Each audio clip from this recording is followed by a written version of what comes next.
Morte Arthur. King Arthur and of his noble knights of the Round Table. Book 1. Chapter 1. First, how Uther Pendragon sent for the Duke of Cornwall and Igraine his wife, and of their departing suddenly again. It befell in the days of Uther Pendragon, when he was king of all England, and so reigned, that there was a mighty duke in Cornwall that held war against him long time. And the duke was called the Duke of Tintagel. And so by means King Uther sent for this duke, charging him to bring his wife with him, for she was called a fair lady, and a passing wise, and her name was called Igraine. So when the duke and his wife were come unto the king, by the means of great lords they were accorded both. The king liked and loved this lady well, and he made them great cheer out of measure, and desired to have lain by her. But she was a passing good woman, and would not assent unto the king. And then she told the duke her husband, and said, I suppose that we were sent for that I should be dishonoured, wherefore, husband, I counsel you, that we depart from hence suddenly, that we may ride all night unto our own castle. And in like wise as she said so they departed, that neither the king nor none of his council were ware of their departing. Also soon as King Uther knew of their departing so suddenly, he was wonderly wroth. Then he called to him his privy council, and told them of the sudden departing of the duke and his wife. Then they advised the king to send for the duke and his wife by a great charge, and if he will not come at your summons, then may ye do your best, then have ye cause to make mighty war upon him. So that was done, and the messengers had their answers, and that was this shortly, that neither he nor his wife would not come at him. Then was the king wonderly wroth. And then the king sent him plain word again, and bade him be ready and stuff him and garnish him, for within 40 days he would fetch him out of the biggest castle that he hath. When the duke had this warning, anon he went and furnished and garnished 2 strong castles of his, of the which the one hight Tintagel, and the other castle hight Terrabil. So his wife Dame Igraine he put in the castle of Tintagel, and himself he put in the castle of Terrabil, the which had many issues and posterns out. Then in all haste came Uther with a great host, and laid a siege about the castle of Terrabil. And there he picked many pavilions, and there was great war made on both parties, and much people slain. Then for pure anger and for great love of fair Igraine the king Uther fell sick. So came to the king Uther Sir Ulfius, a noble knight, and asked the king why he was sick. I shall tell thee, said the king, I am sick for anger and for love of fair Igraine, that I may not be whole. Well, my lord, said Sir Ulfius, I shall seek Merlin, and he shall do you remedy, that your heart shall be pleased. So Ulfius departed, and by adventure he met Merlin in a beggar's array. And there Merlin asked Ulfius whom he sought. And he said he had little ado to tell him. Well, said Merlin, I know whom thou seekest, for thou seekest Merlin, therefore seek no farther, for I am he, and if King Uther will well reward me, and be sworn unto me to fulfill my desire, that shall be his honour and profit more than mine, for I shall cause him to have all his desire. All this will I undertake, said Ulfius, that there shall be nothing reasonable but thou shalt have thy desire. Well, said Merlin, he shall have his intent and desire. And therefore, said Merlin, ride on your way, for I will not be long behind. Chapter 2. How Uther Pendragon made war on the Duke of Cornwall, and how by the mean of Merlin he lay by the Duchess and gat Arthur. Then Ulfius was glad, and rode on more than a pace till that he came to King Uther Pendragon, and told him he had met with Merlin. Where is he? Said the king. Sir, said Ulfius, he will not dwell long. Therewithal Ulfius was where Merlin stood at the porch of the pavilion's door. And then Merlin was bound to come to the king. When King Uther saw him, he said he was welcome. Sir, said Merlin, I know all your heart every deal, so ye will be sworn unto me as ye be a true king anointed, to fulfill my desire, ye shall have your desire. Then the king was sworn upon the 4 evangelists. Sir, said Merlin, this is my desire, the first night that ye shall lie by Igraine ye shall get a child on her, and when that is born, that it shall be delivered to me for to nourish there as I will have it, for it shall be your worship, and the child's avail, as mickle as the child is worth. I will well, said the king, as thou wilt have it. Now make you ready, said Merlin. This night ye shall lie with Igraine in the castle of Tintagel, and ye shall be like the duke her husband, Ulfius shall be like Sir Brastias, a knight of the duke's, and I will be like a knight that hight Sir Jordanus, a knight of the duke's. But wait ye make not many questions with her nor her men, but say ye are diseased, and so hie you to bed, and rise not on the morn till I come to you, for the castle of Tintagel is but 10 miles hence, so this was done as they devised. But the Duke of Tintagel espied how the king rode from the siege of Terrabil, and therefore that night he issued out of the castle at a postern for to have distressed the king's host. And so, through his own issue, the duke himself was slain or ever the king came at the castle of Tintagel. So after the death of the duke, King Uther lay with Igraine more than 3 hours after his death, and begot on her that night Arthur, and on day came Merlin to the king, and bade him make him ready, and so he kissed the lady Igraine and departed in all haste. But when the lady heard tell of the duke her husband, and by all record he was dead or ever King Uther came to her, then she marvelled who that might be that lay with her in likeness of her lord, so she mourned privily and held her peace. Then all the barons by one assent prayed the king of accord betwixt the Lady Igraine and him. The king gave them leave, for fain would he have been accorded with her. So the king put all the trust in Ulfius to entreat between them, so by the entreaty at the last the king and she met together.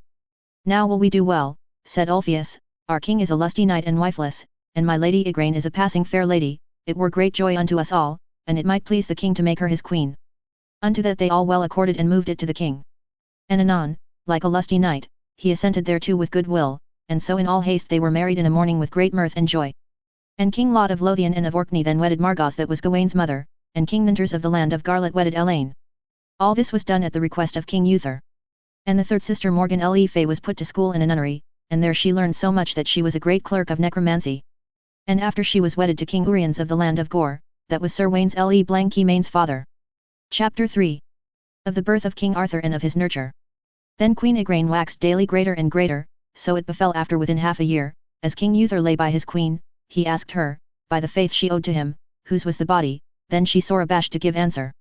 Dismay you not, said the king, but tell me the truth, and I shall love you the better, by the faith of my body. Sir, said she, I shall tell you the truth. The same night that my lord was dead, the hour of his death, as his knight's record, there came into my castle of Tintagel a man like my lord in speech and in countenance, and 2 knights with him in likeness of his 2 knights Brastias and Jordanus, and so I went unto bed with him as I ought to do with my lord, and the same night, as I shall answer unto God, this child was begotten upon me. That is truth, said the king, as ye say, for it was I myself that came in the likeness, and therefore dismay you not, for I am father of the child, and there he told her all the cause, how it was by Merlin's counsel. Then the queen made great joy when she knew who was the father of her child. Soon came Merlin unto the king, and said, Sir, ye must purvey you for the nourishing of your child. As thou wilt, said the king, be it. Well, said Merlin, I know a lord of yours in this land, that is a passing true man and a faithful, and he shall have the nourishing of your child, and his name is Sir Ector, and he is a lord of fair livelihood in many parts in England and Wales, and this lord, Sir Ector, let him be sent for to come and speak with you, and desire him yourself, as he loveth you, that he will put his own child to nourishing to another woman, and that his wife nourish yours. And when the child is born let it be delivered to me at yonder privy postern unchristened. So like as Merlin devised it was done. And when Sir Ector was come he made fiance to the king for to nourish the child like as the king desired, and there the king granted Sir Ector great rewards.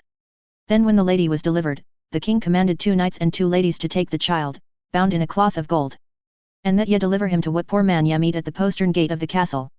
So the child was delivered unto Merlin, and so he bare it forth unto Sir Ector, and made an holy man to christen him, and named him Arthur, and so Sir Ector's wife nourished him with her own pap. Chapter 4. Of the death of King Uther Pendragon.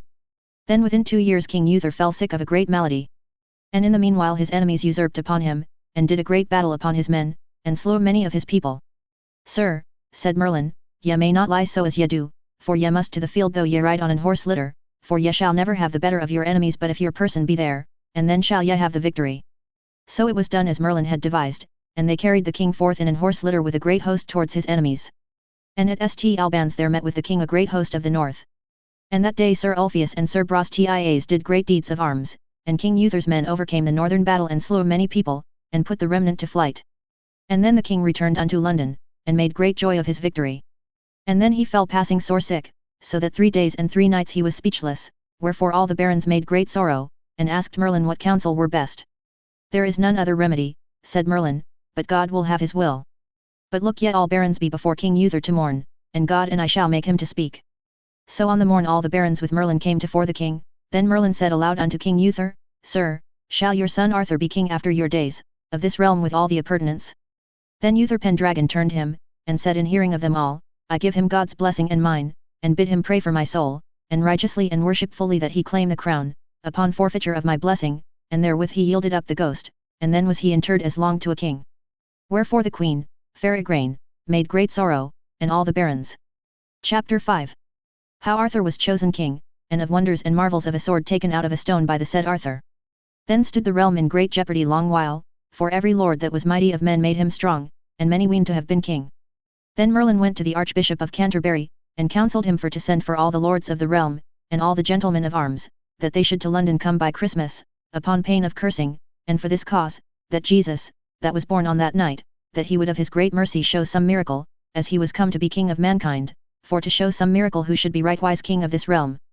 So the Archbishop, by the advice of Merlin, sent for all the lords and gentlemen of arms that they should come by Christmas even unto London. And many of them made them clean of their life, that their prayer might be the more acceptable unto God. So in the greatest church of London, whether it were Paul's or not the French book maketh no mention, all the estates were long or day in the church for to pray. And when matins and the first mass was done, there was seen in the churchyard, against the high altar, a great stone foursquare, like unto a marble stone, and in midst thereof was like an anvil of steel a foot on high, and therein stuck a fair sword naked by the point, and letters there were written in gold about the sword that said thus, Whoso pulleth out this sword of this stone and anvil, is rightwise king born of all England. Then the people marvelled, and told it to the archbishop. I command, said the archbishop, that ye keep you within your church and pray unto God still, that no man touch the sword till the high mass be all done. So when all masses were done all the lords went to behold the stone and the sword. And when they saw the scripture some assayed, such as would have been king. But none might stir the sword nor move it. He is not here, said the archbishop, that shall achieve the sword, but doubt not God will make him known. But this is my counsel, said the archbishop, that we let purvey 10 knights, men of good fame, and they to keep this sword. So it was ordained, and then there was made a cry, that every man should assay that would, for to win the sword. And upon New Year's Day the barons let make a justs and a tournament, that all knights that would joust or tourney there might play, and all this was ordained for to keep the lords together in the commons, for the archbishop trusted that God would make him known that should win the sword. So upon New Year's Day, when the service was done, the barons rode unto the field, some to joust and some to tourney, and so it happened that Sir Ector, that had great livelihood about London, rode unto the justs, and with him rode Sir Kay his son, and young Arthur that was his nourished brother, and Sir Kay was made knight at Allhallow-Mass afore. So as they rode to the justs ward, Sir Kay lost his sword, for he had left it at his father's lodging, and so he prayed young Arthur for to ride for his sword. I will well, said Arthur, and rode fast after the sword, and when he came home the lady and all were out to see the justing. Then was Arthur wroth, and said to himself, I will ride to the churchyard, and take the sword with me that sticketh in the stone, for my brother Sir Kay shall not be without a sword this day. So when he came to the churchyard, Sir Arthur alighted and tied his horse to the stile, and so he went to the tent, and found no knights there, for they were at the justing. And so he handled the sword by the handles, and lightly and fiercely pulled it out of the stone, and took his horse and rode his way until he came to his brother Sir Kay, and delivered him the sword. And as soon as Sir Kay saw the sword, he wist well it was the sword of the stone, and so he rode to his father Sir Ector, and said, Sir, lo here is the sword of the stone, wherefore I must be king of this land. When Sir Ector beheld the sword, he returned again and came to the church, and there they alighted all three, and went into the church. And anon he made Sir Kay swear upon a book how he came to that sword. Sir, said Sir Kay, by my brother Arthur, for he brought it to me. How gat ye this sword? Said Sir Ector to Arthur. Sir, I will tell you. When I came home for my brother's sword, I found nobody at home to deliver me his sword, and so I thought my brother Sir Kay should not be swordless, and so I came hither eagerly and pulled it out of the stone without any pain. Found ye any knights about this sword? Said Sir Ector. Nay, said Arthur. Now, said Sir Ector to Arthur, I understand ye must be king of this land. Wherefore I, said Arthur, and for what cause? Sir, said Ector, for God will have it so, for there should never man have drawn out this sword, but he that shall be rightwise king of this land. Now let me see whether ye can put the sword there as it was, and pull it out again. That is no mastery, said Arthur, and so he put it in the stone, wherewithal Sir Ector essayed to pull out the sword and failed. Chapter 6. How King Arthur pulled out the sword divers times. Now essay, said Sir Ector unto Sir Kay. And anon he pulled at the sword with all his might, but it would not be. Now shall ye essay, said Sir Ector to Arthur. I will well, said Arthur, and pulled it out easily. And therewithal Sir Ector knelt down to the earth, and Sir Kay. Alas, said Arthur, my own dear father and brother, why kneel ye to me? Nay, nay, my lord Arthur, it is not so, I was never your father nor of your blood, but I wot well ye are of an higher blood than I weened ye were. And then Sir Ector told him all, how he was betaken him for to nourish him, and by whose commandment, and by Merlin's deliverance. Then Arthur made great dole when he understood that Sir Ector was not his father. Sir, said Ector unto Arthur, will ye be my good and gracious lord when ye are king? Else were I to blame, said Arthur, for ye are the man in the world that I am most beholden to, and my good lady and mother your wife, that as well as her own hath fostered me and kept. And if ever it be God's will that I be king as ye say, ye shall desire of me what I may do, and I shall not fail you. God forbid I should fail you, sir, said Sir Ector, I will ask no more of you, but that ye will make my son, your foster brother, Sir Kay, seneschal of all your lands. That shall be done, said Arthur, and more, by the faith of my body, that never man shall have that office but he, while he and I live. Therewithal they went unto the archbishop, and told him how the sword was achieved, and by whom, and on 12th day all the barons came thither, and to assay to take the sword, who that would assay. But there afore them all, there might none take it out but Arthur, wherefore there were many lords wroth, and said it was great shame unto them all in the realm, to be overgoverned with a boy of no high blood born. And so they fell out at that time that it was put off till Candlemas, and then all the barons should meet there again, but always the 10 knights were ordained to watch the sword day and night, and so they set a pavilion over the stone and the sword, and 5 always watched. So at Candlemas many more great lords came thither for to have won the sword, but there might none prevail. And right as Arthur did at Christmas, he did at Candlemas, and pulled out the sword easily, whereof the barons were sore aggrieved and put it off in delay till the high feast of Easter. And as Arthur sped before, so did he at Easter, yet there were some of the great lords had indignation that Arthur should be king, and put it off in a delay till the feast of Pentecost. Then the Archbishop of Canterbury by Merlin's providence let purvey then of the best knights that they might get, and such knights as Uther Pendragon loved best and most trusted in his days. And such knights were put about Arthur as Sir Bodwin of Britain, Sir Kay, Sir Ulfius, Sir Brastias. All these, with many other, were always about Arthur day and night, till the feast of Pentecost. Chapter 7. How King Arthur was crowned, and how he made officers. And at the feast of Pentecost all manner of men essayed to pull at the sword that would assay, but none might prevail but Arthur, and pulled it out afore all the lords and commons that were there, wherefore all the commons cried at once, We will have Arthur unto our king, we will put him no more in delay, for we all see that it is God's will that he shall be our king, and who that holdeth against it, we will slay him. And therewithal they kneeled at once, both rich and poor, and cried Arthur mercy because they had delayed him so long, and Arthur forgave them, and took the sword between both his hands, and offered it upon the altar where the archbishop was, and so was he made knight of the best man that was there. And so anon was the coronation made. And there was he sworn unto his lords and the commons for to be a true king, to stand with true justice from thenceforth the days of this life. Also then he made all lords that held of the crown to come in, and to do service as they ought to do.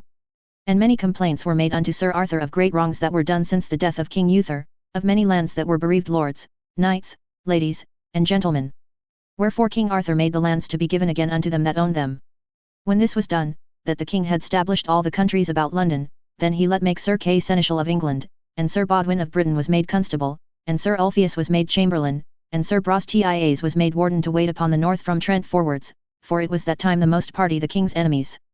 But within few years after Arthur won all the north, Scotland, and all that were under their obeisance. Also Wales, a part of it, held against Arthur, but he overcame them all, as he did the remnant, through the noble prowess of himself and his knights of the Round Table. Chapter 8. How King Arthur held in Wales, at a Pentecost, a great feast, and what kings and lords came to his feast. Then the king removed into Wales, and let cry a great feast that it should be holden at Pentecost after the incoronation of him at the city of Carlion. Unto the feast came King Lot of Lothian and of Orkney, with 500 knights with him. Also there came to the feast King Uriens of Gore with 400 knights with him. Also there came to that feast King Nanters of Garlot, with 700 knights with him. Also there came to the feast the King of Scotland with 600 knights with him, and he was but a young man. Also there came to the feast a king that was called the King with the 100 knights, but he and his men were passing well beseen at all points. Also there came the King of Carados with 500 knights. And King Arthur was glad of their coming, for he weened that all the kings and knights had come for great love, and to have done him worship at his feast, wherefore the king made great joy, and sent the kings and knights great presents. But the kings would none receive, but rebuked the messengers shamefully, and said they had no joy to receive no gifts of a beardless boy that was come of low blood, and sent him word they would none of his gifts, but that they were come to give him gifts with hard swords betwixt the neck and the shoulders, and therefore they came thither, so they told to the messengers plainly, for it was great shame to all them to see such a boy to have a rule of so noble a realm as this land was. With this answer the messengers departed and told to King Arthur this answer. Wherefore, by the advice of his barons, he took him to a strong tower with 500 good men with him. And all the kings aforesaid in a manner laid a siege to for him, but King Arthur was well victualled. And within 15 days there came Merlin among them into the city of Carlion. Then all the kings were passing glad of Merlin, and asked him, For what cause is that boy Arthur made your king? Sirs, said Merlin, I shall tell you the cause, for he is King Uther Pendragon's son. Born in wedlock, gotten on Igraine, the duke's wife of Tintagel. Then is he a bastard, they said all. Nay, said Merlin, after the death of the duke, more than 3 hours, was Arthur begotten, and 13 days after King Uther wedded Igraine, and therefore I prove him he is no bastard. And who saith nay, he shall be king and overcome all his enemies, and, or he die, he shall be long king of all England, and have under his obeisance Wales, Ireland, and Scotland, and more realms than I will now rehearse. Some of the kings had marvel of Merlin's words, and deemed well that it should be as he said, and some of them laughed him to scorn, as King Lot, and more other called him a witch. But then were they accorded with Merlin, that King Arthur should come out and speak with the kings, and to come safe and to go safe, such surance there was made. So Merlin went unto King Arthur, and told him how he had done, and bade him fear not, but come out boldly and speak with them, and spare them not. But answer them as their king and chieftain, for ye shall overcome them all, whether they will or nill. Chapter 9. Of the first war that King Arthur had, and how he won the field. Then King Arthur came out of his tower, and had under his gown a jesseraunt of double mail, and there went with him the Archbishop of Canterbury, and Sir Bodwin of Britain, and Sir Kay, and Sir Brastias, these were the men of most worship that were with him. And when they were met there was no meekness, but stout words on both sides, but always King Arthur answered them, and said he would make them to bow an he lived. Wherefore they departed with wrath, and King Arthur bade keep them well, and they bade the king keep him well. So the king returned him to the tower again and armed him and all his knights. What will ye do? Said Merlin to the kings, ye were better for to stint, for ye shall not here prevail though ye were 10 times so many. Be we well advised to be afeard of a dream reader? Said King Lot. With that Merlin vanished away, and came to King Arthur, and bade him set on them fiercely, and in the meanwhile there were 300 good men, of the best that were with the kings. That went straight unto King Arthur, and that comforted him greatly. Sir, said Merlin to Arthur, fight not with the sword that ye had by miracle, till that ye see ye go unto the worse, then draw it out and do your best. So forthwithal King Arthur set upon them in their lodging. And Sir Bodwin, Sir Kay, and Sir Brastias slew on the right hand and on the left hand that it was marvel, and always King Arthur on horseback laid on with a sword, and did marvellous deeds of arms, that many of the kings had great joy of his deeds and hardiness. Then King Lot brake out on the backside, and the king with 100 knights, and King Carados, and set on Arthur fiercely behind him. With that Sir Arthur turned with his knights, and smote behind and before, and ever Sir Arthur was in the foremost press till his horse was slain underneath him. And therewith King Lot smote down King Arthur. With that his 4 knights received him and set him on horseback. Then he drew his sword Excalibur, but it was so bright in his enemies' eyes, that it gave light like 30 torches. And therewith he put them aback, and slew much people. And then the commons of Carlion arose with clubs and staves and slew many knights, but all the kings held them together with their knights that were left alive, and so fled and departed. And Merlin came unto Arthur, and counselled him to follow them no further. Chapter 10. How Merlin counselled King Arthur to send for King Ban and King Bors, and of their counsel taken for the war. So after the feast and journey, King Arthur drew him unto London, and so by the counsel of Merlin, the king let call his barons to council, for Merlin had told the king that the 6 kings that made war upon him would in all haste be wreak on him and on his lands. Wherefore the king asked counsel at them all. They could no counsel give, but said they were big enough. Ye say well, said Arthur, I thank you for your good courage, but will ye all that loveth me speak with Merlin?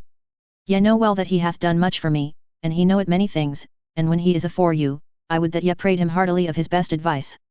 All the barons said they would pray him and desire him. So Merlin was sent for, and fair desired of all the barons to give them best counsel.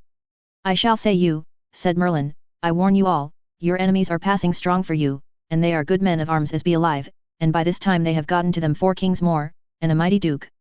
And unless that our king have more chivalry with him than he may make within the bounds of his own realm, and he fight with them in battle, he shall be overcome and slain. What were best to do in this cause? Said all the barons. I shall tell you, said Merlin, mine advice. There are 2 brethren beyond the sea, and they be kings both, and marvellous good men of their hands, and that one hight King Ban of Benwick, and that other hight King Bors of Gaul, that is France. And on these 2 kings warreth a mighty man of men, the king Claudas, and striveth with them for a castle, and great war is betwixt them. But this Claudas is so mighty of goods whereof he getteth good knights, that he putteth these 2 kings most part to the worse, wherefore this is my counsel, that our king and sovereign lord send unto the kings Ban and Bors by 2 trusty knights with letters well devised, that and they will come and see King Arthur in his court, and so help him in his wars. That he will be sworn unto them to help them in their wars against King Claudas. Now, what say ye unto this counsel? Said Merlin. This is well counselled, said the king and all the barons.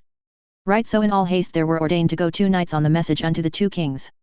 So were there made letters in the pleasant wise according unto King Arthur's desire. Ulfius and Brastias were made the messengers, and so rode forth well horsed and well armed and as the guise was that time, and so passed the sea and rode toward the city of Benwick. And there besides were 8 knights that espied them, and at a straight passage they met with Ulfius and Brastias, and would have taken them prisoners, so they prayed them that they might pass, for they were messengers unto King Ban and Bors sent from King Arthur.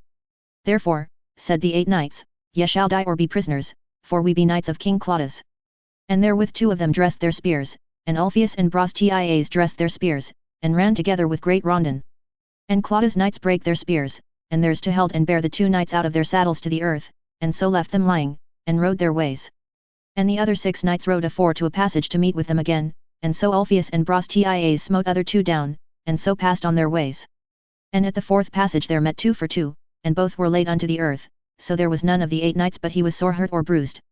And when they come to Benwick it fortuned there were both kings, Ban and Bors. And when it was told the kings that there were come messengers, there were sent unto them 2 knights of worship, the one hight Lionses, lord of the country of Payarn, and Sir Phariance a worshipful knight.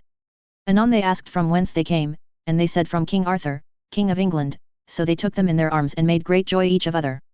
But anon, as the 2 kings wist they were messengers of Arthur's, there was made no tarrying, but forthwith they spake with the knights, and welcomed them in the faithfullest wise, and said they were most welcome unto them before all the kings living, and therewith they kissed the letters and delivered them. And when Ban and Bors understood the letters, then they were more welcome than they were before. And after the haste of the letters they gave them this answer, that they would fulfill the desire of King Arthur's writing, and Ulfius and Brastias, tarry there as long as they would, they should have such cheer as might be made them in those marches. Then Ulfius and Brastias told the kings of the adventure at their passages of the 8 knights. Ha! Ah! Said Ban and Bors, they were my good friends. I would I had wist of them, they should not have escaped so. So Ulfius and Brastias had good cheer and great gifts, as much as they might bear away, and had their answer by mouth and by writing, that those 2 kings would come unto Arthur in all the haste that they might. So the 2 knights rode on afore, and passed the sea, and came to their lord, and told him how they had sped, whereof King Arthur was passing glad. At what time suppose ye the 2 kings will be here? Sir, said they, afore All Hallowmass. Then the king let purvey for a great feast, and let cry a great justs. And by All Hallowmass the 2 kings were come over the sea with 300 knights well arrayed both for the peace and for the war. And King Arthur met with them 10 mile out of London, and there was great joy as could be thought or made. And on All Hallowmass at the great feast, sat in the hall the 3 kings, and Sir Kay Seneschal served in the hall, and Sir Lucas the butler, that was Duke Cornew's son, and Sir Gryfolt, that was the son of Cardal. These 3 knights had the rule of all the service that served the kings. And anon, as they had washen and risen, all knights that would joust made them ready, by then they were ready on horseback there were 700 knights. And Arthur, Ban, and Bors, with the Archbishop of Canterbury, and Sir Ector, Kay's father, they were in a place covered with cloth of gold like an hall, with ladies and gentlewomen, for to behold who did best, and thereon to give judgment. Chapter 11. Of a great tourney made by King Arthur and the 2 kings Ban and Bors, and how they went over the sea.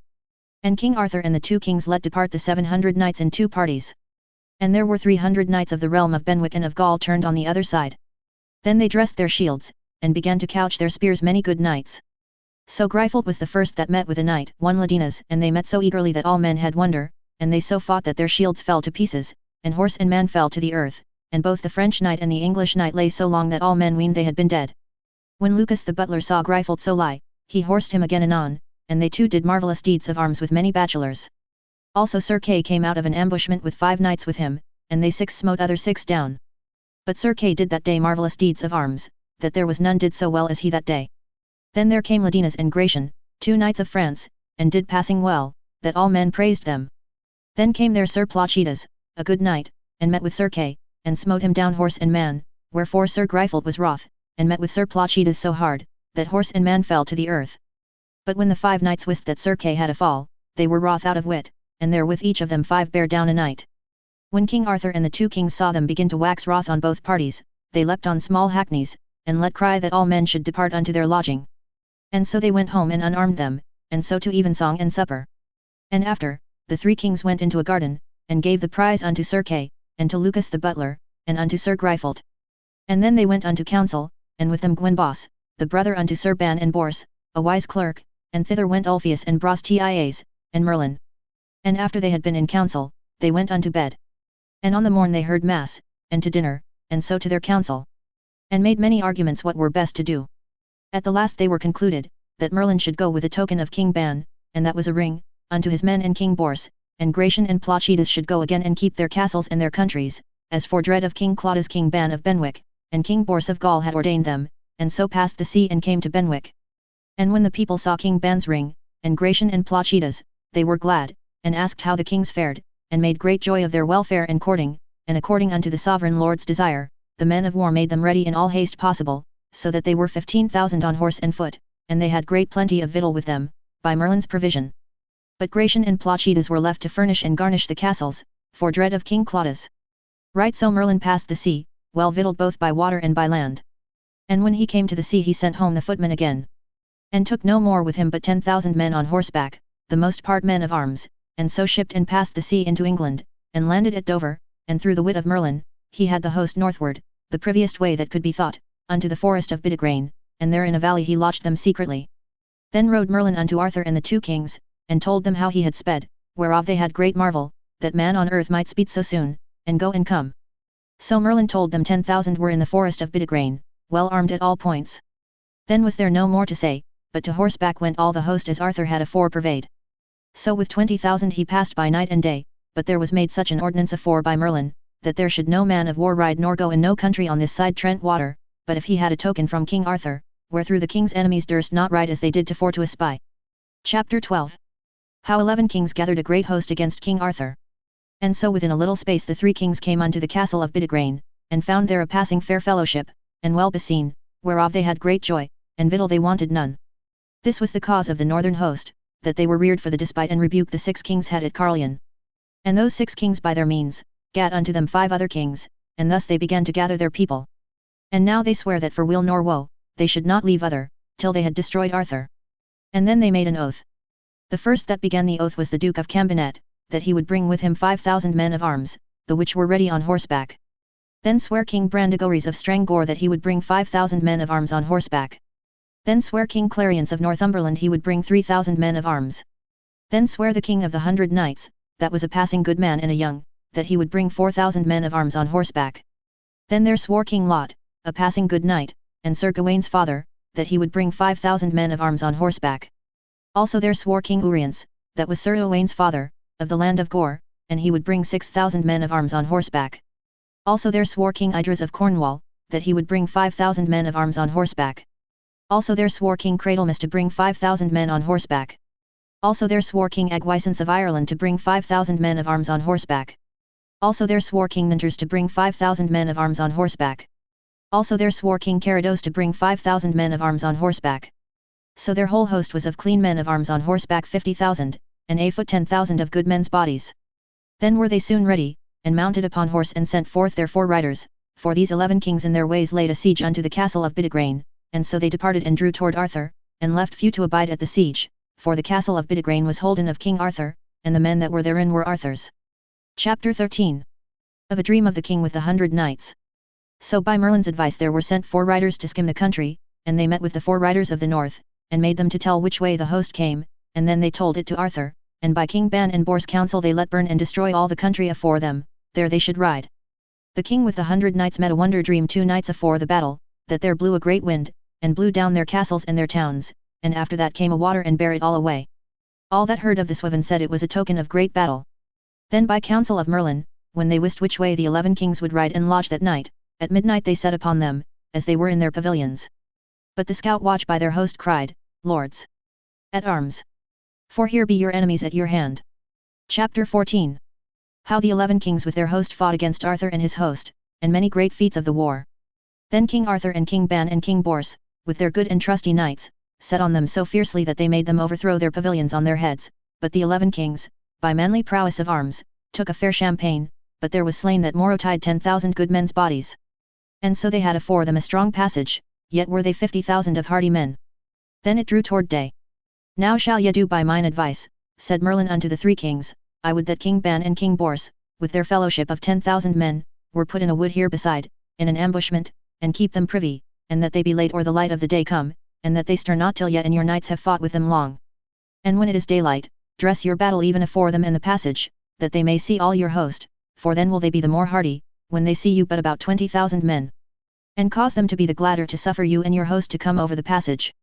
All the 3 kings and the whole barons said that Merlin said passingly well, and it was done anon as Merlin had devised. So on the morn, when either host saw other, the host of the north was well comforted.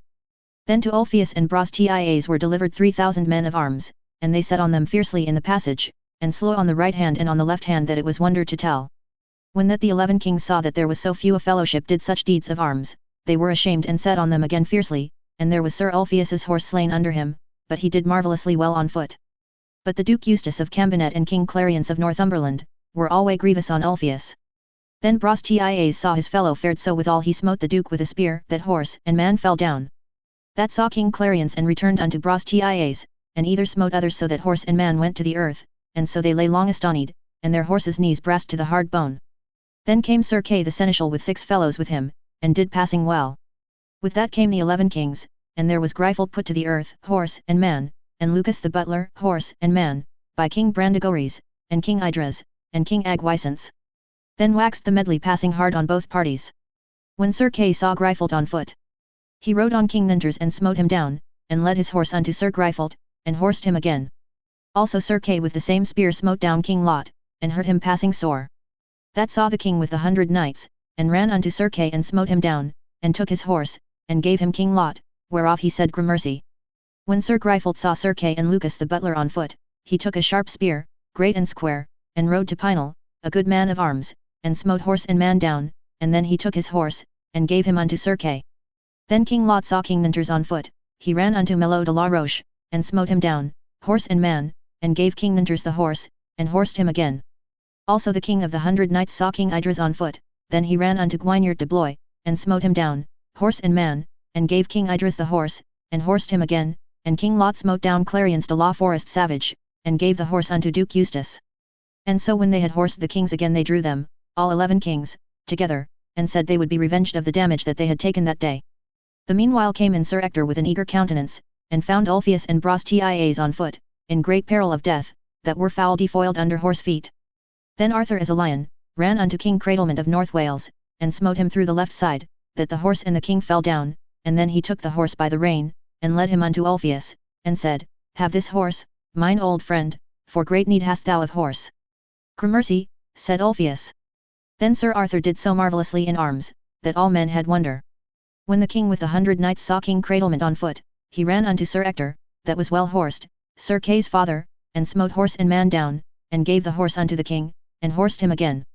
And when King Arthur saw the king ride on Sir Ector's horse, he was wroth, and with his sword he smote the king on the helm, that a quarter of the helm and shield fell down, and so the sword carved down unto the horse's neck, and so the king and the horse fell down to the ground. Then Sir Kay came unto Sir Morganor, seneschal with the king of the 100 knights, and smote him down, horse and man. And led the horse unto his father, Sir Ector. Then Sir Ector ran unto a knight, hight Lardens, and smote horse and man down, and led the horse unto Sir Brastias, that great need had of an horse, and was greatly defoiled. When Brastias beheld Lucas the butler, that lay like a dead man under the horse's feet, and ever Sir Gryfold did marvellously for to rescue him, and there were always 14 knights on Sir Lucas, then Brastias smote one of them on the helm, that it went to the teeth, and he rode to another and smote him, that the arm flew into the field. Then he went to the third and smote him on the shoulder, that shoulder and arm flew in the field. And when Gryfold saw rescues, he smote a knight on the temples, that head and helm went to the earth, and Gryfold took the horse of that knight, and led him unto Sir Lucas, and bade him mount upon the horse and revenge his hurts. For Brastias had slain a knight tofore and horsed Gryfold. Chapter 15. Yet of the same battle. Then Lucas saw King Agwisance, that late had slain Maurice de la Roche, and Lucas ran to him with a short spear that was great, that he gave him such a fall, that the horse fell down to the earth. Also Lucas found there on foot, Blois de la Flandres, and Sir Gwynas, 2 hardy knights, and in that woodness that Lucas was in, he slew 2 bachelors and horsed them again. Then waxed the battle passing hard on both parties, but Arthur was glad that his knights were horsed again, and then they fought together, that the noise and sound rang by the water and the wood. Wherefore King Ban and King Bors made them ready, and dressed their shields and harness, and they were so courageous that many knights shook and beavered for eagerness. All this while Lucas and Gwynas and Bryant, and Bellias of Flanders, held strong medley against 6 kings, that was King Lot, King Ninters, King Brandegoris, King Idres, King Uriens, and King Agwisance.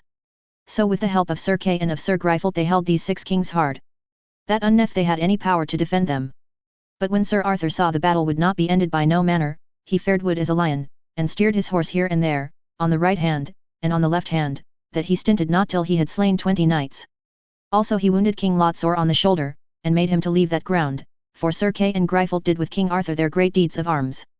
Then Ulfius and Brastias and Sir Ector encountered against the Duke Eustace, and King Cradlement, and King Clarence of Northumberland, and King Carados, and against the king with the 100 knights. So these knights encountered with these kings, that they made them to avoid the ground. Then King Lot made great dole for his damages and his fellows, and said unto the 10 kings, But if ye will do as I devise we shall be slain and destroyed, let me have the king with the 100 knights, and King Agwisance, and King Idres, and the Duke of Cambinet. And we 5 kings will have 15,000 men of arms with us, and we will go apart while ye 6 kings hold medley with 12,000, and we see that ye have foughten with them long, then will we come on fiercely, and else shall we never match them, said King Lot, but by this mean. So they departed as they here devised, and 6 kings made their party strong against Arthur, and made great war long. In the meanwhile brake the ambushment of King Ban and King Bors, and Lionses and Pharians had the vanguard, and they 2 knights met with King Idris and his fellowship, and there began a great medley of breaking of spears, and smiting of swords, with slaying of men and horses, and King Idris was near at discomfiture. That saw Agwisance the king, and put Lionses and Pharians in point of death, for the Duke of Cambinet came on withal with a great fellowship. So these 2 knights were in great danger of their lives that they were fain to return, but always they rescued themselves and their fellowship marvellously. When King Bors saw those knights put aback, it grieved him sore, then he came on so fast that his fellowship seemed as black as Ind. When King Lot had espied King Bors, he knew him well, then he said, O Jesu, defend us from death and horrible maims. For I see well we be in great peril of death, for I see yonder a king, one of the most worshipfullest men and one of the best knights of the world, is inclined unto his fellowship. What is he? Said the king with the 100 knights. It is, said King Lot, King Bors of Gaul. I marvel how they came into this country without witting of us all. It was by Merlin's advice, said the knight. As for him, said King Carados, I will encounter with King Bors. And ye will rescue me when Mr. is. Go on, said they all, we will do all that we may. Then King Carados and his host rode on a soft pace, till that they came as nigh King Bors as bow draught, then either battle let their horse run as fast as they might. And Bleoberis, that was godson unto King Bors, he bare his chief standard, that was a passing good knight. Now shall we see, said King Bors, how these northern Britons can bear the arms, and King Bors encountered with a knight, and smote him throughout with a spear that he fell dead unto the earth, and after drew his sword and did marvellous deeds of arms, that all parties had great wonder thereof, and his knights failed not, but did their part, and King Carados was smitten to the earth. With that came the king with the 100 knights and rescued King Carados mightily by force of arms, for he was a passing good knight of a king, and but a young man. Chapter 16. Yet more of the same battle. By then came into the field King Ban as fierce as a lion, with bands of green and thereupon gold. Ha! Eh! Said King Lot, we must be discomfited, for yonder I see the most valiant knight of the world, and the man of the most renown, for such 2 brethren as is King Ban and King Bors are not living, wherefore we must needs void or die, and but if we avoid manly and wisely there is but death. When King Ban came into the battle, he came in so fiercely that the strokes redounded again from the wood and the water, wherefore King Lot wept for pity and dole that he saw so many good knights take their end. But through the great force of King Ban they made both the northern battles that were departed hurtled together for great dread, and the 3 kings and their knights slew on ever, that it was pity on to behold that multitude of the people that fled. But King Lot, and King of the 100 knights, and King Morganoir gathered the people together passing knightly, and did great prowess of arms. And held the battle all that day, like hard. When the king of the 100 knights beheld the great damage that King Ban did, he thrust unto him with his horse, and smote him on high upon the helm, a great stroke, and astonied him sore. Then King Ban was wroth with him, and followed on him fiercely. The other saw that, and cast up his shield, and spurred his horse forward, but the stroke of King Ban fell down and carved a cantel off the shield, and the sword slid down by the hauberk behind his back, and cut through the trapping of steel and the horse even in 2 pieces, that the sword felt the earth. Then the king of the 100 knights voided the horse lightly, and with his sword he broached the horse of King Ban through and through. With that King Ban voided lightly from the dead horse, and then King Ban smote at the other so eagerly, and smote him on the helm that he fell to the earth. Also in that ire he felled King Morganoir, and there was great slaughter of good knights and much people. By then came into the press King Arthur, and found King Ban standing among dead men and dead horses, fighting on foot as a wood lion, that there came none nigh him, as far as he might reach with his sword, but he caught a grievous buffet, whereof King Arthur had great pity. And Arthur was so bloody, that by his shield there might no man know him, for all was blood and brains on his sword. And as Arthur looked by him he saw a knight that was passingly well horsed, and therewith Sir Arthur ran to him, and smote him on the helm, that his sword went unto his teeth, and the knight sank down to the earth dead, and anon Arthur took the horse by the rein, and led him unto King Ban, and said, Fair brother, have this horse, for he have great mister thereof, and me repenteth sore of your great damage. It shall be soon revenged, said King Ban, for I trust in God mine year is not such but some of them may sore repent this. I will well, said Arthur, for I see your deeds full actual, nevertheless, I might not come at you at that time. But when King Ban was mounted on horseback, then there began new battle, the which was sore and hard, and passing great slaughter. And so through great force King Arthur, King Ban, and King Bors made their knights a little to withdraw them. But alway the 11 kings with their chivalry never turned back, and so withdrew them to a little wood, and so over a little river, and there they rested them, for on the night they might have no rest on the field. And then the 11 kings and knights put them on a heap all together, as men adreed and out of all comfort. But there was no man might pass them, they held them so hard together both behind and before, that King Arthur had marvel of their deeds of arms, and was passing wroth. "Ah, Sir Arthur," said King Ban and King Bors, "blame them not, for they do as good men ought to do." "For by my faith," said King Ban, "they are the best fighting men, and knights of most prowess, that ever I saw or heard speak of, and those 11 kings are men of great worship. And if they were longing unto you there were no king under the heaven had such 11 knights, and of such worship. I may not love them," said Arthur, "they would destroy me." "That wot we well," said King Ban and King Bors, "for they are your mortal enemies, and that hath been proved aforehand, and this day they have done their part, and that is great pity of their wilfulness." Then all the 11 kings drew them together, and then said King Lot, "Lords, ye must other ways than ye do, or else the great loss is behind. Ye may see what people we have lost, and what good men we lose, because we wait always on these footmen, and ever in saving of one of the footmen we lose 10 horsemen for him, therefore this is mine advice, let us put our footmen from us, for it is near night, for the noble Arthur will not tarry on the footmen, for they may save themselves, the wood is near hand. And when we horsemen be together, look every each of you kings let make such ordinance that none break upon pain of death. And who that seeth any man dress him to flee, lightly that he be slain, for it is better that we slay a coward, than through a coward all we to be slain. How say ye?" said King Lot, "answer me all ye kings." "It is well said," quoth King Ninters, "so said the king of the 100 knights, the same said the king Carados, and King Uriens, so did King Idris and King Brandegores. And so did King Cradlement, and the Duke of Cambinet, the same said King Clarience and King Agwisance, and swear they would never fail other, neither for life nor for death. And whoso that fled, but did as they did, should be slain. Then they amended their harness, and righted their shields, and took new spears and set them on their thighs, and stood still as it had been a plump of wood." Chapter 17. Yet more of the same battle, and how it was ended by Merlin. When Sir Arthur and King Ban and Bors beheld them and all their knights, they praised them much for their noble cheer of chivalry, for the hardiest fighters that ever they heard or saw. With that, there addressed them a 40 noble knights, and said unto the 3 kings, they would break their battle. These were their names: Lionses, Phariance, Ulfius, Brastias, Hector, Kay, Lucas the butler, Gryfold le Fils de Dieu, Mariette de la Roche, Dinas de Blois, Bryant de la Forest Savage, Belos, Morians of the Castle of Maidens, Flandrias of the Castle of Ladies, Anchians that was King Bors' godson, a noble knight, Ladinas de la Rouse, Emeros, Callas, Gracians le Castelline, 1. Blois de la Case, and Sir Call Grevance de Gore, all these knights rode on afore with spears on their thighs, and spurred their horses mightily as the horses might run. And the 11 kings with part of their knights rushed with their horses as fast as they might with their spears. And there they did on both parties marvellous deeds of arms. So came into the thick of the press Arthur, Ban, and Bors, and slew down right on both hands, that their horses went in blood up to the fetlocks. But ever the 11 kings and their host was ever in the visage of Arthur. Wherefore Ban and Bors had great marvel, considering the great slaughter that there was, but at the last they were driven aback over a little river. With that came Merlin on a great black horse, and said unto Arthur, Thou hast never done. Hast thou not done enough? Of 70,000 this day hast thou left alive but 15,000, and it is time to say ho.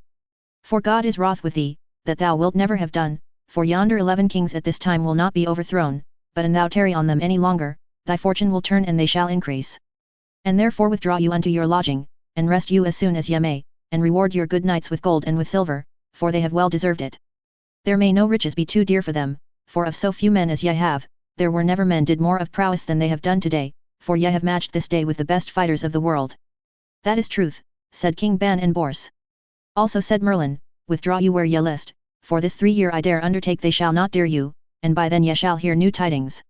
And then Merlin said unto Arthur, These 11 kings have more on hand than they are aware of, for the Saracens are landed in their countries, more than 40,000, that burn and slay, and have laid siege at the castle Wandisborough, and make great destruction, therefore dread you not this 3 year. Also, sir, all the goods that be gotten at this battle, let it be searched, and when ye have it in your hands, let it be given freely unto these 2 kings, Ban and Bors, that they may reward their knights withal, and that shall cause strangers to be of better will to do you service at need. Also you be able to reward your own knights of your own goods whensoever it liketh you. It is well said, quoth Arthur, and as thou hast devised, so shall it be done. When it was delivered to Ban and Bors, they gave the goods as freely to their knights as freely as it was given to them. Then Merlin took his leave of Arthur and of the 2 kings, for to go and see his master Blies, that dwelt in Northumberland, and so he departed and came to his master, that was passing glad of his coming, and there he told how Arthur and the 2 kings had sped at the great battle, and how it was ended, and told the names of every king and knight of worship that was there. And so Blies wrote the battle word by word, as Merlin told him, how it began, and by whom, and in likewise how it was ended, and who had the worse. All the battles that were done in Arthur's days Merlin did his master Blythe do right, also he did do right all the battles that every worthy knight did of Arthur's court. After this Merlin departed from his master and came to King Arthur, that was in the castle of Bidigrain, that was one of the castles that stand in the forest of Sherwood. And Merlin was so disguised that King Arthur knew him not, for he was all befurred in black sheepskins, and a great pair of boots, and a bow and arrows, in a russet gown, and brought wild geese in his hand, and it was on the morn after Candlemas Day, but King Arthur knew him not. Sir, said Merlin unto the king, will ye give me a gift? Wherefore, said King Arthur, should I give thee a gift, churl? Sir, said Merlin, ye were better to give me a gift that is not in your hand than to lose great riches, for here in the same place where the great battle was, is great treasure hid in the earth. Who told thee so, churl? Said Arthur. Merlin told me so, said he. Then Ulfius and Brastias knew him well enough, and smiled. Sir, said these two knights, it is Merlin that so speaketh unto you. Then King Arthur was greatly abashed, and had marvel of Merlin, and so had King Ban and King Bors, and so they had great disport at him. So in the meanwhile there came a damosel that was an earl's daughter, his name was Sanam, and her name was Leoniers, a passing fair damosel, and so she came thither for to do homage, as other lords did after the great battle. And King Arthur set his love greatly upon her, and so did she upon him, and the king had ado with her, and gat on her a child, his name was Bor, that was after a good knight, and of the Table Round. Then there came word that the King Rens of North Wales made great war on King Leodegrance of Cameliard, for the which thing Arthur was wroth, for he loved him well, and hated King Rens, for he was alway against him. So by ordinance of the three kings that were sent home unto Benwick, all they would depart for dread of King Claudas, and Phariance and Antemes and Gratian, and Lionses of Payarn, with the leaders of those that should keep the king's lands. Chapter 18. How King Arthur, King Ban, and King Bors rescued King Leodegrance, and other incidents. And then King Arthur, and King Ban, and King Bors departed with their fellowship, 20,000, and came within 6 days into the country of Cameliard, and there rescued King Leodegrance, and slew there much people of King Rens, unto the number of 10,000 men, and put him to flight. And then had these three kings great cheer of King Leodegrance, that thanked them of their great goodness, that they would revenge him of his enemies, and there had Arthur the first sight of Guinevere, the king's daughter of Cameliard, and ever after he loved her.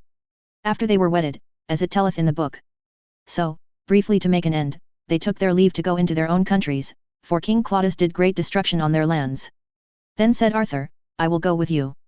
Nay, said the kings, ye shall not at this time, for ye have much to do yet in these lands, therefore we will depart, and with the great goods that we have gotten in these lands by your gifts, we shall wage good knights and withstand the King Claudas' malice, for by the grace of God, and we have need we will send to you for your succor, and if ye have need, send for us, and we will not tarry, by the faith of our bodies.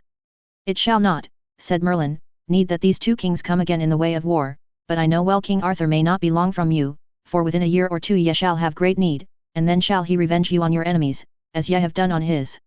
For these 11 kings shall die all in a day, by the great might and prowess of arms of 2 valiant knights, as it telleth after, their names be Balin le Savage, and Balin, his brother, that be marvellous good knights as be any living. Now turn we to the 11 kings that returned unto a city that hight sore hot, the which city was within King Uriens, and there they refreshed them as well as they might, and made leeches search their wounds, and sorrowed greatly for the death of their people. With that there came a messenger and told how there was come into their lands people that were lawless as well as Saracens, 40,000, and have burnt and slain all the people that they may come by, without mercy, and have laid siege on the castle of Wandisborough. Alas, said the 11 kings, here is sorrow upon sorrow, and if we had not warred against Arthur as we have done, he would soon revenge us. As for King Leodegrance, he loveth Arthur better than us, and as for King Rens, he hath enough to do with Leodegrance, for he hath laid siege unto him. So they consented together to keep all the marches of Cornwall, of Wales, and of the north. So first, they put King Idres in the city of Nantes in Britain, with 4,000 men of arms, to watch both the water and the land. Also they put in the city of Windezen, King Nanters of Garlot, with 4,000 knights to watch both on water and on land. Also they had of other men of war more than 8,000, for to fortify all the fortresses in the marches of Cornwall. Also they put more knights in all the marches of Wales and Scotland, with many good men of arms, and so they kept them together the space of 3 years, and ever allied them with mighty kings and dukes and lords. And to them fell King Rens of North Wales, the which and Nero that was a mighty man of men.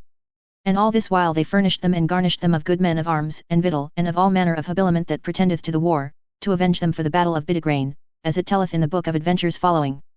Chapter 19. How King Arthur rode to Carlion, and of his dream, and how he saw the questing beast. Then after the departing of King Ban and of King Bors, King Arthur rode into Carlion. And thither came to him, King Lot's wife, of Orkney, in manner of a message, but she was sent thither to espy the court of King Arthur, and she came richly beseen, with her 4 sons, Gawain, Gaheris, Agravain, and Gareth, with many other knights and ladies. For she was a passing fair lady, therefore the king cast great love unto her, and desired to lie by her, so they were agreed, and he begot upon her Mordred, and she was his sister, on his mother's side, Igraine. So there she rested her a month, and at the last departed. Then the king dreamed a marvellous dream whereof he was sore adread. But all this time King Arthur knew not that King Lot's wife was his sister. Thus was the dream of Arthur. Him thought there was come into this land griffins and serpents, and him thought they burnt and slew all the people in the land, and then him thought he fought with them, and they did him passing great harm, and wounded him full sore, but at the last he slew them. When the king awaked, he was passing heavy of his dream, and so to put it out of thoughts, he made him ready with many knights to ride a-hunting. As soon as he was in the forest the king saw a great hart afore him. This hart will I chase, said King Arthur, and so he spurred the horse, and rode after long, and so by fine force oft he was like to have smitten the hart, whereas the king had chased the hart so long, that his horse lost his breath, and fell down dead. Then a yeoman fetched the king another horse. So the king saw the hart ambushed, and his horse dead, he set him down by a fountain, and there he fell in great thoughts. And as he sat so, him thought he heard a noise of hounds, to the sum of 30. And with that the king saw coming toward him the strangest beast that ever he saw or heard of, so the beast went to the well and drank, and the noise was in the beast's belly like unto the questing of 30 couple hounds, but all the while the beast drank there was no noise in the beast's belly, and therewith the beast departed with a great noise, whereof the king had great marvel. And so he was in a great thought, and therewith he fell asleep. Right so there came a knight afoot unto Arthur and said, Knight full of thought and sleepy, tell me if thou sawest a strange beast pass this way. Such one saw I, said King Arthur, that is past 2 mile, what would ye with the beast? Said Arthur. Sir, I have followed that beast long time, and killed mine horse, so would God I had another to follow my quest. Right so came one with the king's horse, and when the knight saw the horse, he prayed the king to give him the horse, for I have followed this quest this 12-month, and either I shall achieve him, or bleed of the best blood of my body. Pellinore, that time king, followed the questing beast, and after his death Sir Palomides followed it. Chapter 20. How King Pellinore took Arthur's horse and followed the questing beast, and how Merlin met with Arthur. Sir Knight, said the king, leave that quest, and suffer me to have it, and I will follow it another 12-month.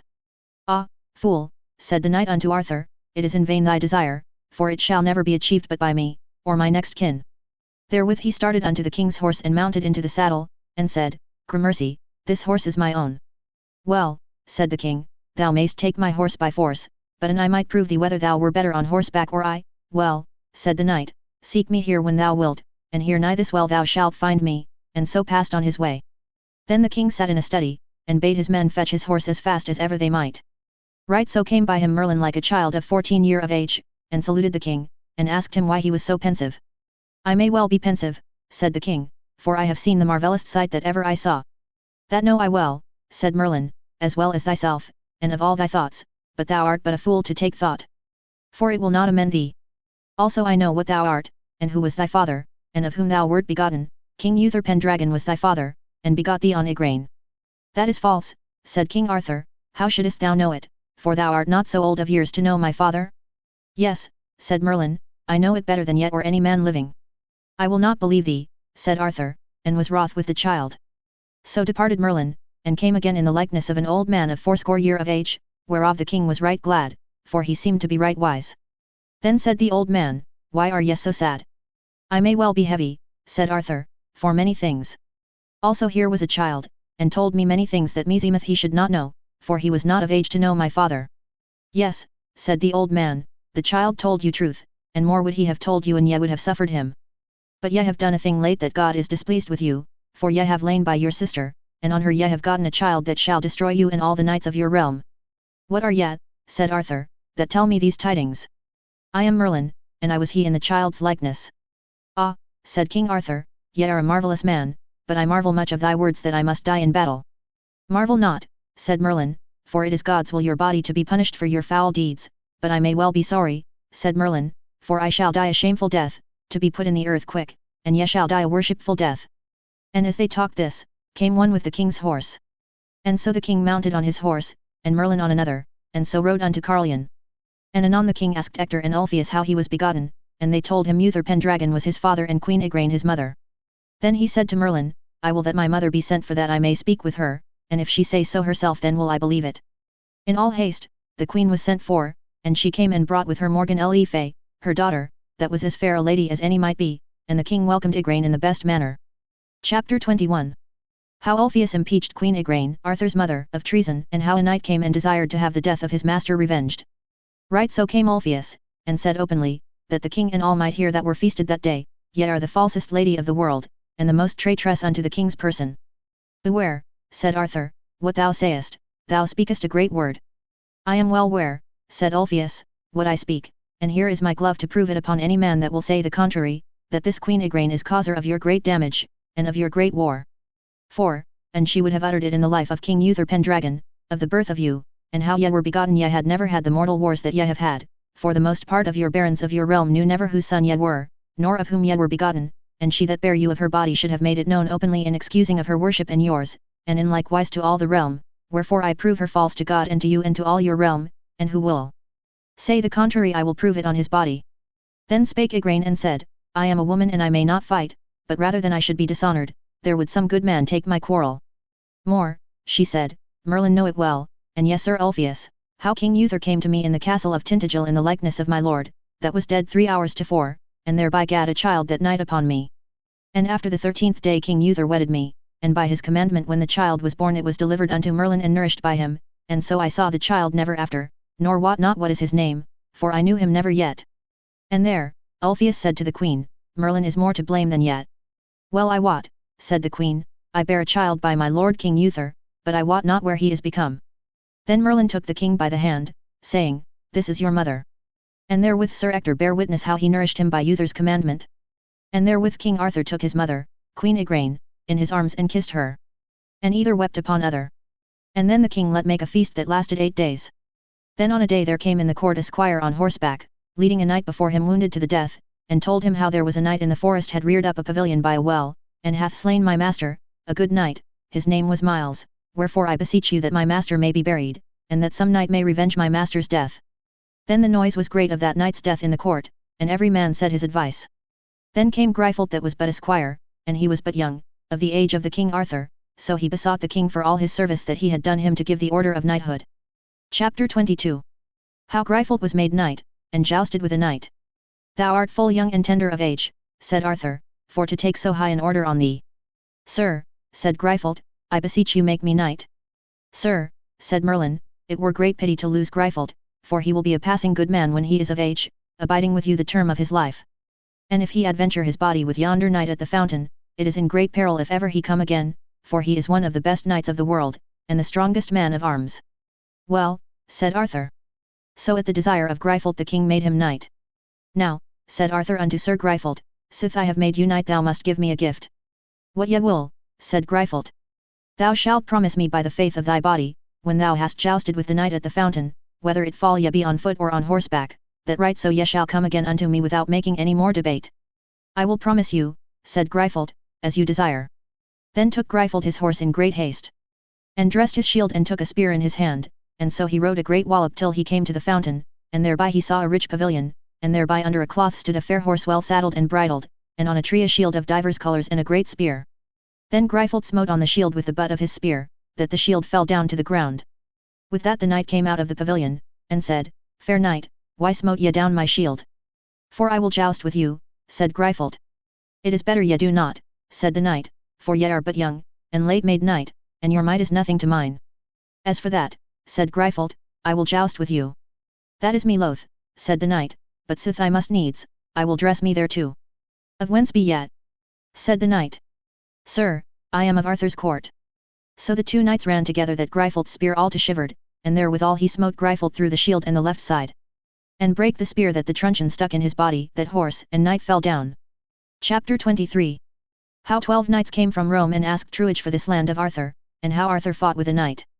When the knight saw him lie so on the ground, he alighted, and was passing heavy, for he weened he had slain him, and then he unlaced his helm and gat him wind, and so with the truncheon he set him on his horse, and so betook him to God, and said he had a mighty heart, and if he might live he would prove a passing good knight. And so Sir Gryffelt rode to the court, where great dole was made for him. But through good leeches he was healed and saved. Right so came into the court 12 knights, and were aged men, and they came from the Emperor of Rome, and they asked of Arthur truage for this realm, other else the Emperor would destroy him and his land. Well, said King Arthur, ye are messengers, therefore ye may say what ye will, other else ye should die therefore. But this is mine answer, I owe the emperor no truage, nor none will I hold him, but on a fair field I shall give him my truage that shall be with a sharp spear, or else with a sharp sword, and that shall not be long, by my father's soul. Uther Pendragon. And therewith the messengers departed passingly wroth, and King Arthur as wroth, for an evil time came they then, for the king was passingly wroth for the hurt of Sir Gryfelt. And so he commanded a privy man of his chamber that or it be day his best horse and armour, with all that longeth unto his person, be without the city or tomorrow day. Right so or tomorrow day he met with his man and his horse, and so mounted up and dressed his shield and took his spear, and bade his chamberlain tarry there till he came again. And so Arthur rode a soft pace till it was day, and then was he ware of 3 churls chasing Merlin, and would have slain him. Then the king rode unto them, and bade them, flee, churls. Then were they afeard when they saw a knight, and fled. O Merlin, said Arthur, here hadst thou been slain for all thy crafts had I not been. Nay, said Merlin, not so, for I could save myself and I would, and thou art more near thy death than I am, for thou goest to the death ward. And God be not thy friend. So as they went thus talking they came to the fountain, and the rich pavilion there by it. Then King Arthur was where sat a knight armed in a chair. Sir knight, said Arthur, for what cause abidest thou here, that there may no knight ride this way but if he joust with thee? Said the king. I rede thee leave that custom, said Arthur. This custom, said the knight, have I used and will use maugre who saith nay, and who is grieved with my custom let him amend it that will. I will amend it, said Arthur. I shall defend thee, said the knight. Anon he took his horse and dressed his shield and took a spear, and they met so hard either in other's shields, that all to shivered their spears. Therewith anon Arthur pulled out his sword. Nay, not so, said the knight, it is fairer, said the knight, that we twain run more together with sharp spears. I will well, said Arthur, and I had any more spears. I have enow, said the knight, so there came a squire and brought 2 good spears, and Arthur chose one and he another. So they spurred their horses and came together with all their mights, that either brake their spears to their hands. Then Arthur set hand on his sword. Nay, said the knight, ye shall do better, ye are a passing good jouster as ever I met withal, and once for the love of the high order of knighthood let us joust once again. I assent me, said Arthur. Anon there were brought 2 great spears, and every knight gat a spear, and therewith they ran together that Arthur's spear all to shivered. But the other knight hit him so hard in midst of the shield that horse and man fell to the earth, and therewith Arthur was eager, and pulled out his sword, and said, I will assay thee, Sir Knight, on foot, for I have lost the honour on horseback. I will be on horseback, said the knight. Then was Arthur wroth, and dressed his shield toward him with his sword drawn. When the knight saw that, he alighted, for him thought no worship to have a knight at such a vale, he to be on horseback and he on foot. And so he alighted and dressed his shield unto Arthur. And there began a strong battle with many great strokes, and so hewed with their swords that the cantels flew in the fields, and much blood they bled both, that all the place there as they fought was overbled with blood, and thus they fought long and rested them, and then they went to the battle again, and so hurtled together like 2 rams that either fell to the earth. So at the last they smote together that both their swords met even together. But the sword of the knight smote King Arthur's sword in 2 pieces, wherefore he was heavy. Then said the knight unto Arthur, Thou art in my danger whether me list to save thee or slay thee, and but thou yield thee as overcome and recreant, thou shalt die. As for death, said King Arthur, welcome be it when it cometh, but to yield me unto thee as recreant I had liefer die than to be so shamed. And therewithal the king leapt unto Pellinore, and took him by the middle and threw him down, and raced off his helm. When the knight felt that he was adreed, for he was a passing big man of might, and anon he brought Arthur under him, and raced off his helm and would have smitten off his head. Chapter 24. How Merlin saved Arthur's life, and threw an enchantment on King Pellinore and made him to sleep. Therewithal came Merlin and said, Knight, hold thy hand, for an thou slay that knight thou puttiest this realm in the greatest damage that ever was realm, for this knight is a man of more worship than thou wottest of. Why, who is he? Said the knight. It is King Arthur. Then would he have slain him for dread of his wrath, and heaved up his sword, and therewith Merlin cast an enchantment to the knight, that he fell to the earth in a great sleep. Then Merlin took up King Arthur, and rode forth on the knight's horse. Alas! Said Arthur, what hast thou done, Merlin? Hast thou slain this good knight by thy crafts? There liveth not so worshipful a knight as he was, I had liefer than the stint of my land a year that he were alive. Care ye not, said Merlin, for he is wholer than yet, for he is but asleep, and will awake within 3 hours. I told you, said Merlin, what a knight he was, here had ye been slain had I not been. Also there liveth not a bigger knight than he is one. And he shall hereafter do you right good service, and his name is Pellinore, and he shall have 2 sons that shall be passing good men, save one they shall have no fellow of prowess and of good living, and their names shall be Percivale of Wales and Lamerake of Wales, and he shall tell you the name of your own son, begotten of your sister, that shall be the destruction of all this realm.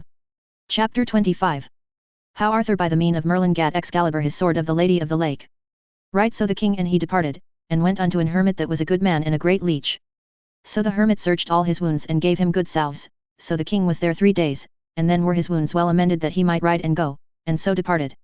And as they rode, Arthur said, I have no sword. No force, said Merlin, hereby is a sword that shall be yours, and I may. So they rode till they came to a lake, the which was a fair water and broad, and in the midst of the lake Arthur was ware of an arm clothed in white samite, that held a fair sword in that hand. Lo! Said Merlin, yonder is that sword that I spake of. With that they saw a damosel going upon the lake. What damosel is that? Said Arthur. That is the Lady of the Lake, said Merlin, and within that lake is a rock, and therein is as fair a place as any on earth, and richly beseen, and this damosel will come to you anon, and then speak ye fair to her that she will give you that sword. Anon withal came the damosel unto Arthur, and saluted him, and he her again. Damosel, said Arthur, what sword is that, that yonder the arm holdeth above the water? I would it were mine, for I have no sword. Sir Arthur, king, said the damosel, that sword is mine, and if ye will give me a gift when I ask it you, ye shall have it. By my faith, said Arthur, I will give you what gift ye will ask. Well, said the damosel, go ye into yonder barge, and row yourself to the sword, and take it and the scabbard with you, and I will ask my gift when I see my time. So Sir Arthur and Merlin alighted and tied their horses to 2 trees, and so they went into the ship, and when they came to the sword that the hand held, Sir Arthur took it up by the handles, and took it with him, and the arm and the hand went under the water. And so they came unto the land and rode forth, and then Sir Arthur saw a rich pavilion. What signifieth yonder pavilion? It is the knight's pavilion, said Merlin, that ye fought with last, Sir Pellinore, but he is out, he is not there. He hath ado with a knight of yours that hight Eglaim, and they have foughten together, but at the last Eglaim fled, and else he had been dead, and he hath chased him even to Carlion, and we shall meet with him anon in the highway. That is well said, said Arthur, now have I a sword, now will I wage battle with him, and be avenged on him. Sir, you shall not so, said Merlin, for the knight is weary of fighting and chasing, so that ye shall have no worship to have ado with him, also he will not be lightly matched of one knight living, and therefore it is my counsel, let him pass, for he shall do you good service in short time, and his sons after his days. Also ye shall see that day in short space, you shall be right glad to give him your sister to Wednesday when I see him, I will do as ye advise, said Arthur. Then Sir Arthur looked on the sword, and liked it passing well. Whether liketh you better, said Merlin, the sword or the scabbard? Me liketh better the sword, said Arthur. Ye are more unwise, said Merlin, for the scabbard is worth 10 of the swords, for whiles ye have the scabbard upon you, ye shall never lose no blood, be ye never so sore wounded, therefore keep well the scabbard always with you. So they rode unto Carlion, and by the way they met with Sir Pellinore, but Merlin had done such a craft, that Pellinore saw not Arthur, and he passed by without any words. I marvel, said Arthur, that the knight would not speak. Sir, said Merlin, he saw you not, for an he had seen you, ye had not lightly departed. So they came unto Carlion, whereof his knights were passing glad. And when they heard of his adventures, they marvelled that he would jeopard his person so, alone. But all men of worship said it was merry to be under such a chieftain, that would put his person in adventure as other poor knights did. Chapter 26. How tidings came to Arthur that King Rens had overcome 11 kings, and how he desired Arthur's beard to trim his mantle. This meanwhile came a messenger from King Rens of North Wales, and king he was of all Ireland, and of many isles, and this was his message, greeting well King Arthur in this manner wise, saying that King Rens had discomfited and overcome 11 kings, and every of them did him homage, and that was this, they gave him their beards clean flayed off, as much as there was, wherefore the messenger came for King Arthur's beard. For King Rens had purfled a mantle with king's beards, and there lacked one place of the mantle, wherefore he sent for his beard, or else he would enter into his lands, and burn and slay, and never leave till he have the head and the beard. Well, said Arthur, thou hast said thy message, the which is the most villainous and lewdest message that ever man heard sent unto a king, also thou mayest see my beard is full young yet to make a purfle of it. But tell thou thy king this, I owe him none homage, nor none of mine elders, but or it belong to. He shall do me homage on both his knees, or else he shall lose his head, by the faith of my body, for this is the most shamefullest message that ever I heard speak of. I have espied thy king met never yet with worshipful man, but tell him, I will have his head without he do me homage. Then the messenger departed. Now is there any here, said Arthur, that know it King Rens? Then answered a knight that hight Naram, Sir, I know the king well, he is a passing good man of his body, as few be living, and a passing proud man, and sir, doubt ye not he will make war on you with a mighty puissance. Well, said Arthur, I shall ordain for him in short time. Chapter 27. How all the children were sent for that were born on May Day, and how Mordred was saved. Then King Arthur let send for all the children born on May Day, begotten of lords and born of ladies, for Merlin told King Arthur that he that should destroy him should be born on May Day, wherefore he sent for them all, upon pain of death, and so there were found many lords' sons, and all were sent unto the king, and so was Mordred sent by King Lot's wife, and all were put in a ship to the sea, and some were 4 weeks old, and some less. And so by fortune the ship drave unto a castle, and was all to riven, and destroyed the most part, save that Mordred was cast up, and a good man found him, and nourished him till he was 14 year old, and then he brought him to the court, as it rehearseth afterward, toward the end of the death of Arthur. So many lords and barons of this realm were displeased, for their children were so lost, and many put the white on Merlin more than on Arthur, so what for dread and for love, they held their peace. But when the messenger came to King Rents, then was he wood out of measure, and purveyed him for a great host, as it rehearseth after in the book of Balin le Savage, that followeth next after, how by adventure Balin gat the sword. Explicit Liber Primus. Book 2. Chapter 1. Of a damosel which came girt with a sword for to find a man of such virtue to draw it out of the scabbard. After the death of Uther Pendragon reigned Arthur his son, the which had great war in his days for to get all England into his hand. For there were many kings within the realm of England, and in Wales, Scotland, and Cornwall.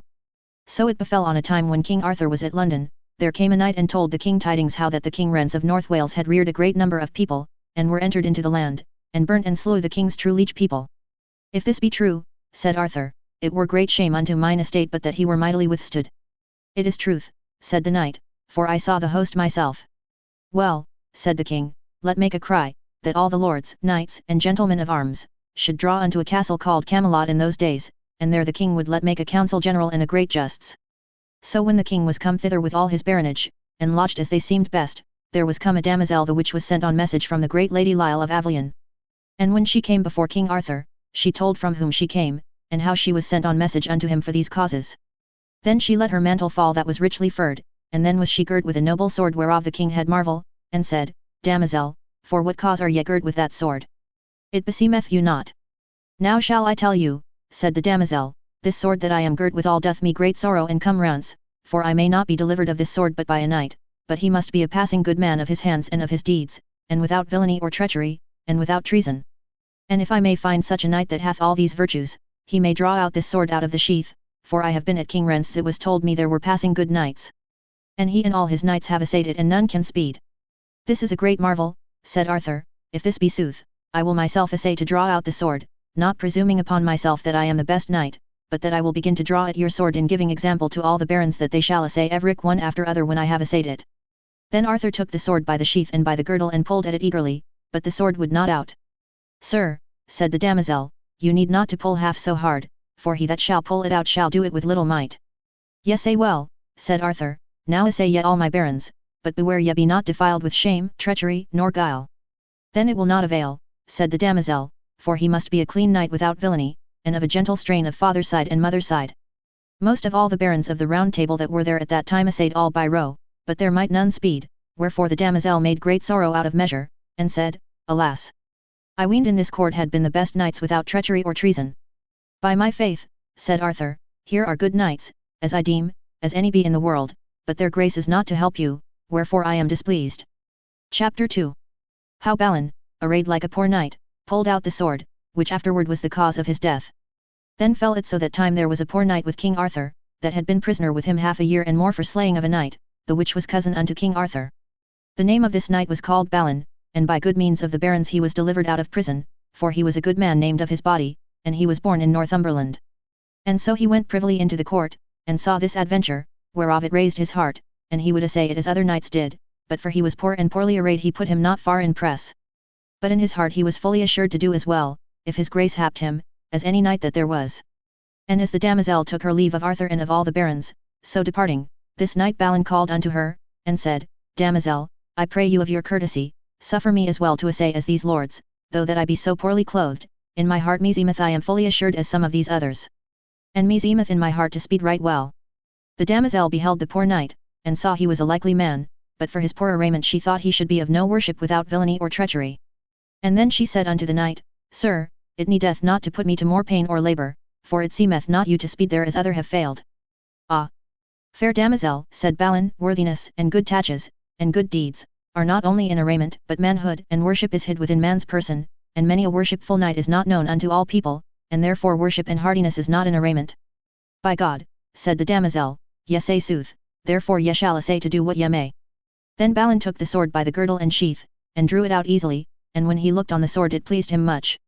Then had the king and all the barons great marvel that Balin had done that adventure, and many knights had great despite of Balin. Certes, said the damosel, this is a passing good knight, and the best that ever I found, and most of worship without treason, treachery, or villainy, and many marvels shall he do. Now, gentle and courteous knight, give me the sword again. Nay, said Balin, for this sword will I keep, but it be taken from me with force. Well, said the damosel, ye are not wise to keep the sword from me, for ye shall slay with the sword the best friend that ye have, and the man that ye most love in the world, and the sword shall be your destruction. I shall take the adventure, said Balin, that God will ordain me, but the sword ye shall not have at this time, by the faith of my body. Ye shall repent it within short time, said the damosel, for I would have the sword more for your avail than for mine, for I am passing heavy for your sake, for ye will not believe that sword shall be your destruction, and that is great pity. With that the damosel departed, making great sorrow. Anon after, Balin sent for his horse and armour, and so would depart from the court, and took his leave of King Arthur. Nay, said the king, I suppose ye will not depart so lightly from this fellowship, I suppose ye are displeased that I have shewed you unkindness, blame me the less, for I was misinformed against you, but I weened ye had not been such a knight as ye are, of worship and prowess, and if ye will abide in this court among my fellowship, I shall so advance you as ye shall be pleased. God thank your highness, said Balin, your bounty and highness may no man praise half to the value, but at this time I must needs depart, beseeching you alway of your good grace. Truly, said the king, I am right wroth for your departing, I pray you, fair knight, that ye tarry not long, and ye shall be right welcome to me, and to my barons, and I shall amend all miss that I have done against you. God thank your great lordship, said Balin, and therewith made him ready to depart. Then the most part of the knights of the Round Table said that Balin did not this adventure all only by might, but by witchcraft. Chapter 3. How the Lady of the Lake demanded the knight's head that had won the sword, or the maiden's head. The meanwhile, that this knight was making him ready to depart, there came into the court a lady that hight the Lady of the Lake.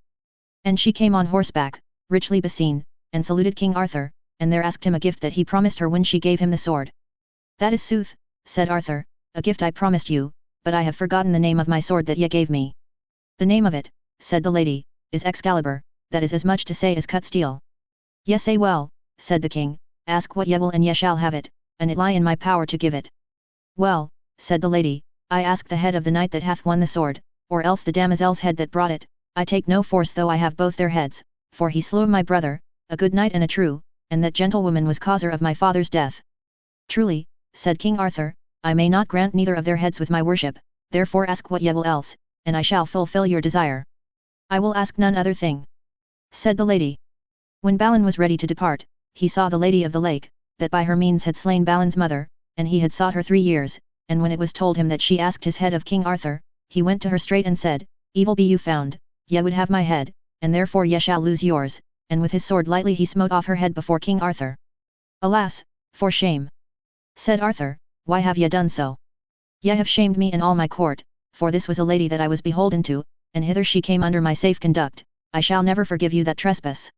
Sir, said Balin, me forthinketh of your displeasure, for this same lady was the untruest lady living, and by enchantment and sorcery she hath been the destroyer of many good knights, and she was causer that my mother was burnt, through her falsehood and treachery. What cause soever ye had, said Arthur, ye should have forborne her in my presence, therefore, think not the contrary, ye shall repent it. For such another despite had I never in my court, therefore withdraw you out of my court in all haste ye may. Then Balin took up the head of the lady, and bare it with him to his hostelry, and there he met with his squire, that was sorry he had displeased King Arthur, and so they rode forth out of the town. Now, said Balin, we must depart, take thou this head and bear it to my friends, and tell them how I have sped, and tell my friends in Northumberland that my most foe is dead. Also tell them how I am out of prison, and what adventure befell me at the getting of this sword. Alas! Said the squire, ye are greatly to blame for to displease King Arthur. As for that, said Balin, I will hie me, in all the haste that I may, to meet with King Rents and destroy him, either else to die therefore, and if it may hap me to win him, then will King Arthur be my good and gracious lord. Where shall I meet with you? Said the squire. In King Arthur's court, said Balin. So his squire and he departed at that time. Then King Arthur and all the court made great dole and had shame of the death of the Lady of the Lake. Then the king buried her richly. Chapter 4. How Merlin told the adventure of this damosel.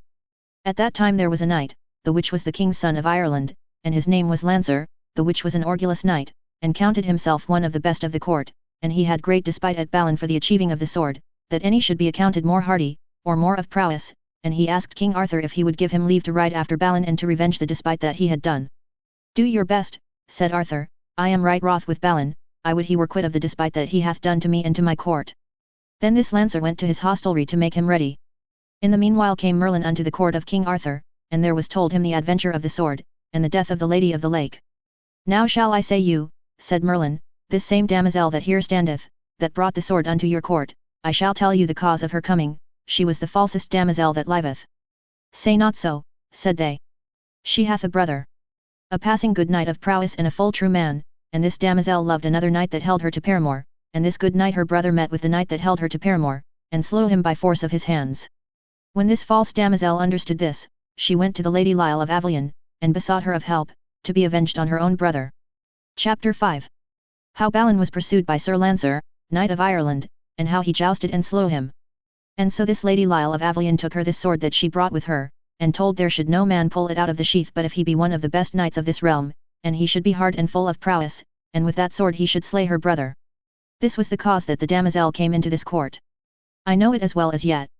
Would God she had not come into this court, but she came never in fellowship of worship to do good, but always great harm, and that knight that hath achieved the sword shall be destroyed by that sword, for the which will be great damage, for there liveth not a knight of more prowess than he is, and he shall do unto you, my lord Arthur, great honour and kindness, and it is great pity he shall not endure but a while, for of his strength and hardiness I know not his match living. So the knight of Ireland armed him at all points, and dressed his shield on his shoulder, and mounted upon horseback, and took his spear in his hand, and rode after a great pace, as much as his horse might go, and within a little space on a mountain he had a sight of Balin, and with a loud voice he cried, Abide, knight, for ye shall abide whether ye will or nill, and the shield that is to fore you shall not help. When Balin heard the noise, he turned his horse fiercely, and said, Fair knight, what will ye with me, will ye joust with me? Yet, said the Irish knight, therefore come I after you. Peradventure, said Balin, it had been better to have holden you at home, for many a man weeneth to put his enemy to a rebuke, and oft it falleth to himself. Of what court be ye sent from? Said Balin. I am come from the court of King Arthur, said the knight of Ireland, that come hither for to revenge the despite ye did this day to King Arthur and to his court. Well, said Balin, I see well I must have ado with you. That me forthinketh for to grieve King Arthur, or any of his court, and your quarrel is full simple, said Balin, unto me, for the lady that is dead, did me great damage, and else would I have been loath as any knight that liveth for to slay a lady. Make you ready, said the knight Lancer, and dress you unto me, for that one shall abide in the field. Then they took their spears, and came together as much as their horses might drive, and the Irish knight smote Balin on the shield, that all went shivers off his spear, and Balin hit him through the shield, and the hauberk perished, and so pierced through his body and the horse's croup, and anon turned his horse fiercely, and drew out his sword, and wist not that he had slain him, and then he saw him lie as a dead corpse. Chapter 6. How a damosel, which was love to Lancer, slew herself for love, and how Balin met with his brother Balin. Then he looked by him, and was ware of a damosel that came riding full fast as the horse might ride, on a fair palfrey.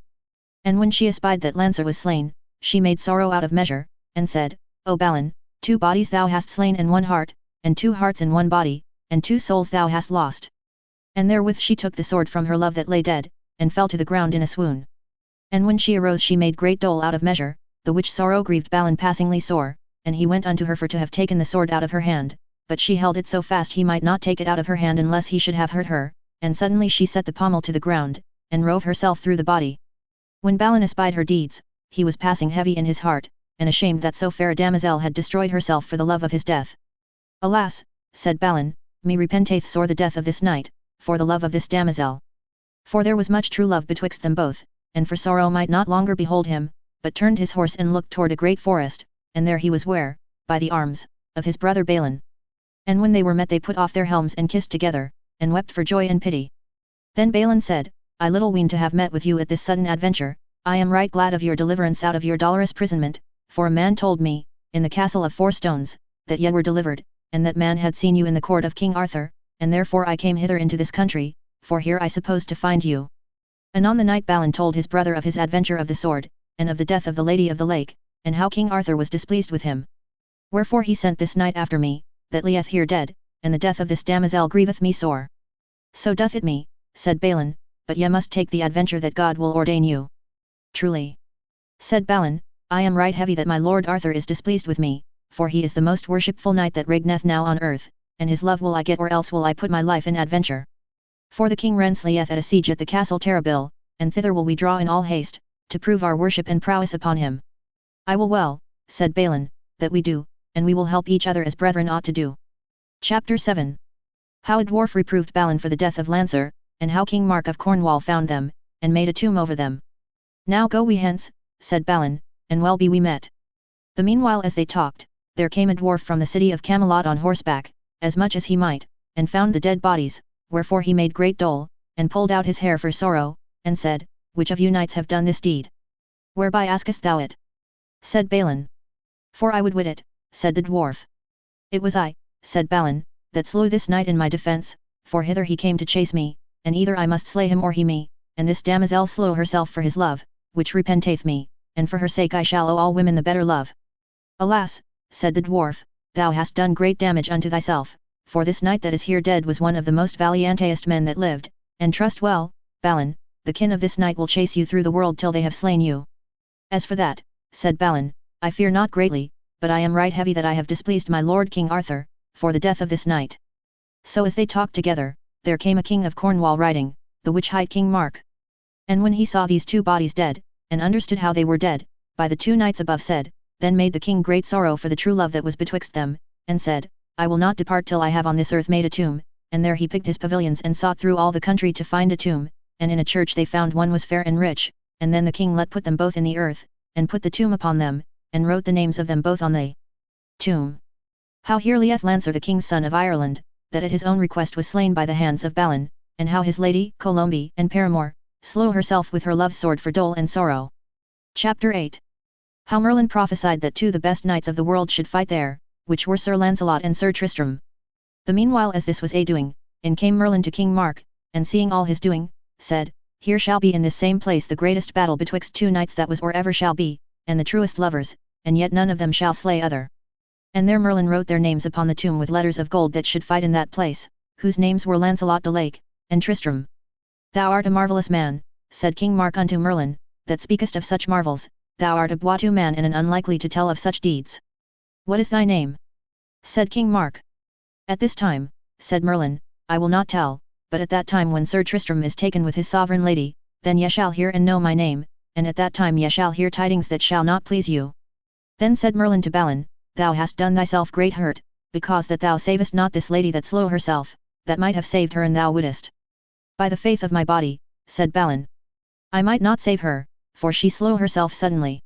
Me repenteth, said Merlin, because of the death of that lady thou shalt strike a stroke most dolorous that ever man struck, except the stroke of our Lord, for thou shalt hurt the truest knight and the man of most worship that now liveth, and through that stroke 3 kingdoms shall be in great poverty, misery, and wretchedness 12 years, and the knight shall not be whole of that wound for many years.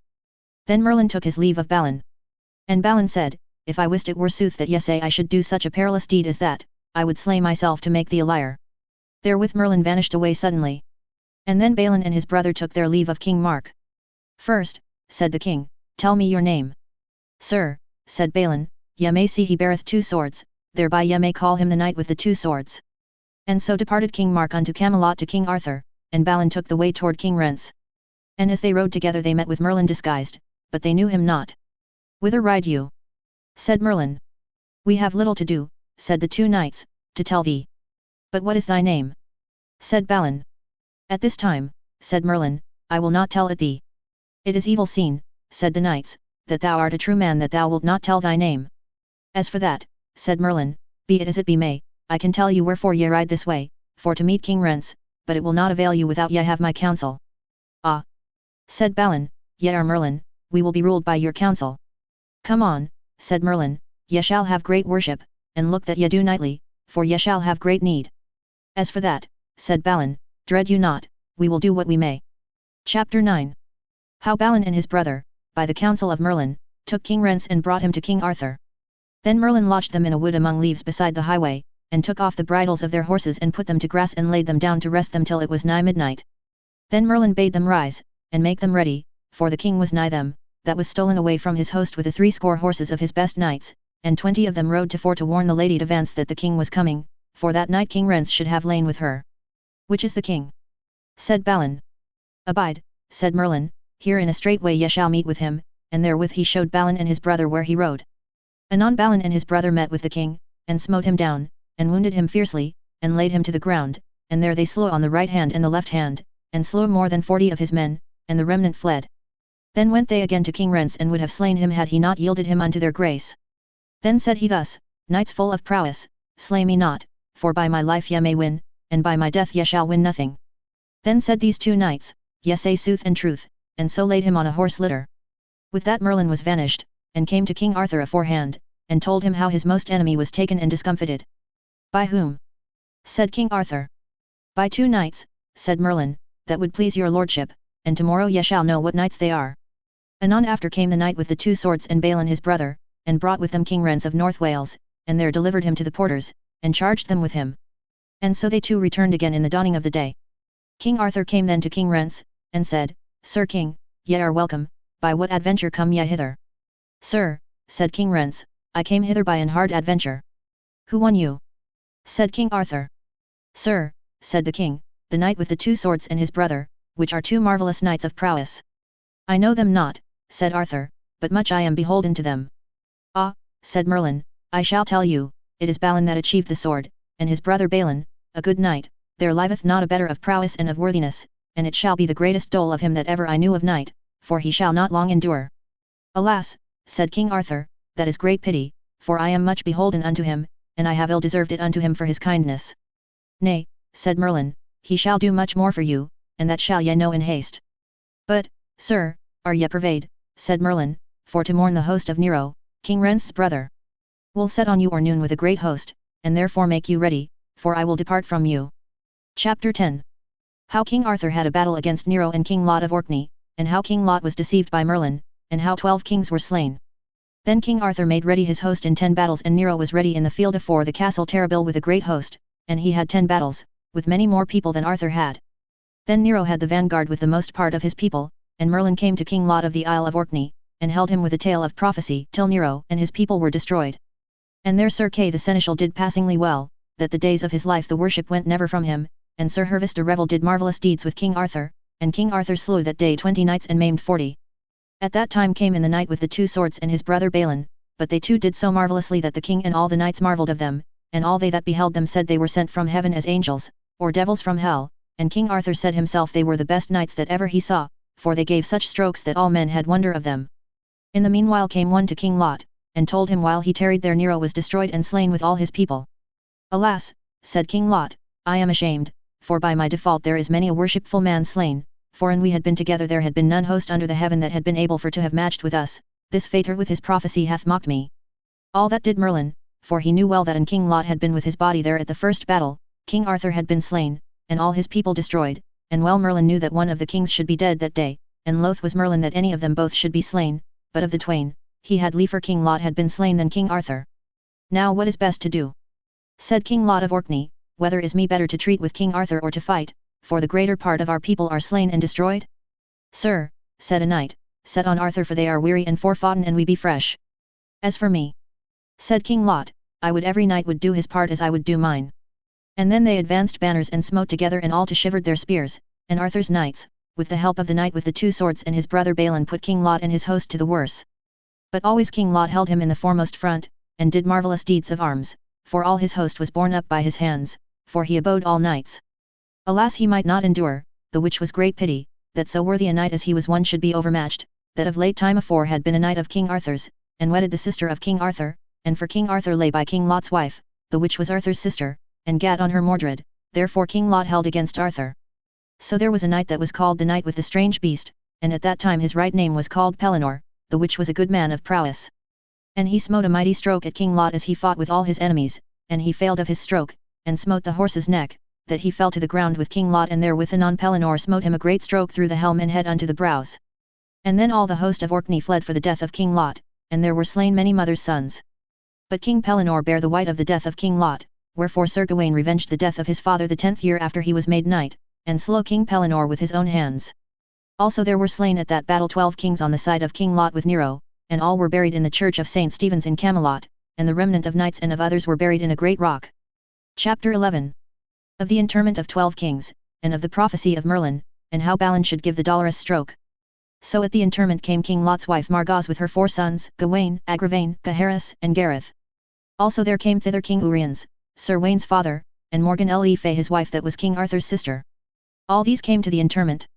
But of all these 12 kings King Arthur let make the tomb of King Lot passing richly, and made his tomb by his own, and then Arthur let make 12 images of latten and copper, and overgild it with gold, in the sign of 12 kings, and each one of them held a taper of wax that burnt day and night, and King Arthur was made in sign of a figure standing above them with a sword drawn in his hand, and all the 12 figures had countenance like unto men that were overcome. All this made Merlin by his subtle craft, and there he told the king, when I am dead these tapers shall burn no longer, and soon after the adventures of the Sangreal shall come among you and be achieved. Also he told Arthur how Balin the worshipful knight shall give the dolorous stroke, whereof shall fall great vengeance. Oh, where is Balin and Balin and Pellinore? Said King Arthur. As for Pellinore, said Merlin, he will meet with you soon, and as for Balin he will not be long from you, but the other brother will depart, ye shall see him no more. By my faith, said Arthur, they are 2 marvellous knights, and namely Balin passeth of prowess of any knight that ever I found, for much beholden am I unto him, would God he would abide with me. Sir, said Merlin, look ye keep well the scabbard of Excalibur, for ye shall lose no blood while ye have the scabbard upon you, though ye have as many wounds upon you as ye may have. So after, for great trust, Arthur betook the scabbard to Morgan le Fay his sister, and she loved another knight better than her husband King Uriens or King Arthur, and she would have had Arthur her brother slain, and therefore she let make another scabbard like it by enchantment. And gave the scabbard Excalibur to her love, and the knight's name was called Accolon, that after had near slain King Arthur. After this Merlin told unto King Arthur of the prophecy that there should be a great battle beside Salisbury, and Mordred his own son should be against him. Also he told him that Bagdemagus was his cousin, and germain unto King Uriens. Chapter 12. How a sorrowful knight came before Arthur, and how Balin fetched him, and how that knight was slain by a knight invisible. Within a day or two King Arthur was somewhat sick, and he let pitch his pavilion in a meadow, and there he laid him down on a pallet to sleep, but he might have no rest. Right so he heard a great noise of an horse, and therewith the king looked out at the porch of the pavilion, and saw a knight coming even by him, making great dole. Abide, fair sir, said Arthur, and tell me wherefore thou makest this sorrow. Ye may little amend me, said the knight, and so passed forth to the castle of Meliot. Anon after there came Balin, and when he saw King Arthur he alighted off his horse, and came to the king on foot, and saluted him. By my head, said Arthur, ye be welcome. Sir, right now came riding this way a knight making great mourn, for what cause I cannot tell, wherefore I would desire of you of your courtesy and of your gentleness to fetch again that knight either by force or else by his good will. I will do more for your lordship than that, said Balin, and so he rode more than a pace. And found the knight with a damosel in a forest, and said, Sir knight, ye must come with me unto King Arthur, for to tell him of your sorrow. That will I not, said the knight, for it will scathe me greatly, and do you none avail. Sir, said Balin, I pray you make you ready, for ye must go with me, or else I must fight with you and bring you by force, and that were me loath to do. Will ye be my warrant, said the knight, and I go with you? Yet, said Balin, or else I will die therefore. And so he made him ready to go with Balin, and left the damosel still. And as they were even afore King Arthur's pavilion, there came one invisible, and smote this knight that went with Balin throughout the body with a spear. Alas, said the knight, I am slain under your conduct with a knight called Garlon, therefore take my horse that is better than yours, and ride to the damosel, and follow the quest that I was in as she will lead you, and revenge my death when ye may. That shall I do, said Balin. And then I make vow unto knighthood, and so he departed from this knight with great sorrow. So King Arthur let bury this knight richly, and made a mention on his tomb, how there was slain Herlos le Berbius, and by whom the treachery was done, the knight Garlon. But ever the damosel bare the truncheon of the spear with her that Sir Herlos was slain withal. Chapter 13. How Balin and the damosel met with a knight which was in likewise slain, and how the damosel bled for the custom of a castle. So Balin and the damosel rode into a forest, and there met with a knight that had been a hunting, and that knight asked Balin for what cause he made so great sorrow. Me list not to tell you, said Balin. Now, said the knight, an I were armed as ye be I would fight with you. That should little need, said Balin, I am not afeard to tell you, and told him all the cause how it was. Ah, said the knight, is this all? Here I ensure you by the faith of my body never to depart from you while my life lasteth. And so they went to the hostelry and armed them, and so rode forth with Balin. And as they came by an hermitage even by a churchyard, there came the knight Garlon invisible, and smote this knight, Perin de Mount Belliard, through the body with a spear. Alas, said the knight, I am slain by this traitor knight that rideth invisible. Alas, said Balin, it is not the first despite he hath done me, and there the hermit and Balin buried the knight under a rich stone in a tomb royal. And on the morn they found letters of gold written, how Sir Gawain shall revenge his father's death, King Lot, on the King Pellinore. Anon after this Balin and the damosel rode till they came to a castle, and there Balin alighted, and he and the damosel went to go into the castle, and anon as Balin came within the castle's gate the portcullis fell down at his back, and there fell many men about the damosel, and would have slain her. When Balin saw that, he was sore aggrieved, for he might not help the damosel. Then he went up into the tower, and leapt over walls into the ditch, and hurt him not, and anon he pulled out his sword and would have foughten with them. And they all said nay, they would not fight with him, for they did nothing but the old custom of the castle, and told him how their lady was sick, and had lain many years, and she might not be whole but if she had a dish of silver full of blood of a clean maid and a king's daughter, and therefore the custom of this castle is, there shall no damosel pass this way but she shall bleed of her blood in a silver dish full. Well, said Balin, she shall bleed as much as she may bleed, but I will not lose the life of her whiles my life lasteth. And so Balin made her to bleed by her good will, but her blood helped not the lady. And so he and she rested there all night, and had their right good cheer, and on the morn they passed on their ways. And as it telleth after in the Sangreal, that Sir Percivale's sister helped that lady with her blood, whereof she was dead. Chapter 14. How Balin met with that knight named Garlon at a feast, and there he slew him, to have his blood to heal therewith the son of his host. Then they rode 3 or 4 days and never met with adventure, and by hap they were lodged with a gentleman that was a rich man and well at ease. And as they sat at their supper Balin overheard one complain grievously by him in a chair. What is this noise? Said Balin. Forsooth, said his host, I will tell you. I was but late at a justing, and there I jousted with a knight that is brother unto King Pellam, and twice smote I him down, and then he promised to quit me on my best friend, and so he wounded my son, that cannot be whole till I have of that knight's blood, and he rideth alway invisible, but I know not his name. Ah! Said Balin, I know that knight, his name is Garlon, he hath slain 2 knights of mine in the same manner, therefore I had liefer meet with that knight than all the gold in this realm, for the despite he hath done me. Well, said his host, I shall tell you, King Pellam of Lycaones hath made do cry in all this country a great feast that shall be within these 20 days. And no knight may come there but if he bring his wife with him, or his paramour, and that night, your enemy and mine, ye shall see that day. Then I beot you, said Balin, part of his blood to heal your son withal. We will be forward to morn, said his host. So on the morn they rode all 3 toward Pellam, and they had 15 days' journey or they came thither, and that same day began the great feast. And so they alighted and stabled their horses, and went into the castle, but Balin's host might not be let in because he had no lady. Then Balin was well received and brought unto a chamber and unarmed him, and there were brought him robes to his pleasure, and would have had Balin leave his sword behind him. Nay, said Balin, that do I not, for it is the custom of my country a knight always to keep his weapon with him, and that custom will I keep, or else I will depart as I came. Then they gave him leave to wear his sword, and so he went unto the castle, and was set among knights of worship. And his lady afore him. Soon Balin asked a knight, Is there not a knight in this court whose name is Garlon? Yonder he goeth, said a knight, he with the black face, he is the marvellous knight that is now living, for he destroyeth many good knights, for he goeth invisible. Ah well, said Balin, is that he? Then Balin advised him long, if I slay him here I shall not escape, and if I leave him now, peradventure I shall never meet with him again at such a steven, and much harm he will do an he live. Therewith this Garlon espied that this Balin beheld him, and then he came and smote Balin on the face with the back of his hand, and said, Knight, why beholdest me so? For shame therefore, eat thy meat and do that thou came for. Thou sayest sooth, said Balin, this is not the first despite that thou hast done me, and therefore I will do what I came for, and rose up fiercely and clave his head to the shoulders. Give me the truncheon, said Balin to his lady, wherewith he slew your knight. Anon she gave it him. For always she bare the truncheon with her. And therewith Balin smote him through the body, and said openly, With that truncheon thou hast slain a good knight, and now it sticketh in thy body. And then Balin called unto him his host, saying, Now may ye fetch blood enough to heal your son withal. Chapter 15. How Balin fought with King Pellam, and how his sword brake, and how he gat a spear wherewith he smote the dolorous stroke. Anon all the knights arose from the table for to set on Balin, and King Pellam himself arose up fiercely, and said, Knight, hast thou slain my brother? Thou shalt die therefore or thou depart. Well, said Balin, do it yourself. Yes, said King Pellam, there shall no man have ado with thee but myself, for the love of my brother. Then King Pellam caught in his hand a grim weapon and smote eagerly at Balin, but Balin put the sword betwixt his head and the stroke, and therewith his sword burst in sunder. And when Balin was weaponless he ran into a chamber for to seek some weapon, and so from chamber to chamber, and no weapon he could find, and always King Pellam after him. And at the last he entered into a chamber that was marvellously well dight and richly, and a bed arrayed with cloth of gold, the richest that might be thought, and one lying therein, and thereby stood a table of clean gold with 4 pillars of silver that bare up the table, and upon the table stood a marvellous spear strangely wrought.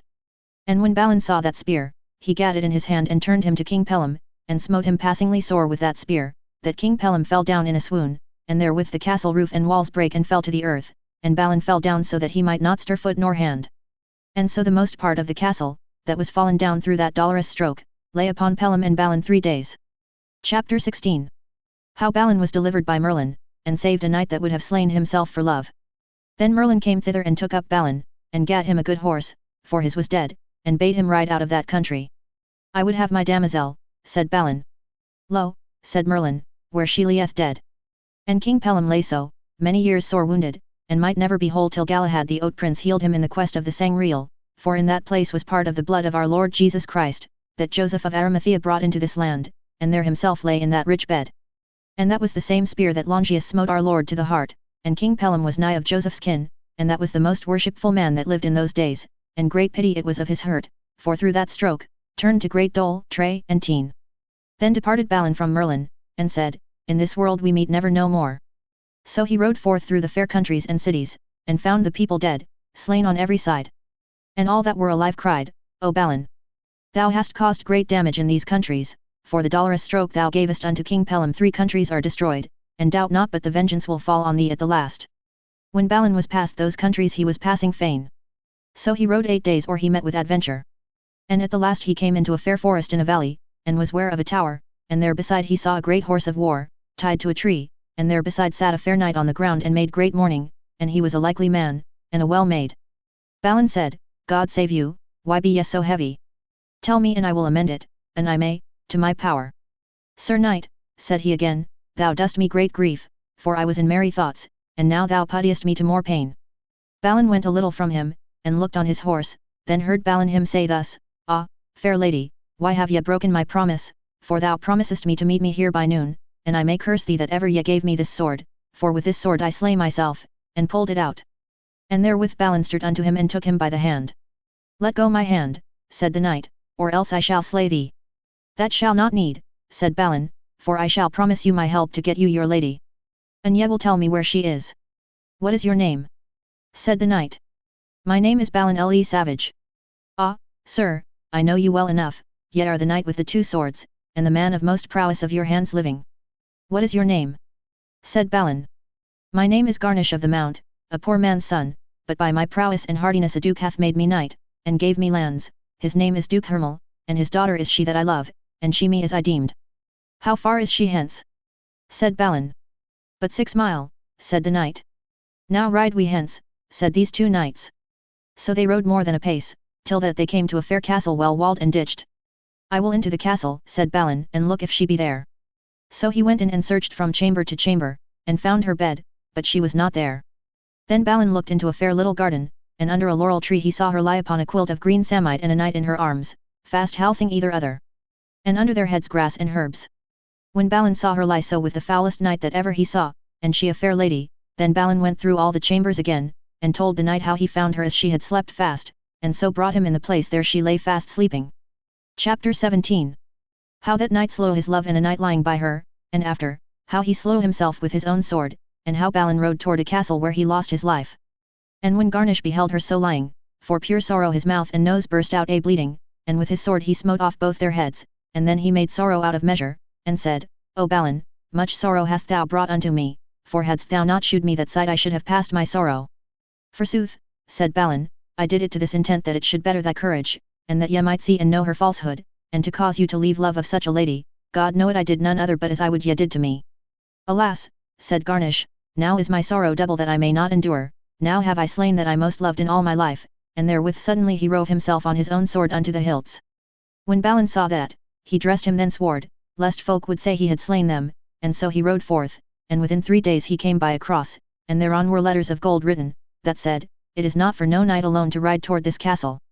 Then saw he an old hoar gentleman coming toward him, that said, Balin le Savage, thou passayest thy bounds to come this way, therefore turn again and it will avail thee. And he vanished away anon, and so he heard an horn blow as it had been the death of a beast. That blast, said Balin, is blown for me, for I am the prize and yet am I not dead. Anon withal he saw 100 ladies and many knights, that welcomed him with fair semblant, and made him passing good cheer unto his sight, and led him into the castle, and there was dancing and minstrelsy and all manner of joy. Then the chief lady of the castle said, Knight with the two swords, ye must have ado and joust with a knight hereby that keepeth an island, for there may no man pass this way but he must joust or he pass. That is an unhappy custom, said Balin, that a knight may not pass this way but if he joust. Ye shall not have ado but with one knight, said the lady. Well, said Balin, since I shall there too I am ready, but travelling men are oft weary and their horses too, but though my horse be weary my heart is not weary, I would be fain there my death should be. Sir, said a knight to Balin, methinks your shield is not good, I will lend you a bigger. Thereof I pray you.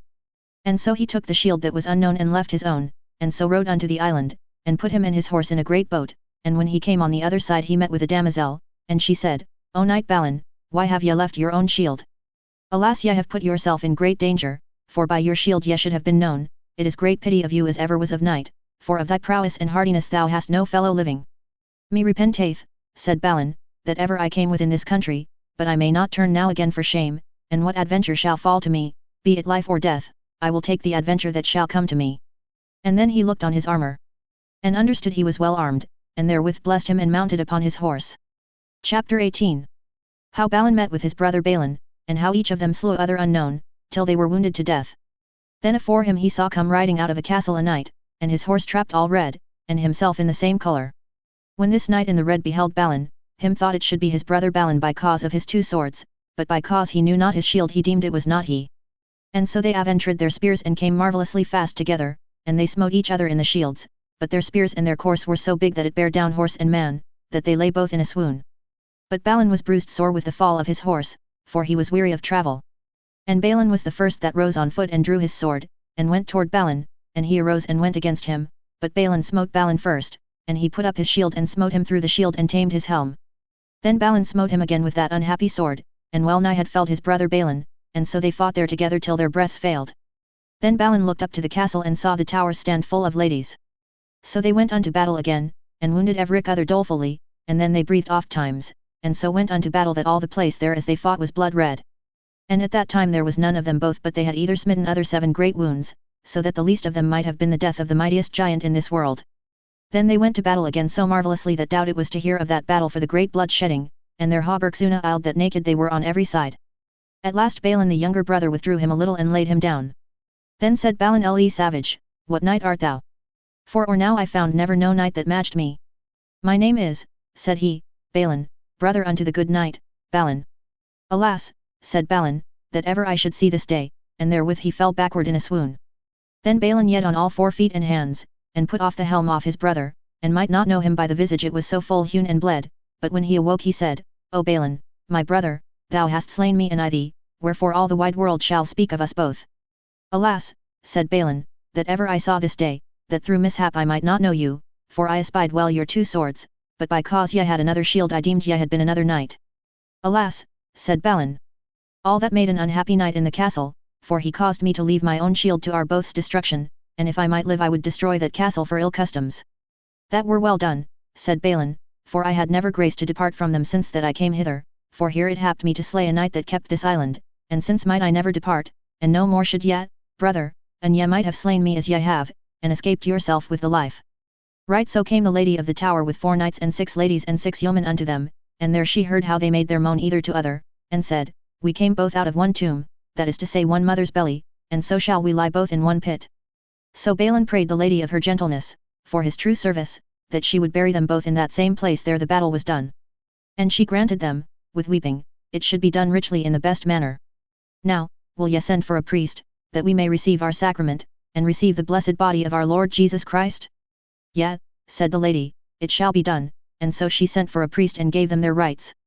Now, said Balin, when we are buried in one tomb, and the mention made over us how 2 brethren slew each other, there will never good knight, nor good man, see our tomb but they will pray for our souls. And so all the ladies and gentlewomen wept for pity. Then anon Balin died.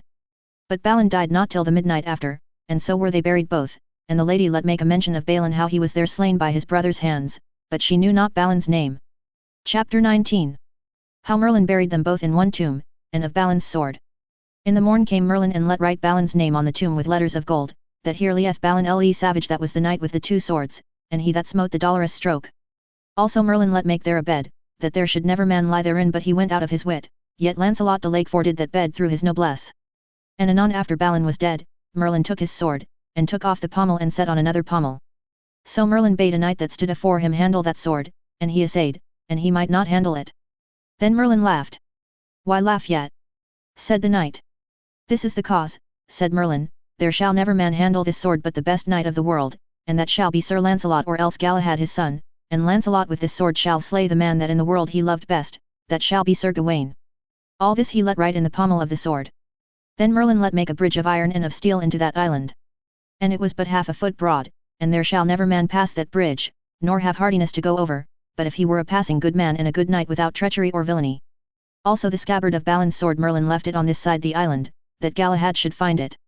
Also Merlin let make by his subtlety that Balin's sword was put in a marble stone standing upright as great as a millstone, and the stone hove at always above the water and did many years, and so by adventure it swam down the stream to the city of Camelot, that is in English Winchester. And that same day Galahad the oat prince came with King Arthur, and so Galahad brought with him the scabbard and achieved the sword that was there in the marble stone hoving upon the water. And on Whitsunday he achieved the sword as it is rehearsed in the book of Sangreal. Soon after this was done Merlin came to King Arthur and told him of the dolorous stroke that Balin gave to King Pellam, and how Balin and Balin fought together the marvellous battle that ever was heard of, and how they were buried both in one tomb. Alas, said King Arthur, this is the greatest pity that ever I heard tell of two knights, for in the world I know not such two knights. Thus endeth the tale of Balin and of Balin, two brethren born in Northumberland, good knights. Sequitur 3. Liber. Book 3. Chapter 1. How King Arthur took a wife, and wedded Guinevere, daughter to Leodegrance, king of the land of Cameliard, with whom he had the Round Table. In the beginning of Arthur, after he was chosen king by adventure and by grace, for the most part of the barons knew not that he was Uther Pendragon's son, but as Merlin made it openly known. But yet many kings and lords held great war against him for that cause, but well Arthur overcame them all, for the most part the days of his life he was ruled much by the counsel of Merlin. So it fell on a time King Arthur said unto Merlin, My barons will let me have no rest, but needs I must take a wife, and I will none take but by thy counsel and by thine advice. It is well done, said Merlin, that ye take a wife, for a man of your bounty and noblesse should not be without a wife. Now is there any that ye love more than another? Yet, said King Arthur, I love Guinevere the king's daughter, Leodegrance of the land of Cameliard, the which holdeth in his house the Table Round that ye told he had of my father Uther. And this damosel is the most valiant and fairest lady that I know living, or yet that ever I could find. Sir, said Merlin, as of her beauty and fairness she is one of the fairest alive, but, an ye loved her not so well as ye do, I should find you a damosel of beauty and of goodness that should like you and please you, and your heart were not set, but there as a man's heart is set, he will be loath to return. That is truth, said King Arthur. But Merlin warned the king covertly that Guinevere was not wholesome for him to take to wife, for he warned him that Lancelot should love her, and she him again, and so he turned his tale to the adventures of Sangreal. Then Merlin desired of the king for to have men with him that should inquire of Guinevere, and so the king granted him, and Merlin went forth unto King Leodegrance of Cameliard, and told him of the desires of the king that he would have unto his wife Guinevere his daughter. That is to me, said King Leodegrance, the best tidings that ever I heard, that so worthy a king of prowess and noblesse will wed my daughter. And as for my lands, I will give him, wist I it might please him, but he hath lands enow, him needeth none, but I shall send him a gift shall please him much more, for I shall give him the Table Round, the which Uther Pendragon gave me, and when it is full complete, there is 100 knights and 50. And as for 100 good knights I have myself, but I fote 50, for so many have been slain in my days. And so Leodegrance delivered his daughter Guinevere unto Merlin, and the Table Round with the 100 knights, and so they rode freshly, with great royalty, what by water and what by land. Till that they came nigh unto London. Chapter 2.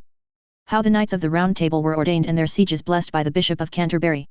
When King Arthur heard of the coming of Guinevere and the 100 knights with the Table Round, then King Arthur made great joy for her coming, and that rich present, and said openly, This fair lady is passing welcome unto me, for I have loved her long, and therefore there is nothing so lief to me. And these knights with the Round Table please me more than right great riches. And in all haste the king let ordain for the marriage and the coronation in the most honourable wise that could be devised. Now, Merlin, said King Arthur, go thou and espy me in all this land 50 knights which be of most prowess and worship. Within short time Merlin had found such knights that should fulfill 28 knights, but no more he could find. Then the Bishop of Canterbury was fetched, and he blessed the sieges with great royalty and devotion, and there set the 28 knights in their sieges. And when this was done Merlin said, Fair sirs, ye must all arise and come to King Arthur for to do him homage. He will have the better will to maintain you. And so they arose and did their homage, and when they were gone Merlin found in every sieges letters of gold that told the knights' names that had sitten therein. But 2 sieges were void. And so anon came young Gawain and asked the king a gift. Ask, said the king, and I shall grant it you. Sir, I ask that ye will make me knight that same day ye shall wed fair Guinevere. I will do it with a good will, said King Arthur, and do unto you all the worship that I may, for I must by reason ye are my nephew, my sister's son. Chapter 3. How a poor man riding upon a lean mare desired King Arthur to make his son knight. Forthwithal there came a poor man into the court, and brought with him a fair young man of 18 years of age riding upon a lean mare, and the poor man asked all men that he met, Where shall I find King Arthur? Yonder he is, said the knights, wilt thou anything with him? Yet, said the poor man, therefore I came hither. Anon as he came before the king, he saluted him and said, O King Arthur, the flower of all knights and kings, I beseech Jesu save thee. Sir, it was told me that at this time of your marriage ye would give any man the gift that he would ask, out except that were unreasonable. That is truth, said the king, such cries I let make, and that will I hold, so it appear not my realm nor mine estate. Ye say well and graciously, said the poor man, Sir, I ask nothing else but that ye will make my son here a knight. It is a great thing thou askest of me, said the king.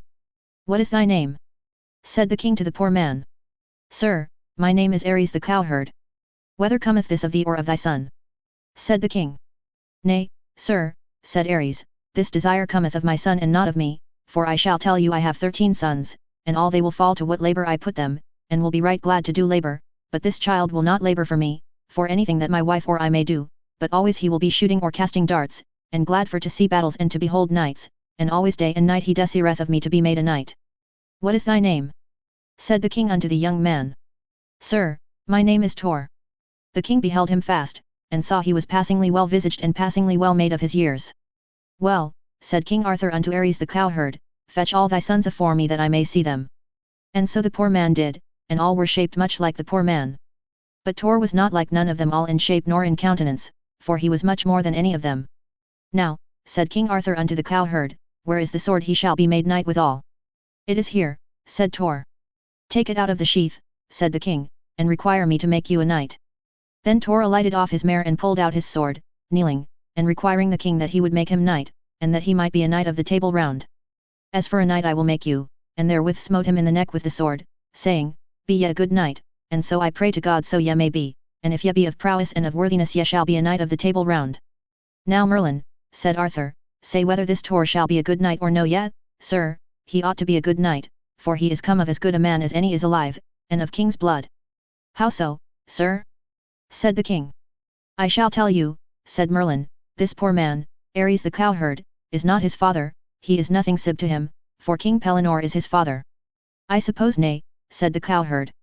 Fetch thy wife afore me, said Merlin, and she shall not say nay. Anon the wife was fetched, which was a fair housewife, and there she answered Merlin full womanly, and there she told the king and Merlin that when she was a maid, and went to milk kine, there met with her a stern knight, and half by force he had my maidenhead, and at that time he begot my son Tor, and he took away from me my greyhound that I had that time with me, and said that he would keep the greyhound for my love. Ah, said the cowherd, I weened not this, but I may believe it well, for he had never no tatches of me. Sir, said Tor unto Merlin, dishonour not my mother. Sir, said Merlin, it is more for your worship than hurt, for your father is a good man and a king, and he may right well advance you and your mother, for ye were begotten or ever she was wedded. That is truth, said the wife. It is the less grief unto me, said the cowherd. Chapter 4. How Sir Tor was known for son of King Pellinore, and how Gawain was made knight. So on the morn King Pellinore came to the court of King Arthur, which had great joy of him, and told him of Tor, how he was his son, and how he had made him knight at the request of the cowherd. When Pellinore beheld Tor, he pleased him much. So the king made Gawain knight, but Tor was the first he made at the feast. What is the cause, said King Arthur, that there be 2 places void in the sieges? Sir, said Merlin, there shall no man sit in those places but they that shall be of most worship. But in the siege perilous there shall no man sit therein but one, and if there be any so hardy to do it he shall be destroyed, and he that shall sit there shall have no fellow. And therewith Merlin took King Pellinore by the hand, and in the one hand next the 2 sieges and the siege perilous he said, in open audience, This is your place and best ye are worthy to sit therein of any that is here. Thereat sat Sir Gawain in great envy and told Gaheris his brother, Yonder knight is put to great worship. The which grieveth me sore, for he slew our father King Lot, therefore I will slay him, said Gawain, with the sword that was sent me that is passing trenchant. Ye shall not so, said Gaheris, at this time, for at this time I am but a squire, and when I am made knight I will be avenged on him, and therefore, brother, it is best ye suffer till another time, that we may have him out of the court, for an we did so we should trouble this high feast. I will well, said Gawain, as ye will. Chapter 5. How at feast of the wedding of King Arthur to Guinevere, a white hart came into the hall, and 30 couple hounds, and how a brachet pinched the hart which was taken away. Then was the high feast made ready, and the king was wedded at Camelot unto Dame Guinevere in the church of St. Stephen's, with great solemnity. And as every man was set after his degree, Merlin went to all the knights of the Round Table, and bade them sit still, that none of them remove. For ye shall see a strange and a marvellous adventure. Right so as they sat there came running in a white hart into the hall, and a white brachet next him, and 30 couple of black running hounds came after with a great cry, and the hart went about the table round as he went by other boards. The white brachet bit him by the buttock and pulled out a piece, wherethrough the hart leapt a great leap and overthrew a knight that sat at the board side, and therewith the knight arose and took up the brachet, and so went forth out of the hall, and took his horse and rode his way with the brachet. Right so anon came in a lady on a white palfrey, and cried aloud to King Arthur, Sir, suffer me not to have this despite. For the brachet was mine that the knight led away. I may not do therewith, said the king. With this there came a knight riding all armed on a great horse, and took the lady away with him with force, and ever she cried and made great dole. When she was gone the king was glad, for she made such a noise. Nay, said Merlin, ye may not leave these adventures so lightly, for these adventures must be brought again or else it would be disworship to you and to your feast. I will, said the king, that all be done by your advice. Then, said Merlin, let call Sir Gawain, for he must bring again the white hart. Also, sir, ye must let call Sir Tor, for he must bring again the brachet and the knight, or else slay him. Also let call King Pellinore, for he must bring again the lady and the knight, or else slay him. And these 3 knights shall do marvellous adventures or they come again. Then were they called all 3 as it rehearseth afore, and each of them took his charge, and armed them surely. But Sir Gawain had the first request, and therefore we will begin at him. Chapter 6. How Sir Gawain rode for to fetch again the hart, and how 2 brethren fought each against other for the hart. Sir Gawain rode more than a pace, and Gaheris his brother that rode with him instead of a squire to do him service. So as they rode they saw 2 knights fight on horseback passing sore, so Sir Gawain and his brother rode betwixt them, and asked them for what cause they fought so.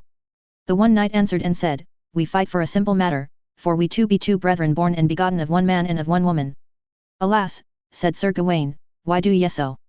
Sir, said the elder, there came a white hart this way this day, and many hounds chased him, and a white brachet was alway next him, and we understood it was adventure made for the high feast of King Arthur, and therefore I would have gone after to have won me worship, and here my younger brother said he would go after the hart, for he was better knight than I, and for this cause we fell at debate, and so we thought to prove which of us both was better knight.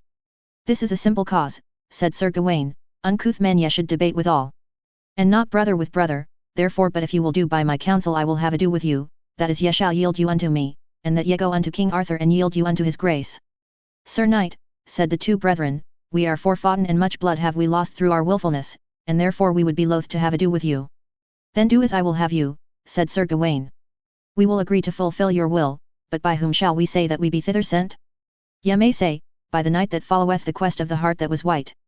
Now what is your name? Said Gawain. Sorlouse of the Forest, said the elder. And my name is, said the younger, Brian of the Forest.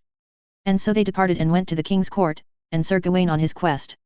And as Gawain followed the hart by the cry of the hounds, even afore him there was a great river, and the hart swam over, and as Sir Gawain would follow after, there stood a knight over the other side, and said, Sir Knight, come not over after this hart but if thou wilt joust with me. I will not fail as for that, said Sir Gawain, to follow the quest that I am in, and so made his horse to swim over the water. And anon they gat their spears and ran together full hard, but Sir Gawain smote him off his horse, and then he turned his horse and bade him yield him. Nay, said the knight, not so, though thou have the better of me on horseback. I pray thee, valiant knight, alight afoot, and match we together with swords. What is your name? Said Sir Gawain.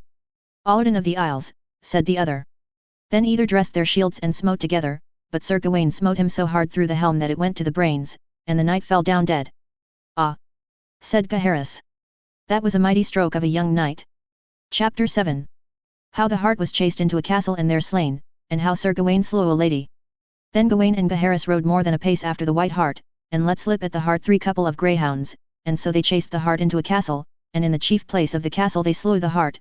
Sir Gawain and Gaheris followed after. Right so there came a knight out of a chamber with a sword drawn in his hand and slew 2 of the greyhounds, even in the sight of Sir Gawain, and the remnant he chased them with his sword out of the castle. And when he came again, he said, O my white hart, me repenteth that thou art dead, for my sovereign lady gave thee to me, and evil have I kept thee, and thy death shall be dear bought an I live. And anon he went into his chamber and armed him, and came out fiercely, and there met he with Sir Gawain. Why have ye slain my hounds? Said Sir Gawain, for they did but their kind, and liefer I had ye had reckon your anger upon me than upon a dumb beast. Thou sayest truth, said the knight, I have avenged me on thy hounds. And so I will on thee or thou go. Then Sir Gawain alighted afoot and dressed his shield, and struck together mightily, and clave their shields, and stoned their helms, and brake their hauberks that the blood ran down to their feet. At the last Sir Gawain smote the knight so hard that he fell to the earth, and then he cried mercy, and yielded him, and besought him as he was a knight and gentleman, to save his life. Thou shalt die, said Sir Gawain, for slaying of my hounds. I will make amends, said the knight, unto my power. Sir Gawain would no mercy have, but unlaced his helm to have stricken off his head. Right so came his lady out of a chamber and fell over him, and so he smote off her head by misadventure. Alas, said Gaheris, that is foully and shamefully done, that shame shall never from you, also ye should give mercy unto them that ask mercy, for a knight without mercy is without worship. Sir Gawain was so stonied of the death of this fair lady that he wist not what he did, and said unto the knight, Arise, I will give thee mercy. Nay, nay, said the knight, I take no force of mercy now, for thou hast slain my love and my lady that I loved best of all earthly things. Me sore repenteth it, said Sir Gawain. For I thought to strike unto thee, but now thou shalt go unto King Arthur and tell him of thine adventures, and how thou art overcome by the knight that went in the quest of the white hart. I take no force, said the knight, whether I live or I die, but so for dread of death he swore to go unto King Arthur, and he made him to bear one greyhound before him on his horse, and another behind him. What is your name? Said Sir Gawain, or we depart. My name is, said the knight, Ablamer of the Marsh. So he departed toward Camelot. Chapter 8. How four knights fought against Gawain and Gaheris, and how they were overcome, and their lives saved at request of four ladies. And Sir Gawain went into the castle, and made him ready to lie there all night, and would have unarmed him. What will ye do, said Gaheris, will ye unarm you in this country? Ye may think ye have many enemies here. They had not sooner said that word but there came four knights well armed, and assailed Sir Gawain hard, and said unto him, Thou new-made knight, thou hast shamed thy knighthood, for a knight without mercy is dishonoured. Also thou hast slain a fair lady to thy great shame to the world's end, and doubt thou not thou shalt have great need of mercy or thou depart from us.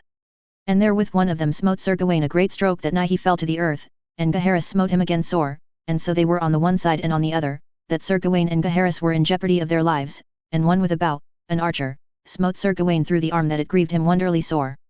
And as they should have been slain, there came four fair ladies, and besought the knights of grace for Sir Gawain, and goodly at request of the ladies they gave Sir Gawain and Gaheris their lives, and made them to yield them as prisoners. Then Gawain and Gaheris made great dole. Alas! Said Sir Gawain, mine arm grieveth me sore, I am like to be maimed, and so made his complaint piteously. Early on the morrow there came to Sir Gawain one of the four ladies that had heard all his complaint, and said, Sir Knight, what cheer? Not good, said he. It is your own default, said the lady, for ye have done a passing foul deed in the slaying of the lady, the which will be great villainy unto you. But be ye not of King Arthur's kin? Said the lady. Yes truly, said Sir Gawain. What is your name? Said the lady, ye must tell it me or ye pass. My name is Gawain, the King Lot of Orkney's son, and my mother is King Arthur's sister. Ah! Then are ye nephew unto King Arthur, said the lady, and I shall so speak for you that ye shall have conduct to go to King Arthur for his love. And so she departed and told the four knights how their prisoner was King Arthur's nephew, and his name is Sir Gawain, King Lot's son of Orkney. And they gave him the hart's head because it was in his quest. Then anon they delivered Sir Gawain under this promise, that he should bear the dead lady with him in this manner. The head of her was hanged about his neck, and the whole body of her lay before him on his horse's mane. Right so rode he forth unto Camelot. And anon as he was come, Merlin desired of King Arthur that Sir Gawain should be sworn to tell of all his adventures, and how he slew the lady, and how he would give no mercy unto the knight, wherethrough the lady was slain. Then the king and the queen were greatly displeased with Sir Gawain for the slaying of the lady. And there by ordinance of the queen there was set a quest of ladies on Sir Gawain, and they judged him for ever while he lived to be with all ladies, and to fight for their quarrels, and that ever he should be courteous, and never to refuse mercy to him that asketh mercy. Thus was Gawain sworn upon the four evangelists that he should never be against lady nor gentlewoman, but if he fought for a lady and his adversary fought for another. And thus endeth the adventure of Sir Gawain that he did at the marriage of King Arthur. Amen. Chapter 9. How Sir Tor rode after the knight with the brachet, and of his adventure by the way. When Sir Tor was ready, he mounted upon his horseback, and rode after the knight with the brachet. So as he rode he met with a dwarf suddenly that smote his horse on the head with a staff, that he went backward his spear length. "Why dost thou so?" said Sir Tor. "For thou shalt not pass this way, but if thou joust with yonder knights of the pavilions." Then was Tor where two pavilions were, and great spears stood out, and two shields hung on trees by the pavilions. "I may not tarry," said Sir Tor, "for I am in a quest that I must needs follow." "Thou shalt not pass," said the dwarf, and therewithal he blew his horn. Then there came one armed on horseback, and dressed his shield, and came fast toward Tor, and he dressed him against him, and so ran together that Tor bare him from his horse. And anon the knight yielded him to his mercy. "But, sir, I have a fellow in yonder pavilion that will have ado with you anon." "He shall be welcome," said Sir Tor. Then was he ware of another knight coming with great rondon. And each of them dressed to other, that marvel it was to see, but the knight smote Sir Tor a great stroke in midst of the shield that his spear all to shivered. And Sir Tor smote him through the shield below of the shield that it went through the cost of the knight, but the stroke slew him not. And therewith Sir Tor alighted and smote him on the helm a great stroke, and therewith the knight yielded him and besought him of mercy. "I will well," said Sir Tor, "but thou and thy fellow must go unto King Arthur, and yield you prisoners unto him." "By whom shall we say are we thither sent?" "Ye shall say by the knight that went in the quest of the knight that went with the brachet." "Now, what be your two names?" said Sir Tor. "My name is," said the one, "Sir Felot of Languedoc, and my name is," said the other, "Sir Petipace of Winchelsea." "Now go ye forth," said Sir Tor, "and God speed you and me." Then came the dwarf and said unto Sir Tor, "I pray you give me a gift." "I will well," said Sir Tor, "ask." "I ask no more," said the dwarf. "But that ye will suffer me to do you service, for I will serve no more recreant knights." "Take an horse," said Sir Tor, "and ride on with me." "I wot ye ride after the knight with the white brachet, and I shall bring you where he is," said the dwarf. And so they rode throughout a forest, and at the last they were ware of two pavilions, even by a priory, with two shields, and the one shield was onded with white, and the other shield was red. Chapter 10. How Sir Tor found the brachet with a lady, and how a knight assailed him for the said brachet. Therewith Sir Tor alighted and took the dwarf his glaive, and so he came to the white pavilion, and saw three damosels lie in it, on one pallet, sleeping, and so he went to the other pavilion, and found a lady lying sleeping therein, but there was the white brachet that bade at her fast, and therewith the lady yet out of the pavilion and all her damosels. But anon as Sir Tor espied the white brachet, he took her by force and took her to the dwarf. "What, will ye so?" said the lady, "take my brachet from me?" "Yet," said Sir Tor, "this brachet have I sought from King Arthur's court hither." "Well," said the lady, "knight, ye shall not go far with her, but that ye shall be met and grieved. I shall abide what adventure that cometh by the grace of God," and so mounted upon his horse, and passed on his way toward Camelot, but it was so near night he might not pass but little further. "Know ye any lodging?" said Tor. "I know none," said the dwarf, "but here beside is an hermitage, and there ye must take lodging as ye find." And within a while they came to the hermitage and took lodging, and was there grass, oats and bread for their horses. Soon it was sped, and full hard was their supper, but there they rested them all night till on the morn, and heard a mass devoutly, and took their leave of the hermit, and Sir Tor prayed the hermit to pray for him. He said he would, and betook him to God. And so mounted upon horseback and rode towards Camelot a long while. With that they heard a knight call loud that came after them, and he said, "Knight, abide and yield my brachet that thou took from my lady." Sir Tor returned again, and beheld him how he was a seemly knight and well horsed, and well armed at all points. Then Sir Tor dressed his shield, and took his spear in his hands, and the other came fiercely upon him, and smote both horse and man to the earth. Anon they arose lightly and drew their swords as eagerly as lions, and put their shields afore them, and smote through the shields, that the cantels fell off both parties. Also they tamed their helms that the hot blood ran out, and the thick mails of their hauberks they carved and rove in sunder that the hot blood ran to the earth, and both they had many wounds and were passing weary.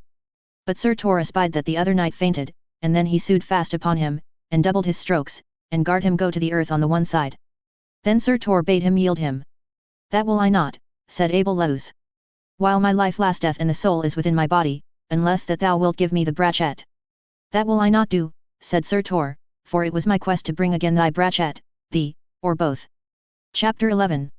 How Sir Tor overcame the knight, and how he lost his head at the request of a lady. With that came a damosel riding on a palfrey as fast as she might drive, and cried with a loud voice unto Sir Tor.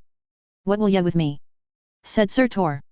"I beseech thee," said the damosel, "for King Arthur's love, give me a gift, I require thee, gentle knight, as thou art a gentleman." "Now," said Tor, "ask a gift and I will give it you." "Gramercy," said the damosel, "now I ask the head of the false knight Abel Luz, for he is the most outrageous knight that liveth, and the greatest murderer. I am loath, said Sir Tor, of that gift I have given you, let him make amends in that he hath trespassed unto you. Now, said the damosel, he may not, for he slew mine own brother before mine own eyes, that was a better knight than he, and he had had grace, and I kneeled half an hour afore him in the mire for to save my brother's life, that had done him no damage, but fought with him by adventure of arms, and so for all that I could do he struck off his head, wherefore I require thee, as thou art a true knight, to give me my gift. Or else I shall shame thee in all the court of King Arthur, for he is the falsest knight living, and a great destroyer of good knights. Then when Abel Luz heard this, he was more afeard, and yielded him and asked mercy. I may not now, said Sir Tor, but if I should be found false of my promise, for while I would have taken you to mercy ye would none ask, but if ye had the brachet again, that was my quest. And therewith he took off his helm, and he arose and fled, and Sir Tor after him, and smote off his head quite. Now sir, said the damosel, it is near night, I pray you come and lodge with me here at my place, it is here fast by. I will well, said Sir Tor, for his horse and he had fared evil since they departed from Camelot, and so he rode with her, and had passing good cheer with her, and she had a passing fair old knight to her husband that made him passing good cheer, and well eased both his horse and him. And on the morn he heard his mass, and brake his fast, and took his leave of the knight and of the lady, that besought him to tell them his name. Truly, he said, my name is Sir Tor that was late made knight, and this was the first quest of arms that ever I did, to bring again that this knight Abel Luz took away from King Arthur's court. O fair knight, said the lady and her husband, an ye come here in our marches, come and see our poor lodging, and it shall be always at your commandment. So Sir Tor departed and came to Camelot on the third day by noon. And the king and the queen and all the court was passing fain of his coming, and made great joy that he was come again, for he went from the court with little succour, but as King Pellinore his father gave him an old courser, and King Arthur gave him armour and a sword, and else had he none other succour, but rode so forth himself alone. And then the king and the queen by Merlin's advice made him to swear to tell of his adventures, and so he told and made proofs of his deeds as it is afore rehearsed, wherefore the king and the queen made great joy. Nay, nay, said Merlin, these be but japes to that he shall do, for he shall prove a noble knight of prowess, as good as any is living, and gentle and courteous, and of good tatches, and passing true of his promise, and never shall outrage. Wherethrough Merlin's words King Arthur gave him an earldom of lands that fell unto him. And here endeth the quest of Sir Tor, King Pellinore's son. Chapter 12. How King Pellinore rode after the lady and the knight that led her away, and how a lady desired help of him, and how he fought with 2 knights for that lady, of whom he slew the one at the first stroke. Then King Pellinore armed him and mounted upon his horse, and rode more than a pace after the lady that the knight led away.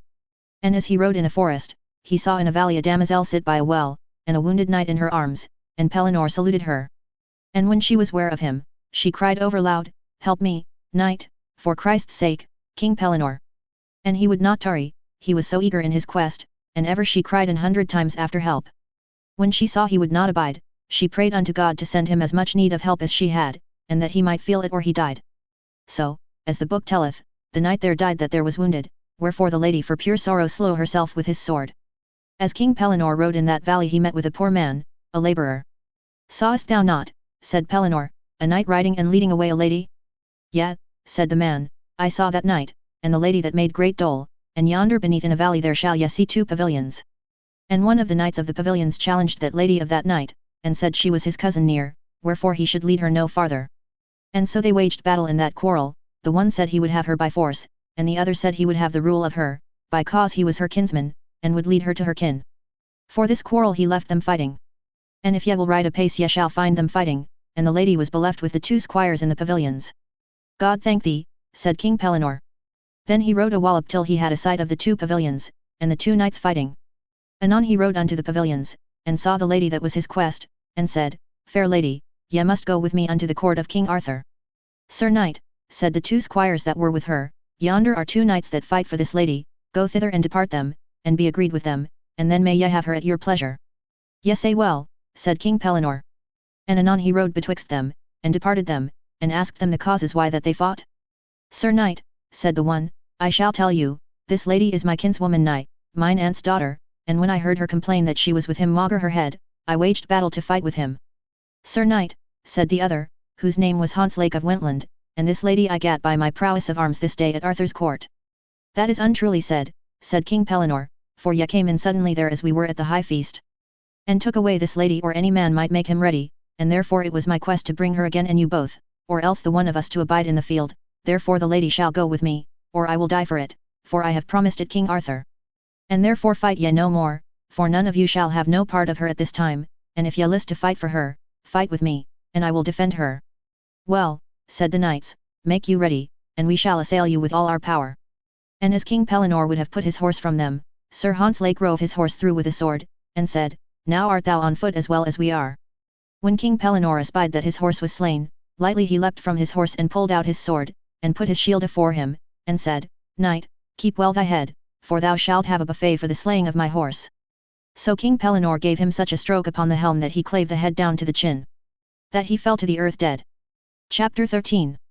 How King Pellinore gat the lady and brought her to Camelot to the court of King Arthur. And then he turned him to the other knight, that was sore wounded. But when he saw the other's buffet, he would not fight, but kneeled down and said, Take my cousin the lady with you at your request, and I require you, as ye be a true knight, put her to no shame nor villainy. What, said King Pellinore, will ye not fight for her? No, sir, said the knight, I will not fight with such a knight of prowess as ye be. Well, said Pellinore, ye say well, I promise you she shall have no villainy by me, as I am true knight, but now me lacketh an horse, said Pellinore, but I will have Hontzlake's horse.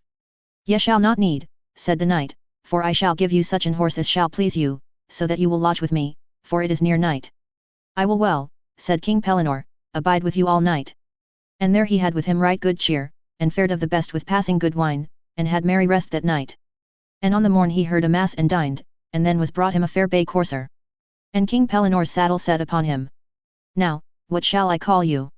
Said the knight, inasmuch as ye have my cousin at your desire of your quest. Sir, I shall tell you, my name is King Pellinore of the Isles and Knight of the Table Round. Now I am glad, said the knight, that such a noble man shall have the rule of my cousin. Now, what is your name? Said Pellinore, I pray you tell me.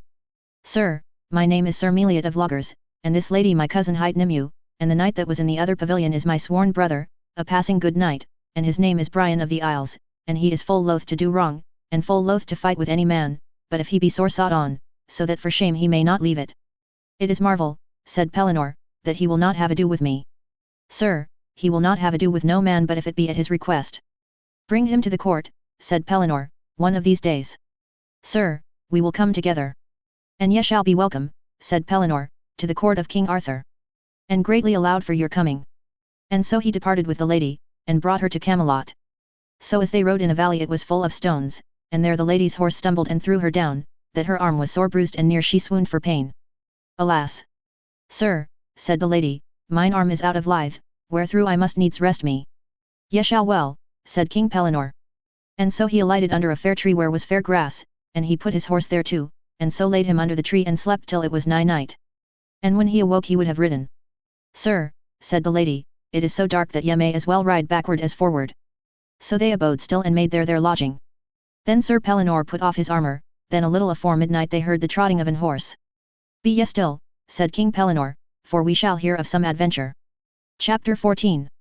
How on the way he heard two knights, as he lay by night in a valley, and of their adventures. And therewith he armed him. So right even afore him there met two knights, the one came froward Camelot, and the other from the north, and either saluted other. What tidings at Camelot?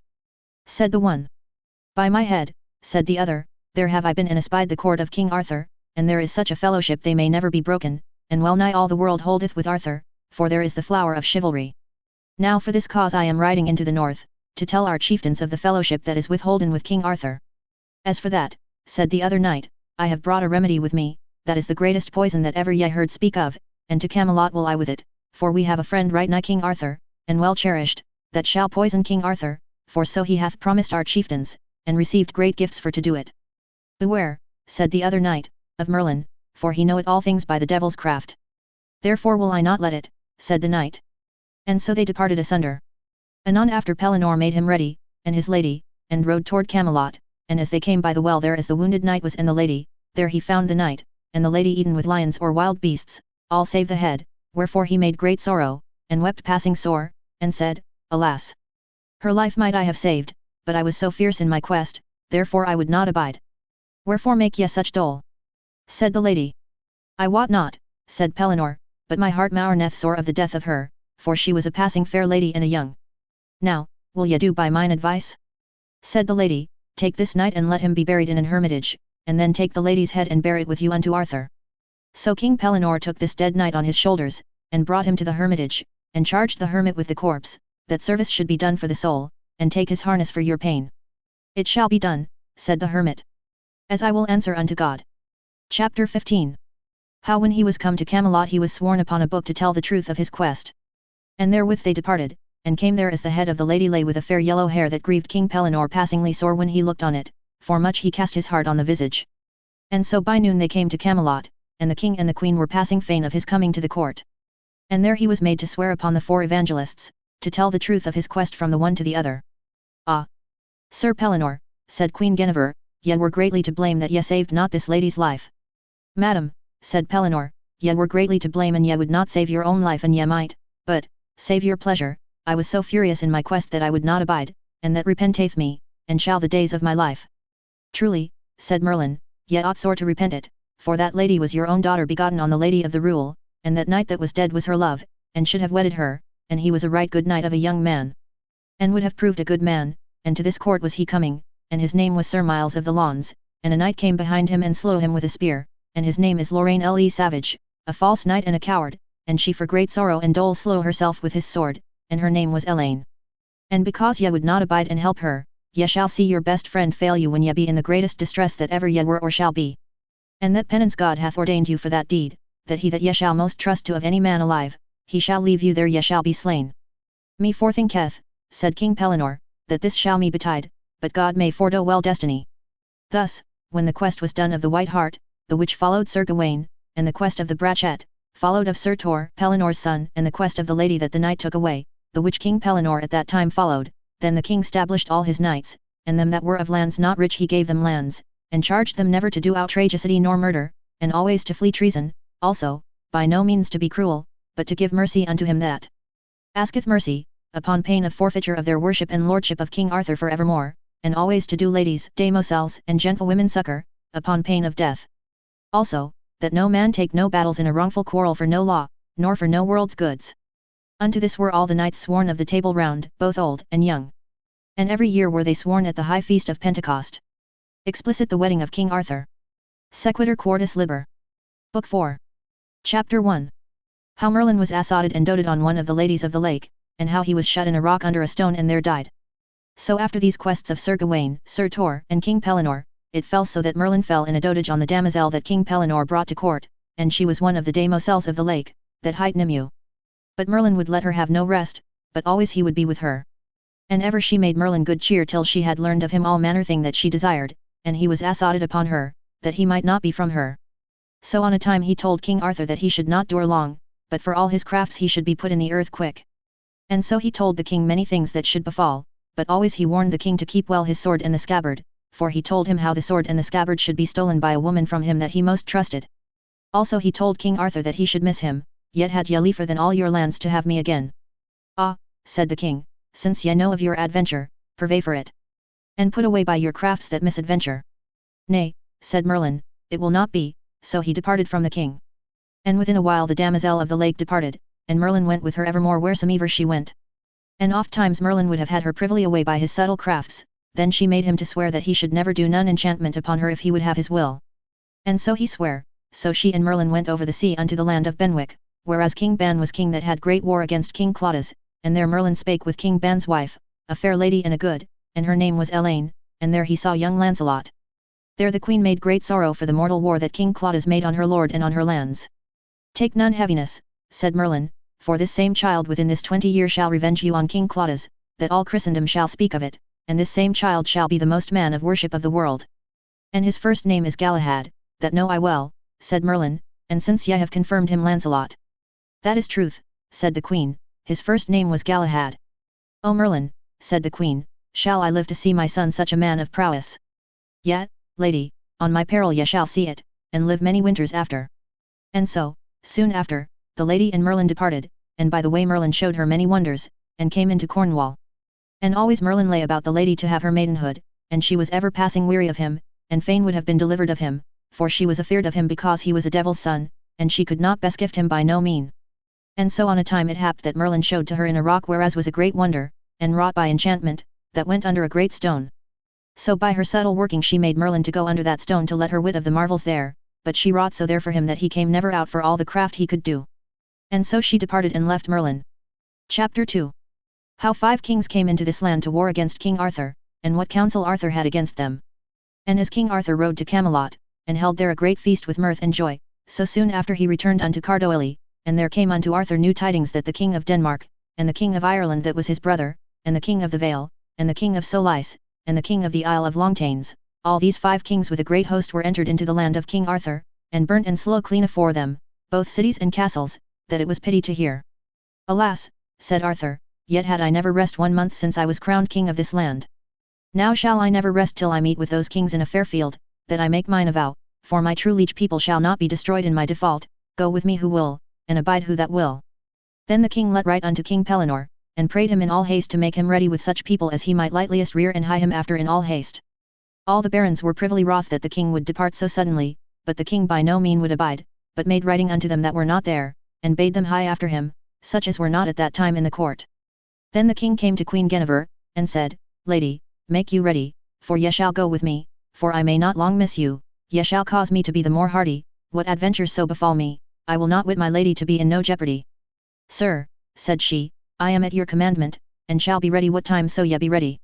So on the morn the king and the queen departed with such fellowship as they had, and came into the north, into a forest beside Humber, and there lodged them. When the word and tiding came unto the 5 kings above said, that Arthur was beside Humber in a forest, there was a knight, brother unto one of the 5 kings, that gave them this counsel, ye know well that Sir Arthur hath the flower of chivalry of the world with him. As it is proved by the great battle he did with the 11 kings, and therefore hie unto him night and day till that we be nigh him, for the longer he tarrieth the bigger he is, and we ever the weaker, and he is so courageous of himself that he is come to the field with little people, and therefore let us set upon him or day and we shall slay down, of his knights there shall none escape. Chapter 3. How King Arthur had ado with them and overthrew them, and slew the 5 kings and made the remnant to flee. Unto this counsel these 5 kings assented, and so they passed forth with their host through North Wales, and came upon Arthur by night, and set upon his host as the king and his knights were in their pavilions. King Arthur was unarmed, and had laid him to rest with his queen Guinevere. Sir, said Sir Kay, it is not good we be unarmed. We shall have no need, said Sir Gawain and Sir Gryffelt, that lay in a little pavilion by the king. With that they heard a great noise, and many cried, Treason, treason. Alas, said King Arthur, we be betrayed. Unto arms, fellows, then he cried. So they were armed anon at all points. Then came there a wounded knight unto the king, and said, Sir, save yourself and my lady the queen, for our host is destroyed, and much people of ours slain. So anon the king and the queen and the 3 knights took their horses, and rode toward Humber to pass over it, and the water was so rough that they were afraid to pass over. Now may ye choose, said King Arthur, whether ye will abide and take the adventure on this side, for an ye be taken they will slay you. It were me liefer, said the queen, to die in the water than to fall in your enemies' hands and there be slain. And as they stood so talking, Sir Kay saw the 5 kings coming on horseback by themselves alone, with their spears in their hands even toward them. Lo, said Sir Kay, yonder be the 5 kings, let us go to them and match them. That were folly, said Sir Gawain, for we are but 3 and they be 5. That is truth, said Sir Gryffelt. No force, said Sir Kay, I will undertake for 2 of them, and then may ye 3 undertake for the other 3. And therewithal, Sir Kay let his horse run as fast as he might, and struck one of them through the shield and the body of Fathom, that the king fell to the earth stark dead. That saw Sir Gawain, and ran unto another king so hard that he smote him through the body. And therewithal King Arthur ran to another, and smote him through the body with a spear, that he fell to the earth dead. Then Sir Gryffelt ran unto the 4th king, and gave him such a fall that his neck brake. Anon Sir Kay ran unto the 5th king, and smote him so hard on the helm that the stroke clave the helm and the head to the earth. That was well stricken, said King Arthur, and worshipfully hast thou holden thy promise, therefore I shall honour thee while that I live. And therewithal they set the queen in a barge into Humber, but always Queen Guinevere praised Sir Kay for his deeds, and said, What lady that ye love, and she love you not again she were greatly to blame, and among ladies, said the queen, I shall bear your noble fame, for ye spake a great word, and fulfilled it worshipfully. And therewith the queen departed. Then the king and the 3 knights rode into the forest, for there they supposed to hear of them that were escaped, and there he found the most part of his people, and told them all how the 5 kings were dead. And therefore let us hold us together till it be day, and when their host have espied that their chieftains be slain, they will make such dole that they shall no more help themselves. And right so as the king said, so it was, for when they found the 5 kings dead, they made such dole that they fell from their horses. Therewithal came King Arthur but with a few people, and slew on the left hand and on the right hand, that well nigh there escaped no man, but all were slain to the number 30,000. And when the battle was all ended, the king kneeled down and thanked God meekly. And then he sent for the queen, and soon she was come, and she made great joy of the overcoming of that battle. Chapter 4. How the battle was finished or he came, and how King Arthur founded an abbey where the battle was. Therewithal came one to King Arthur, and told him that King Pellinore was within 3 miles with a great host, and he said, Go unto him, and let him understand how we have sped. So within a while King Pellinore came with a great host, and saluted the people and the king, and there was great joy made on every side. Then the king let search how much people of his party there was slain, and there were found but little past 200 men slain and 8 knights of the Table Round in their pavilions. Then the king let rear and devise in the same place whereat the battle was done a fair abbey, and endowed it with great livelihood, and let it call the Abbey of La Belle Adventure. But when some of them came into their countries, whereof the 5 kings were kings, and told them how they were slain, there was made great dole. And all King Arthur's enemies, as the king of North Wales, and the kings of the north, when they wist of the battle, they were passing heavy. And so the king returned unto Camelot in haste. And when he was come to Camelot he called King Pellinore unto him, and said, Yet understand well that we have lost 8 knights of the best of the Table Round, and by your advice we will choose 8 again of the best we may find in this court. Sir, said Pellinore, I shall counsel you after my conceit the best. There are in your court full noble knights both of old and young, and therefore by mine advice ye shall choose half of the old and half of the young. Which be the old? Said King Arthur. Sir, said King Pellinore, meseemeth that King Uriens that hath wedded your sister Morgan le Fay, and the king of the lake, and Sir Hervise de Revel, a noble knight, and Sir Galagars, the 4th. This is well devised, said King Arthur, and right so shall it be. Now, which are the 4 young knights? Said Arthur. Sir, said Pellinore, the first is Sir Gawain, your nephew, that is as good a knight of his time as any is in this land, and the second as meseemeth best is Sir Gryffelt le Fils de Dieu. That is a good knight and full desirous in arms, and who may see him live he shall prove a good knight, and the third as meseemeth is well to be one of the knights of the Round Table, Sir Kay the Seneschal, for many times he hath done full worshipfully, and now at your last battle he did full honourably for to undertake to slay 2 kings. By my head, said Arthur, he is best worth to be a knight of the Round Table of any that ye have rehearsed, and he had done no more prowess in his life days. Chapter 5. How Sir Tor was made knight of the Round Table, and how Bagdemagus was displeased. Now, said King Pellinore, I shall put to you 2 knights, and ye shall choose which is most worthy, that is Sir Bagdemagus, and Sir Tor, my son. But because Sir Tor is my son I may not praise him, but else, and he were not my son, I durst say that of his age there is not in this land a better knight than he is, nor of better conditions and loath to do any wrong, and loath to take any wrong. By my head, said Arthur, he is a passing good knight as any ye spake of this day, that wot I well, said the king, for I have seen him proved, but he saith little and he doth much more, for I know none in all this court and he were as well born on his mother's side as he is on your side, that is like him of prowess and of might, and therefore I will have him at this time, and leave Sir Bagdemagus till another time. So when they were so chosen by the assent of all the barons, so were there found in their sieges every knight's names that here are rehearsed, and so were they set in their sieges. Whereof Sir Bagdemagus was wonderly wroth, that Sir Tor was advanced afore him, and therefore suddenly he departed from the court, and took his squire with him, and rode long in a forest till they came to a cross, and there alighted and said his prayers devoutly. The meanwhile his squire found written upon the cross, that Bagdemagus should never return unto the court again, till he had won a knight's body of the Round Table, body for body. So, sir, said the squire, here I find writing of you, therefore I read you return again to the court. That shall I never, said Bagdemagus, till men speak of me great worship, and that I be worthy to be a knight of the Round Table. And so he rode forth, and there by the way he found a branch of an holy herb that was the sign of the Sangreal, and no knight found such tokens but he were a good liver. So, as Sir Bagdemagus rode to see many adventures, it happed him to come to the rock whereas the Lady of the Lake had put Merlin under the stone, and there he heard him make great dole, whereof Sir Bagdemagus would have holpen him, and went unto the great stone, and it was so heavy that 100 men might not lift it up.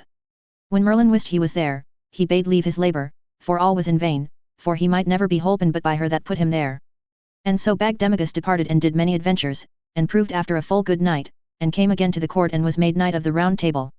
So on the morn there fell new tidings and other adventures. Chapter 6. How King Arthur, King Uriens, and Sir Accolon of Gaul, chased in heart, and of their marvellous adventures. Then it befell that Arthur and many of his knights rode a-hunting into a great forest, and it happed King Arthur, King Uriens, and Sir Accolon of Gaul, followed a great hart, for they 3 were well horsed, and so they chased so fast that within a while they 3 were then 10 mile from their fellowship. And at the last they chased so sore that they slew their horses underneath them. Then were they all 3 on foot, and ever they saw the hart afore them passing weary and embushed. What will we do? Said King Arthur, we are hard bestead.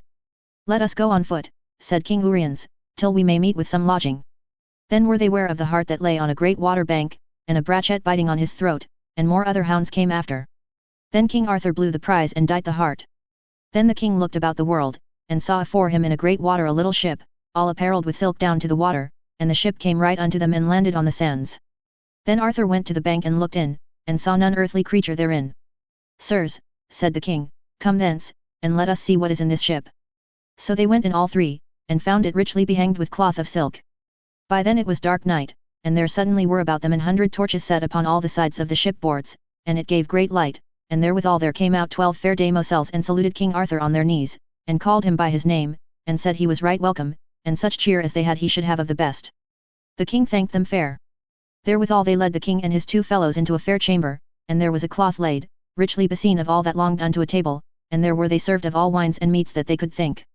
Of that the king had great marvel, for he fared never better in his life as for one supper. And so when they had supped at their leisure, King Arthur was led into a chamber, a richer beseen chamber saw he never none, and so was King Uriens served, and led into such another chamber, and Sir Accolon was led into the third chamber passing richly and well beseen, and so they were laid in their beds easily. And anon they fell asleep, and slept marvellously sore all the night. And on the morrow King Uriens was in Camelot abed in his wife's arms, Morgan le Fay. And when he awoke he had great marvel, how he came there, for on the even afore he was 2 days' journey from Camelot.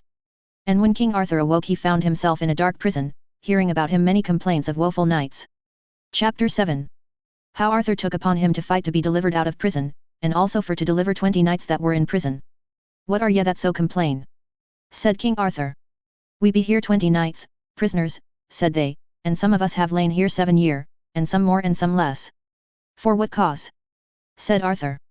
"We shall tell you," said the knights. "This lord of this castle, his name is Sir Damas, and he is the falsest knight that liveth, and full of treason, and a very coward as any liveth, and he hath a younger brother, a good knight of prowess, his name is Sir Ontzlake, and this traitor Damas, the elder brother will give him no part of his livelihood, but as Sir Ontzlake keepeth thorough prowess of his hands, and so he keepeth from him a full fair manor and a rich, and therein Sir Ontzlake dwelleth worshipfully, and is well beloved of all people. And this Sir Damas, our master is as evil beloved, for he is without mercy, and he is a coward, and great war hath been betwixt them both, but Ontzlake hath ever the better, and ever he proffereth Sir Damas to fight for the livelihood, body for body, but he will not do other else to find a knight to fight for him. Unto that Sir Damas had granted to find a knight, but he is so evil beloved and hated, that there is never a knight will fight for him. And when Damas saw this, that there was never a knight would fight for him, he hath daily lain await with many knights with him, and taken all the knights in this country to see and espy their adventures, he hath taken them by force and brought them to his prison. And so he took us separately as we rode on our adventures, and many good knights have died in this prison for hunger, to the number of 18 knights, and if any of us all that here is, or hath been, would have foughten with his brother Ontzlake, he would have delivered us, but for because this Damas is so false and so full of treason we would never fight for him to die for it. And we be so lean for hunger that unneth we may stand on our feet. God deliver you, for his mercy, said Arthur. Anon, therewithal there came a damosel unto Arthur, and asked him, what cheer? I cannot say, said he. Sir, said she, an ye will fight for my lord, ye shall be delivered out of prison, and else ye escape never the life. Now, said Arthur, that is hard, yet had I liefer to fight with a knight than to die in prison. With this, said Arthur, I may be delivered and all these prisoners, I will do the battle. Yes, said the damosel. I am ready, said Arthur, and I had horse and armour. Ye shall lack none, said the damosel. Meseemeth, damosel, I should have seen you in the court of Arthur. Nay, said the damosel, I came never there, I am the lord's daughter of this castle. Yet was she false, for she was one of the damosels of Morgan le Fay. Anon she went unto Sir Damas, and told him how he would do battle for him, and so he sent for Arthur. And when he came he was well coloured, and well made of his limbs, that all knights that saw him said it were pity that such a knight should die in prison.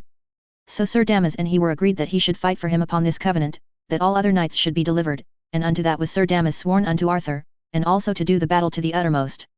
And with that all the 20 knights were brought out of the dark prison into the hall, and delivered, and so they all abode to see the battle. Chapter 8. How Accolon found himself by a well, and he took upon him to do battle against Arthur. Now turn we unto Accolon of Gaul, that when he awoke he found himself by a deep well side, within half a foot, in great peril of death. And there came out of that fountain a pipe of silver, and out of that pipe ran water all on high in a stone of marble.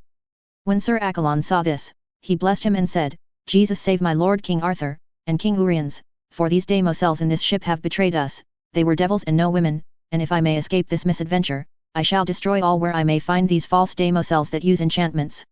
Right with that there came a dwarf with a great mouth and a flat nose, and saluted Sir Accolon, and said how he came from Queen Morgan le Fay, and she greeteth you well, and biddeth you be of strong heart, for ye shall fight tomorrow with a knight at the hour of prime, and therefore she hath sent you here Excalibur, Arthur's sword, and the scabbard, and she biddeth you as ye love her, that ye do the battle to the uttermost, without any mercy. Like as ye had promised her when ye spake together in privity, and what damosel that bringeth her the knight's head, which ye shall fight withal, she will make her a queen. Now I understand you well, said Accolon, I shall hold that I have promised her now I have the sword. When saw ye my lady Queen Morgan le Fay? Right late, said the dwarf. Then Accolon took him in his arms and said, recommend me unto my lady queen, and tell her all shall be done that I have promised her, and else I will die for it. Now I suppose, said Accolon, she hath made all these crafts and enchantments for this battle. Ye may well believe it, said the dwarf. Right so there came a knight and a lady with 6 squires, and saluted Accolon, and prayed him for to arise and come and rest him at his manor. And so Accolon mounted upon a void horse, and went with the knight unto a fair manor by a priory, and there he had passing good cheer. Then Sir Damas sent unto his brother Sir Ontzlake, and bade make him ready by to morn at the hour of prime, and to be in the field to fight with a good knight, for he had found a good knight that was ready to do battle at all points. When this word came unto Sir Ontzlake he was passing heavy, for he was wounded a little to fore through both his thighs with a spear, and made great dole, but as he was wounded, he would have taken the battle on hand. So it happed at that time, by the means of Morgan le Fay, Accolon was with Sir Ontzlake lodged, and when he heard of that battle, and how Ontzlake was wounded, he said that he would fight for him. Because Morgan le Fay had sent him Excalibur and the sheath for to fight with the knight on the morn, this was the cause Sir Accolon took the battle on hand. Then Sir Ontzlake was passing glad, and thanked Sir Accolon with all his heart that he would do so much for him. And therewithal Sir Ontzlake sent word unto his brother Sir Damas, that he had a knight that for him should be ready in the field by the hour of prime. So on the morn Sir Arthur was armed and well horsed, and asked Sir Damas, when shall we to the field? Sir, said Sir Damas, ye shall hear mass. And so Arthur heard a mass, and when mass was done there came a squire on a great horse, and asked Sir Damas if his knight were ready, for our knight is ready in the field. Then Sir Arthur mounted upon horseback, and there were all the knights and commons of that country, and so by all advices there were chosen 12 good men of the country for to wait upon the 2 knights. And right as Arthur was on horseback there came a damosel from Morgan le Fay, and brought unto Sir Arthur a sword like unto Excalibur, and the scabbard, and said unto Arthur, Morgan le Fay sendeth here your sword for great love. And he thanked her, and weened it had been so, but she was false, for the sword and the scabbard was counterfeit and brittle and false. Chapter 9. Of the battle between King Arthur and Accolon. And then they dressed them on both parties of the field, and let their horses run so fast that either smote other in the midst of the shield with their spearheads, that both horse and man went to the earth, and then they started up both, and pulled out their swords. The meanwhile that they were thus at the battle, came the damosel of the lake into the field, that put Merlin under the stone, and she came thither for love of King Arthur, for she knew how Morgan le Fay had so ordained that King Arthur should have been slain that day, and therefore she came to save his life. And so they went eagerly to the battle, and gave many great strokes, but always Arthur's sword bit not like Accolon's sword, but for the most part, every stroke that Accolon gave he wounded sore Arthur, that it was marvel he stood, and always his blood fell from him fast. When Arthur beheld the ground so sore be bled he was dismayed, and then he deemed treason that his sword was changed, for his sword bit not steel as it was wont to do, therefore he dreaded him sore to be dead, for ever him seemed that the sword in Accolon's hand was Excalibur, for at every stroke that Accolon struck he drew blood on Arthur. Now, knight, said Accolon unto Arthur, keep thee well from me, but Arthur answered not again, and gave him such a buffet on the helm that it made him to stoop, nigh falling down to the earth. Then Sir Accolon withdrew him a little, and came on with Excalibur on high, and smote Sir Arthur such a buffet that he fell nigh to the earth. Then were they wroth both, and gave each other many sore strokes, but always Sir Arthur lost so much blood that it was marvel he stood on his feet, but he was so full of knighthood that knightly he endured the pain. And Sir Accolon lost not a deal of blood, therefore he waxed passing light, and Sir Arthur was passing feeble, and weened verily to have died, but for all that he made countenance as though he might endure, and held Accolon as short as he might. But Accolon was so bold because of Excalibur that he waxed passing hardy. But all men that beheld him said they saw never knight fight so well as Arthur did considering the blood that he bled. So was all the people sorry for him, but the 2 brethren would not accord.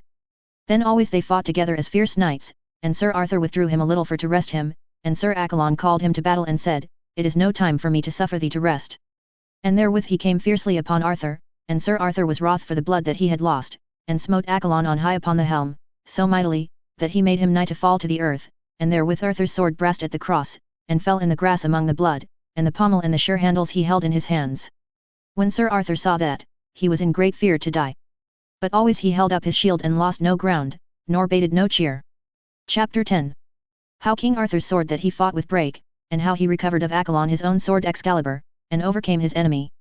Then Sir Accolon began with words of treason, and said, Knight, thou art overcome, and mayst not endure, and also thou art weaponless, and thou hast lost much of thy blood, and I am full loath to slay thee, therefore yield thee to me as recreant.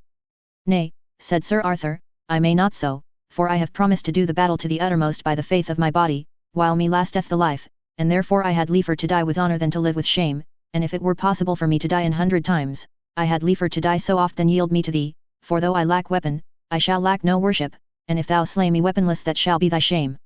Well, said Accolon, as for the shame I will not spare, now keep thee from me, for thou art but a dead man.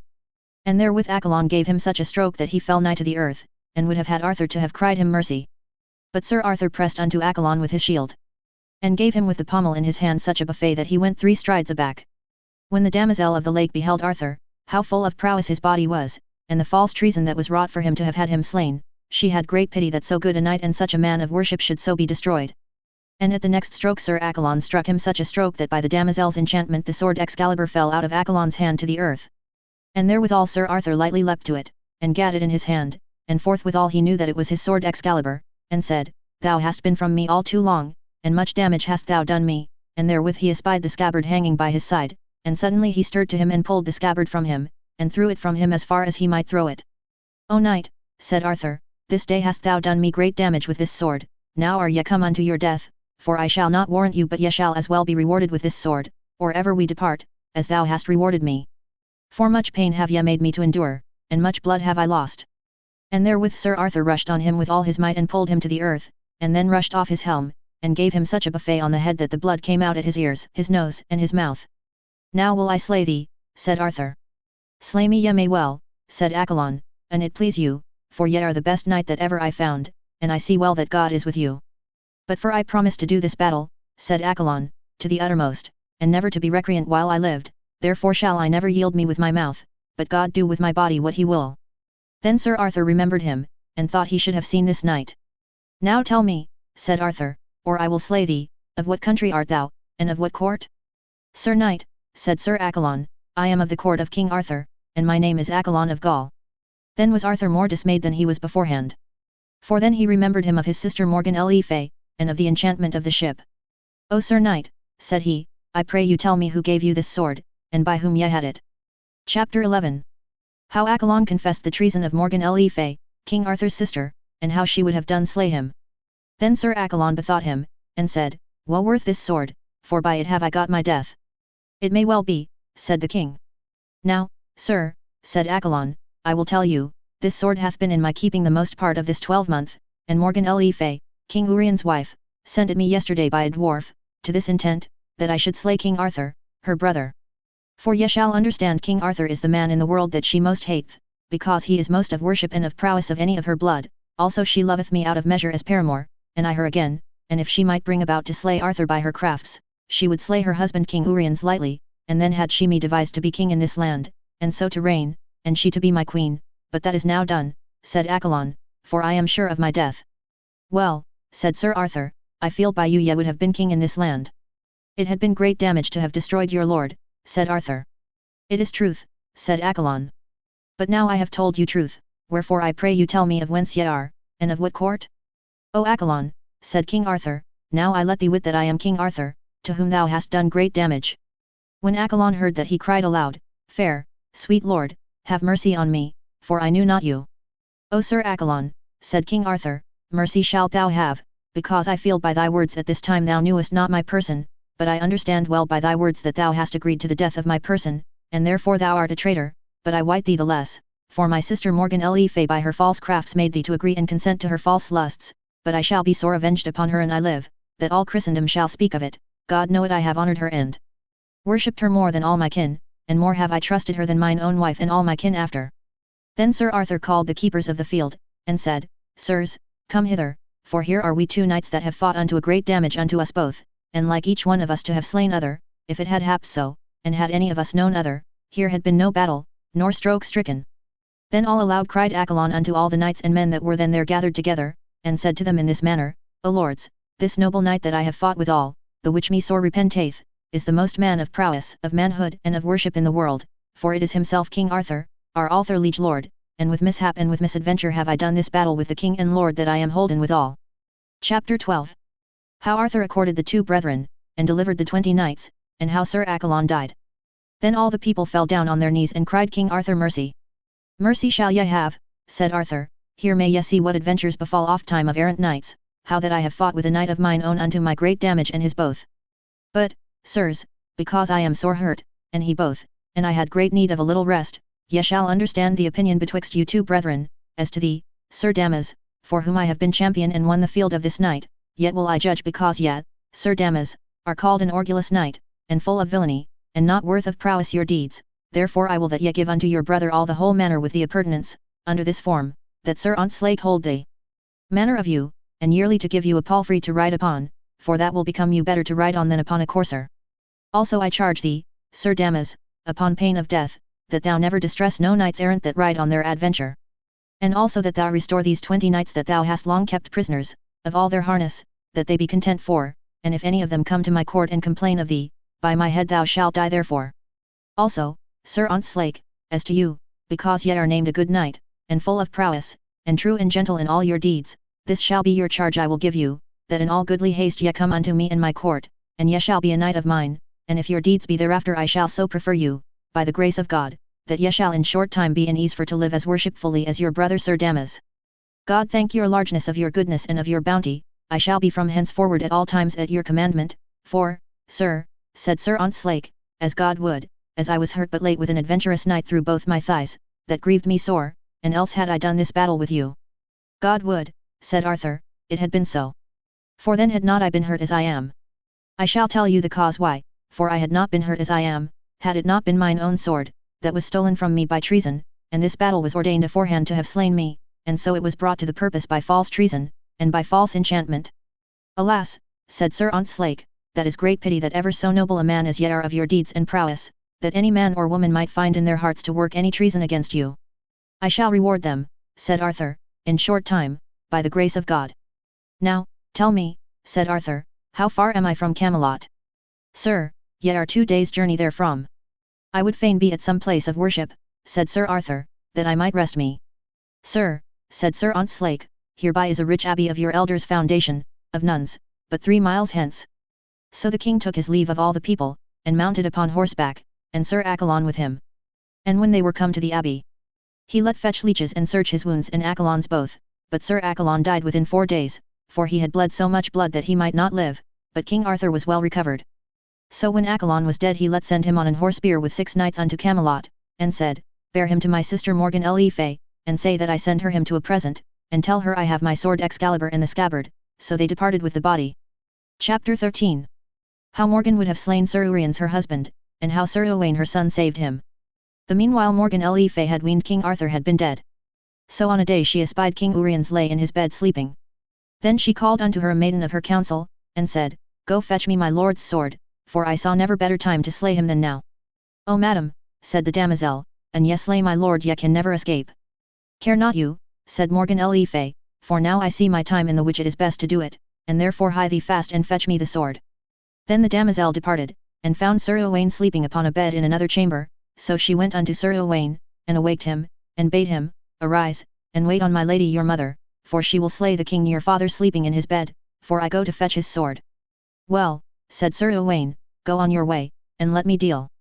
Anon the damosel brought Morgan the sword with quaking hands, and she lightly took the sword, and pulled it out, and went boldly unto the bedside, and awaited how and where she might slay him best.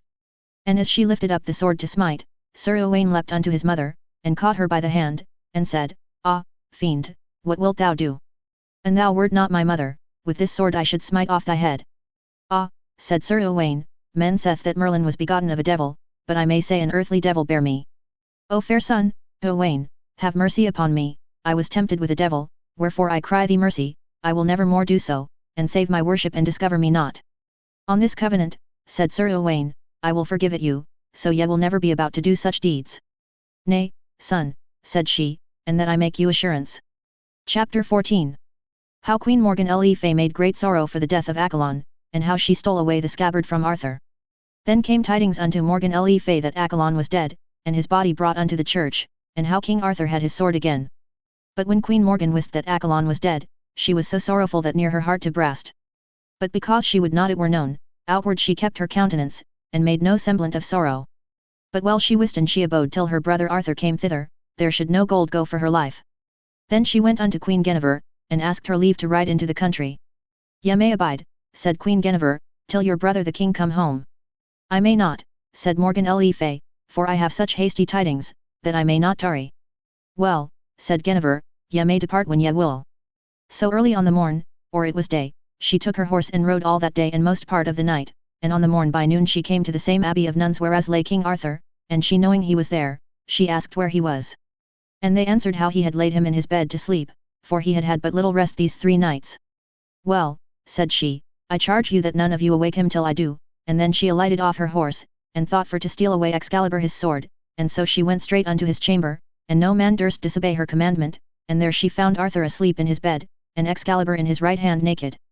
When she saw that she was passing heavy that she might not come by the sword without she had awaked him, and then she wist well she had been dead. Then she took the scabbard and went her way on horseback. When the king awoke and missed his scabbard, he was wroth, and he asked who had been there, and they said his sister, Queen Morgan had been there, and had put the scabbard under her mantle and was gone. Alas, said Arthur, falsely ye have watched me. Sir, said they all, we durst not disobey your sister's commandment. Ah, said the king, let fetch the best horse may be found, and bid Sir Ontzlake arm him in all haste, and take another good horse and ride with me. So anon the king and Ontzlake were well armed, and rode after this lady, and so they came by a cross and found a cowherd, and they asked the poor man if there came any lady riding that way. Sir, said this poor man, right late came a lady riding with 40 horses, and to yonder forest she rode. Then they spurred their horses, and followed fast. And within a while Arthur had a sight of Morgan le Fay, then he chased as fast as he might. When she espied him following her, she rode a greater pace through the forest till she came to a plain, and when she saw she might not escape, she rode unto a lake thereby, and said, Whatsoever come of me, my brother shall not have this scabbard. And then she let throw the scabbard in the deepest of the waters so it sank, for it was heavy of gold and precious stones. Then she rode into a valley where many great stones were, and when she saw she must be overtaken, she shaped herself, horse and man, by enchantment unto a great marble stone. Anon withal came Sir Arthur and Sir Ontzlake whereas the king might know his sister and her men, and one knight from another. Ah, said the king, here may ye see the vengeance of God, and now am I sorry that this misadventure is befallen. And then he looked for the scabbard, but it would not be found, so he returned to the abbey where he came from. So when Arthur was gone she turned all into the likeliness as she and they were before, and said, Sirs, now may we go where we will. Chapter 15. How Morgan le Fay saved a knight that should have been drowned, and how King Arthur returned home again. Then said Morgan, Saw ye Arthur, my brother? Yet, said her knights, right well, and that ye should have found and we might have stirred from one stead, for by his army vestal countenance he would have caused us to have fled. I believe you, said Morgan. Anon after as she rode she met a knight leading another knight on his horse before him, bound hand and foot, blindfold, to have drowned him in a fountain. When she saw this knight so bound, she asked him, What will ye do with that knight? Lady, said he, I will drown him. For what cause? She asked. For I found him with my wife, and she shall have the same death anon. That were pity, said Morgan le Fay. Now, what say ye, knight, is it truth that he saith of you? She said to the knight that should be drowned. Nay truly, madam, he saith not right on me. Of whence be ye, said Morgan le Fay, and of what country? I am of the court of King Arthur, and my name is Manassan, cousin unto Accolon of Gaul. Ye say well, said she, and for the love of him ye shall be delivered. And ye shall have your adversary in the same case ye be in. So Manassan was loosed and the other knight bound. And anon Manassan unarmed him, and armed himself in his harness, and so mounted on horseback, and the knight afore him, and so threw him into the fountain and drowned him. And then he rode unto Morgan again, and asked if she would anything unto King Arthur. Tell him that I rescued thee, not for the love of him but for the love of Accolon, and tell him I fear him not while I can make me and them that be with me in likeness of stones, and let him wit I can do much more when I see my time. And so she departed into the country of Gore, and there was she richly received, and made her castles and towns passing strong, for always she dreaded much King Arthur. When the king had well rested him at the abbey, he rode unto Camelot, and found his queen and his barons right glad of his coming. And when they heard of his strange adventures as is afore rehearsed, then all had marvel of the falsehood of Morgan le Fay, many knights wished her burnt. Then came Manassan to court and told the king of his adventure. Well, said the king, she is a kind sister, I shall so be avenged on her and I live, that all Christendom shall speak of it. So on the morn there came a damosel from Morgan to the king, and she brought with her the richest mantle that ever was seen in that court, for it was set as full of precious stones as one might stand by another, and there were the richest stones that ever the king saw. And the damosel said, Your sister sendeth you this mantle, and desireth that ye should take this gift of her, and in what thing she hath offended you, she will amend it at your own pleasure. When the king beheld this mantle it pleased him much, but he said but little. Chapter 16. How the damosel of the lake saved King Arthur from mantle that should have burnt him. With that came the damosel of the lake unto the king, and said, Sir, I must speak with you in privity. Say on, said the king, what ye will. Sir, said the damosel, put not on you this mantle till ye have seen more, and in no wise let it not come on you, nor on no knight of yours, till ye command the bringer thereof to put it upon her.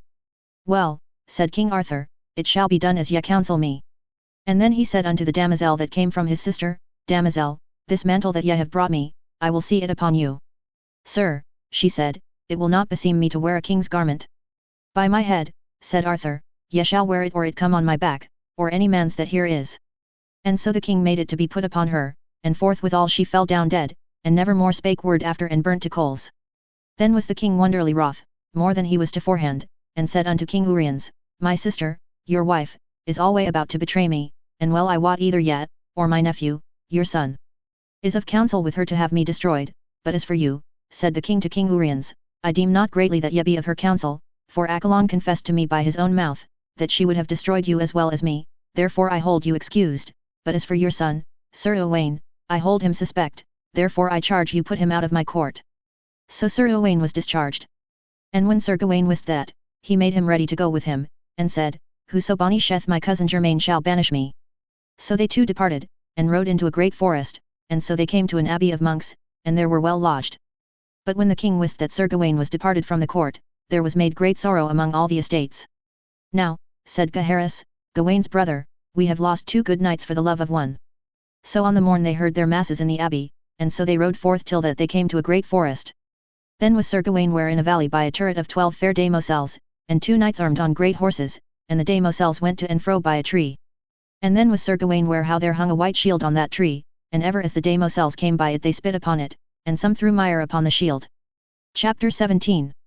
How Sir Gawain and Sir Owain met with 12 fair damosels, and how they complained on Sir Marhaus. Then Sir Gawain and Sir Owain went and saluted them, and asked why they did that despite to the shield. Sir, said the damosels, we shall tell you. There is a knight in this country that owneth this white shield, and he is a passing good man of his hands, but he hateth all ladies and gentlewomen, and therefore we do all this despite to the shield. I shall say you, said Sir Gawain, it beseemeth evil a good knight to despise all ladies and gentlewomen, and peradventure though he hate you he hath some certain cause, and peradventure he loveth in some other places ladies and gentlewomen, and to be loved again, and he be such a man of prowess as ye speak of. Now, what is his name? Sir, said they, his name is Marhaus, the king's son of Ireland. I know him well, said Sir Owain, he is a passing good knight as any is alive, for I saw him once proved at a justs where many knights were gathered, and that time there might no man withstand him. Ah! said Sir Gawain, damosels, methinks ye are to blame. For it is to suppose, he that hung that shield there, he will not be long therefrom, and then may those knights match him on horseback, and that is more your worship than thus, for I will abide no longer to see a knight's shield dishonoured. And therewith Sir Owain and Gawain departed a little from them, and then were they where Sir Marhaus came riding on a great horse straight toward them. And when the 12 damosels saw Sir Marhaus they fled into the turret as they were wild, so that some of them fell by the way. Then the one of the knights of the tower dressed his shield, and said on high, Sir Marhaus, defend thee. And so they ran together that the knight brake his spear on Marhaus, and Marhaus smote him so hard that he brake his neck and the horse's back. That saw the other knight of the turret, and dressed him toward Marhaus, and they met so eagerly together that the knight of the turret was soon smitten down, horse and man, stark dead. Chapter 18.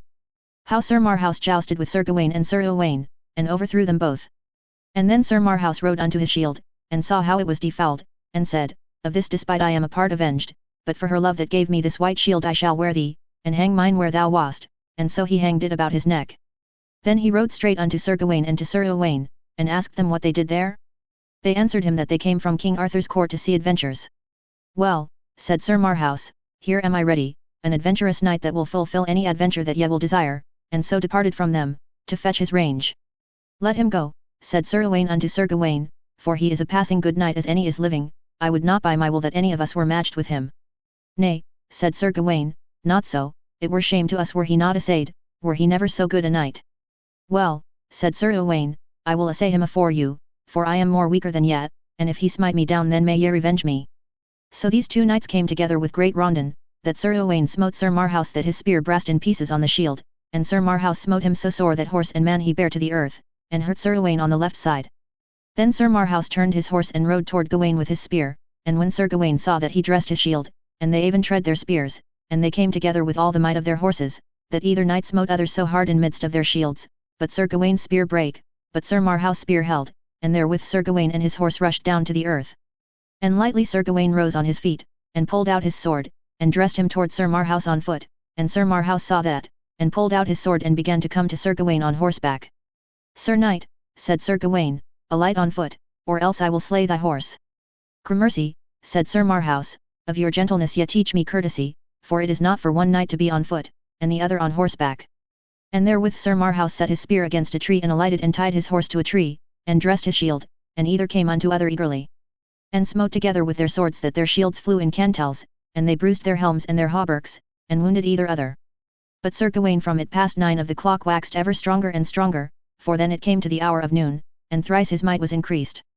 All this espied Sir Marhaus and had great wonder how his might increased, and so they wounded other passing sore.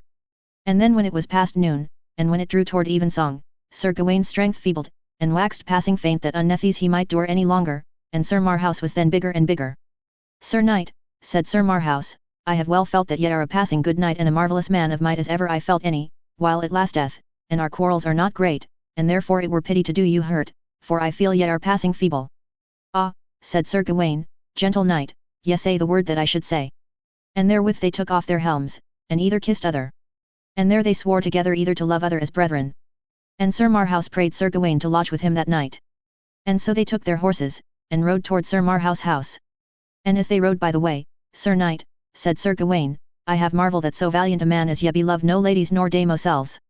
Sir, said Sir Marhaus, they name me wrongfully those that give me that name, but well I wot it be the damosels of the turret that so name me, and other such as they be.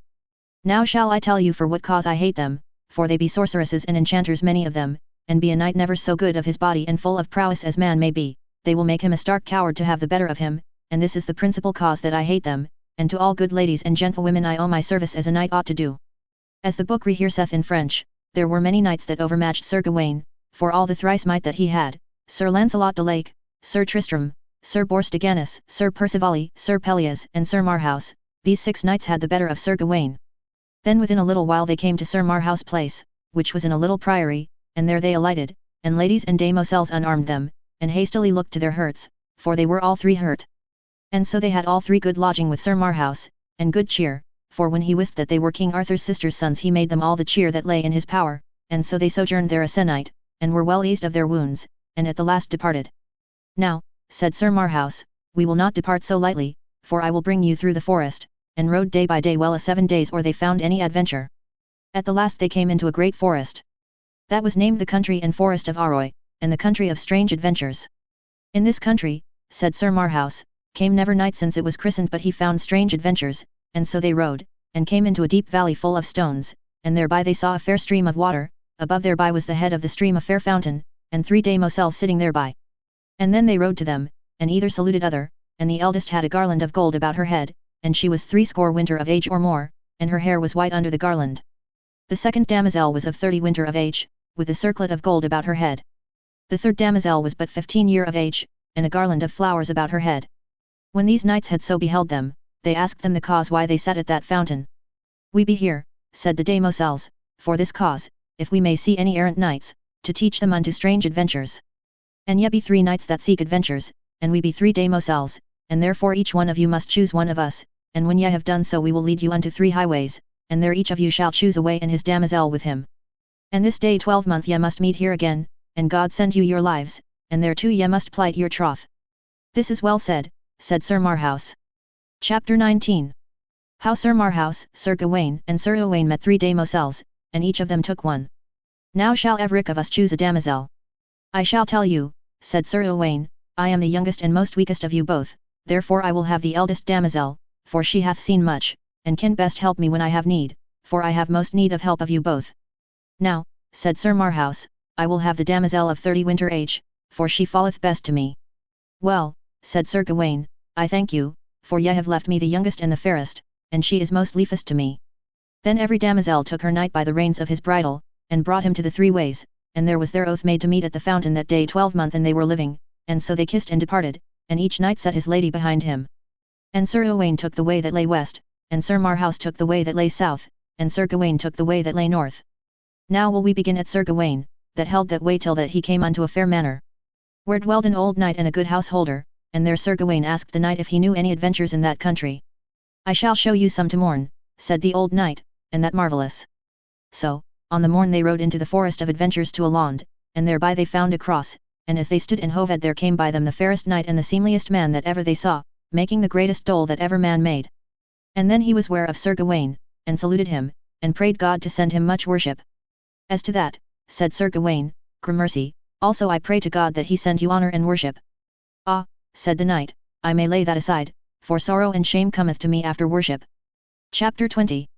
How a knight and a dwarf strove for a lady. And therewith he passed unto the one side of the laund, and on the other side saw Sir Gawain 10 knights that hoved still and made them ready with their shields and spears against that one knight that came by Sir Gawain. Then this one knight even tread a great spear, and one of the 10 knights encountered with him, but this woeful knight smote him so hard that he fell over his horse's tail. So this same dolorous knight served them all, that at the least way he smote down horse and man, and all he did with one spear, and so when they were all 10 on foot, they went to that one knight, and he stood stone still, and suffered them to pull him down off his horse, and bound him hand and foot, and tied him under the horse's belly, and so led him with them. O Jesu! Said Sir Gawain, this is a doleful sight, to see the yonder knight so to be entreated, and it seemeth by the night that he suffereth them to bind him so, for he maketh no resistance. No, said his host, that is truth, for an he would they all were too weak so to do him. Sir, said the damosel unto Sir Gawain, meseemeth it were your worship to help that dolorous knight, for methinks he is one of the best knights that ever I saw. I would do for him, said Sir Gawain. But it seemeth he will have no help. Then, said the damosel, methinks ye have no lust to help him. Thus as they talked they saw a knight on the other side of the laund all armed save the head. And on the other side there came a dwarf on horseback all armed save the head, with a great mouth and a short nose, and when the dwarf came nigh he said, Where is the lady should meet us here? And therewithal she came forth out of the wood. And then they began to strive for the lady, for the knight said he would have her, and the dwarf said he would have her. Will we do well? Said the dwarf, Yonder is a knight at the cross, let us put it both upon him, and as he deemeth so shall it be. I will well, said the knight, and so they went all 3 unto Sir Gawain and told him wherefore they strove. Well, sirs, said he, will ye put the matter in my hand? Yet, they said both. Now damosel, said Sir Gawain, ye shall stand betwixt them both, and whether ye list better to go to, he shall have you. And when she was set between them both, she left the knight and went to the dwarf. And the dwarf took her and went his way singing, and the knight went his way with great mourning. Then came there 2 knights all armed, and cried on high, Sir Gawain, knight of King Arthur's, make thee ready in all haste and joust with me. So they ran together, that either fell down, and then on foot they drew their swords, and did full actually. The meanwhile the other knight went to the damosel, and asked her why she abode with that knight, and if ye would abide with me, I will be your faithful knight. And with you will I be, said the damosel, for with Sir Gawain I may not find in mine heart to be with him, for now here was one knight discomfited 10 knights, and at the last he was cowardly led away, and therefore let us 2 go whilst they fight. And Sir Gawain fought with that other knight long, but at the last they accorded both. And then the knight prayed Sir Gawain to lodge with him that night. So as Sir Gawain went with this knight he asked him, What knight is he in this country that smote down the 10 knights? For when he had done so manfully he suffered them to bind him hand and foot. And so led him away. Ah, said the knight, that is the best knight I trow in the world, and the most man of prowess, and he hath been served so as he was even more than 10 times, and his name hight Sir Pelleas, and he loveth a great lady in this country and her name is Ettarde. And so when he loved her there was cried in this country a great justs 3 days, and all the knights of this country were there and gentlewomen, and who that proved him the best knight should have a passing good sword and a circlet of gold, and the circlet the knight should give it to the fairest lady that was at the justs. And this knight Sir Pelleas was the best knight that was there, and there were 500 knights, but there was never man that ever Sir Pelleas met withal but he struck him down, or else from his horse, and every day of 3 days he struck down 20 knights, therefore they gave him the prize, and forthwithal he went there as the lady Ettarde was, and gave her the circlet. And said openly she was the fairest lady that there was, and that would he prove upon any knight that would say nay. Chapter 21. How King Pelias suffered himself to be taken prisoner because he would have a sight of his lady, and how Sir Gawain promised him to get to him the love of his lady. And so he chose her for his sovereign lady, and never to love other but her, but she was so proud that she had scorn of him, and said that she would never love him though he would die for her. Wherefore all ladies and gentlewomen had scorn of her that she was so proud, for there were fairer than she, and there was none that was there but, and Sir Pelias would have proffered them love, they would have loved him for his noble prowess. And so this knight promised the Lady Eddard to follow her into this country, and never to leave her till she loved him. And thus he is here the most part nigh her, and lodged by a priory, and every week she sendeth knights to fight with him. And when he hath put them to the worse, then will he suffer them wilfully to take him prisoner, because he would have a sight of this lady. And always she doth him great despite, for sometime she maketh her knights to tie him to his horse's tail, and some to bind him under the horse's belly. Thus in the most shamefullest ways that she can think he is brought to her.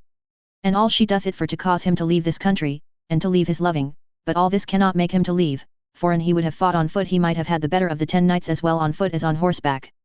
Alas, said Sir Gawain, it is great pity of him, and after this night I will seek him tomorrow, in this forest, to do him all the help I can.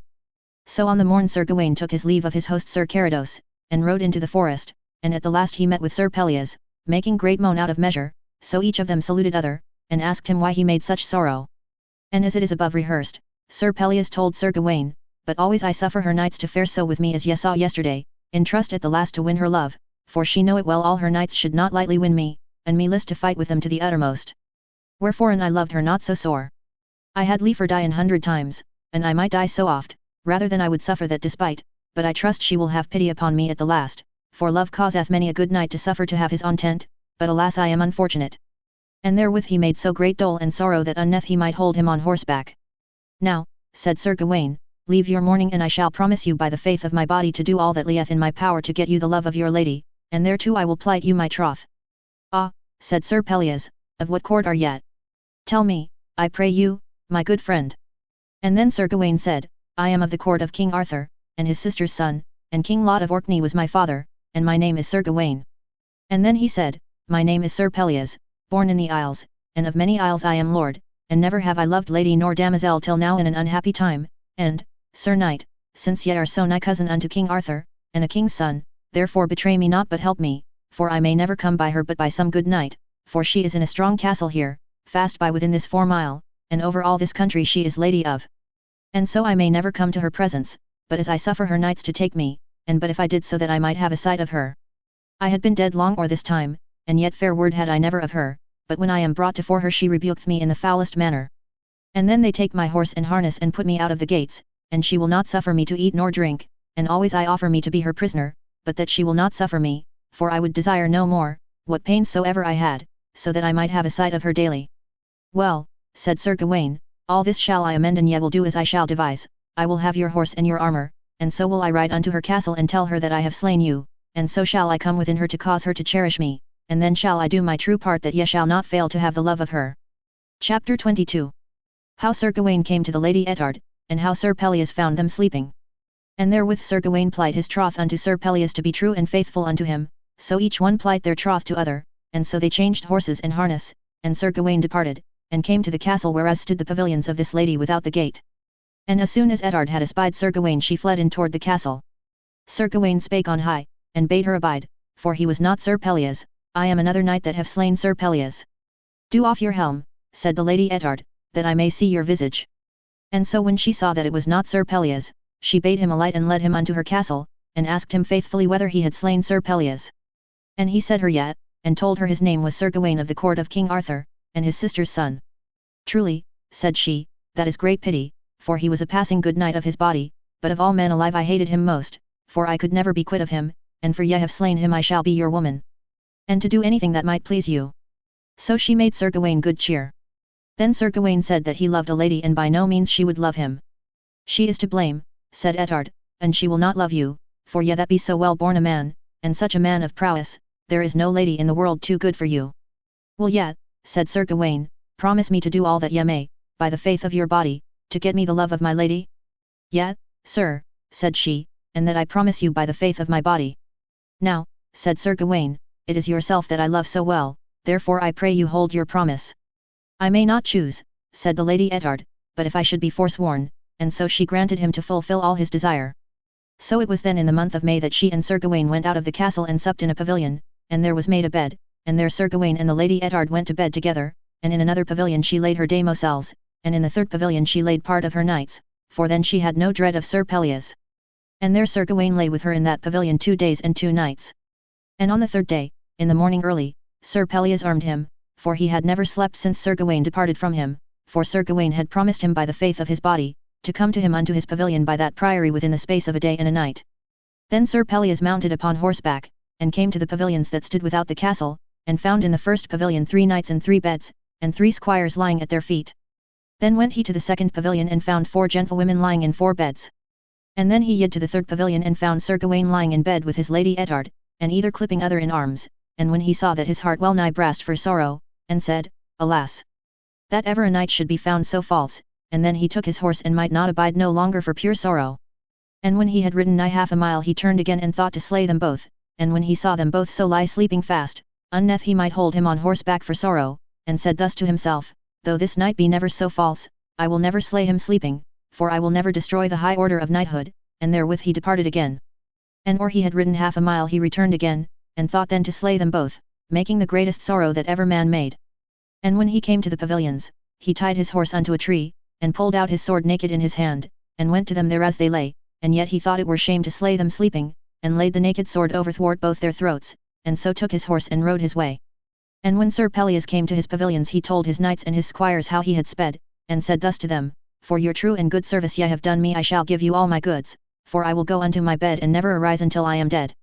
And when that I am dead I charge you that ye take the heart out of my body and bear it her betwixt 2 silver dishes, and tell her how I saw her lie with the false knight Sir Gawain. Right so Sir Pelleas unarmed himself, and went unto his bed making marvellous dole and sorrow. When Sir Gawain and Eddard awoke of their sleep, and found the naked sword overthwart their throats, then she knew well it was Sir Pelleas' sword. Alas! Said she to Sir Gawain, Ye have betrayed me and Sir Pelleas both, for ye told me ye had slain him, and now I know well it is not so, he is alive. And if Sir Pelleas had been as uncourteous to you as ye have been to him ye had been a dead knight, but ye have deceived me and betrayed me falsely, that all ladies and damosels may beware by you and me. And therewith Sir Gawain made him ready, and went into the forest. So it happed then that the damosel of the lake, Nimue, met with a knight of Sir Pelleas, that went on his foot in the forest making great dole, and she asked him the cause. And so the woeful knight told her how his master and lord was betrayed through a knight and lady, and how he will never arise out of his bed till he be dead. Bring me to him, said she anon, and I will warrant his life he shall not die for love. And she that hath caused him so to love, she shall be in as evil plight as he is or it belong to, for it is no joy of such a proud lady that will have no mercy of such a valiant knight. Anon that knight brought her unto him, and when she saw him lie in his bed, she thought she saw never so likely a knight, and therewith she threw an enchantment upon him, and he fell asleep. And therewhile she rode unto the Lady Eddard, and charged no man to awake him till she came again. So within 2 hours she brought the Lady Eddard thither, and both ladies found him asleep. Lo, said the damosel of the lake, ye ought to be ashamed for to murder such a knight. And therewith she threw such an enchantment upon her that she loved him sore, that well nigh she was out of her mind. O Lord Jesu, said the Lady Eddard, how is it befallen unto me that I love now him that I have most hated of any man alive? That is the righteous judgment of God, said the damosel. And then anon Sir Pelleas awaked and looked upon Eddard. And when he saw her he knew her, and then he hated her more than any woman alive, and said, Away, traitress, come never in my sight. And when she heard him say so, she wept and made great sorrow out of measure. Chapter 23. How Sir Pelleas loved no more Eddard by means of the damosel of the lake, whom he loved ever after. Sir Knight Pelleas, said the damosel of the lake, take your horse and come forth with me out of this country, and ye shall love a lady that shall love you. I will well, said Sir Pelleas, for this Lady Eddard hath done me great despite and shame, and there he told her the beginning and ending, and how he had purposed never to have arisen till that he had been dead. And now such grace God hath sent me, that I hate her as much as ever I loved her, thanked be our Lord Jesus. Thank me, said the damosel of the lake. Anon Sir Pelleas armed him, and took his horse, and commanded his men to bring after his pavilions and his stuff where the damosel of the lake would assign. So the Lady Eddard died for sorrow, and the damosel of the lake rejoiced Sir Pelleas, and loved together during their life days. Chapter 24. How Sir Marhaus rode with the damosel, and how he came to the Duke of the South Marches. Now turn we unto Sir Marhaus, that rode with the damosel of 30 winter of age, southward.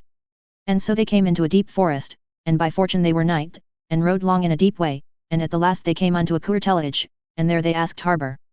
But the man of the courtelage would not lodge them for no treatise that they could treat, but thus much the good man said, and ye will take the adventure of your lodging, I shall bring you where ye shall be lodged. What adventure is that I shall have for my lodging? Said Sir Marhaus. Ye shall wit when ye come there, said the good man. Sir, what adventure so it be, bring me thither I pray thee, said Sir Marhaus, for I am weary, my damosel, and my horse. So the good man went and opened the gate, and within an hour he brought him unto a fair castle, and then the poor man called the porter, and anon he was led into the castle, and so he told the lord how he brought him a knight-errant and a damosel that would be lodged with him. Let him in. Said the lord, it may happen he shall repent that they took their lodging here. So Sir Marhaus was let in with torchlight, and there was a goodly sight of young men that welcomed him. And then his horse was led into the stable, and he and the damosel were brought into the hall, and there stood a mighty duke and many goodly men about him. Then this lord asked him what he hight, and from whence he came, and with whom he dwelt. Sir, he said, I am a knight of King Arthur's and knight of the Table Round, and my name is Sir Marhaus, and born I am in Ireland. And then said the duke to him, that me sore repenteth, the cause is this, for I love not thy lord nor none of thy fellows of the Table Round, and therefore ease thyself this night as well as thou mayest, for as to morn I and my 6 sons shall match with you. Is there no remedy but that I must have ado with you and your 6 sons at once? Said Sir Marhaus. No, said the duke, for this cause I made mine avow, for Sir Gawain slew my 7 sons in a recounter, therefore I made mine avow. There should never knight of King Arthur's court lodge with me, or come there as I might have ado with him, but that I would have a revenging of my son's death. What is your name? Said Sir Marhaus, I require you tell me, an it please you. Wit thou well I am the Duke of South Marches. Ah, said Sir Marhaus, I have heard say that ye have been long time a great foe unto my lord Arthur and to his knights. That shall ye feel to morn, said the Duke. Shall I have ado with you? Said Sir Marhaus. Yet, said the Duke, thereof shalt thou not choose, and therefore take you to your chamber, and ye shall have all that to you longeth. So Sir Marhaus departed and was led to a chamber, and his damosel was led unto her chamber. And on the morn the Duke sent unto Sir Marhaus and bade make him ready. And so Sir Marhaus arose and armed him, and then there was a mass sung afore him, and brake his fast, and so mounted on horseback in the court of the castle where they should do the battle. So there was the Duke already on horseback, clean armed, and his 6 sons by him, and Everic had a spear in his hand, and so they encountered, whereas the Duke and his 2 sons brake their spears upon him, but Sir Marhaus held up his spear and touched none of them. Chapter 25. How Sir Marhaus fought with the Duke and his 4 sons and made them to yield them. Then came the 4 sons by couple, and 2 of them brake their spears, and so did the other 2. And all this while Sir Marhaus touched them not. Then Sir Marhaus ran to the Duke, and smote him with his spear that horse and man fell to the earth, and so he served his sons, and then Sir Marhaus alighted down and bade the Duke yield him or else he would slay him. And then some of his sons recovered, and would have set upon Sir Marhaus, then Sir Marhaus said to the Duke, Cease thy sons, or else I will do the uttermost to you all. Then the Duke saw he might not escape the death, he cried to his sons, and charged them to yield them to Sir Marhaus, and they kneeled all down and put the pommels of their swords to the knight, and so he received them. And then they helped up their father, and so by their communal assent promised to Sir Marhaus never to be foes unto King Arthur, and thereupon at Whitsuntide after to come, he and his sons, and put them in the king's grace. Then Sir Marhaus departed, and within 2 days his damosel brought him whereas was a great tournament that the Lady de Vaz had cried. And who that did best should have a rich circlet of gold worth 1,000 besants.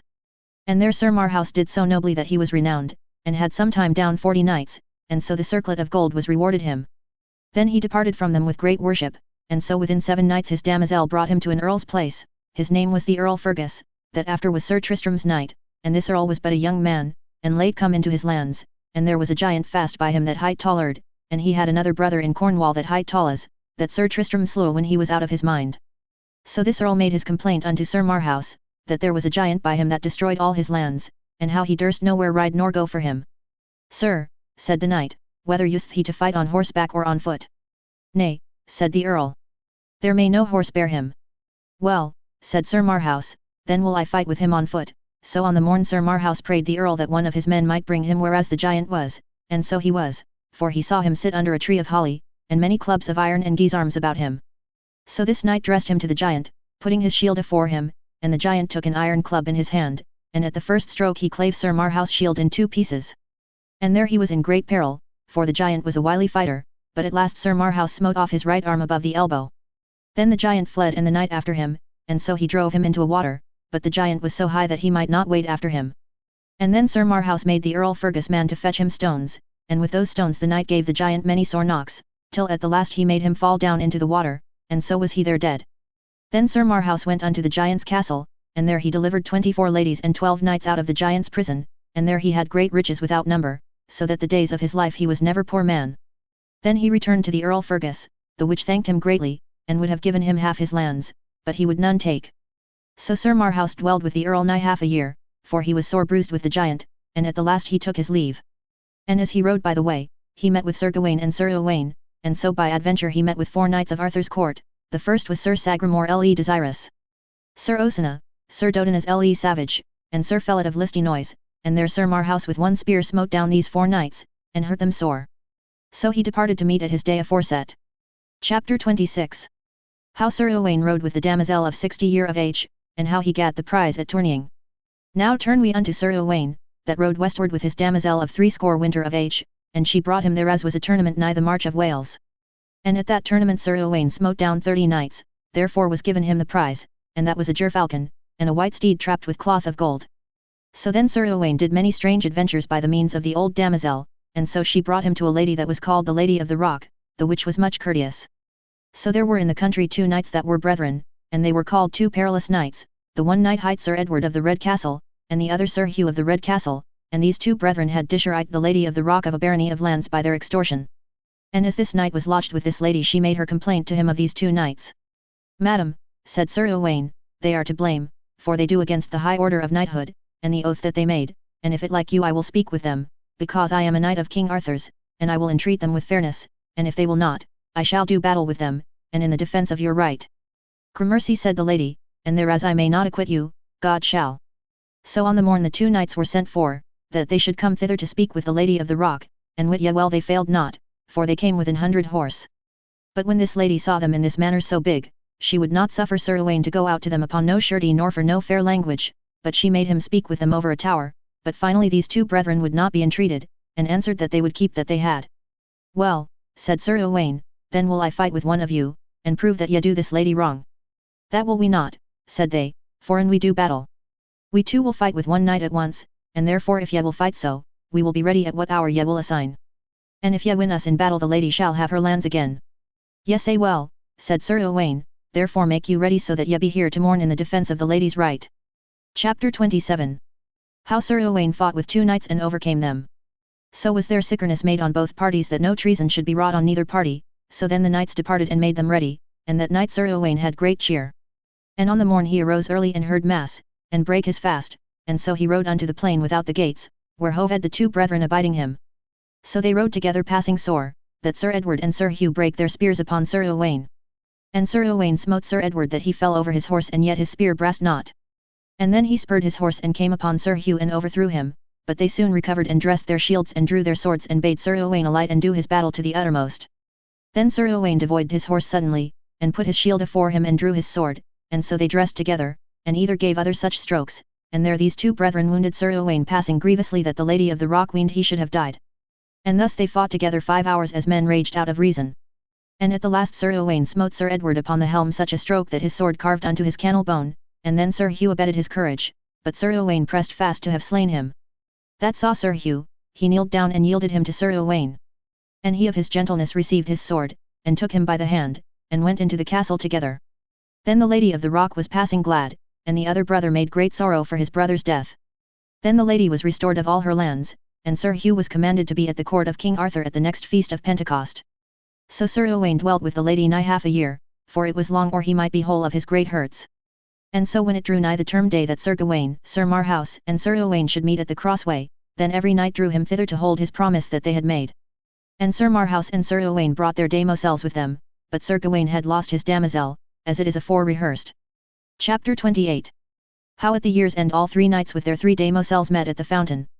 Right so at the 12 months' end they met all 3 knights at the fountain and their damosels, but the damosel that Sir Gawain had could say but little worship of him, so they departed from the damosels and rode through a great forest, and there they met with a messenger that came from King Arthur, that had sought them well nigh a 12-month throughout all England, Wales, and Scotland, and charged if ever he might find Sir Gawain and Sir Owain to bring them to the court again.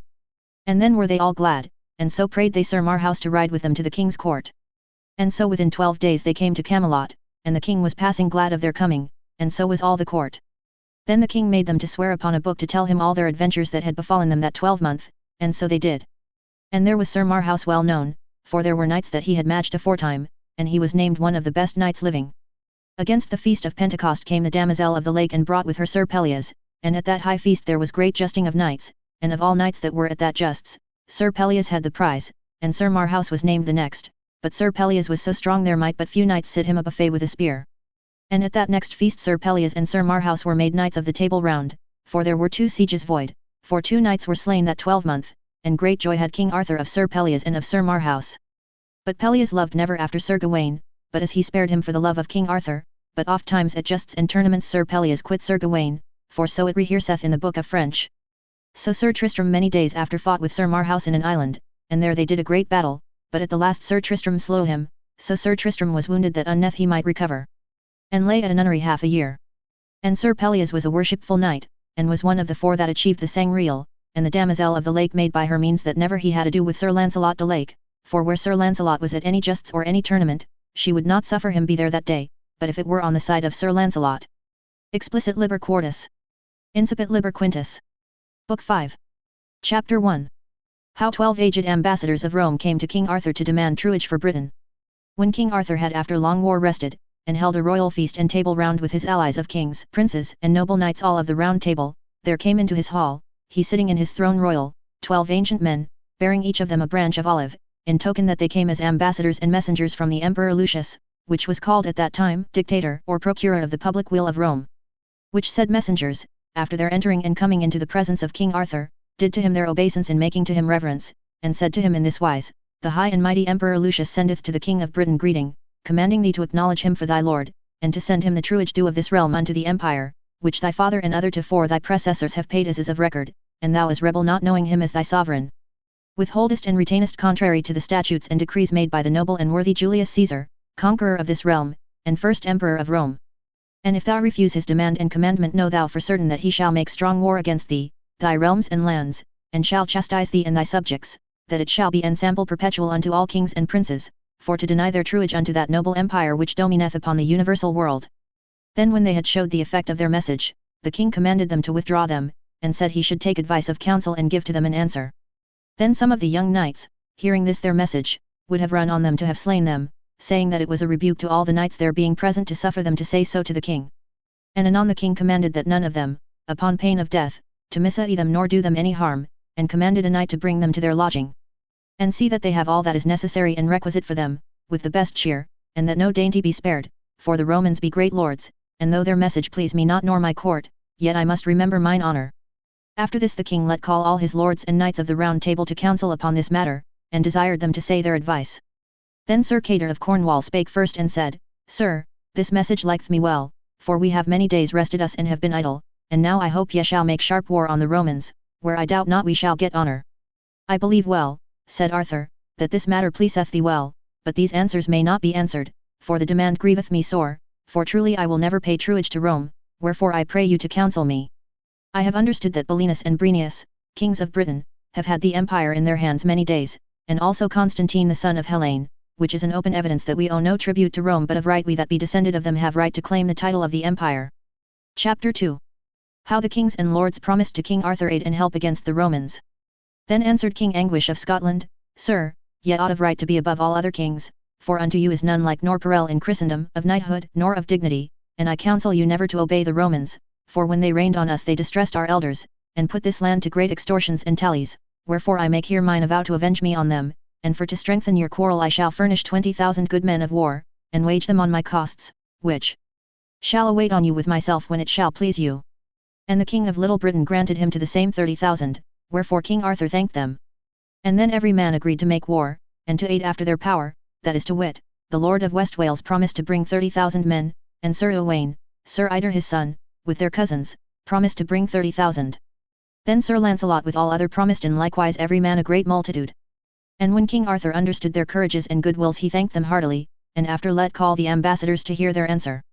And in presence of all his lords and knights he said to them in this wise, I will that ye return unto your lord and procurer of the commonweal for the Romans, and say ye to him, of his demand and commandment I set nothing, and that I know of no truage nor tribute that I owe to him, nor to none earthly prince, Christian nor heathen, but I pretend to have and occupy the sovereignty of the empire, wherein I am entitled by the right of my predecessors, sometime kings of this land, and say to him, that I am deliberate and fully concluded, to go with mine army with strength and power unto Rome, by the grace of God, to take possession in the empire and subdue them that be rebel. Wherefore I command him and all them of Rome, that incontinent they make to me their homage, and to acknowledge me for their emperor and governor, upon pain that shall ensue. And then he commanded his treasurer to give to them great and large gifts, and to pay all their dispenses, and assigned Sir Cador to convey them out of the land. And so they took their leave and departed, and took their shipping at Sandwich, and passed forth by Flanders, Alman, the mountains, and all Italy, until they came unto Lucius. And after the reverence made, they made relation of their answer, like as yet afore have heard. When the Emperor Lucius had well understood their credence, he was sore moved as he had been all urged, and said, I had supposed that Arthur would have obeyed to my commandment, and have served you himself, as him well beseemed or any other king to do. O sir, said one of the senators, let be such vain words, for we let you wit that I and my fellows were full sore afeard to behold his countenance. I fear me ye have made a rod for yourself, for he intendeth to be lord of this empire, which sore is to be doubted if he come, for he is all another man than ye ween, and holdeth the most noble court of the world. All other kings nor princes may not compare unto his noble maintenance. On New Year's Day we saw him in his estate, which was the royalest that ever we saw, for he was served at his table with 9 kings, and the noblest fellowship of other princes, lords, and knights that be in the world, and every knight approved and like a lord, and holdeth table round, and in his person the most manly man that liveth. And is like to conquer all the world, for unto his courage it is too little, wherefore I advise you to keep well your marches and straits in the mountains, for certainly he is a lord to be doubted. Well, said Lucius, before Easter I suppose to pass the mountains, and so forth into France, and there bereave him his lands with Genoese and other mighty warriors of Tuscany and Lombardy. And I shall send for them all that be subjects and allied to the empire of Rome to come to mine aid. And forthwith sent old wise knights unto these countries following, first to Amage and Arage, to Alexandria, to India, to Armenia, whereas the river of Euphrates runneth into Asia, to Africa and Europe the large, to Urdun and Elamai, to Araby, Egypt, and to Damascus, to Damietta and Caire, to Cappadocia, to Tarsus, Turkey, Pontus and Pamphylia, to Syria and Galatia. And all these were subject to Rome and many more, as Greece, Cyprus, Macedonia, Calabria, Cateland, Portugal, with many thousands of Spaniards. Thus all these kings, dukes, and admirals, assembled about Rome, with 16 kings at once, with great multitude of people. When the emperor understood their coming he made ready his Romans and all the people between him and Flanders. Also he had gotten with him 50 giants which had been engendered of fiends, and they were ordained to guard his person, and to break the front of the battle of King Arthur. And thus departed from Rome, and came down the mountains for to destroy the lands that Arthur had conquered, and came unto Cologne, and besieged a castle thereby, and won it soon, and stuffed it with 200 Saracens or infidels, and after destroyed many fair countries which Arthur had won of King Claudas. And thus Lucius came with all his host, which were disperpled 60 mile in breadth, and commanded them to meet with him in Burgoyne, for he purposed to destroy the realm of Little Britain. Chapter 3. How King Arthur held a parliament at York, and how he ordained the realm should be governed in his absence. Now leave we of Lucius the emperor and speak we of King Arthur, that commanded all them of his retinue to be ready at the Udas of Hilary for to hold a parliament at York. And at that parliament was concluded to arrest all the navy of the land, and to be ready within 15 days at Sandwich, and there he showed to his army how he purposed to conquer the empire which he ought to have of right. And there he ordained 2 governors of this realm, that is to say, Sir Bodwin of Britain, for to counsel to the best, and Sir Constantine, son to Sir Cador of Cornwall, which after the death of Arthur was king of this realm. And in the presence of all his lords he resigned the rule of the realm and Guinevere his queen to them, wherefore Sir Launcelot was wroth, for he left Sir Tristram with King Mark for the love of Bale Isolde. Then the Queen Guinevere made great sorrow for the departing of her lord and other, and swooned in such wise that the ladies bare her into her chamber. Thus the king with his great army departed, leaving the queen and realm in the governance of Sir Bodwin and Constantine. And when he was on his horse he said with an high voice, If I die in this journey I will that Sir Constantine be mine heir and king crowned of this realm as next of my blood. And after departed and entered into the sea at Sandwich with all his army, with a great multitude of ships, galleys, cogs, and remounds, sailing on the sea. Chapter 4. How King Arthur being shipped and lying in his cabin had a marvellous dream and of the exposition thereof. And as the king lay in his cabin in the ship, he fell in a slumbering and dreamed a marvellous dream. Him seemed that a dreadful dragon did drown much of his people, and he came flying out of the west, and his head was enamelled with azure, and his shoulders shone as gold, his belly like mails of a marvellous hue, his tail full of tatters, his feet full of fine sable, and his claws like fine gold, and an hideous flame of fire flew out of his mouth, like as the land and water had flamed all of fire. After him seemed there came out of the orient, a grimly boar all black in a cloud, and his paws as big as a post, he was rugged looking roughly, he was the foulest beast that ever man saw, he roared and roamed so hideously that it were marvel to hear. Then the dreadful dragon advanced him and came in the wind like a falcon giving great strokes on the boar, and the boar hit him again with his grisly tusks that his breast was all bloody, and that the hot blood made all the sea red of his blood. Then the dragon flew away all on an height, and came down with such a swow, and smote the boar on the ridge, which was 10 foot large from the head to the tail, and smote the boar all to powder both flesh and bones, that it flittered all abroad on the sea. And therewith the king awoke anon, and was sore abashed of this dream, and sent anon for a wise philosopher, commanding to tell him the signification of his dream. Sir, said the philosopher, the dragon that thou dreamedst of betokeneth thine own person that sailiest here, and the colours of his wings be thy realms that thou hast won, and his tail which is all to tattered signifieth the noble knights of the Round Table, and the boar that the dragon slew coming from the clouds betokeneth some tyrant that tormenteth the people, or else thou art like to fight with some giant thyself, being horrible and abominable, whose peer ye saw never in your days. Wherefore of this dreadful dream doubt thee nothing, but as a conqueror come forth thyself. Then after this soon they had sight of land, and sailed till they arrived at Barfleet in Flanders, and when they were there he found many of his great lords ready, as they had been commanded to wait upon him. Chapter 5. How a man of the country told to him of a marvellous giant, and how he fought and conquered him. Then came to him an husbandman of the country, and told him how there was in the country of Constantine beside Brittany, a great giant which had slain, murdered, and devoured much people of the country, and had been sustained 7 years with the children of the commons of that land, insomuch that all the children be all slain and destroyed, and now late he hath taken the Duchess of Brittany as she rode with Hermine, and hath led her to his lodging which is in a mountain, for to ravish and lie by her to her life's end, and many people followed her, more than 500, but all they might not rescue her, but they left her shrieking and crying lamentably, wherefore I suppose that he hath slain her in fulfilling his foul lust of lechery. She was wife unto thy cousin Sir Howell, whom we call full nigh of thy blood. Now, as thou art a rightful king, have pity on this lady, and revenge us all as thou art a noble conqueror. Alas, said King Arthur, this is a great mischief. I had liefer than the best realm that I had been a furlong way to for him for to have rescued that lady. Now, fellow, said King Arthur, canst thou bring me there as this giant haunteth?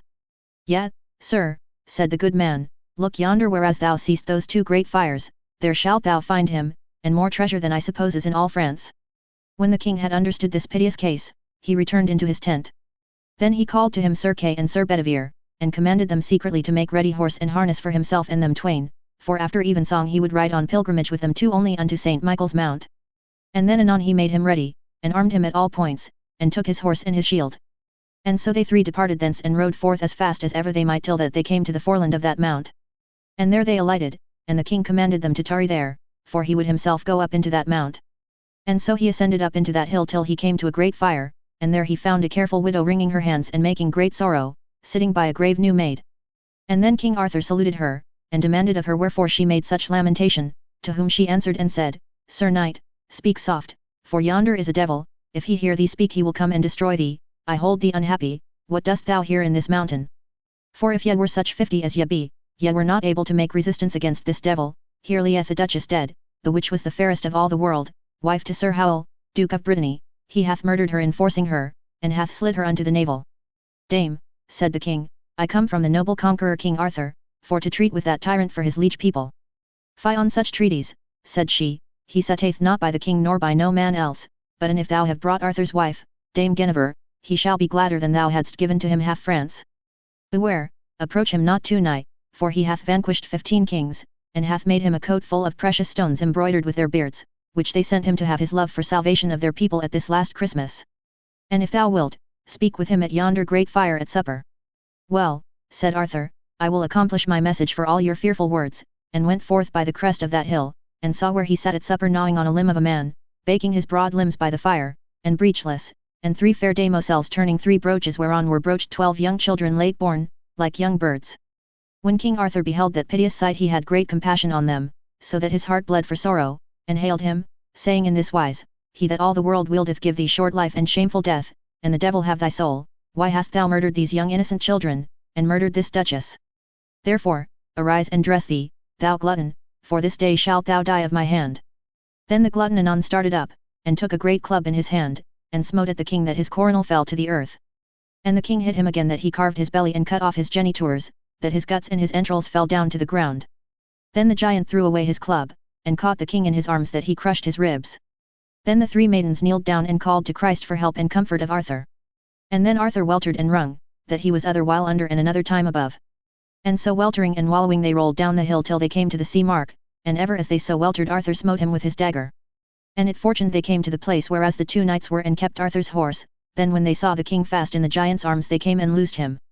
And then the king commanded Sir Kay to smite off the giant's head, and to set it upon a truncheon of a spear, and bear it to Sir Howell, and tell him that his enemy was slain, and after let this head be bound to a barbican that all the people may see and behold it, and go ye two up to the mountain, and fetch me my shield, my sword, and the club of iron, and as for the treasure, take ye it, for ye shall find their goods out of number, so I have the kirtle and the club I desire no more. This was the fiercest giant that ever I met with, save one in the Mount of Araby, which I overcame, but this was greater and fiercer. Then the knights fetched the club and the kirtle, and some of the treasure they took to themselves, and returned again to the host. And anon this was known through all the country. Wherefore the people came and thanked the king. And he said again, Give the thanks to God, and depart the goods among you. And after that King Arthur said and commanded his cousin Howell, that he should ordain for a church to be builded on the same hill in the worship of Saint Michael.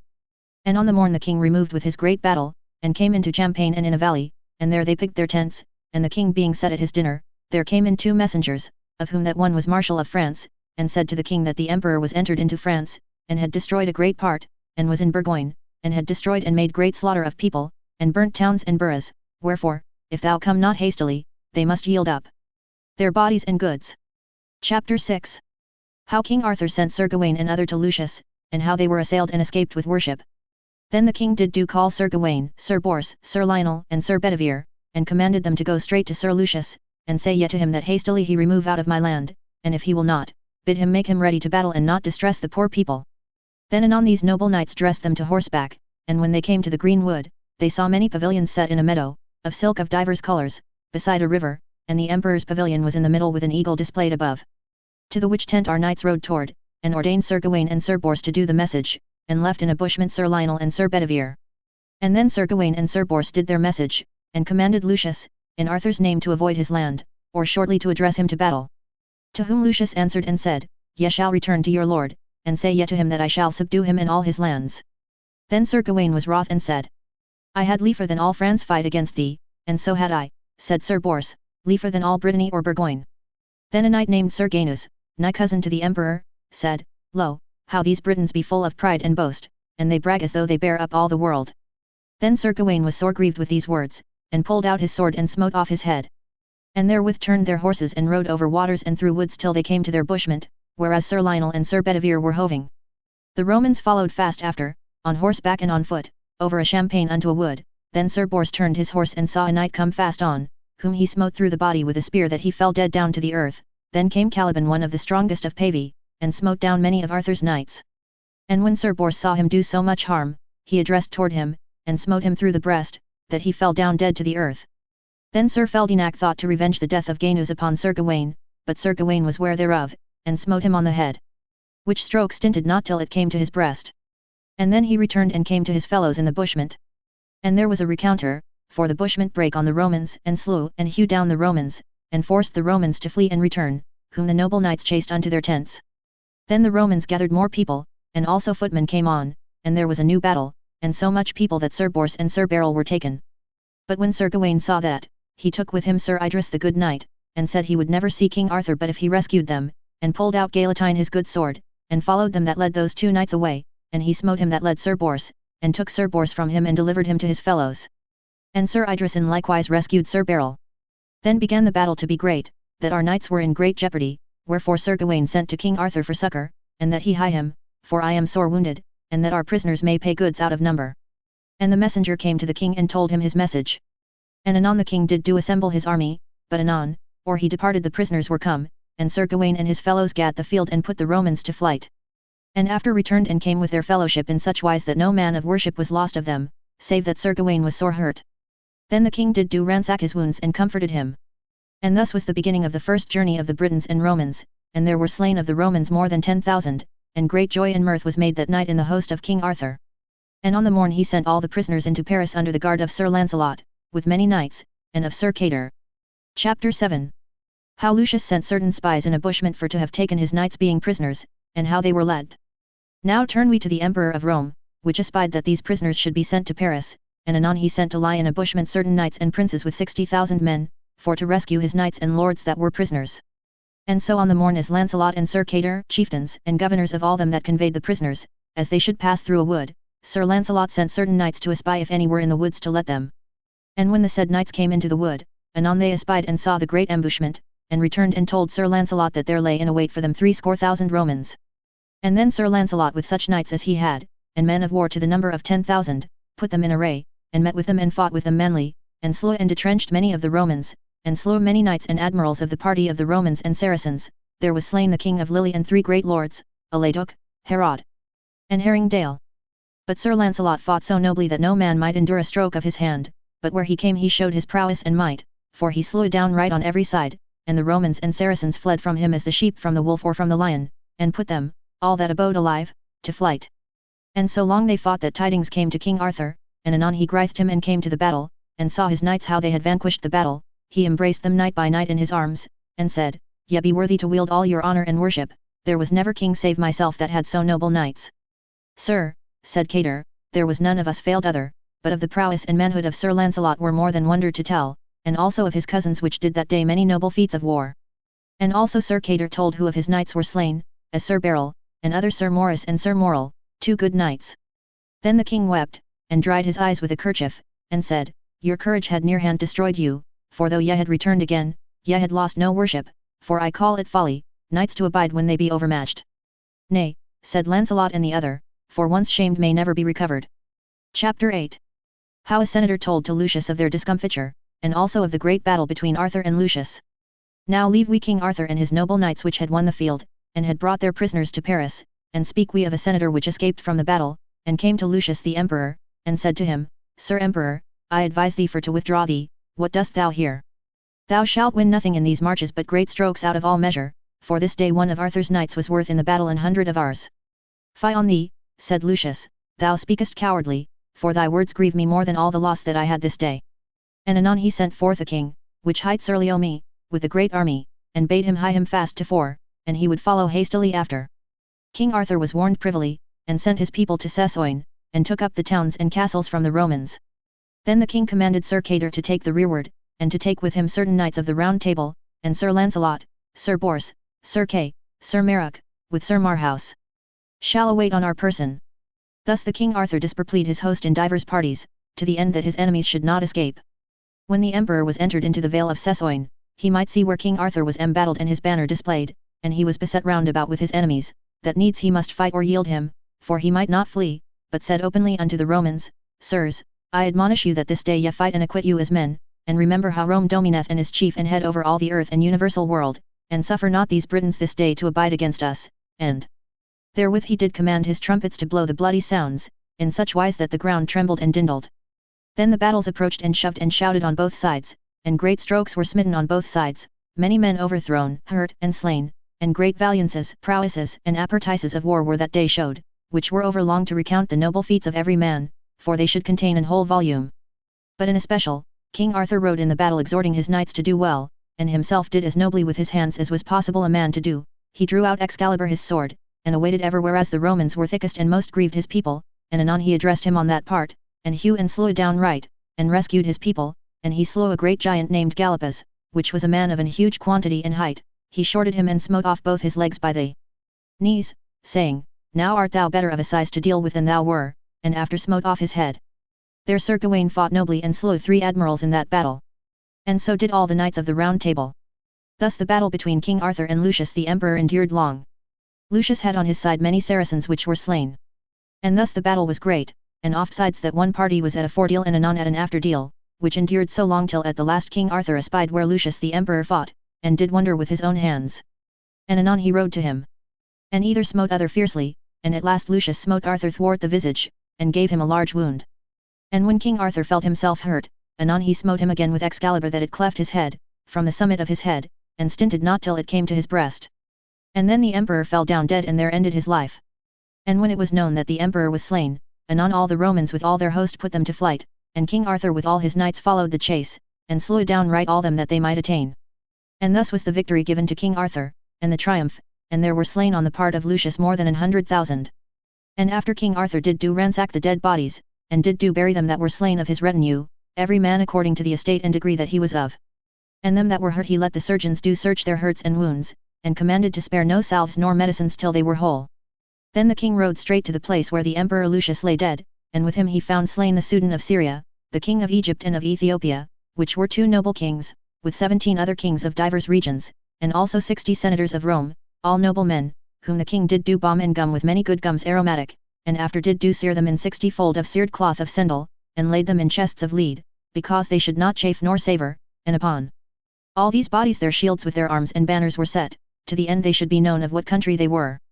And after he found 3 senators which were alive, to whom he said, For to save your lives I will that ye take these dead bodies, and carry them with you unto great Rome, and present them to the potestate on my behalf, shewing him my letters, and tell them that I in my person shall hastily be at Rome. And I suppose the Romans shall beware how they shall demand any tribute of me. And I command you to say when ye shall come to Rome, to the potestate and all the council and senate, that I send to them these dead bodies for the tribute that they have demanded. And if they be not content with these, I shall pay more at my coming, for other tribute owe I none, nor none other will I pay. And methink this sufficeth for Britain, Ireland, and all almen with Germany. And furthermore, I charge you to say to them, that I command them upon pain of their heads never to demand tribute nor tax of me nor of my lands. Then with this charge and commandment, the 3 senators aforesaid departed with all the said dead bodies, laying the body of Lucius in a car covered with the arms of the empire all alone, and after alway 2 bodies of kings in a chariot, and then the bodies of the senators after them, and so went toward Rome, and showed their legation and message to the potestate and senate, recounting the battle done in France, and how the field was lost and much people and innumerable slain. Wherefore they advised them in no wise to move no more war against that noble conqueror Arthur, for his might and prowess is most to be doubted, seen the noble kings and great multitude of knights of the Round Table, to whom none earthly prince may compare. Chapter 9. How Arthur, after he had achieved the battle against the Romans, entered into Alman, and so into Italy.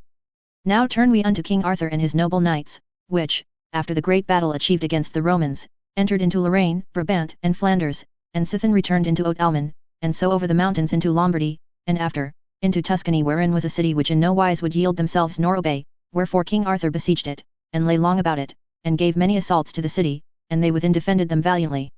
Then, on a time, the king called Sir Florence, a knight, and said to him they lacked victual, and not far from hence be great forests and woods, wherein be many of mine enemies with much bestial, I will that thou make thee ready and go thither in foraying, and take with thee Sir Gawain my nephew, Sir Wishard, Sir Clegus, Sir Claremond, and the captain of Cardiff with other, and bring with you all the beasts that ye there can get. And anon these knights made them ready, and rode over holts and hills, through forests and woods, till they came into a fair meadow full of fair flowers and grass, and there they rested them and their horses all that night. And in the springing of the day in the next morn, Sir Gawain took his horse and stole away from his fellowship, to seek some adventures. And anon he was ware of a man armed, walking his horse easily by a wood's side, and his shield laced to his shoulder, sitting on a strong courser, without any man saving a page bearing a mighty spear. The knight bare in his shield 3 griffins of gold, in sable carbuncle, the chief of silver. When Sir Gawain espied this gay knight, he footed his spear, and rode straight to him, and demanded of him from whence that he was. That other answered and said he was of Tuscany, and demanded of Sir Gawain, What, profferest thou, proud knight, thee so boldly? Here gettest thou no prey, thou mayest prove what thou wilt. For thou shalt be my prisoner or thou depart. Then said Gawain, Thou avauntest thee greatly and speakest proud words, I counsel thee for all thy boast that thou make thee ready, and take thy gear to thee, to for greater grame fall to thee. Chapter 10. Of a battle done by Sir Gawain against a Saracen, which after was yielded and became Christian.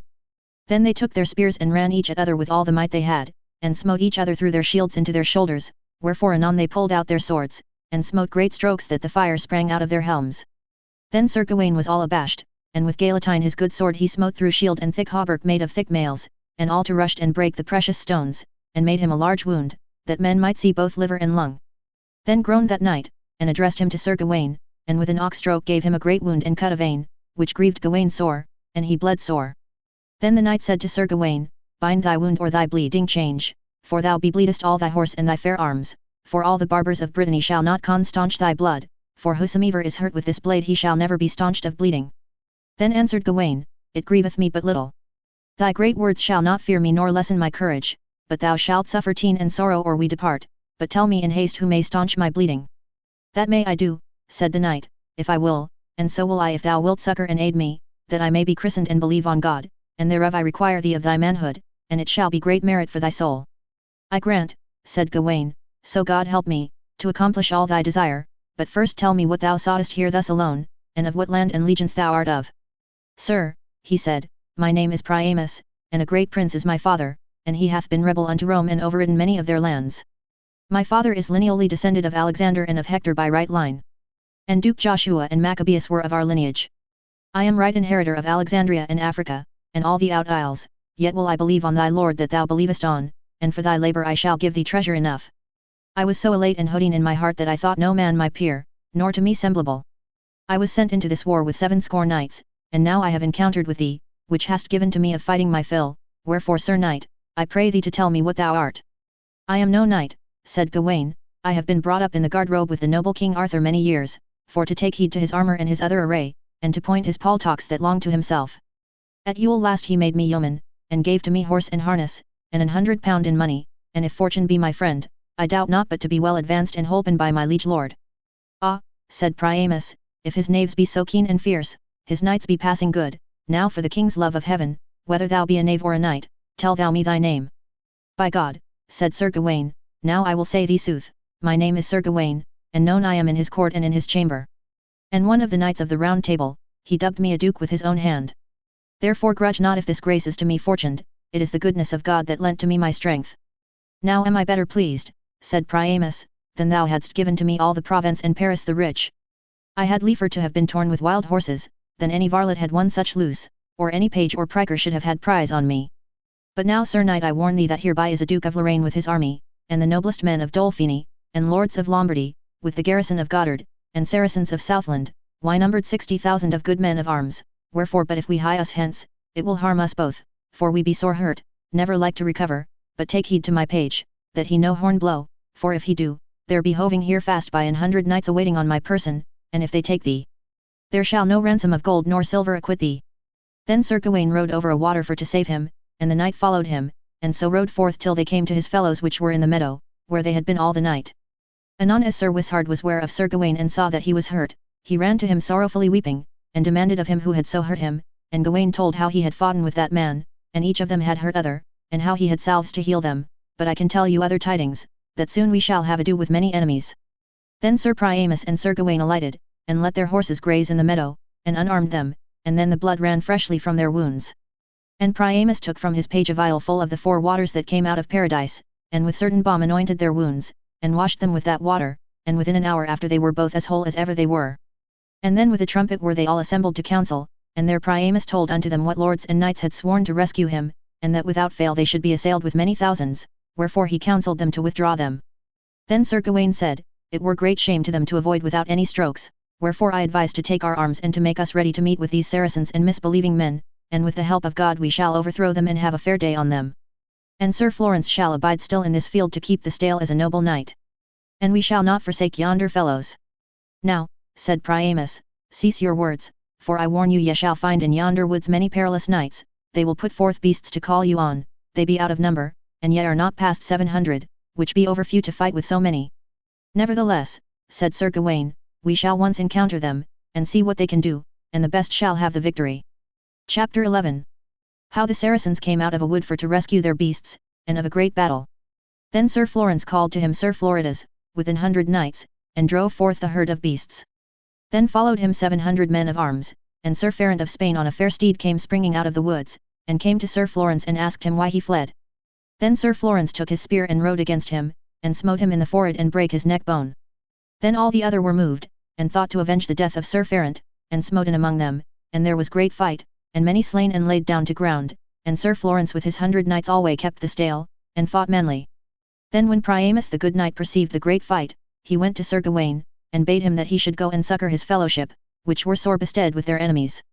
Sir, grieve you not, said Sir Gawain, for their gree shall be theirs.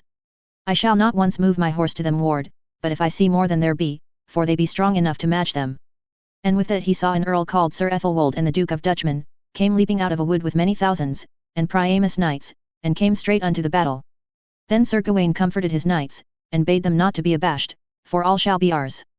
Then they began to wallop and met with their enemies, there were men slain and overthrown on every side. Then thrust in among them the knights of the Table Round, and smote down to the earth all them that withstood them, insomuch that they made them to recoil and flee. By God, said Sir Gawain, this gladdeth my heart, for now be they less in number by 20,000. Then entered into the battle Jubance a giant, and fought and slew downright, and distressed many of our knights, among whom was slain Sir Gerard, a knight of Wales. Then our knights took heart to them, and slew many Saracens. And then came in Sir Priamus with his pennon, and rode with the knights of the Round Table. And fought so manfully that many of their enemies lost their lives. And there Sir Priamus slew the Marquis of Moyses' land, and Sir Gawain with his fellows so quit them that they had the field, but in that store was Sir Chestelaine, a child and ward of Sir Gawain slain, wherefore was much sorrow made, and his death was soon avenged. Thus was the battle ended, and many lords of Lombardy and Saracens left dead in the field. Then Sir Florence and Sir Gawain harboured surely their people, and took great plenty of bestial, of gold and silver, and great treasure and riches, and returned unto King Arthur, which lay still at the siege. And when they came to the king they presented their prisoners and recounted their adventures, and how they had vanquished their enemies. Chapter 12. How Sir Gawain returned to King Arthur with his prisoners, and how the king won a city, and how he was crowned emperor. Now thanked be God, said the noble King Arthur. But what manner man is he that standeth by himself, him seemeth no prisoner. Sir, said Gawain, this is a good man of arms, he hath matched me, but he is yielden unto God, and to me, for to become Christian, had not he have been we should never have returned, wherefore I pray you that he may be baptized, for there liveth not a nobler man nor better knight of his hands. Then the king let him anon be christened, and did do call him his first name Priamus, and made him a duke and knight of the Table Round. And then anon the king let do cry assault to the city, and there was rearing of ladders, breaking of walls, and the ditch filled, that men with little pain might enter into the city. Then came out a duchess, and Clarisse and the countess, with many ladies and damoiselles, and kneeling before King Arthur, required him for the love of God to receive the city, and not to take it by assault, for then should many guiltless be slain. Then the king avowed his visor with a meek and noble countenance, and said, Madam, there shall none of my subjects miss to you nor your maidens, nor to none that to you belong, but the duke shall abide my judgment. Then anon the king commanded to leave the assault, and anon the duke's oldest son brought out the keys, and kneeling delivered them to the king, and besought him of grace, and the king seized the town by assent of his lords, and took the duke and sent him to Dover, therefore to abide prisoner term of his life, and assigned certain rents for the dower of the duchess and for her children. Then he made lords to rule those lands, and laws as a lord ought to do in his own country, and after he took his journey toward Rome, and sent Sir Florus and Sir Floridas to fore, with 500 men of arms, and they came to the city of Urbino and laid their ambushment, there as them seemed most best for them, and rode to fore the town, where anon issued out much people and skirmished with the four riders. Then brake out the bushment and won the bridge, and after the town, and set upon the walls the king's banner. Then came the king upon an hill, and saw the city and his banner on the walls, by which he knew that the city was won. And anon he sent and commanded that none of his liege men should defoul nor lie by no lady, wife, nor maid, and when he came into the city, he passed to the castle, and comforted them that were in sorrow, and ordained there a captain, a knight of his own country. And when they of Milan heard that Thilke city was won, they sent to King Arthur great sums of money, and besought him as their lord to have pity on them, promising to be his subjects for ever, and yield to him homage and fealty for the lands of Pleasance and Pavia, Peter Saint and the port of Tremble, and to give him yearly 1,000,000 of gold all his lifetime. Then he rideth into Tuscany, and winneth towns and castles, and wasted all in his way that to him will not obey, and so to spoliate in Viterbo, and from thence he rode into the vale of Viscount among the vines.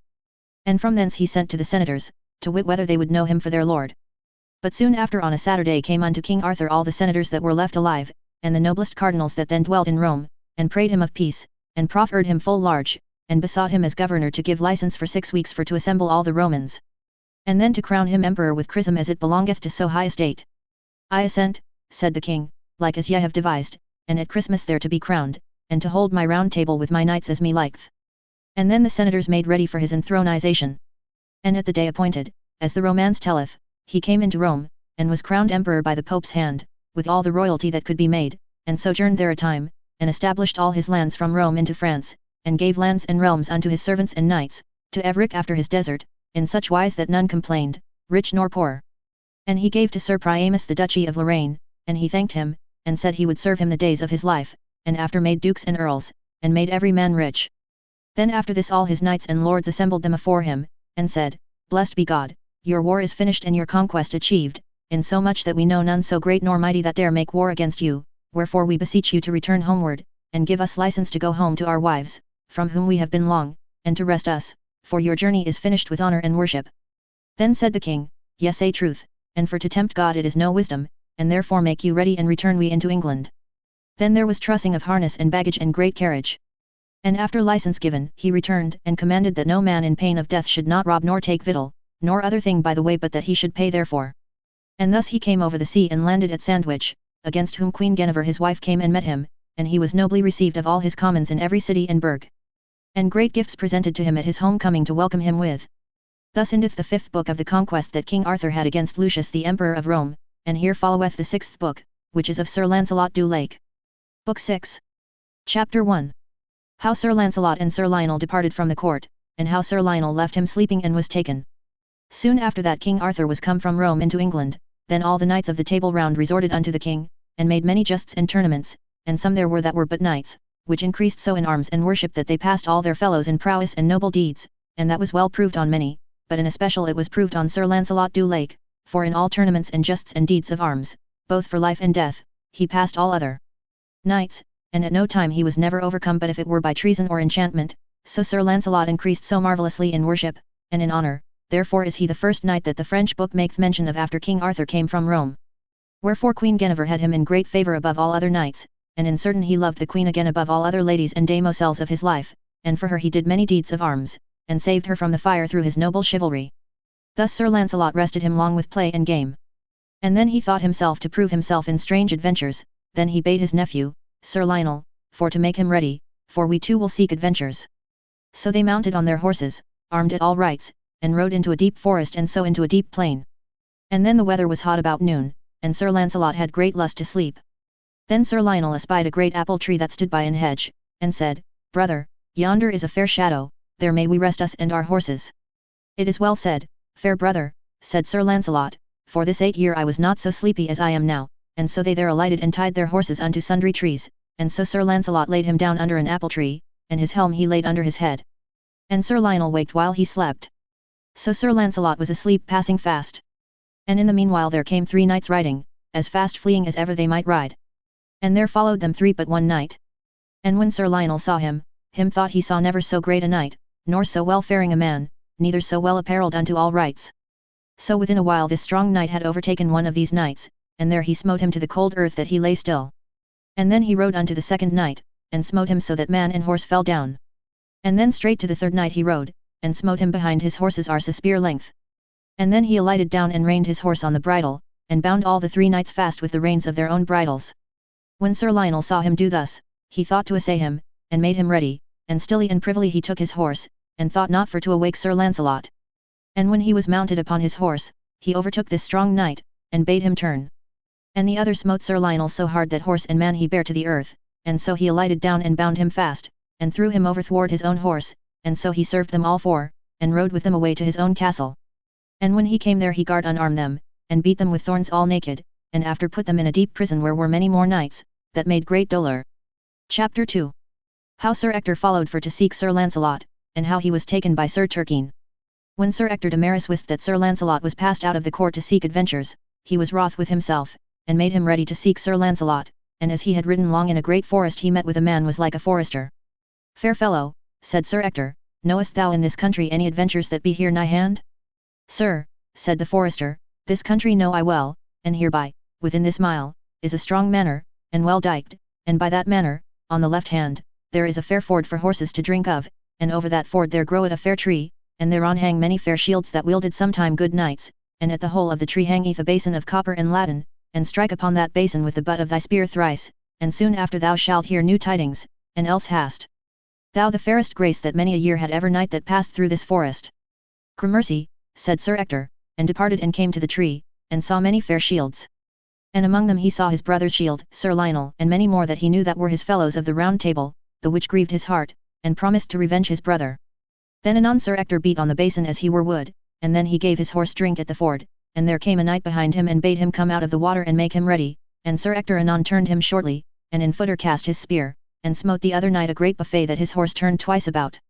This was well done, said the strong knight, and knightly thou hast stricken me, and therewith he rushed his horse on Sir Ector, and clied him under his right arm, and bare him clean out of the saddle, and rode with him away into his own hall, and threw him down in midst of the floor. The name of this knight was Sir Turquine. Then he said unto Sir Ector, For thou hast done this day more unto me than any knight did these 12 years, now will I grant thee thy life, so thou wilt be sworn to be my prisoner all thy life days. Nay, said Sir Ector, that will I never promise thee, but that I will do mine advantage. That me repenteth, said Sir Turquine. And then he gart to unarm him, and beat him with thorns all naked, and sithen put him down in a deep dungeon, where he knew many of his fellows. But when Sir Ector saw Sir Lionel, then made he great sorrow. Alas, brother, said Sir Ector, where is my brother Sir Lancelot? Fair brother, I left him asleep when that I from him yode, under an apple tree, and what is become of him I cannot tell you. Alas, said the knights, but Sir Lancelot help us we may never be delivered, for we know now no knight that is able to match our master Turquine. Chapter 3. How 4 queens found Lancelot sleeping, and how by enchantment he was taken and led into a castle. Now leave we these knights prisoners, and speak we of Sir Lancelot du Lake that lieth under the apple tree sleeping. Even about the noon there came by him 4 queens of great estate, and, for the heat should not annoy them, there rode 4 knights about them, and bare a cloth of green silk on 4 spears, betwixt them and the sun, and the queens rode on 4 white mules. Thus as they rode they heard by them a great horse grimly neigh, then were they ware of a sleeping knight, that lay all armed under an apple tree. Anon as these queens looked on his face, they knew it was Sir Lancelot. Then they began for to strive for that knight, everych one said they would have him to her love.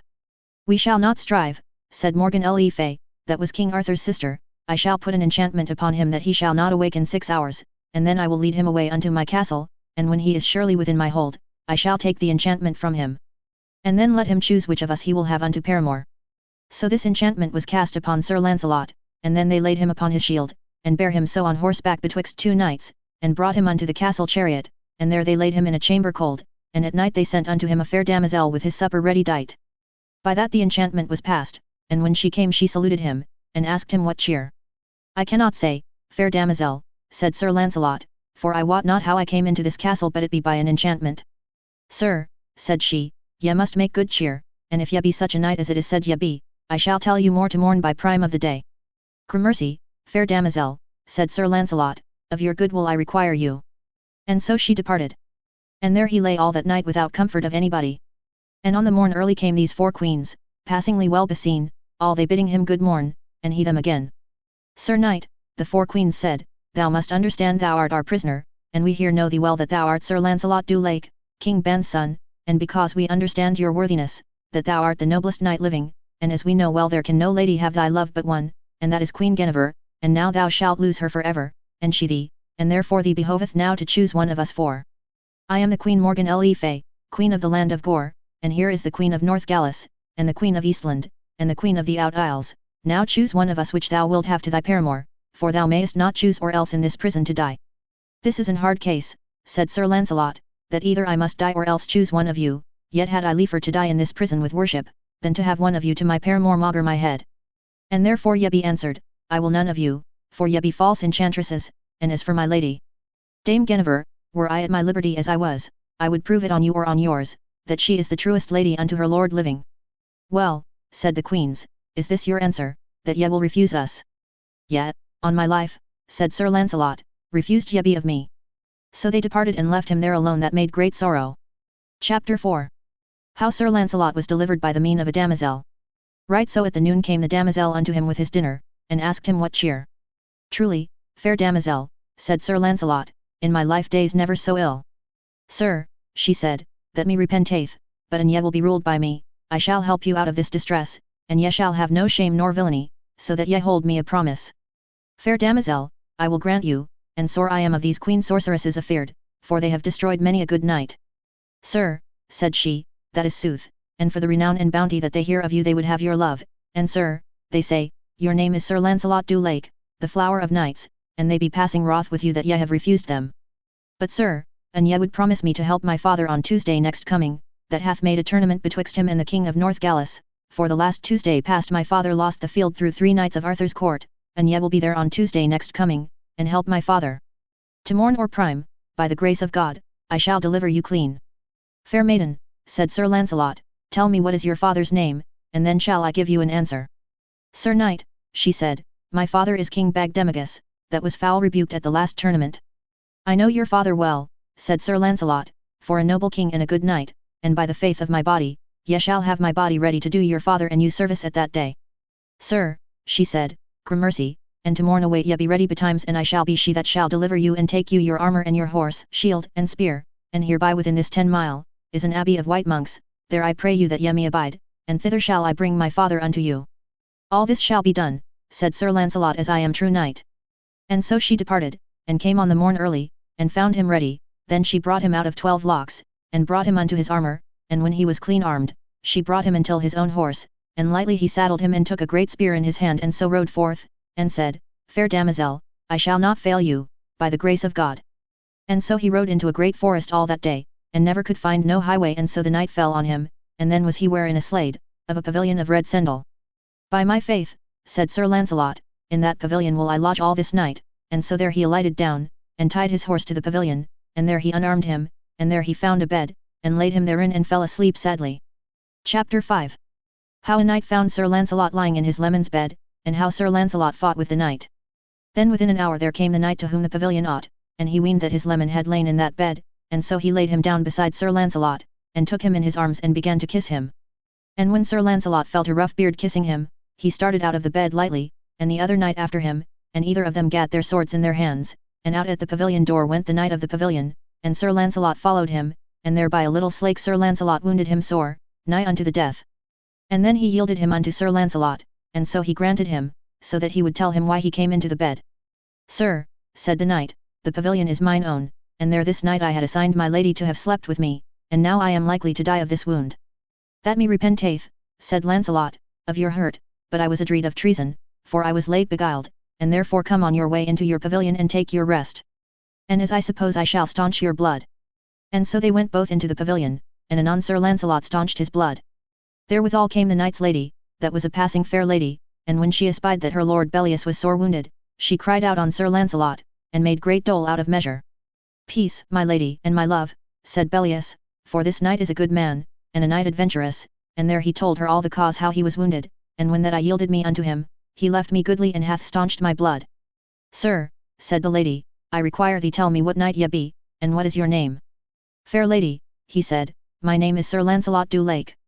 So methought ever by your speech, said the lady, for I have seen you oft or this, and I know you better than ye ween. But now an ye would promise me of your courtesy, for the harms that ye have done to me and my lord Bellius, that when he cometh unto Arthur's court for to cause him to be made knight of the Round Table, for he is a passing good man of arms, and a mighty lord of lands of many out isles. Fair lady, said Sir Lancelot, let him come unto the court the next high feast, and look that ye come with him, and I shall do my power, and ye prove you doughty of your hands, that ye shall have your desire.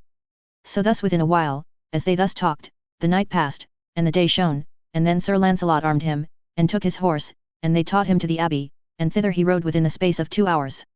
Chapter 6. How Sir Lancelot was received of King Bagdemagus' daughter, and how he made his complaint to her father. And soon as Sir Lancelot came within the abbey yard, the daughter of King Bagdemagus heard a great horse go on the pavement.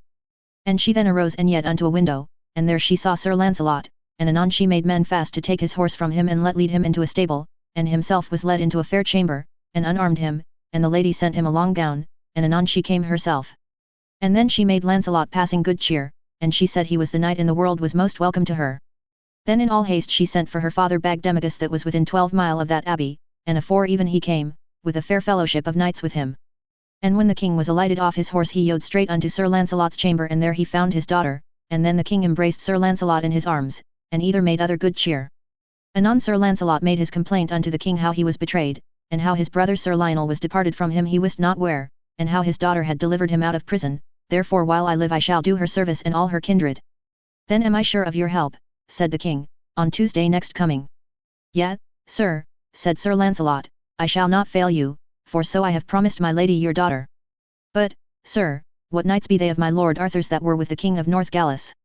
And the king said it was Sir Mador de la Porte, and Sir Mordred and Sir Gahalantine that all forfared my knights, for against them 3 I nor my knights might bear no strength. Sir, said Sir Lancelot, as I hear say that the tournament shall be here within this 3 mile of this abbey, ye shall send unto me 3 knights of yours, such as ye trust, and look that the 3 knights have all white shields, and I also, and no paintour on the shields. And we 4 will come out of a little wood in midst of both parties, and we shall fall in the front of our enemies and grieve them that we may, and thus shall I not be known what knight I am. So they took their rest that night, and this was on the Sunday, and so the king departed, and sent unto Sir Lancelot 3 knights with the 4 white shields. And on the Tuesday they lodged them in a little leaved wood beside there the tournament should be. And there were scaffolds and holes that lords and ladies might behold and to give the prize. Then came into the field the king of North Gallis with 80 helms. And then the 3 knights of Arthur stood by themselves. Then came into the field King Bagdemagus with 80 of helms. And then they footed their spears, and came together with a great dash, and there were slain of knights at the first recounter 12 of King Bagdemagus' party, and 6 of the king of Northgallis' party, and King Bagdemagus' party was far set aback. Chapter 7. How Sir Lancelot behaved him in a tournament, and how he met with Sir Turquine leading Sir Gaheris. With that came Sir Lancelot du Lake, and he thrust in with his spear in the thickest of the press, and there he smote down with one spear 5 knights, and of 4 of them he brake their backs. And in that throng he smote down the king of North Gallis, and brake his thigh in that fall. All this doing of Sir Lancelot saw the 3 knights of Arthur's. Yonder is a shrewd guest, said Sir Mador de la Porte, therefore have here once at him.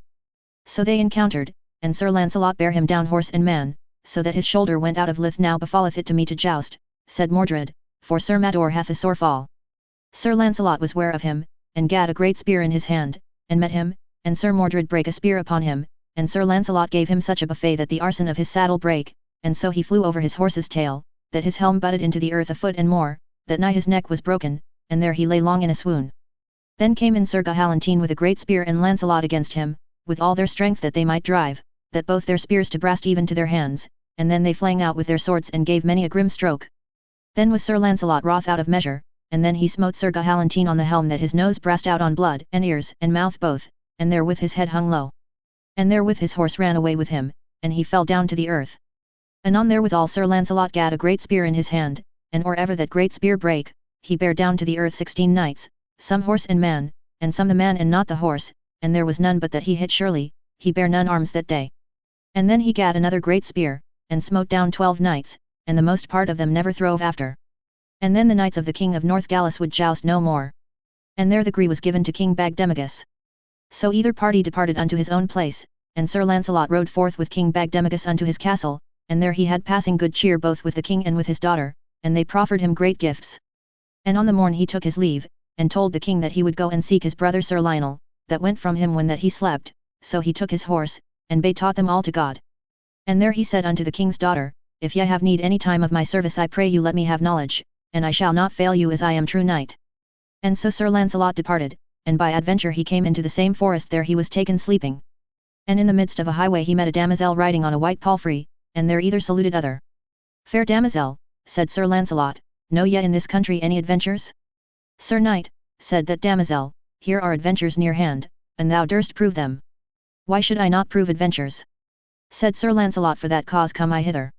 Well, said she, thou seemest well to be a good knight, and if thou dare meet with a good knight, I shall bring thee where is the best knight, and the mightiest that ever thou found, so thou wilt tell me what is thy name, and what knight thou art. Damosel, as for to tell thee my name I take no great force, truly my name is Sir Lancelot du Lake. Sir, thou beseemest well, here be adventures by that fall for thee, for hereby dwelleth a knight that will not be overmatched for no man I know but ye overmatch him, and his name is Sir Turquine. And, as I understand, he hath in his prison, of Arthur's court, good knights 64, that he hath won with his own hands. But when ye have done that journey ye shall promise me as ye are a true knight for to go with me, and to help me and other damosels that are distressed daily with a false knight. All your intent, damosel, and desire I will fulfill, so ye will bring me unto this knight. Now, fair knight, come on your way, and so she brought him unto the ford and the tree where hung the basin.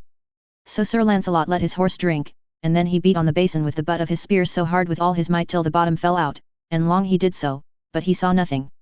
Then he rode endlong the gates of that manor nigh half an hour. And then was he ware of a great knight that drove an horse afore him, and overthwart the horse there lay an armed knight bound. And ever as they came near and near, Sir Lancelot thought he should know him. Then Sir Lancelot was ware that it was Sir Gaheris, Gawain's brother, a knight of the Table Round.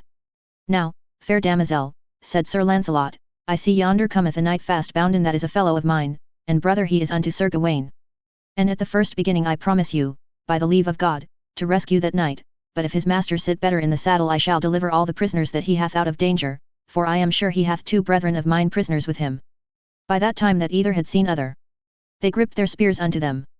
Now, fair knight, said Sir Lancelot, put that wounded knight off the horse, and let him rest a while, and let us 2 prove our strengths, for as it is informed me, thou doest and hast done great despite and shame unto knights of the Round Table, and therefore now defend thee. And thou be of the Table Round, said Turquine, I defy thee and all thy fellowship. That is overmuch said, said Sir Lancelot. Chapter 8. How Sir Lancelot and Sir Turquine fought together. And then they put their spears in the rests, and came together with their horses as fast as they might run, and either smote other in midst of their shields, that both their horses' backs brast under them, and the knights were both stonied. And as soon as they might avoid their horses, they took their shields afore them, and drew out their swords, and came together eagerly, and either gave other many strong strokes, for there might neither shields nor harness hold their strokes. And so within a while they had both grimly wounds, and bled passing grievously. Thus they fared 2 hours or more tossing and raising either other, where they might hit any bare place. Then at the last they were breathless both, and stood leaning on their swords. Now fellow, said Sir Turquine, hold thy hand a while, and tell me what I shall ask thee. Say on. Then Turquine said, thou art the biggest man that ever I met withal, and the best breathed, and like one knight that I hate above all other knights, so be it that thou be not he, I will lightly accord with thee, and for thy love I will deliver all the prisoners that I have, that is 64, so thou wilt tell me thy name. And thou and I we will be fellows together, and never to fail thee while that I live. It is well said, said Sir Lancelot, but sithen it is so that I may have thy friendship, what knight is he that thou so hatest above all other? Faithfully, said Sir Turquine, his name is Sir Lancelot du Lake, for he slew my brother, Sir Carados, at the Dolorous Tower, that was one of the best knights alive, and therefore him I accept of all knights, for may I once meet with him, the one of us shall make an end of other. I make mine avow. And for Sir Lancelot's sake I have slain 100 good knights, and as many I have maimed all utterly that they might never after help themselves, and many have died in prison, and yet have I 64, and all shall be delivered so thou wilt tell me thy name, so be it that thou be not Sir Lancelot. Now, see I well, said Sir Lancelot, that such a man I might be, I might have peace, and such a man I might be, that there should be war mortal betwixt us.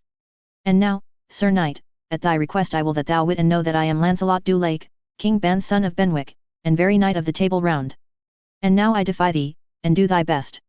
Ah, said Turquine, Lancelot, thou art unto me most welcome that ever was knight, for we shall never depart till the one of us be dead. Then they hurtled together as two wild bulls rushing and lashing with their shields and swords, that sometime they fell both over their noses. Thus they fought still 2 hours and more, and never would have rest, and Sir Turquine gave Sir Lancelot many wounds that all the ground thereas they fought was all bespeckled with blood. Chapter 9. How Sir Turquine was slain, and how Sir Lancelot bade Sir Gaheris deliver all the prisoners. Then at the last Sir Turquine waxed faint, and gave somewhat aback, and bare his shield low for weariness. That espied Sir Lancelot, and leapt upon him fiercely and gat him by the beaver of his helmet, and plucked him down on his knees, and anon he raced off his helm, and smote his neck in sunder.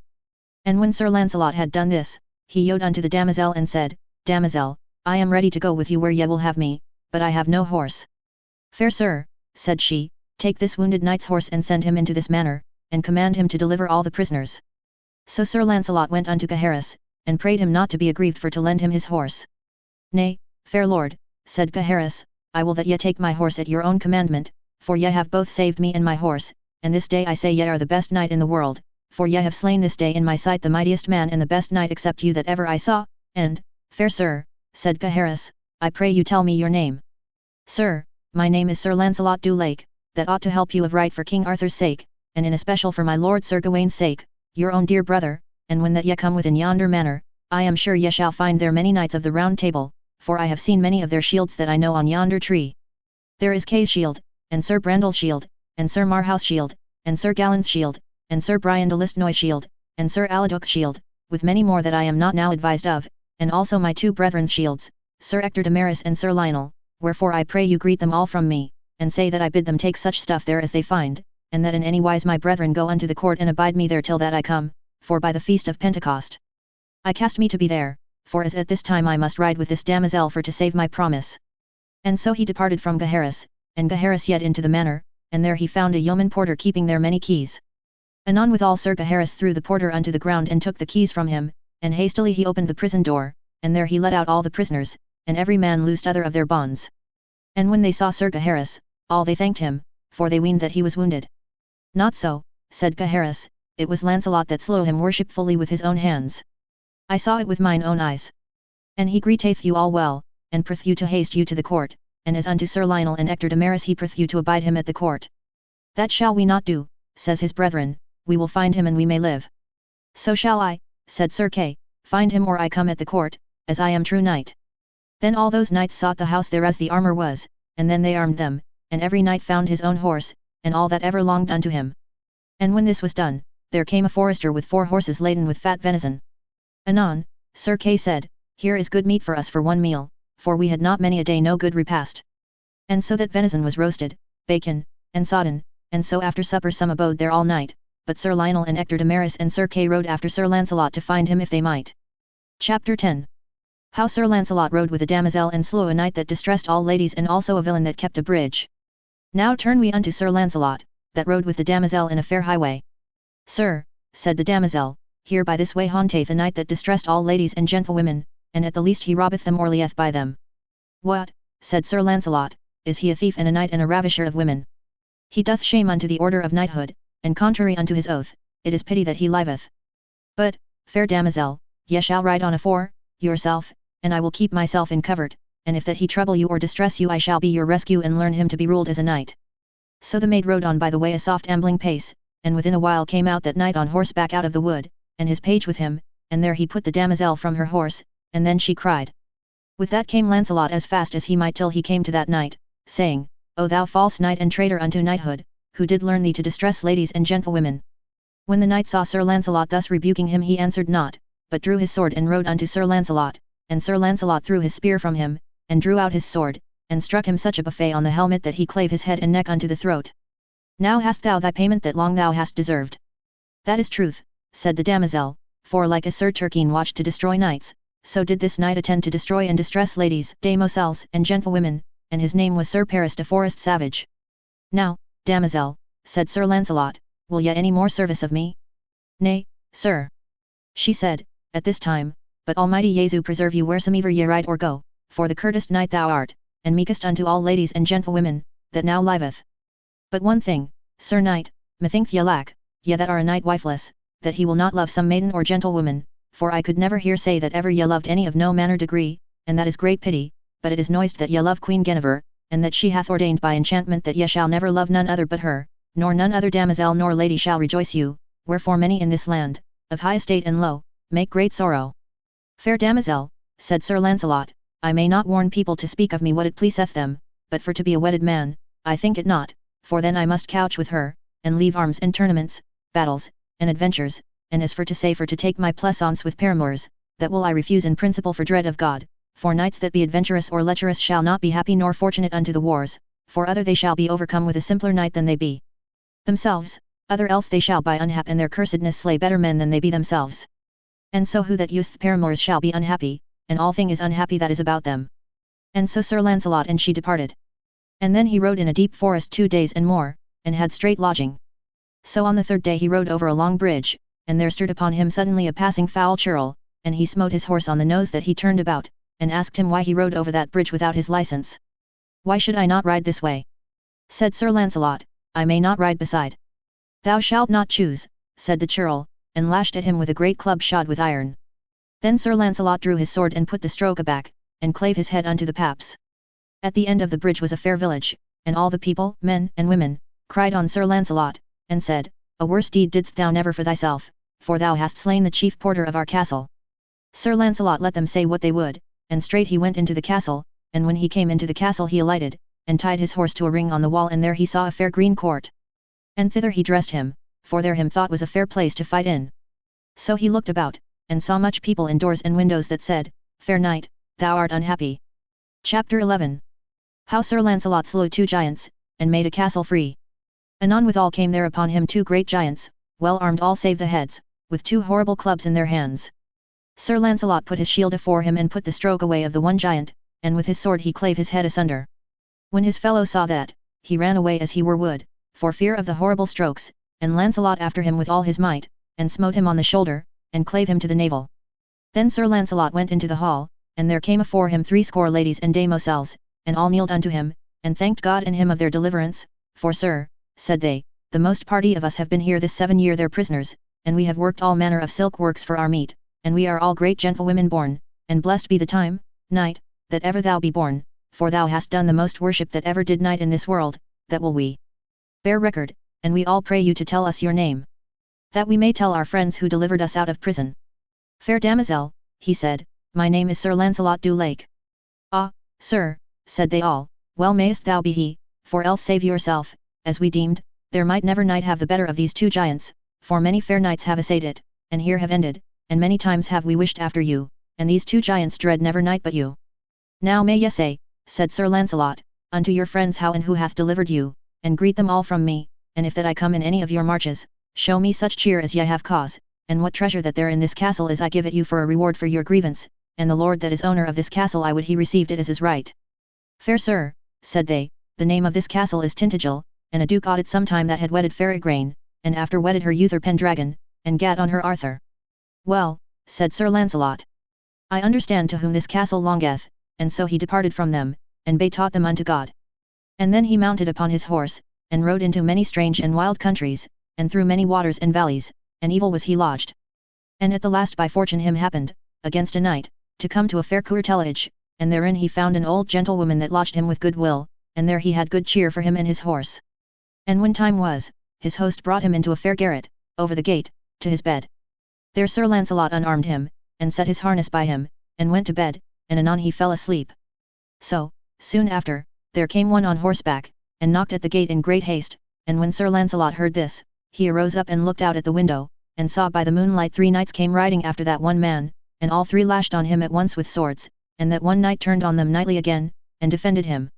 Truly, said Sir Lancelot, yonder one knight shall I help, for it were shame for me to see 3 knights on one.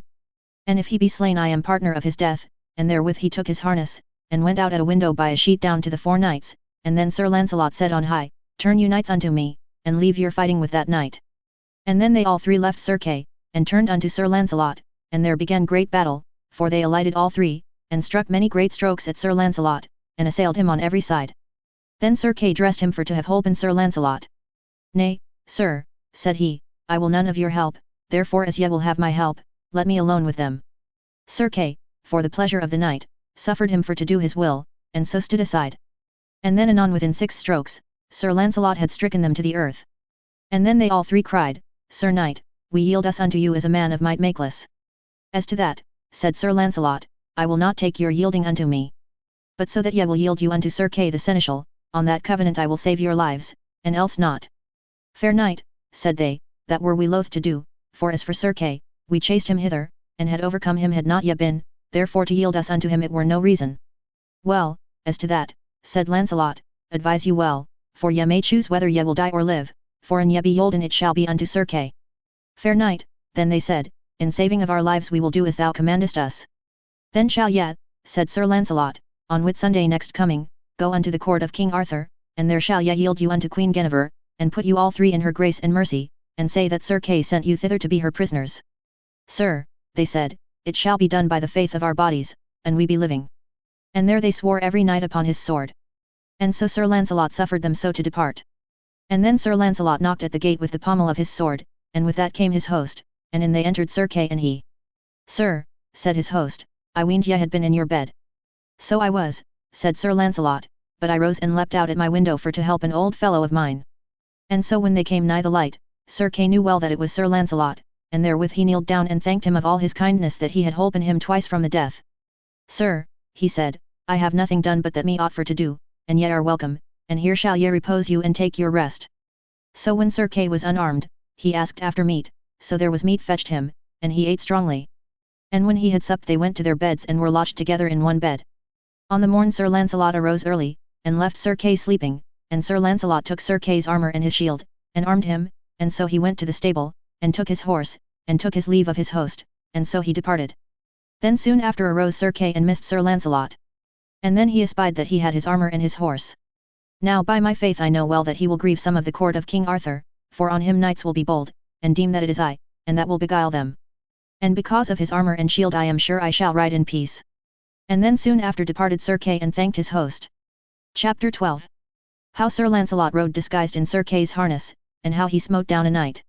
Now turn we unto Sir Lancelot that had ridden long in a great forest, and at the last he came into a low country, full of fair rivers and meadows.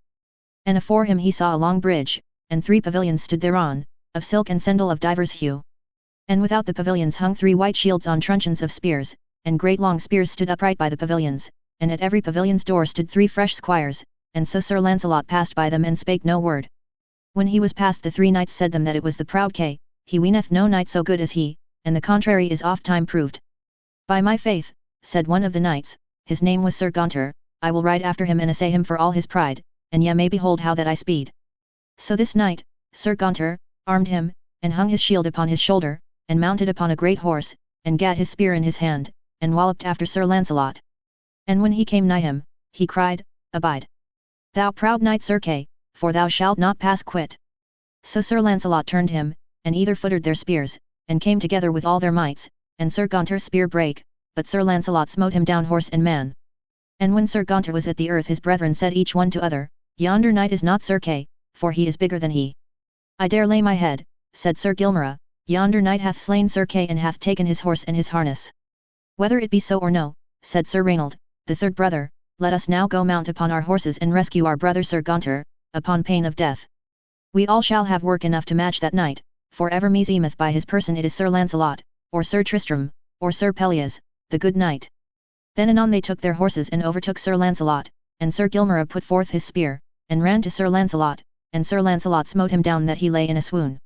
Sir Knight, said Sir Raynold, thou art a strong man, and as I suppose thou hast slain my two brethren, for the which raiseth my heart sore against thee, and if I might with my worship I would not have ado with you, but needs I must take part as they do, and therefore, Knight, he said, keep thyself.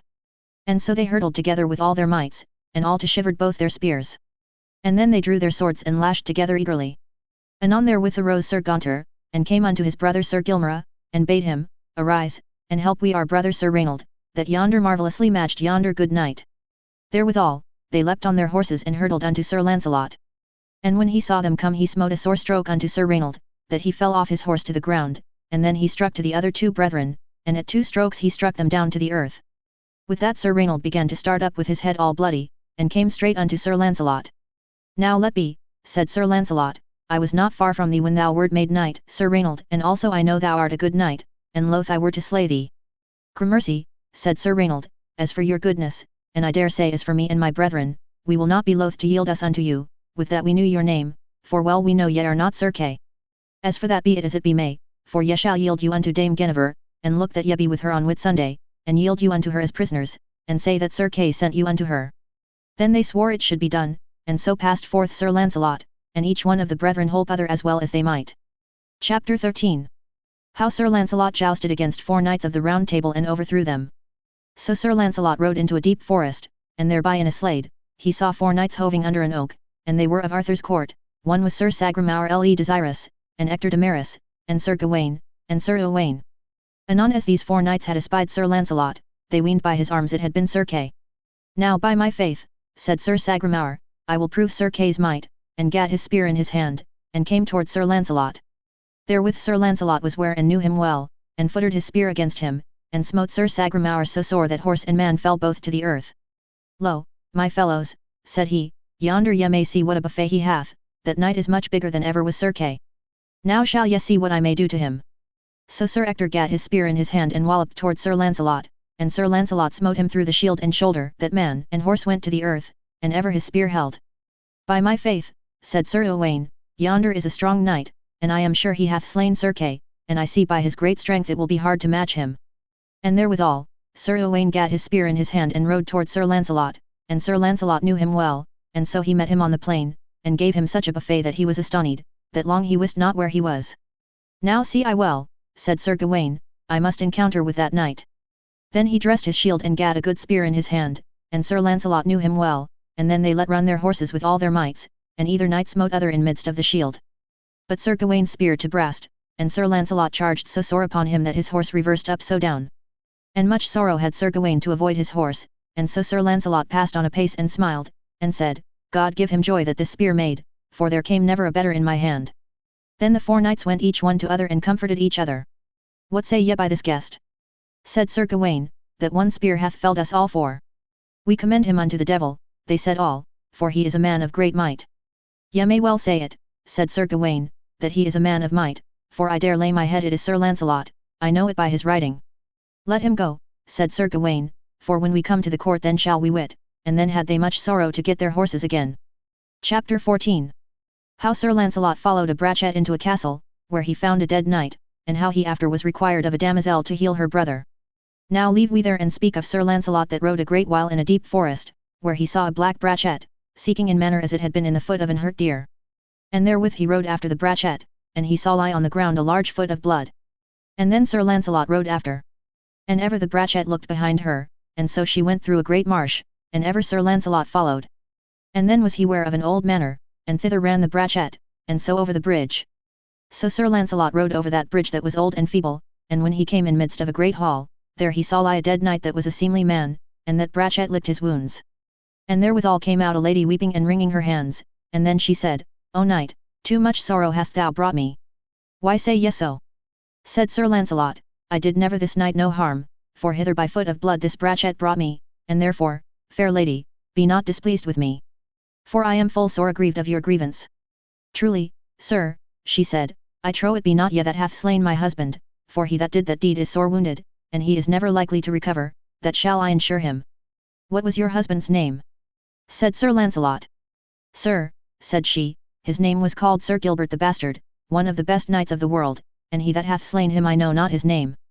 Now God send you better comfort, said Sir Lancelot, and so he departed and went into the forest again, and there he met with a damosel, the which knew him well, and she said aloud, Well be ye found, my lord, and now I require thee, on thy knighthood, help my brother that is sore wounded, and never stinteth bleeding, for this day he fought with Sir Gilbert the Bastard and slew him in plain battle, and there was my brother sore wounded, and there is a lady a sorceress that dwelleth in a castle here beside. And this day she told me my brother's wounds should never be whole till I could find a knight that would go into the chapel perilous, and there he should find a sword and a bloody cloth that the wounded knight was lapped in, and a piece of that cloth and sword should heal my brother's wounds, so that his wounds were searched with the sword and the cloth. This is a marvellous thing, said Sir Lancelot, but what is your brother's name? Sir, she said, his name was Sir Meliot de Logres. That me repenteth, said Sir Lancelot, for he is a fellow of the Table Round, and to his help I will do my power. Then, sir, said she, follow even this highway, and it will bring you unto the chapel perilous, and here I shall abide till God send you here again, and, but you speed, I know no knight living that may achieve that adventure. Chapter 15. How Sir Lancelot came into the chapel perilous and gat there of a dead corpse a piece of the cloth and a sword. Right so Sir Lancelot departed, and when he came unto the chapel perilous he alighted down, and tied his horse unto a little gate. And as soon as he was within the churchyard he saw on the front of the chapel many fair rich shields turned up so down, and many of the shields Sir Lancelot had seen knights bear beforehand. With that he saw by him there stand 30 great knights, more by a yard than any man that ever he had seen, and all those grinned and gnashed at Sir Lancelot.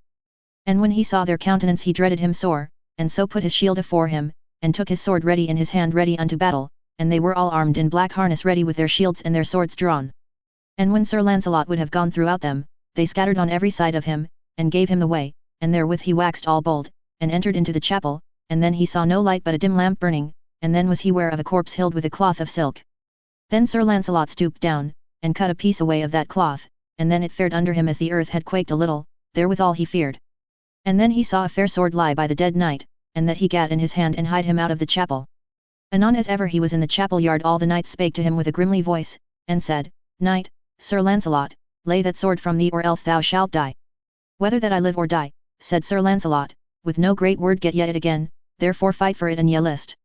Then right so he passed throughout them, and beyond the chapel yard there met him a fair damosel, and said, Sir Lancelot, leave that sword behind thee, or thou wilt die for it. I leave it not, said Sir Lancelot, for no treaties. No, said she, and thou didst leave that sword, Queen Guinevere should thou never see. Then were I a fool and I would leave this sword, said Lancelot. Now, gentle knight, said the damosel, I require thee to kiss me but once. Nay, said Sir Lancelot, that God me forbid. Well, sir, said she, and thou hadst kissed me thy life days had been done, but now, alas, she said, I have lost all my labour, for I ordained this chapel for thy sake, and for Sir Gawain. And once I had Sir Gawain within me. And at that time he fought with that knight that lieth there dead in yonder chapel, Sir Gilbert the Bastard, and at that time he smote the left hand off of Sir Gilbert the Bastard. And, Sir Lancelot, now I tell thee, I have loved thee this 7 year, but there may no woman have thy love but Queen Guinevere. But sithen I may not rejoice thee to have thy body alive, I had kept no more joy in this world but to have thy body dead. Then would I have bombed it and served it, and so have kept it my life days, and daily I should have clipped thee, and kissed thee, in despite of Queen Guinevere. Yes, say well, said Sir Lancelot, Jesu preserve me from your subtle crafts. And therewithal he took his horse and so departed from her. And as the book saith, when Sir Lancelot was departed she took such sorrow that she died within a 14 night, and her name was Helaus the sorceress, lady of the castle Nigramaus. Anon Sir Lancelot met with the damosel, Sir Meliot's sister. And when she saw him she clapped her hands, and wept for joy. And then they rode unto a castle thereby where lay Sir Meliot. And anon as Sir Lancelot saw him he knew him, but he was passing pale, as the earth, for bleeding. When Sir Meliot saw Sir Lancelot he kneeled upon his knees and cried on high, O Lord Sir Lancelot, help me. Anon Sir Lancelot leapt unto him and touched his wounds with Sir Gilbert's sword. And then he wiped his wounds with a part of the bloody cloth that Sir Gilbert was wrapped in, and anon an wholer man in his life was he never. And then there was great joy between them, and they made Sir Lancelot all the cheer that they might, and so on the morn Sir Lancelot took his leave, and bade Sir Meliot hie him to the court of my lord Arthur, for it draweth nigh to the feast of Pentecost, and there by the grace of God ye shall find me. And therewith they departed. Chapter 16. How Sir Lancelot at the request of a lady recovered a falcon, by which he was deceived. And so Sir Lancelot rode through many strange countries, over marshes and valleys, till by fortune he came to a fair castle, and as he passed beyond the castle him thought he heard 2 bells ring. And then was he ware of a falcon came flying over his head toward an high elm, and long lunes about her feet, and as she flew unto the elm to take her perch the lunes overcast about a bough. And when she would have taken her flight she hung by the legs fast, and Sir Lancelot saw how she hung, and beheld the fair falcon perigot, and he was sorry for her.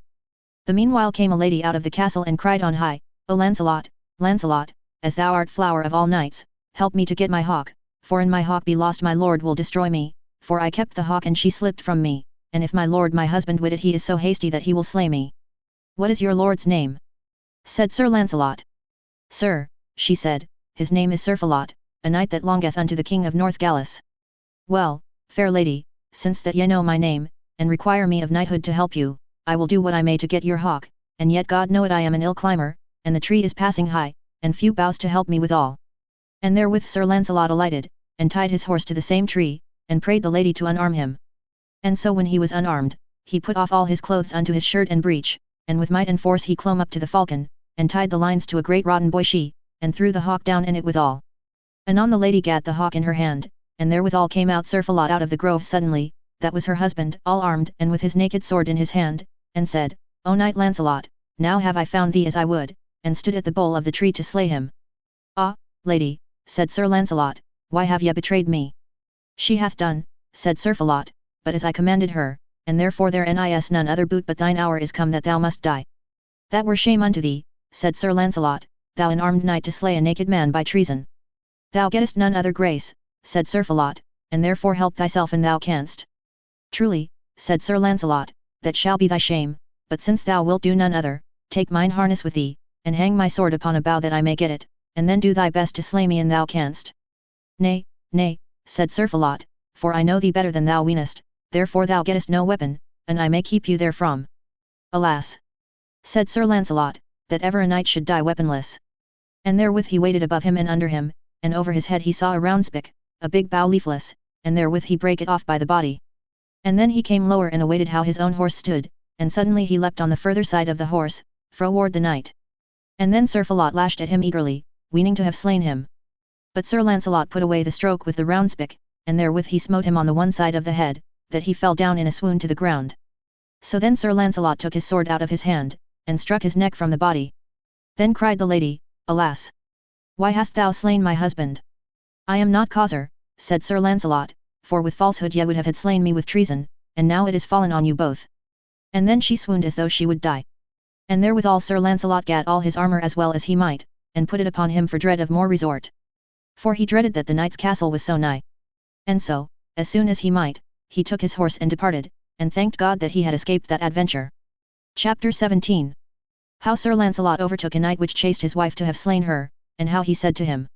So Sir Lancelot rode many wild ways, throughout marches and many wild ways. And as he rode in a valley he saw a knight chasing a lady, with a naked sword, to have slain her.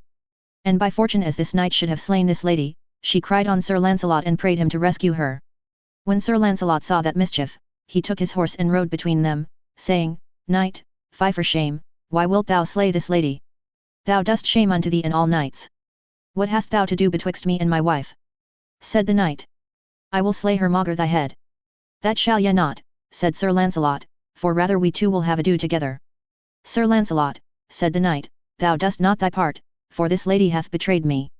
It is not so, said the lady, truly he saith wrong on me.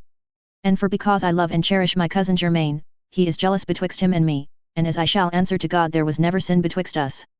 But, sir, said the lady, as thou art called the worshipfullest knight of the world, I require thee of true knighthood, keep me and save me. For whatsomever ye say he will slay me, for he is without mercy.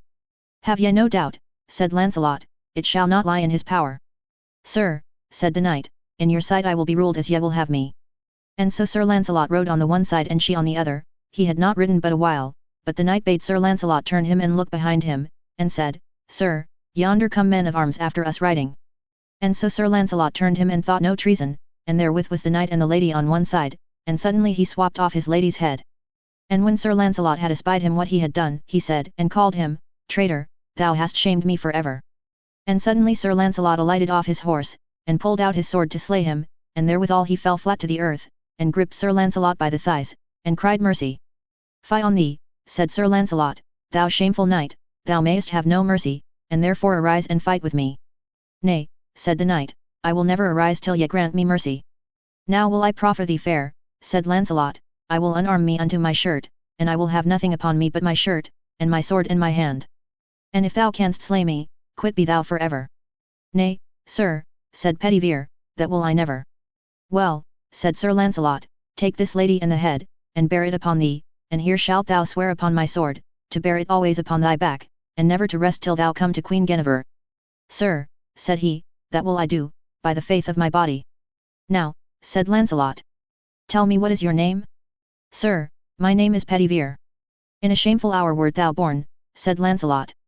So Pedivere departed with the dead lady in the head, and found the queen with King Arthur at Winchester, and there he told all the truth.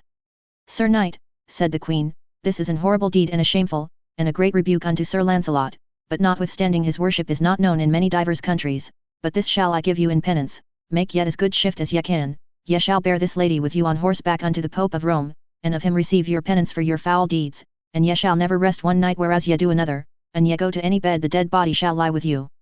This oath there he made, and so departed. And as it telleth in the French book, when he came to Rome, the Pope bade him go again unto Queen Guinevere, and in Rome was his lady buried by the Pope's commandment. And after this Sir Pedivere fell to great goodness, and was an holy man and an hermit. Chapter 18. How Sir Lancelot came to King Arthur's court, and how there were recounted all his noble feats and acts. Now turn we unto Sir Lancelot du Lake, that came home 2 days afore the feast of Pentecost, and the king and all the court were passing fain of his coming. And when Sir Gawain, Sir Owain, Sir Sagramore, Sir Ector de Maris, saw Sir Lancelot in Kay's armour, then they wist well it was he that smote them down all with one spear. Then there was laughing and smiling among them. And ever now and now came all the knights home that Sir Turquine had prisoners, and they all honoured and worshipped Sir Lancelot. When Sir Gaheris heard them speak, he said, I saw all the battle from the beginning to the ending, and there he told King Arthur all how it was, and how Sir Turquine was the strongest knight that ever he saw except Sir Lancelot. There were many knights bear him record, nigh 60. Then Sir Kay told the king how Sir Lancelot had rescued him when he should have been slain, and how he made the knights yield them to me, and not to him. And there they were all three, and bear record. And by Jesu, said Sir Kay, because Sir Lancelot took my harness and left me his I rode in good peace, and no man would have ado with me. Anon therewithal there came the 3 knights that fought with Sir Lancelot at the Long Bridge. And there they yielded them unto Sir Kay, and Sir Kay forsook them and said he fought never with them. But I shall ease your heart, said Sir Kay, yonder is Sir Lancelot that overcame you. When they wist that they were glad. And then Sir Meliot de Logres came home, and told the king how Sir Lancelot had saved him from the death. And all his deeds were known, how 4 queens, sorceresses, had him in prison, and how he was delivered by King Bagdemagus' daughter. Also there were told all the great deeds of arms that Sir Lancelot did betwixt the 2 kings, that is for to say the King of North Galis and King Bagdemagus. All the truth Sir Gahalantine did tell, and Sir Mador de la Porte and Sir Mordred, for they were at that same tournament. Then came in the lady that knew Sir Lancelot when that he wounded Sir Bellius at the pavilion. And there, at request of Sir Lancelot, Sir Bellius was made Knight of the Round Table. And so at that time Sir Lancelot had the greatest name of any knight of the world, and most he was honoured of high and low. Explicit the noble tale of Sir Lancelot du Lake, which is the 6th book. Here followeth the tale of Sir Gareth of Orkney that was called Beaumains by Sir Kay, and is the 7th book. Book 7. Chapter 1. How Beaumains came to King Arthur's court and demanded 3 petitions of King Arthur. When Arthur held his round table most pleaner, it fortuned that he commanded that the high feast of Pentecost should be holden at a city and a castle, the which in those days was called Kinky Keenadun, upon the sands that marched nigh Wales. So ever the king had a custom that at the feast of Pentecost in especial, afore other feasts in the year, he would not go that day to meat until he had heard or seen of a great marvel. And for that custom all manner of strange adventures came before Arthur as at that feast before all other feasts.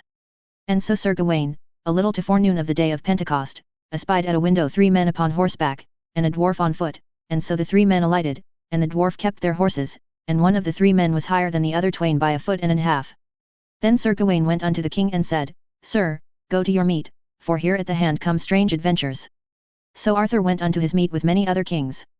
And there were all the knights of the Round Table, save only those that were prisoners or slain at a recounter. Then at the high feast evermore they should be fulfilled the whole number of 150, for then was the Round Table fully compellished. Right so came into the hall 2 men well beseen and richly, and upon their shoulders there leaned the goodliest young man and the fairest that ever they all saw, and he was large and long, and broad in the shoulders, and well visaged, and the fairest and the largest handed that ever man saw, but he fared as though he might not go nor bear himself but if he leaned upon their shoulders. Anon as Arthur saw him there was made peace and room, and right so they yede with him unto the high dais, without saying of any words.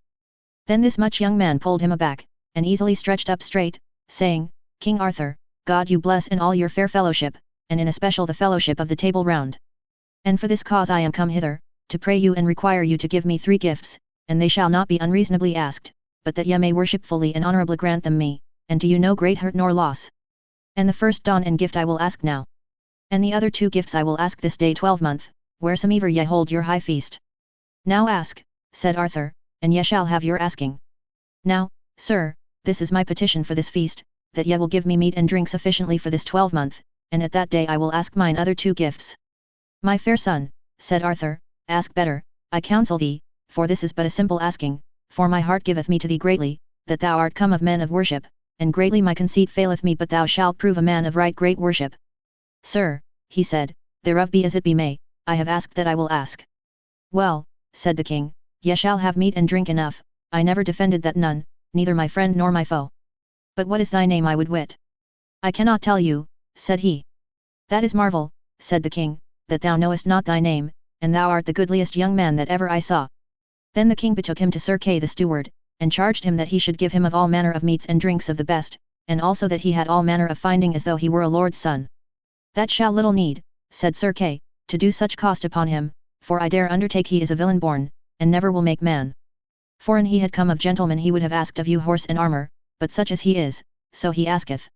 And sithen he hath no name, I shall give him a name that shall be Beaumains, that is fair hands, and into the kitchen I shall bring him, and there he shall have fat brose every day, that he shall be as fat by the 12 months end as a pork hog. Right so the 2 men departed and beleft him to Sir Kay, that scorned him and mocked him. Chapter 2. How Sir Lancelot and Sir Gawain were wroth because Sir Kay mocked Beaumains, and of a damosel which desired a knight to fight for a lady. Thereat was Sir Gawain wroth, and in especial Sir Lancelot bade Sir Kay leave his mocking, for I dare lay my head he shall prove a man of great worship. Let be, said Sir Kay, it may not be by no reason, for as he is, so he hath asked. Beware, said Sir Lancelot, so ye gave the good knight Bronor, Sir Dinadan's brother, a name, and ye called him Lawcoat Mailtail, and that turned you to anger afterward. As for that, said Sir Kay, this shall never prove none such. For Sir Bronor desired ever worship, and this desireth bread and drink and broth, upon pain of my life he was fostered up in some abbey, and, howsoever it was, they failed meat and drink, and so hither he is come for his sustenance. And so Sir Kay bade get him a place, and sit down to meat, so Beaumains went to the hall door, and set him down among boys and lads, and there he ate sadly. And then Sir Lancelot after meat bade him come to his chamber, and there he should have meat and drink enough.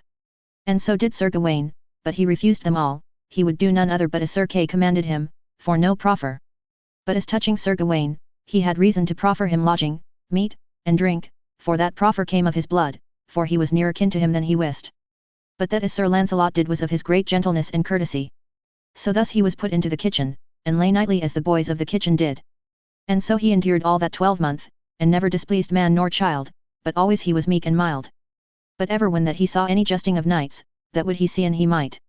And ever Sir Lancelot would give him gold to spend, and clothes, and so did Sir Gawain, and where there were any masteries done, thereat would he be, and there might none cast bar nor stone to him by 2 yards. Then would Sir Kay say, How liketh you my boy of the kitchen? So it passed on till the feast of Whitsuntide. And at that time the king held it at Carlion in the most royalest wise that might be, like as he did yearly. But the king would no meat eat upon the Whitsunday, until he heard some adventures. Then came there a squire to the king and said, Sir, ye may go to your meat, for here cometh a damosel with some strange adventures. Then was the king glad and sat him down. Right so there came a damosel into the hall and saluted the king, and prayed him of succour. For whom? Said the king, What is the adventure? Sir, she said, I have a lady of great worship and renown, and she is besieged with a tyrant, so that she may not out of her castle, and because here are called the noblest knights of the world, I come to you to pray you of succour. What hight your lady, and where dwelleth she, and who is she, and what is his name that hath besieged her? Sir King, she said, as for my lady's name that shall not ye know for me as at this time, but I let you wit she is a lady of great worship and of great lands, and as for the tyrant that besiegeth her and destroyeth her lands, he is called the Red Knight of the Red Lawns. I know him not, said the king. Sir, said Sir Gawain, I know him well, for he is one of the perilous knights of the world, men say that he hath 7 men's strength, and from him I escaped once full hard with my life. Fair damosel, said the king, there be knights here would do their power for to rescue your lady, but because you will not tell her name, nor where she dwelleth. Therefore none of my knights that here be now shall go with you by my will. Then must I speak further, said the damosel. Chapter 3. How Beaumains desired the battle, and how it was granted to him, and how he desired to be made knight of Sir Lancelot. With these words came before the king Beaumains, while the damosel was there, and thus he said, Sir King, God thank you, I have been this 12 month in your kitchen, and have had my full sustenance, and now I will ask my 2 gifts that be behind. Ask, upon my peril, said the king. Sir, this shall be my 2 gifts, first that ye will grant me to have this adventure of the damosel, for it belongeth unto me. Thou shalt have it, said the king, I grant it thee. Then, sir, this is the other gift, that ye shall bid Lancelot do lake to make me knight, for of him I will be made knight and else of none. And when I am past I pray you let him ride after me, and make me knight when I require him. All this shall be done, said the king. Fie on thee, said the damosel, shall I have none but one that is your kitchen page? Then was she wroth and took her horse and departed. And with it there came one to Beaumains and told him his horse and armour was come for him. And there was the dwarf come with all thing that him needed, in the richest manner, thereat all the court had much marvel from whence came all that gear. So when he was armed there was none but few so goodly a man as he was, and right so as he came into the hall and took his leave of King Arthur, and Sir Gawain, and Sir Lancelot, and prayed that he would hie after him, and so departed and rode after the damosel. Chapter 4. How Beaumains departed, and how he gat of Sir Kay a spear and a shield, and how he jousted with Sir Lancelot. But there went many after to behold how well he was horsed and trapped in cloth of gold, but he had neither shield nor spear. Then Sir Kay said all open in the hall, I will ride after my boy in the kitchen, to wit whether he will know me for his better. Said Sir Lancelot and Sir Gawain, yet abide at home. So Sir Kay made him ready and took his horse and his spear, and rode after him. And right as Beaumains overtook the damosel, right so came Sir Kay and said, Beaumains, what, sir, know ye not me? Then he turned his horse, and knew it was Sir Kay, that had done him all the despite as ye have heard afore. Yet, said Beaumains, I know you for an ungentle knight of the court, and therefore beware of me. Therewith Sir Kay put his spear in the rest, and ran straight upon him, and Beaumains came as fast upon him with his sword in his hand, and so he put away his spear with his sword, and with a foin thrust him through the side, that Sir Kay fell down as he had been dead. And he alighted down and took Sir Kay's shield and his spear, and stirred upon his own horse and rode his way. All that saw Sir Lancelot, and so did the damosel. And then he bade his dwarf stirred upon Sir Kay's horse, and so he did. By that Sir Lancelot was come, then he proffered Sir Lancelot to joust, and either made them ready, and they came together so fiercely that either bare down other to the earth, and sore were they bruised. Then Sir Lancelot arose and helped him from his horse. And then Beaumains threw his shield from him, and proffered to fight with Sir Lancelot on foot, and so they rushed together like boars, tracing, raising, and foining to the mountenance of an hour, and Sir Lancelot felt him so big that he marvelled of his strength, for he fought more liker a giant than a knight, and that his fighting was durable and passing perilous. For Sir Lancelot had so much ado with him that he dreaded himself to be shamed, and said, Beaumains, fight not so sore, your quarrel and mine is not so great but we may leave off. Truly that is truth, said Beaumains, but it doth me good to feel your might, and yet, my lord, I showed not the utterance. Chapter 5. How Beaumains told to Sir Lancelot his name, and how he was dubbed Knight of Sir Lancelot, and after overtook the damosel. In God's name, said Sir Lancelot, for I promise you, by the faith of my body, I had as much to do as I might to save myself from you unshamed, and therefore have ye no doubt of none earthly knight. Hope ye so that I may any while stand approved knight? Said Beaumains. Yet, said Lancelot, do as ye have done, and I shall be your warrant. Then, I pray you, said Beaumains, give me the order of knighthood. Then must ye tell me your name, said Lancelot, and of what kin ye be born. Sir, so that ye will not discover me I shall, said Beaumains. Nay, said Sir Lancelot, and that I promise you by the faith of my body, until it be openly known. Then, sir, he said, my name is Gareth, and brother unto Sir Gawain of father and mother. Ah, sir, said Sir Lancelot, I am more gladder of you than I was, for ever me thought ye should be of great blood, and that ye came not to the court neither for meat nor for drink. And then Sir Lancelot gave him the order of knighthood. And then Sir Gareth prayed him for to depart and let him go. So Sir Lancelot departed from him and came to Sir Kay, and made him to be borne home upon his shield, and so he was healed hard with the life, and all men scorned Sir Kay, and in especial Sir Gawain and Sir Lancelot said it was not his part to rebuke no young man, for full little knew he of what birth he is come, and for what cause he came to this court, and so we leave Sir Kay and turn we unto Beaumains.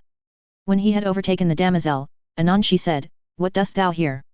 Thou stinkest all of the kitchen, thy clothes be body of the grease and tallow that thou gainest in King Arthur's kitchen, weenest thou, said she, that I allow thee, for yonder knight that thou killest.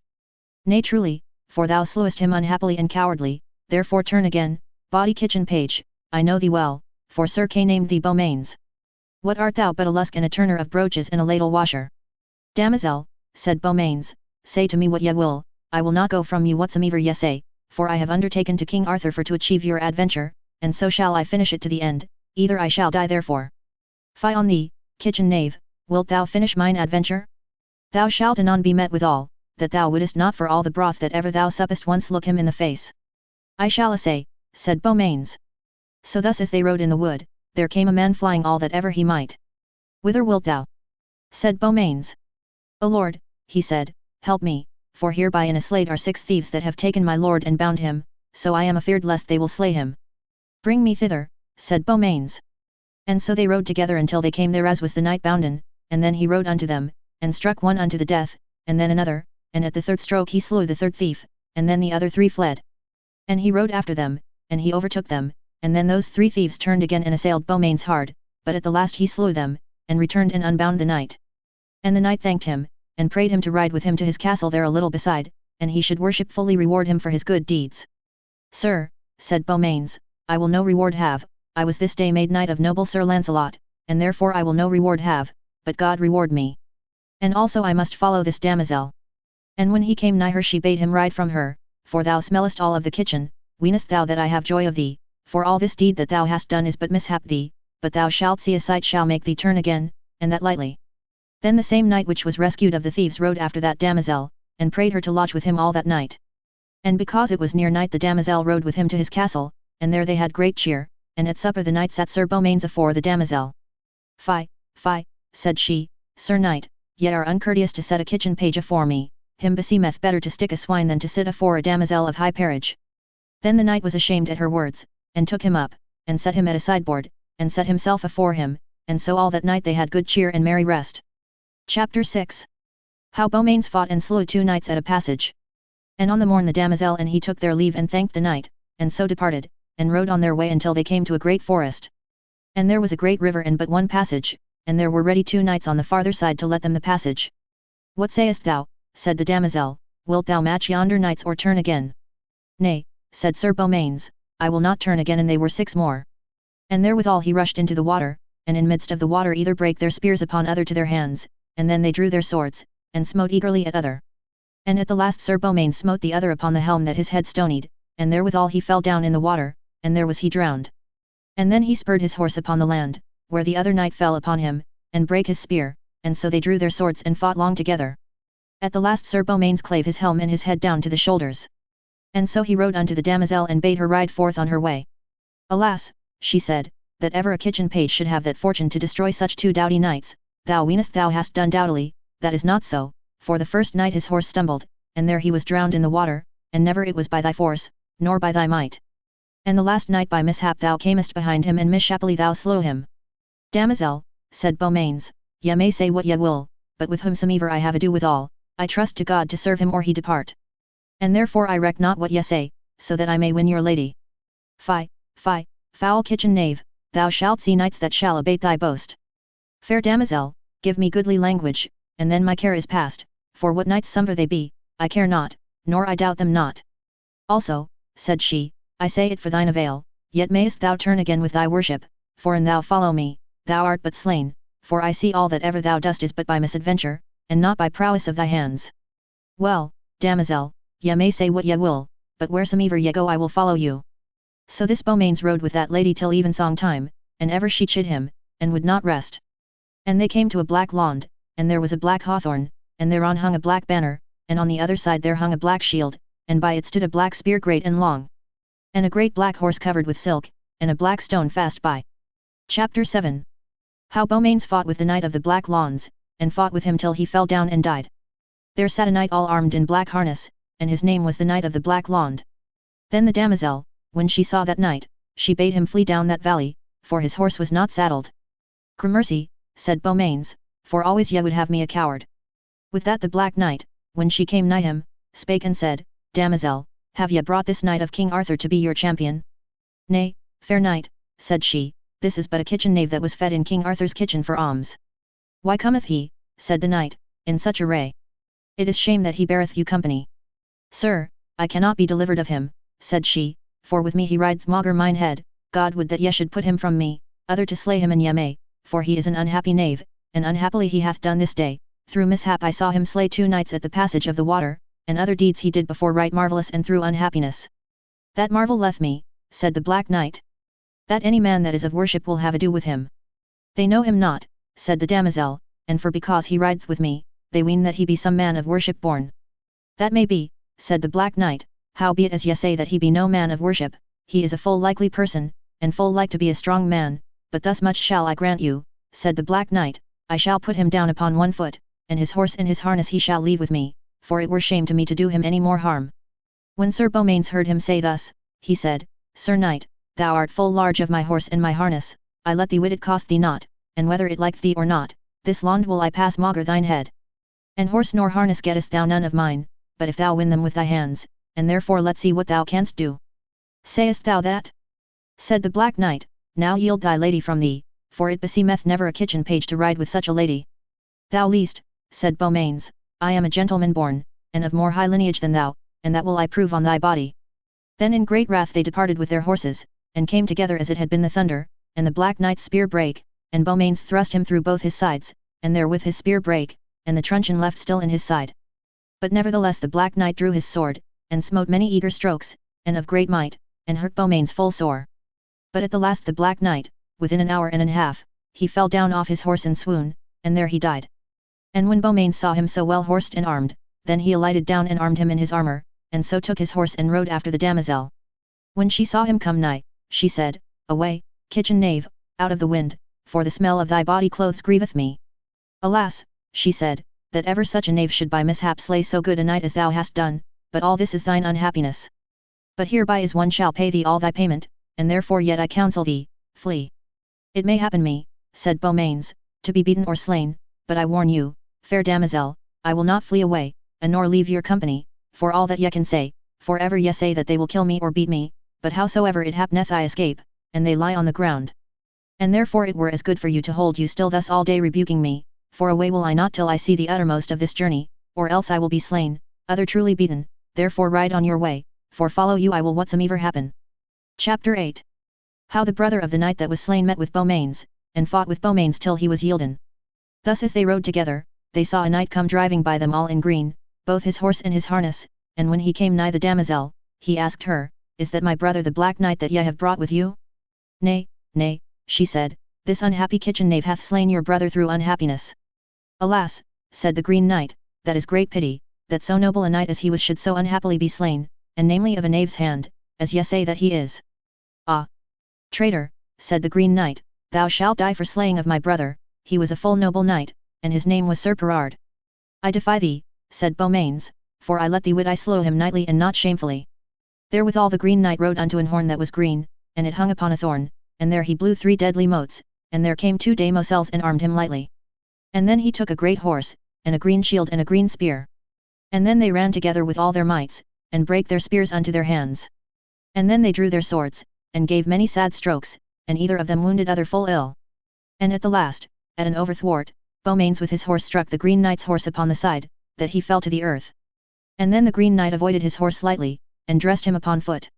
That saw Beaumains, and therewithal he alighted, and they rushed together like 2 mighty kemps a long while, and sore they bled both. With that came the damosel, and said, My lord the Green Knight, why for shame stand ye so long fighting with the kitchen knave? Alas, it is shame that ever ye were made knight, to see such a lad to match such a knight.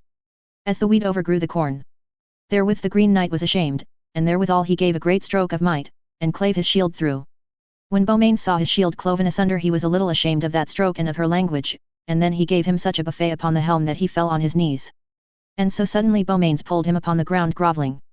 And then the Green Knight cried him mercy, and yielded him unto Sir Beaumains, and prayed him to slay him not. All is in vain, said Beaumains, for thou shalt die but if this damosel that came with me pray me to save thy life. And therewithal he unlaced his helm like as he would slay him. Fie upon thee, false kitchen page, I will never pray thee to save his life, for I will never be so much in thy danger. Then shall he die, said Beaumains.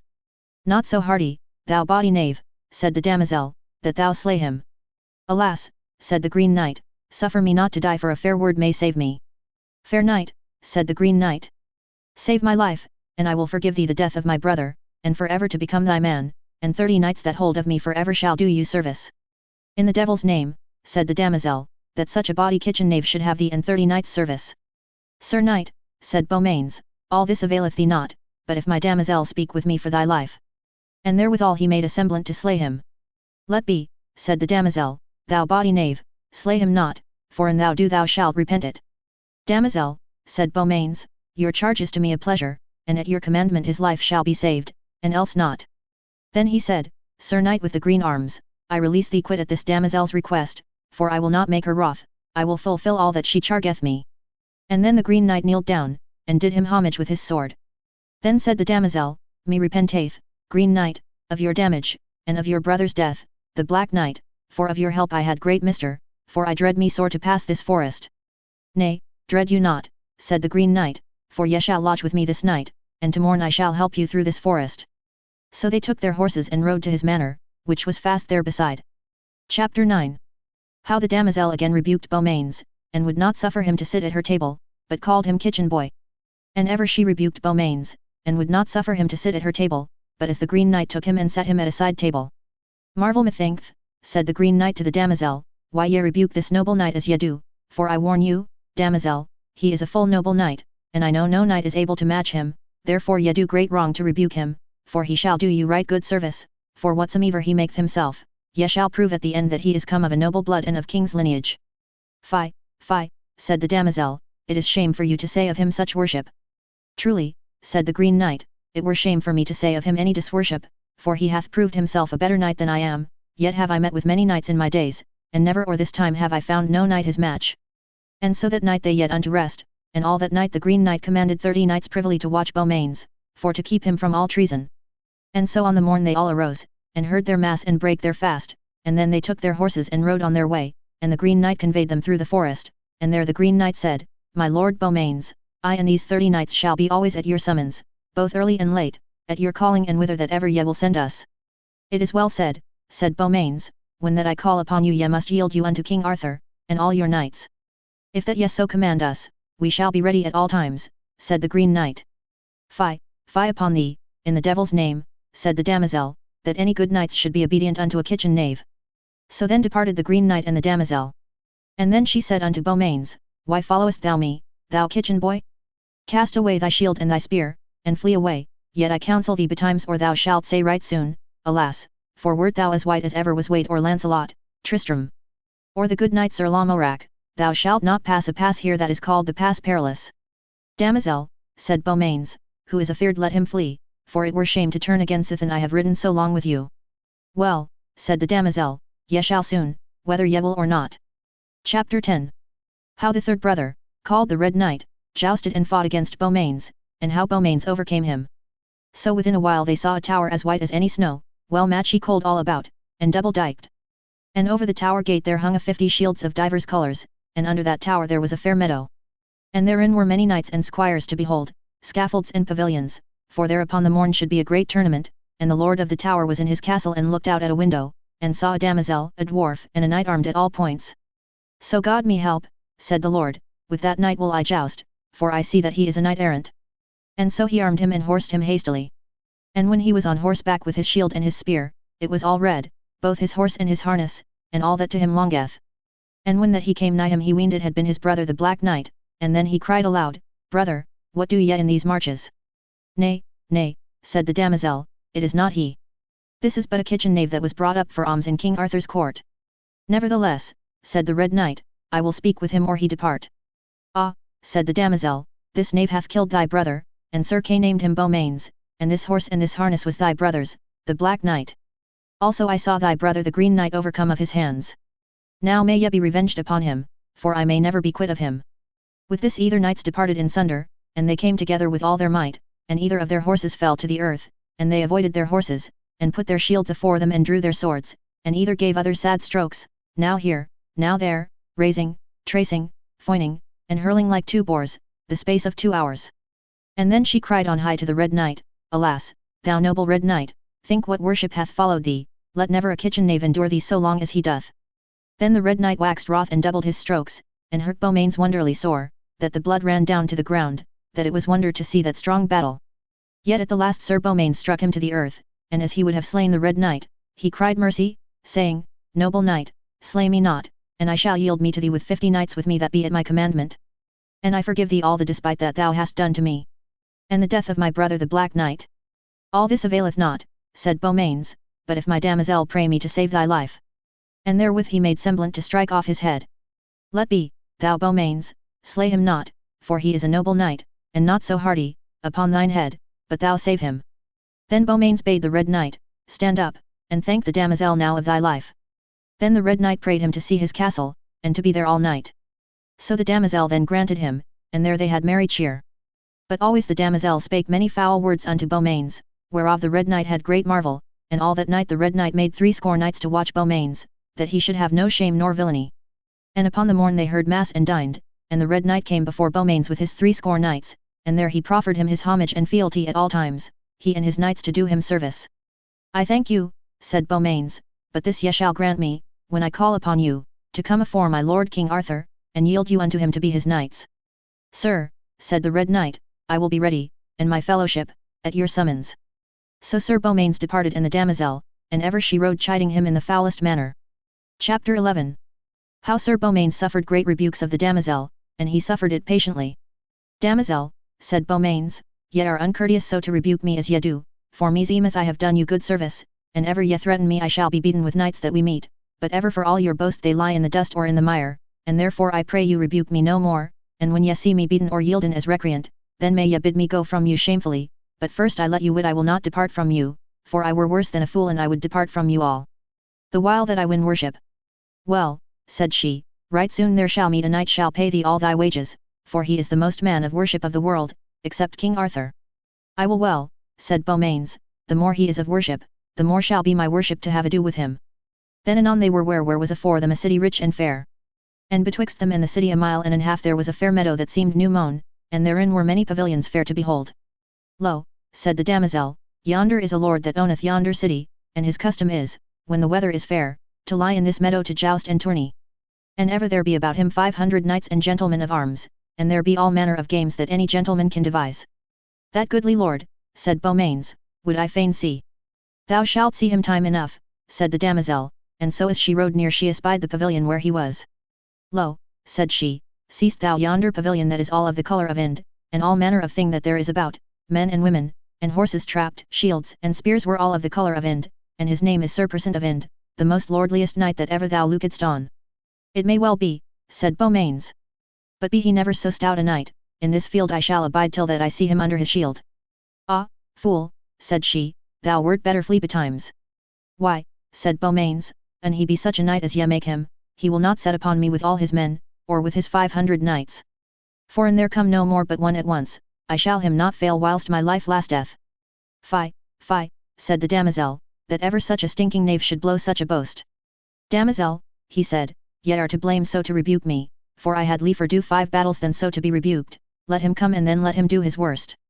Sir, she said, I marvel what thou art and of what kin thou art come, boldly thou speakest, and boldly thou hast done, that have I seen, therefore I pray thee save thyself and thou mayest, for thy horse and thou have had great travail, and I dread we dwell over long from the siege, for it is but hence 7 mile, and all perilous passages we are past save all only this passage, and here I dread me sore lest ye shall catch some hurt, therefore I would ye were hence, that ye were not bruised nor hurt with this strong knight.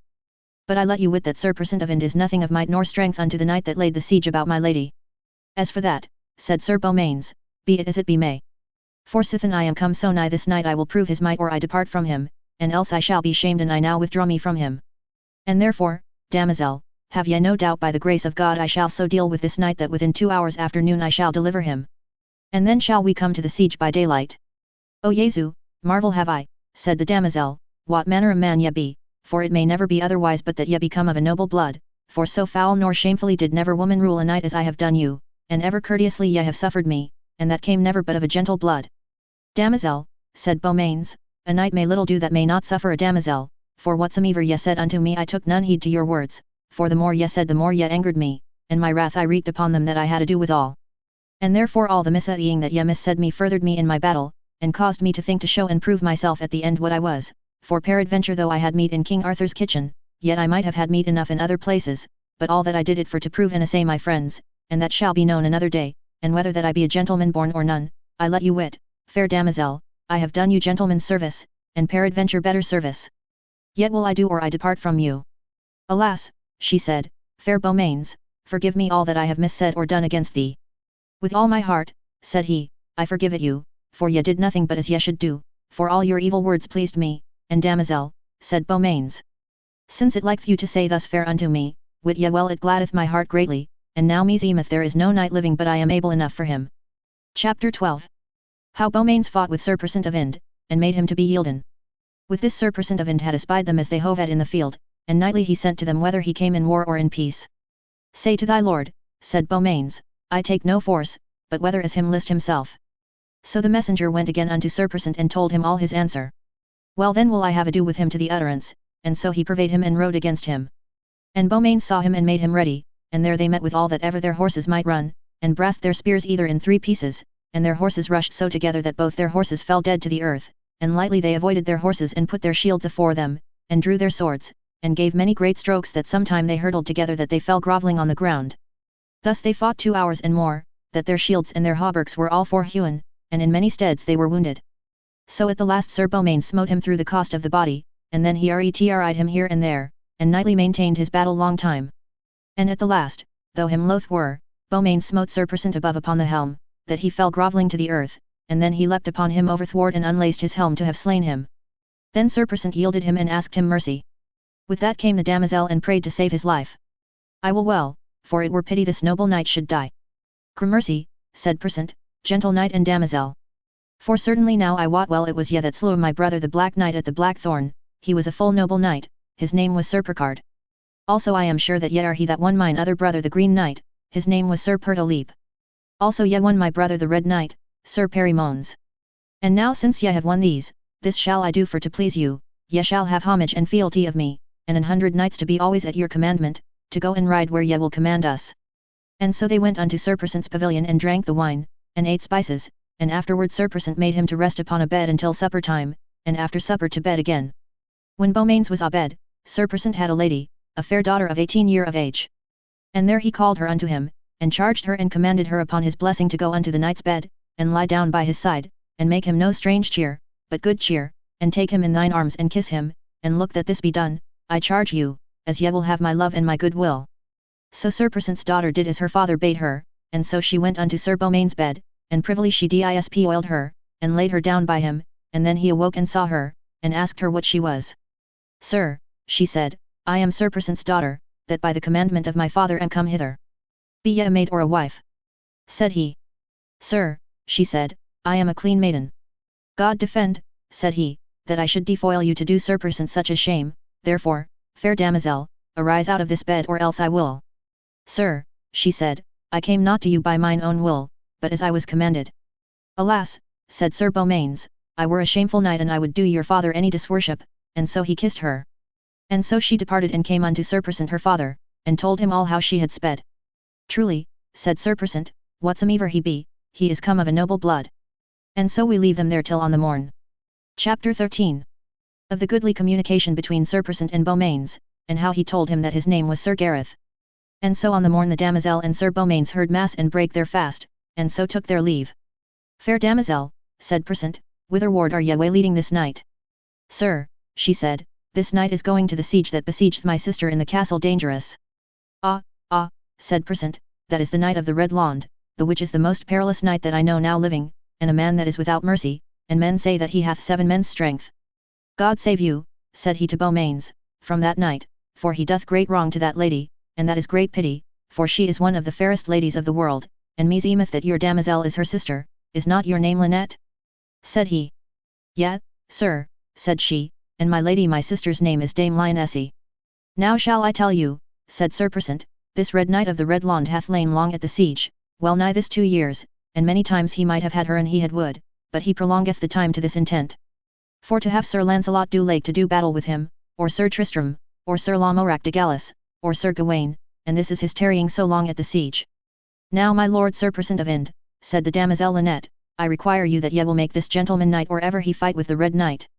I will with all my heart, said Sir Persant, and it please him to take the order of knighthood of so simple a man as I am.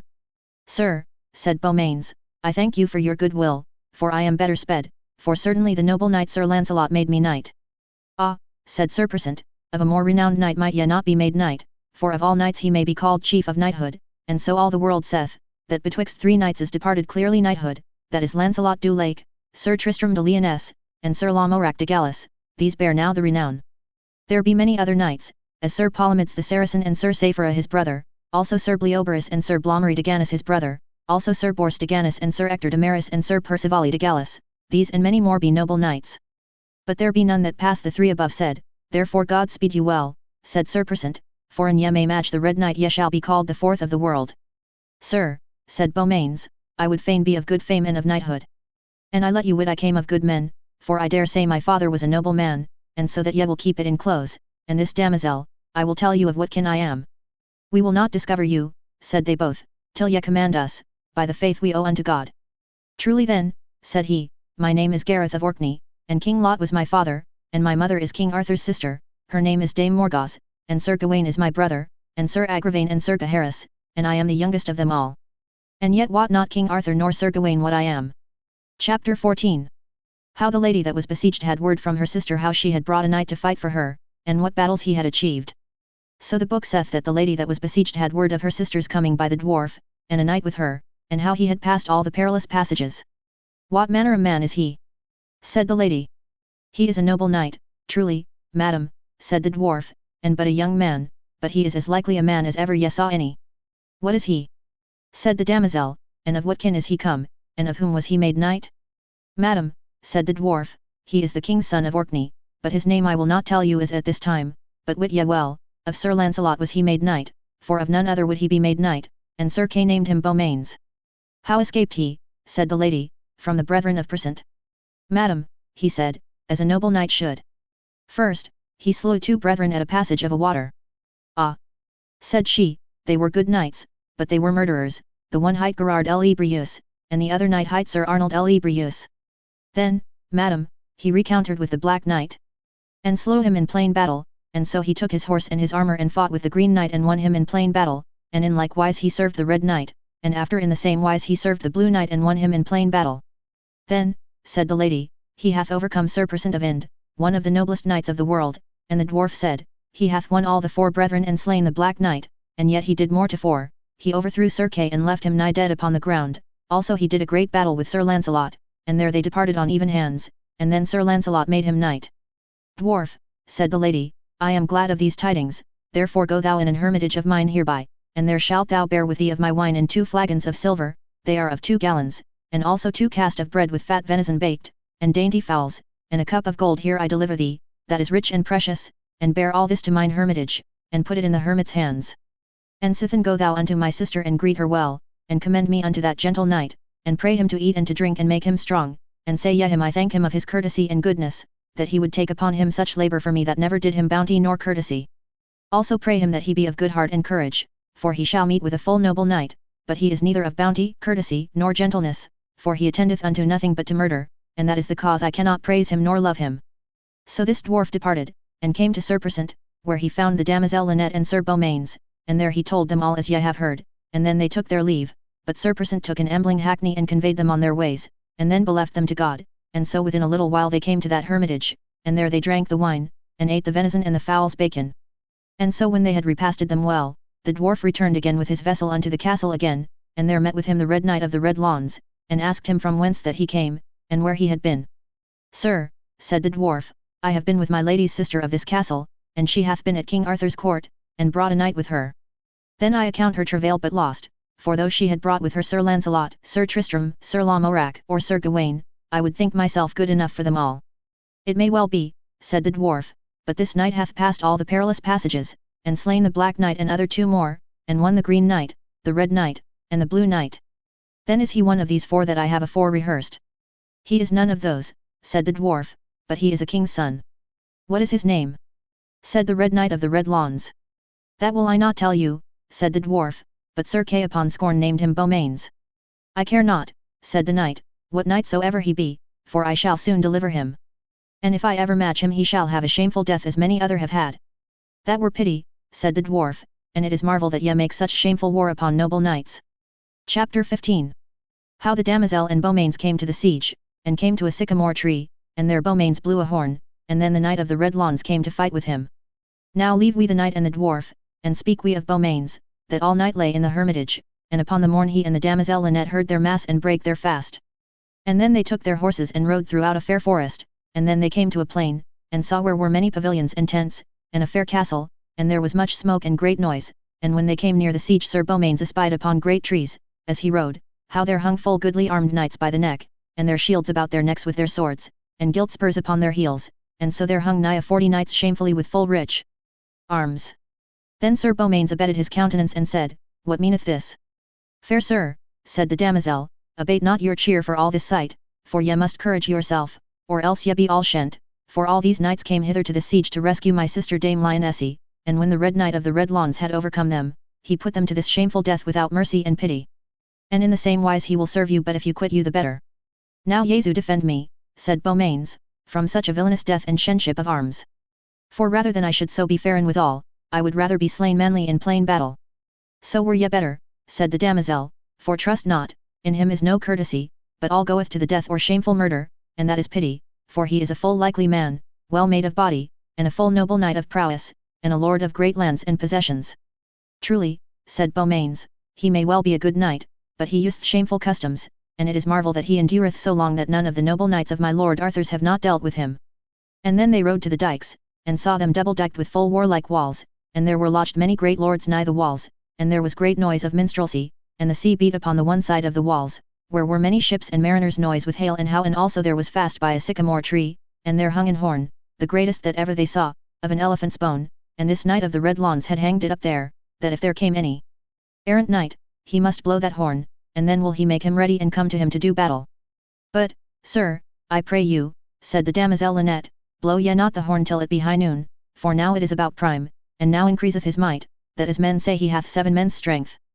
Ah, fie for shame, fair damosel, say ye never so more to me, for, an he were as good a knight as ever was, I shall never fail him in his most might, for either I will win worshipfully, or die knightly in the field. And therewith he spurred his horse straight to the sycamore tree, and blew so the horn eagerly that all the siege and the castle rang thereof. And then there leapt out knights out of their tents and pavilions, and they within the castle looked over the walls and out at windows. Then the Red Knight of the Red Lawns armed him hastily, and 2 barons set on his spurs upon his heels, and all was blood red, his armour, spear and shield. And an earl buckled his helm upon his head, and then they brought him a red spear and a red steed, and so he rode into a little vale under the castle, that all that were in the castle and at the siege might behold the battle. Chapter 16. How the 2 knights met together, and of their talking, and how they began their battle. Sir, said the damosel Lynette unto Sir Beaumains, look ye be glad and light, for yonder is your deadly enemy, and at yonder window is my lady, my sister, Dame Lionesse. Where? Said Beaumains. Yonder, said the damosel, and pointed with her finger. That is truth, said Beaumains. She beseemeth afar the fairest lady that ever I looked upon, and truly, he said, I ask no better quarrel than now for to do battle, for truly she shall be my lady, and for her I will fight. And ever he looked up to the window with glad countenance, and the Lady Lionesse made curtsy to him down to the earth, with holding up both their hands. With that the Red Knight of the Red Lawns called to Sir Beaumains, Leave, Sir Knight, thy looking, and behold me, I counsel thee, for I warn thee well she is my lady, and for her I have done many strong battles. If thou have so done, said Beaumains, meseemeth it was but waste labour, for she loveth none of thy fellowship, and thou to love that loveth not thee is but great folly. For an I understood that she were not glad of my coming, I would be advised or I did battle for her. But I understand by the besieging of this castle she may forbear thy fellowship. And therefore wit thou well, thou Red Knight of the Red Lawns, I love her, and will rescue her, or else to die. Say'st thou that? Said the Red Knight, meseemeth thou ought of reason to beware by yonder knights that thou sawest hang upon yonder trees. Fie for shame, said Beaumains, that ever thou shouldest say or do so evil, for in that thou shamest thyself and knighthood. And thou mayst be sure there will no lady love thee that knoweth thy wicked customs. And now thou weenest that the sight of these hanged knights should fear me. Nay truly, not so, that shameful sight causeth me to have courage and hardiness against thee, more than I would have had against thee an thou wert a well-ruled knight. Make thee ready, said the Red Knight of the Red Lawns, and talk no longer with me. Then Sir Beaumains bade the damosel go from him, and then they put their spears in their rests, and came together with all their might that they had both, and either smote other in midst of their shields that the paterels, sisingles, and cruppers brast, and fell to the earth both, and the reins of their bridles in their hands, and so they lay a great while sore astonied, that all that were in the castle and in the siege weaned their necks had been broken, and then many a stranger and other. Said the strange knight was a big man, and a noble juster, for or now we saw never no knight match the Red Knight of the Red Lawns, thus they said, both within the castle and without. Then lightly they avoided their horses and put their shields afore them, and drew their swords and ran together like two fierce lions, and either gave other such buffets upon their helms that they reeled backward both 2 strides, and then they recovered both, and hewed great pieces off their harness and their shields that a great part fell into the fields. Chapter 17. How after long fighting Beaumains overcame the knight and would have slain him, but at the request of the lords he saved his life, and made him to yield him to the lady. And then thus they fought till it was past noon, and never would stint, till at the last they lacked wind both, and then they stood wagging and scattering, panting, blowing and bleeding, that all that beheld them for the most part wept for pity. So when they had rested them a while they yet to battle again, tracing, racing, foining as 2 boars. And at some time they took their run as it had been 2 rams, and hurtled together that sometime they fell grovelling to the earth, and at some time they were so amazed that either took other's sword instead of his own.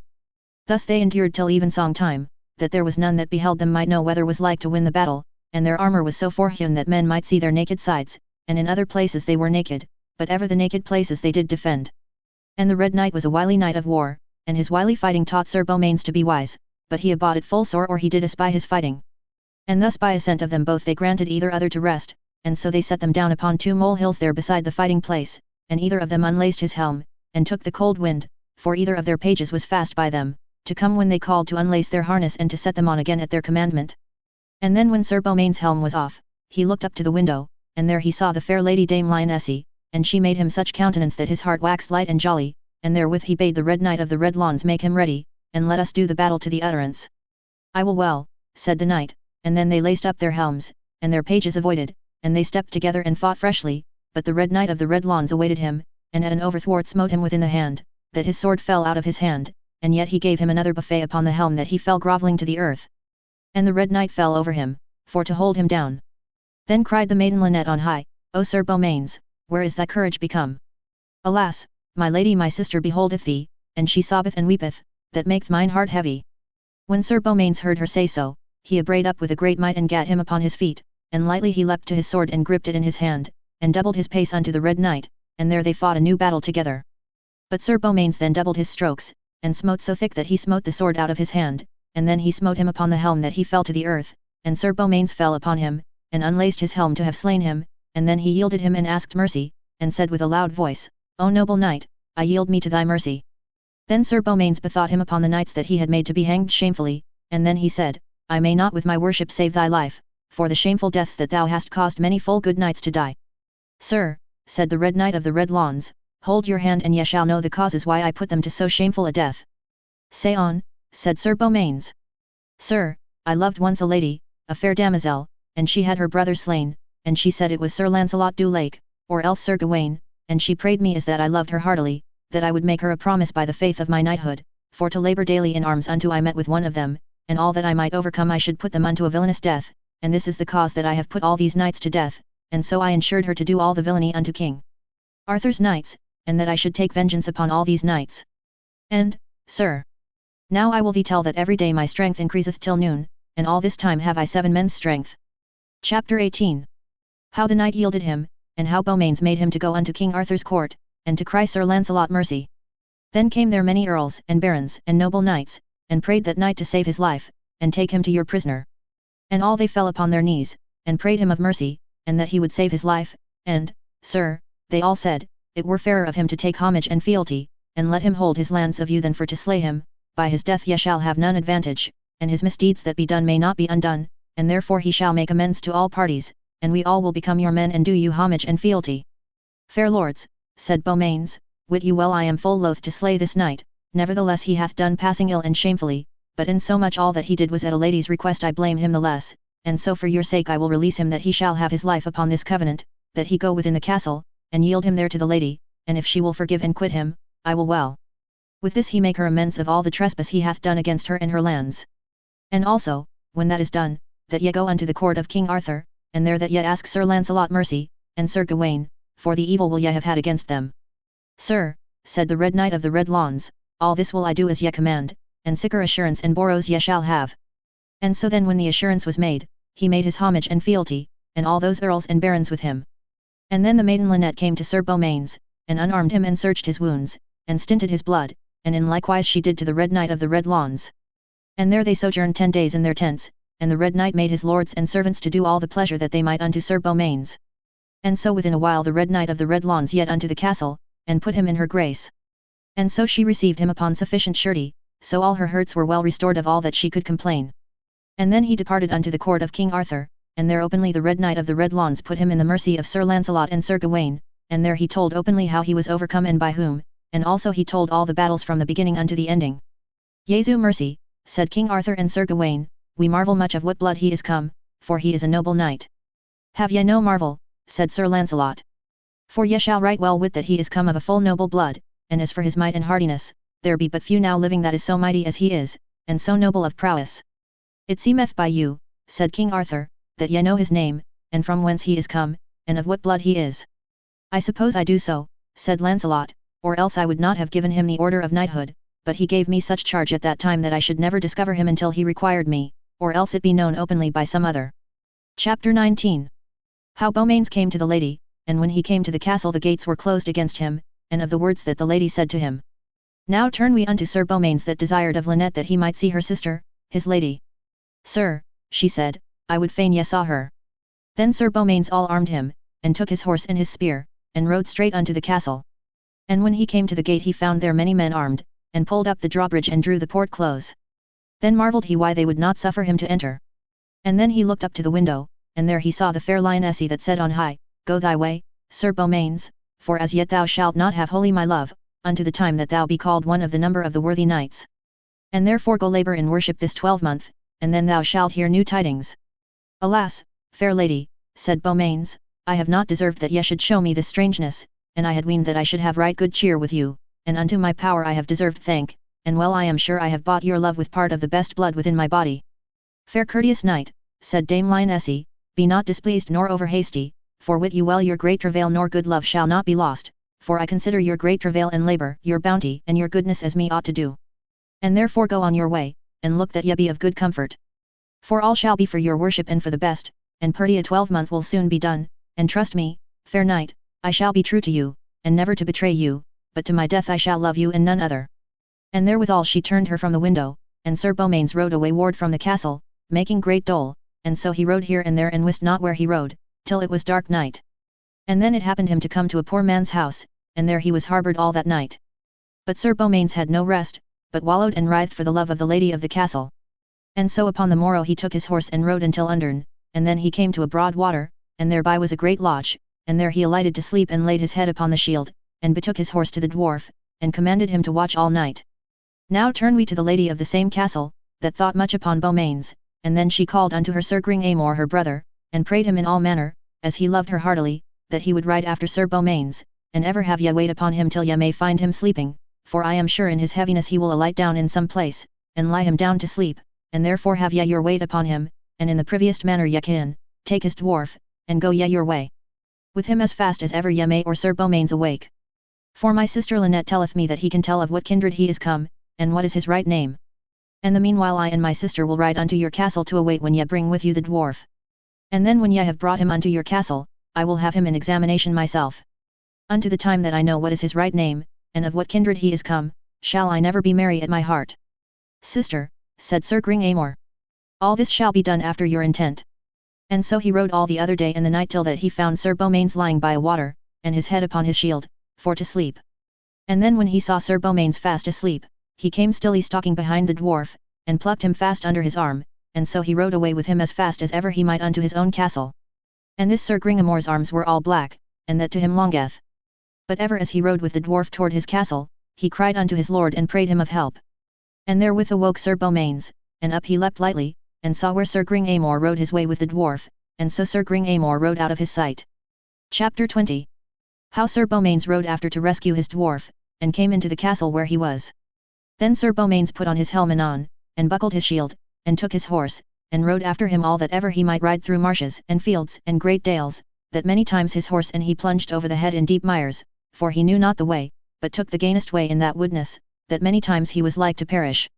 And at the last him happened to come to a fair green way, and there he met with a poor man of the country, whom he saluted and asked him whether he met not with a knight upon a black horse in all black harness, a little dwarf sitting behind him with heavy cheer. Sir, said the poor man, here by me came Sir Gringamore the knight, with such a dwarf mourning as ye say, and therefore I rede you not follow him, for he is one of the perilous knights of the world, and his castle is here nigh hand but 2 mile, therefore we advise you ride not after Sir Gringamore, but if ye owe him good will. So leave we Sir Beaumains riding toward the castle, and speak we of Sir Gringamore and the dwarf. Anon as the dwarf was come to the castle, Dame Lionesse and Dame Lynette her sister, asked the dwarf where was his master born, and of what lineage he was come. And but if thou tell me, said Dame Lionesse, thou shalt never escape this castle, but ever here to be prisoner. As for that, said the dwarf, I fear not greatly to tell his name and of what kin he is come. Wit you well he is a king's son, and his mother is sister to King Arthur, and he is brother to the good knight Sir Gawain, and his name is Sir Gareth of Orkney. And now I have told you his right name, I pray you, fair lady, let me go to my lord again, for he will never out of this country until that he have me again. And if he be angry he will do much harm or that he be stint, and work you rack in this country. As for that threatening, said Sir Gringamore, be it as it be may, we will go to dinner. And so they washed and went to meat. And made them merry and well at ease, and because the Lady Lionesse of the castle was there, they made great joy. Truly, madam, said Lynette unto her sister, well may he be a king's son, for he hath many good tatches on him, for he is courteous and mild, and the most suffering man that ever I met withal. For I dare say there was never gentlewoman reviled man in so foul a manner as I have rebuked him, and at all times he gave me goodly and meek answers again. And as they sat thus talking, there came Sir Gareth in at the gate with an angry countenance, and his sword drawn in his hand, and cried aloud that all the castle might hear it, saying, Thou traitor, Sir Gringamore, deliver me my dwarf again, or by the faith that I owe to the order of knighthood, I shall do thee all the harm that I can. Then Sir Gringamore looked out at a window and said, Sir Gareth of Orkney, leave thy boasting words, for thou gettest not thy dwarf again. Thou coward knight, said Sir Gareth, bring him with thee, and come and do battle with me, and win him and take him. So will I do, said Sir Gringamore, and me list, but for all thy great words thou gettest him not. Ah! Fair brother, said Dame Lionesse, I would he had his dwarf again, for I would he were not wroth, for now he hath told me all my desire I keep no more of the dwarf.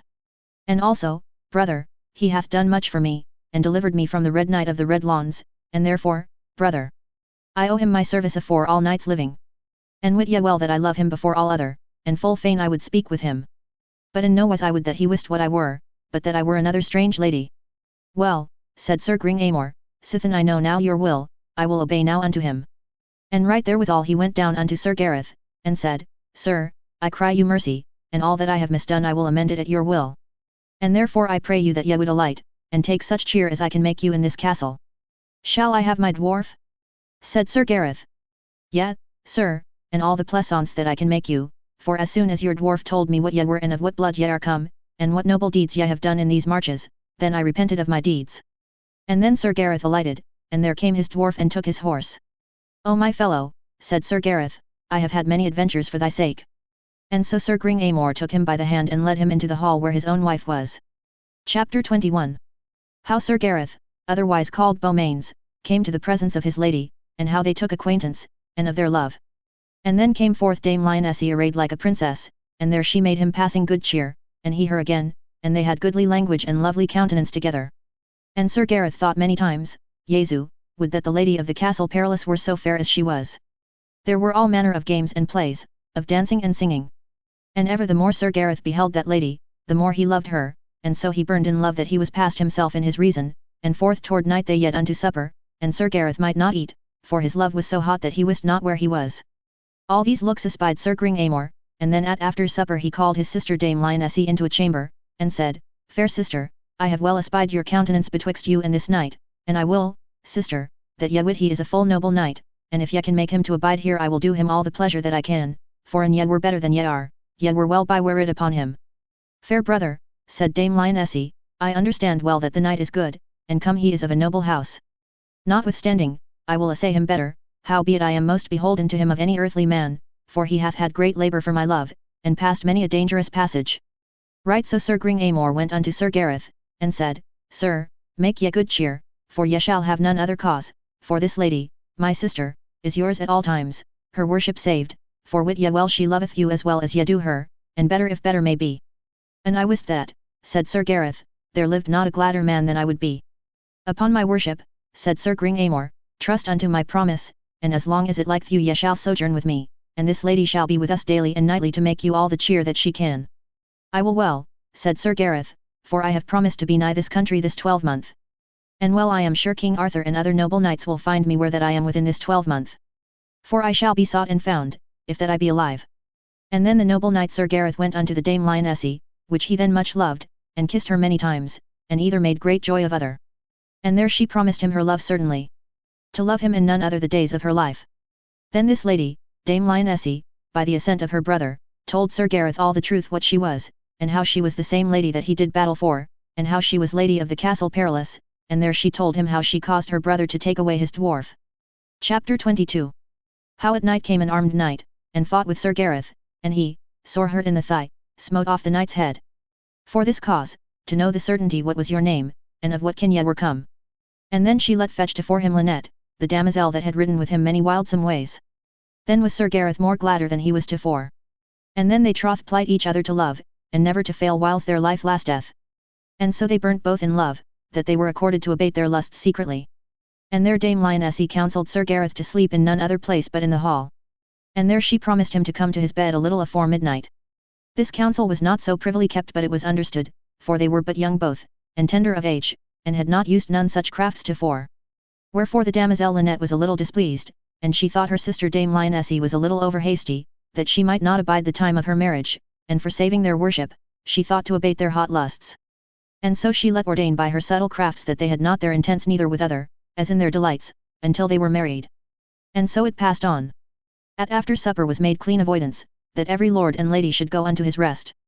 But Sir Gareth said plainly he would go no farther than the hall, for in such places, he said, was convenient for an errant knight to take his rest in, and so there were ordained great couches, and thereon feather beds, and there laid him down to sleep, and within a while came Dame Lionesse, wrapped in a mantle furred with ermine, and laid her down beside Sir Gareth.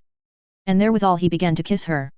And then he looked afore him, and there he apperceived and saw come an armed knight, with many lights about him, and this knight had a long guisarme in his hand, and made grim countenance to smite him.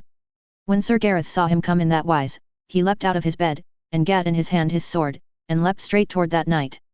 And when the knight saw Sir Gareth come so fiercely upon him, he smote him with a foin through the thick of the thigh that the wound was a shaftman brought and had cut too many veins and sinews. And therewithal Sir Gareth smote him upon the helm such a buffet that he fell grovelling, and then he leapt over him and unlaced his helm, and smote off his head from the body.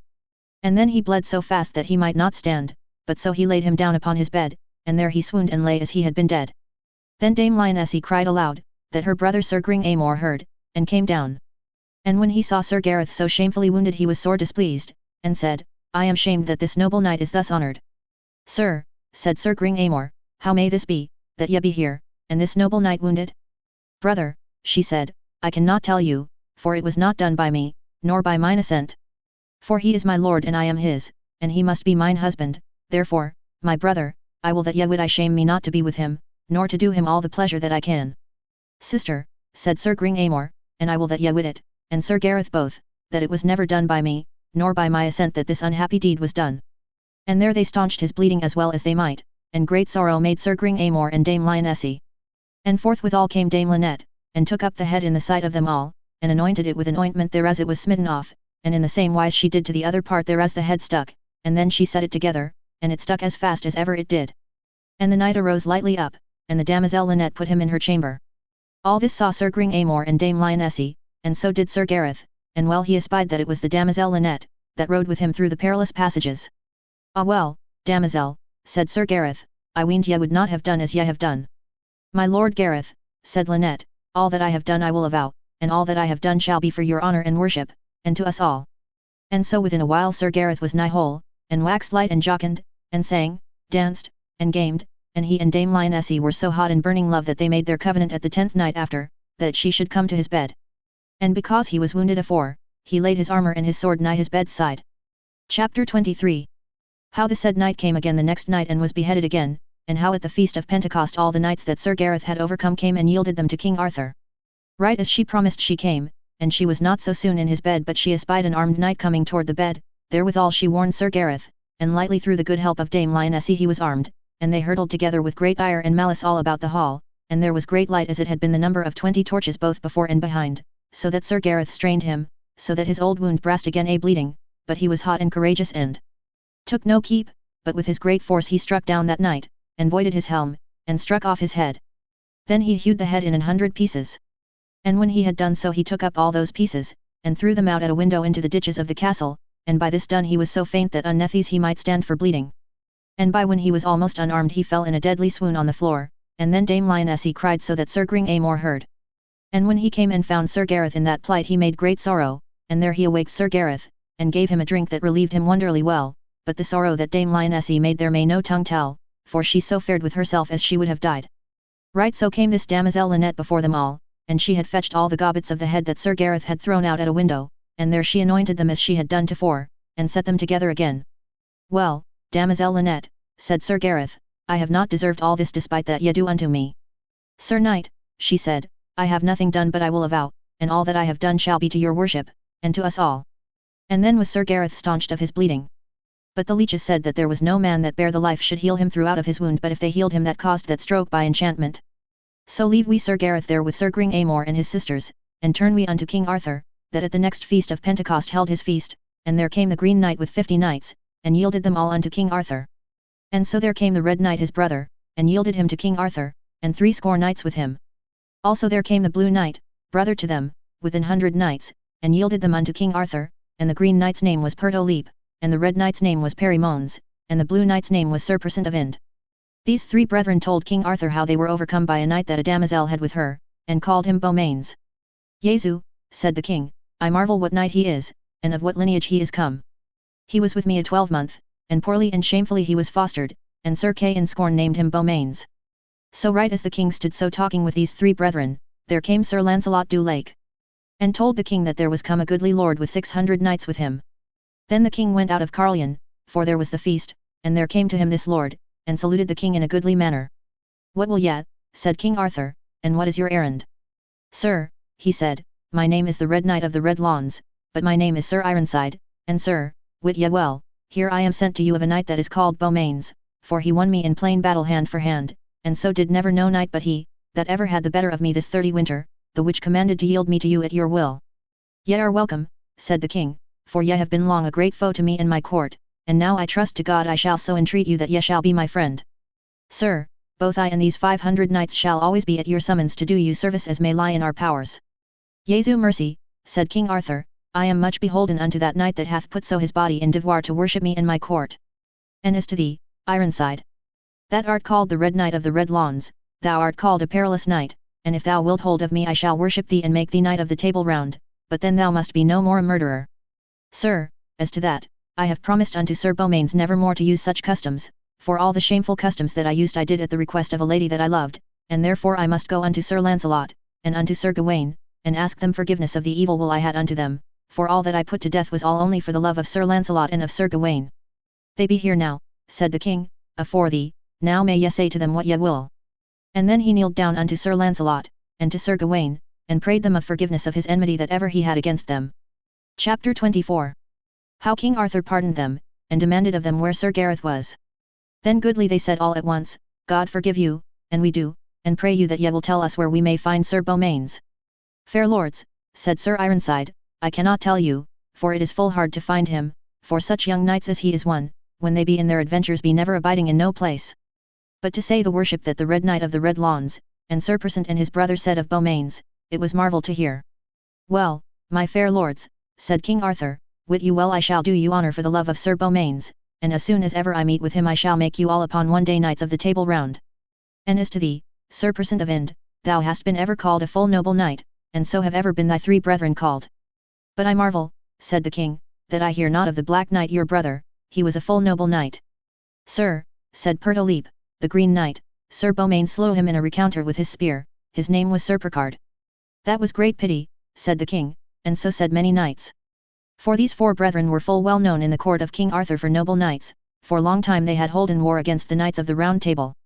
Then said Pertolepe, the Green Knight, to the king, at a passage of the water of Morte there encountered Sir Beaumains with 2 brethren that ever for the most part kept that passage, and they were 2 deadly knights, and there he slew the eldest brother in the water, and smote him upon the head such a buffet that he fell down in the water, and there he was drowned, and his name was Sir Gerard le Bruce, and after he slew the other brother upon the land, his name was Sir Arnold L. E. Bruce. Chapter 25. How the Queen of Orkney came to this feast of Pentecost, and Sir Gawain and his brethren came to ask her blessing. So then the king and they went to meat, and were served in the best manner. And as they sat at the meat, there came in the Queen of Orkney with ladies and knights a great number. And then Sir Gawain, Sir Agravain, and Gaheris arose, and went to her and saluted her upon their knees, and asked her blessing, for in 15 years they had not seen her. Then she spake on high to her brother King Arthur, Where have ye done my young son Sir Gareth? He was here amongst you a 12-month, and ye made a kitchen knave of him, the which is shame to you all. Alas, where have ye done my dear son that was my joy and bliss? O dear mother, said Sir Gawain, I knew him not. Nor I, said the king, that now me repenteth, but thanked be God he is proved a worshipful knight as any is now living of his years, and I shall never be glad till I may find him. Ah, brother, said the queen unto King Arthur, and unto Sir Gawain, and to all her sons, ye did yourself great shame when ye amongst you kept my son in the kitchen and fed him like a poor hog. Fair sister, said King Arthur, ye shall right well wit I knew him not, nor no more did Sir Gawain, nor his brethren, but sithen it is so, said the king, that he is thus gone from us all, we must shape a remedy to find him. Also, sister, meseemeth ye might have done me to wit of his coming, and then an I had not done well to him ye might have blamed me. For when he came to this court he came leaning upon 2 men's shoulders, as though he might not have gone. And then he asked me 3 gifts, and one he asked the same day, that was that I would give him meat enough that 12-month, and the other 2 gifts he asked that day a 12-month, and that was that he might have the adventure of the damosel Lynette, and the third was that Sir Lancelot should make him knight when he desired him. And so I granted him all his desire, and many in this court marvelled that he desired his sustenance for a 12-month. And thereby, we deemed, many of us, that he was not come of a noble house. Sir, said the Queen of Orkney unto King Arthur her brother, wit ye well that I sent him unto you right well armed and horsed, and worshipfully beseen of his body and gold and silver plenty to spend. It may be, said the king, but thereof saw we none, save that same day as he departed from us, knights told me that there came a dwarf hither suddenly, and brought him armour and a good horse full well and richly beseen, and thereat we all had marvel from whence that riches came, that we deemed all that he was come of men of worship. Brother, said the queen, all that ye say I believe, for ever sithen he was grown he was marvellously witted, and ever he was faithful and true of his promise. But I marvel, said she, that Sir Kay did mock him and scorn him, and gave him that name Beaumains, yet, Sir Kay, said the queen, named him more righteously than he weened, for I dare say an he be alive, he is as fair and handed man and well disposed as any is living. Sir, said Arthur, let this language be still. And by the grace of God he shall be found and he be within this 7 realms, and let all this pass and be merry, for he is proved to be a man of worship, and that is my joy. Chapter 26. How King Arthur sent for the Lady Lionesse, and how she let cry a tourney at her castle, whereas came many knights. Then said Sir Gawain and his brethren unto Arthur, Sir, an ye will give us leave, we will go and seek our brother. Nay, said Sir Lancelot, that shall ye not need, and so said Sir Bodwin of Britain, for as by our advice the king shall send unto Dame Lionesse a messenger, and pray her that she will come to the court in all the haste that she may, and doubt ye not she will come, and then she may give you best counsel where ye shall find him. This is well said of you, said the king. So then goodly letters were made, and the messenger sent forth, that night and day he went till he came unto the Castle Perilous. And then the Lady Dame Lionesse was sent for, thereas she was with Sir Gringamore her brother and Sir Gareth. And when she understood this message, she bade him ride on his way unto King Arthur, and she would come after in all goodly haste. Then when she came to Sir Gringamore and to Sir Gareth, she told them all how King Arthur had sent for her. That is because of me, said Sir Gareth. Now advise me. Said Dame Lionesse, what shall I say, and in what manner I shall rule me?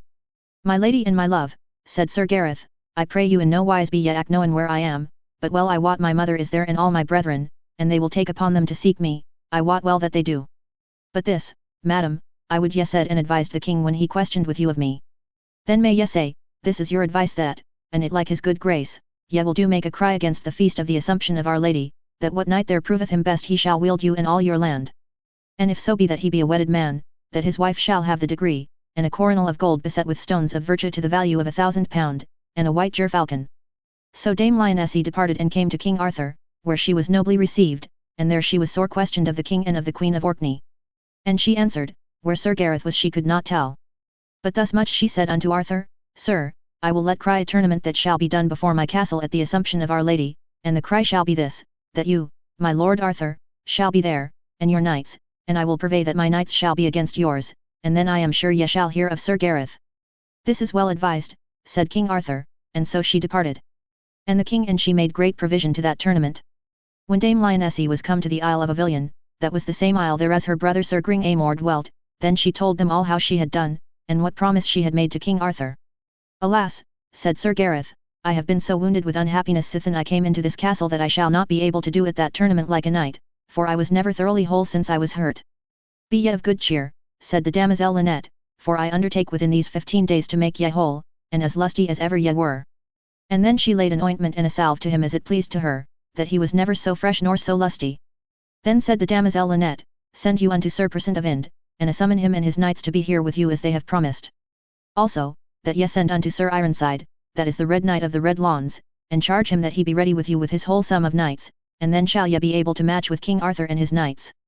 So this was done, and all knights were sent for unto the Castle Perilous, and then the Red Knight answered and said unto Dame Lionesse, and to Sir Gareth, Madam, and my lord Sir Gareth, ye shall understand that I have been at the court of King Arthur, and Sir Persant of Ind and his brethren, and there we have done our homage as ye commanded us. Also Sir Ironside said, I have taken upon me with Sir Persant of Ind and his brethren to hold part against my lord Sir Lancelot and the knights of that court. And this have I done for the love of my lady Dame Lionesse, and you my lord Sir Gareth. Ye have well done, said Sir Gareth, but wit you well ye shall be full sore matched with the most noble knights of the world, therefore we must purvey us of good knights, where we may get them. That is well said, said Sir Persant, and worshipfully. And so the cry was made in England, Wales, and Scotland, Ireland, Cornwall, and in all the out isles, and in Brittany and in many countries, that at the feast of Our Lady the Assumption next coming, men should come to the Castle Perilous beside the Isle of Avilion, and there all the knights that there came should have the choice whether them list to be on the one party with the knights of the castle, or on the other party with King Arthur. And 2 months was to the day that the tournament should be. And so there came many good knights that were at their large, and held them for the most part against King Arthur and his knights of the Round Table and came in the sight of them of the castle. For Sir Epinogras was the first, and he was the king's son of Northumberland, and Sir Palomides the Saracen was another, and Sir Saphira his brother, and Sir Segwarides his brother, but they were christened, and Sir Maelgrian another, and Sir Brian de les Isles, a noble knight, and Sir Grummore Grummersome, a good knight of Scotland, and Sir Carados of the Dolorous Tower, a noble knight, and Sir Turquine his brother, and Sir Arnold and Sir Gauter, 2 brethren, good knights of Cornwall. There came Sir Tristram de Lyonesse, and with him Sir Dinas the Seneschal and Sir Sadoc, but this Sir Tristram was not at that time knight of the Table Round, but he was one of the best knights of the world. And so all these noble knights accompanied them with the lady of the castle, and with the Red Knight of the Red Lawns, but as for Sir Gareth, he would not take upon him more but as other mean knights. Chapter 27. How King Arthur went to the tournament with his knights, and how the lady received him worshipfully, and how the knights encountered. And then there came with King Arthur Sir Gawain, Agravain, Gaheris, his brethren. And then his nephews Sir Owain le Blanchemains, and Sir Aglovale, Sir Tor, Sir Perceval de Galis, and Sir Lamorac de Galis. Then came Sir Lancelot du Lake with his brethren, nephews, and cousins, as Sir Lionel, Sir Ector de Maris, Sir Bors de Ganis, and Sir Galihodin, Sir Galahad, and many more of Sir Lancelot's blood, and Sir Dinadan, Sir Lawcote Mailtail, his brother, a good knight, and Sir Sagramore, a good knight, and all the most part of the Round Table. Also there came with King Arthur these knights, the King of Ireland, King Agwisance and the King of Scotland, King Carados and King Uriens of the land of Gore, and King Bagdemagus and his son Sir Meliaganis, and Sir Galahalt the noble prince. All these kings, princes, and earls, barons, and other noble knights, as Sir Brandiles, Sir Owain le Avoutre, and Sir Kay, Sir Bedivere, Sir Meliot de Logres, Sir Petipace of Winchelsea, Sir Godlake. All these came with King Arthur, and more that cannot be rehearsed. Now leave we of these kings and knights, and let us speak of the great array that was made within the castle and about the castle for both parties. The Lady Dame Lionesse ordained great array upon her part for her noble knights, for all manner of lodging and victual that came by land and by water, that there lacked nothing for her party, nor for the other, but there was plenty to be had for gold and silver for King Arthur and his knights. And then there came the harbingers from King Arthur for to harbour him, and his kings, dukes, earls, barons, and knights.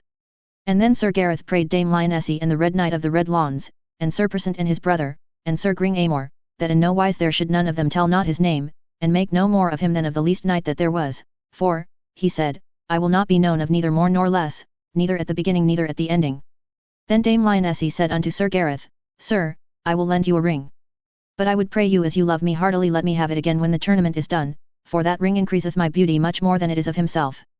And the virtue of my ring is that is green it will turn to red, and that is red it will turn in likeness to green, and that is blue it will turn to likeness of white, and that is white it will turn in likeness to blue, and so it will do of all manner of colours.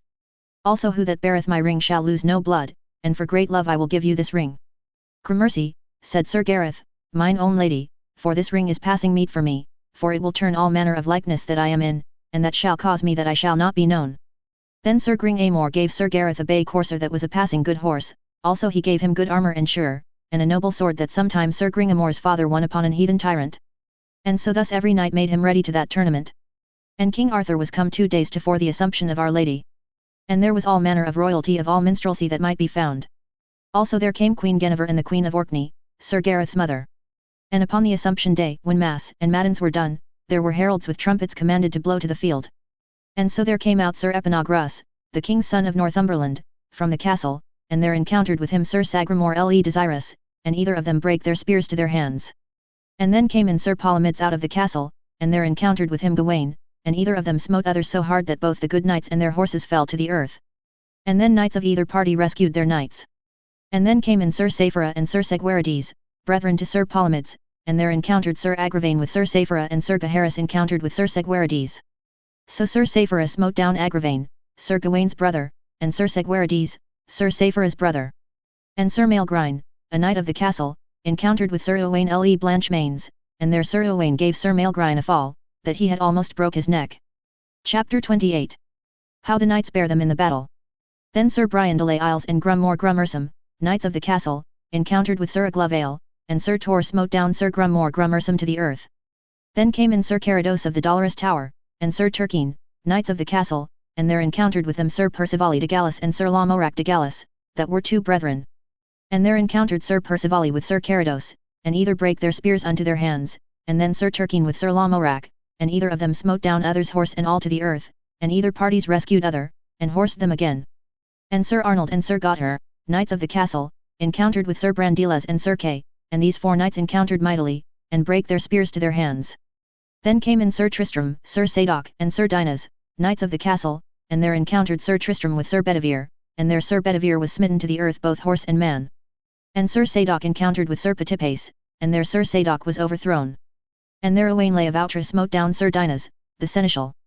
Then came in Sir Persant of Ind, a knight of the castle, and there encountered with him Sir Lancelot du Lake, and there he smote Sir Persant, horse and man, to the earth. Then came Sir Pertolepe from the castle, and there encountered with him Sir Lionel, and there Sir Pertolepe, the Green Knight, smote down Sir Lionel, brother to Sir Lancelot. All this was marked by noble heralds, who bare him best, and their names. And then came into the field Sir Perimones, the Red Knight, Sir Persant's brother, that was a knight of the castle, and he encountered with Sir Ector de Maris, and either smote others so hard that both their horses and they fell to the earth. And then came in the Red Knight of the Red Lawns, and Sir Gareth, from the castle, and there encountered with them Sir Bors de Ganis and Sir Bleoberis, and there the Red Knight and Sir Bors either smote others so hard that their spears brast, and their horses fell grovelling to the earth. Then Sir Bleoberis brake his spear upon Sir Gareth, but of that stroke Sir Bleoberis fell to the earth. When Sir Galihodin saw that, he bade Sir Gareth keep him, and Sir Gareth smote him to the earth. Then Sir Galahad gat a spear to avenge his brother, and in the same wise Sir Gareth served him, and Sir Dinadan and his brother, La Cote Mailtail, and Sir Sagramore le Desirous, and Sir Dodinas le Savage. All these he bare down with one spear. When King Agwisance of Ireland saw Sir Gareth fare so, he marvelled what he might be that one time seemed green, and another time, at his again coming, he seemed blue. And thus at every course that he rode to and fro he changed his colour, so that there might neither king nor knight have ready cognizance of him. Then Sir Agwisance, the King of Ireland, encountered with Sir Gareth, and there Sir Gareth smote him from his horse, saddle and all. And then came King Carados of Scotland, and Sir Gareth smote him down horse and man. And in the same wise he served King Uriens of the land of Gore. And then came in Sir Bagdemagus, and Sir Gareth smote him down, horse and man, to the earth. And Bagdemagus' son, Meliganus, brake a spear upon Sir Gareth mightily and knightly. And then Sir Galahalt, the noble prince, cried on high, Knight with the many colours, well hast thou jousted, now make thee ready that I may joust with thee. Sir Gareth heard him, and he gat a great spear, and so they encountered together. And there the prince brake his spear, but Sir Gareth smote him upon the left side of the helm that he reeled here and there, and he had fallen down had not his men recovered him. So God me help, said King Arthur, that same knight with the many colours is a good knight. Wherefore the king called unto him Sir Lancelot, and prayed him to encounter with that knight.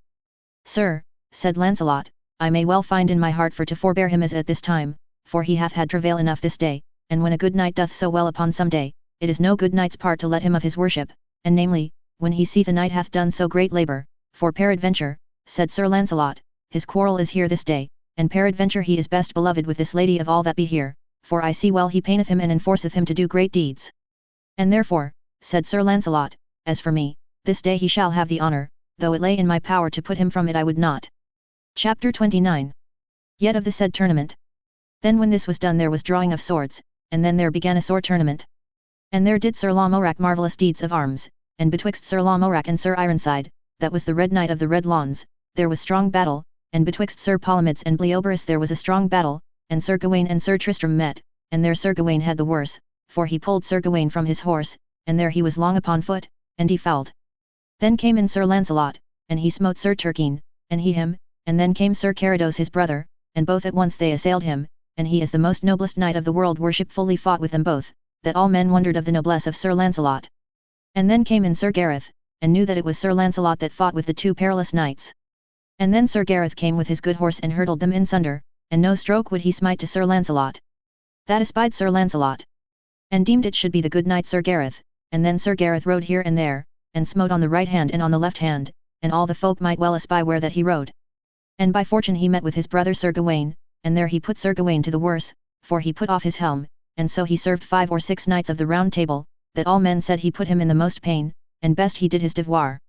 For when Sir Tristram beheld him how he first jousted and after fought so well with a sword, then he rode unto Sir Ironside and to Sir Persant of Ind, and asked them, by their faith, what manner a knight is yonder knight that seemeth in so many divers colours? Truly, meseemeth, said Tristram, that he putteth himself in great pain, for he never ceaseth. Wot ye not what he is? Said Sir Ironside. No, said Sir Tristram. Then shall ye know that this is he that loveth the lady of the castle, and she him again. And this is he that won me when I besieged the lady of this castle, and this is he that won Sir Persant of Ind, and his 3 brethren. What is his name? Said Sir Tristram, and of what blood is he come? He was called in the court of King Arthur, Beaumains, but his right name is Sir Gareth of Orkney, brother to Sir Gawain. By my head, said Sir Tristram, he is a good knight, and a big man of arms, and if he be young he shall prove a full noble knight. He is but a child, they all said, and of Sir Lancelot he was made knight. Therefore he is mickle the better, said Tristram. And then Sir Tristram, Sir Ironside, Sir Persant and his brother, rode together for to help Sir Gareth, and then there were given many strong strokes. And then Sir Gareth rode out on the one side to amend his helm, and then said his dwarf, take me your ring, that ye lose it not while that ye drink. And so when he had drunk he gat on his helm, and eagerly took his horse and rode into the field, and left his ring with his dwarf, and the dwarf was glad the ring was from him, for then he wist well he should be known. And then when Sir Gareth was in the field all folks saw him well and plainly that he was in yellow colours, and there he raised off helms and pulled down knights, that King Arthur had marvel what knight he was, for the king saw by his hair that it was the same knight. Chapter 30. How Sir Gareth was espied by the heralds, and how he escaped out of the field. But before he was in so many colours, and now he is but in one colour, that is yellow. Now go, said King Arthur unto divers heralds, and ride about him, and espy what manner knight he is, for I have spurt of many knights this day that be upon his party, and all say they know him not. And so an herald rode nigh Gareth as he could, and there he saw written about his helm in gold, this helm is Sir Gareth of Orkney. Then the herald cried as he were wood, and many heralds with him, this is Sir Gareth of Orkney in the yellow arms, that by all kings and knights of Arthur's beheld him and awaited, and then they pressed all to behold him, and ever the heralds cried, this is Sir Gareth of Orkney, King Lot's son. And when Sir Gareth espied that he was discovered, then he doubled his strokes, and smote down Sir Sagramore, and his brother Sir Gawain. O brother, said Sir Gawain, I weened ye would not have stricken me. So when he heard him say so he thrang here and there, and so with great pain he gat out of the press, and there he met with his dwarf. O boy, said Sir Gareth, thou hast beguiled me foul this day that thou kept my ring, give it me anon again, that I may hide my body withal, and so he took it him. And then they all wist not where he was become, and Sir Gawain had in manner espied where Sir Gareth rode, and then he rode after with all his might. That espied Sir Gareth, and rode lightly into the forest, that Sir Gawain wist not where he was become. And when Sir Gareth wist that Sir Gawain was past, he asked the dwarf of best counsel. Sir, said the dwarf, meseemeth it were best, now that ye are escaped from spying, that ye send my lady Dame Lionesse her ring. It is well advised, said Sir Gareth, now have it here and bear it to her, and say that I recommend me unto her good grace, and say her I will come when I may, and I pray her to be true and faithful to me as I will be to her. Sir, said the dwarf. It shall be done as ye command, and so he rode his way, and did his errand unto the lady. Then she said, where is my knight, Sir Gareth? Madam, said the dwarf, he bade me say that he would not be long from you. And so lightly the dwarf came again unto Sir Gareth, that would full fain have had a lodging, for he had need to be reposed. And then fell there a thunder and a rain, as heaven and earth should go together. And Sir Gareth was not a little weary, for of all that day he had but little rest, neither his horse nor he. So this Sir Gareth rode so long in that forest until the night came. And ever it lightened and thundered, as it had been wood. At the last by fortune he came to a castle, and there he heard the waits upon the walls. Chapter 31. How Sir Gareth came to a castle where he was well lodged, and he jousted with a knight and slew him. Then Sir Gareth rode unto the barbican of the castle, and prayed the porter fair to let him into the castle. The porter answered ungoodly again, and said, Thou gettest no lodging here. Fair sir, say not so, for I am a knight of King Arthur's, and pray the lord or the lady of this castle to give me harbour for the love of King Arthur. Then the porter went unto the Duchess, and told her how there was a knight of King Arthur's would have harbour. Let him in, said the Duchess, for I will see that knight, and for King Arthur's sake he shall not be harbourless. Then she yode up into a tower over the gate, with great torchlight. When Sir Gareth saw that torchlight he cried on high, Whether thou be lord or lady, giant or champion, I take no force so that I may have harbour this night, and if it so be that I must needs fight, spare me not to mourn when I have rested me, for both I and mine horse be weary. Sir knight, said the lady, thou speakest knightly and boldly, but wit thou well the lord of this castle loveth not King Arthur, nor none of his court, for my lord hath ever been against him, and therefore thou were better not to come within this castle, for an thou come in this night, thou must come in under such form, that wheresoever thou meet my lord, by sty or by street, thou must yield thee to him as prisoner. Madam, said Sir Gareth, what is your lord, and what is his name? Sir, my lord's name is the Duke de la Rowse. Well madam, said Sir Gareth, I shall promise you in what place I meet your lord I shall yield me unto him and to his good grace, with that I understand he will do me no harm, and if I understand that he will, I will release myself and I can with my spear and my sword. Yes, say well, said the Duchess, and then she let the drawbridge down, and so he rode into the hall, and there he alighted, and his horse was led into a stable, and in the hall he unarmed him and said, Madam, I will not out of this hall this night, and when it is daylight, let's see who will have ado with me, he shall find me ready. Then was he set unto supper, and had many good dishes. Then Sir Gareth list well to eat, and nightly he ate his meat, and eagerly, there was many a fair lady by him, and some said they never saw a goodlier man nor so well of eating. Then they made him passing good cheer, and shortly when he had supped his bed was made there, so he rested him all night. And on the morn he heard mass, and brake his fast and took his leave at the Duchess, and at them all, and thanked her goodly of her lodging, and of his good cheer, and then she asked him his name. Madam, he said, truly my name is Gareth of Orkney, and some men call me Beaumains. Then knew she well it was the same knight that fought for Dame Lionesse. So Sir Gareth departed and rode up into a mountain, and there met him a knight, his name was Sir Bendelaine, and said to Sir Gareth, Thou shalt not pass this way, for either thou shalt joust with me, or else be my prisoner. Then will I joust, said Sir Gareth. And so they let their horses run, and there Sir Gareth smote him throughout the body, and Sir Bendelaine rode forth to his castle there beside, and there died. So Sir Gareth would have rested him, and he came riding to Bendelaine's castle. Then his knights and servants espied that it was he that had slain their lord. Then they armed 20 good men, and came out and assailed Sir Gareth. And so he had no spear, but his sword, and put his shield afore him, and there they brake their spears upon him, and they assailed him passingly sore. But ever Sir Gareth defended him as a knight. Chapter 32. How Sir Gareth fought with a knight that held within his castle 30 ladies, and how he slew him. So when they saw that they might not overcome him, they rode from him, and took their counsel to slay his horse, and so they came in upon Sir Gareth, and with spears they slew his horse, and then they assailed him hard. But when he was on foot, there was none that he fought but he gave him such a buffet that he did never recover. So he slew them by one and one till they were but 4, and there they fled, and Sir Gareth took a good horse that was one of theirs, and rode his way. Then he rode a great pace till that he came to a castle, and there he heard much mourning of ladies and gentlewomen. So there came by him a page.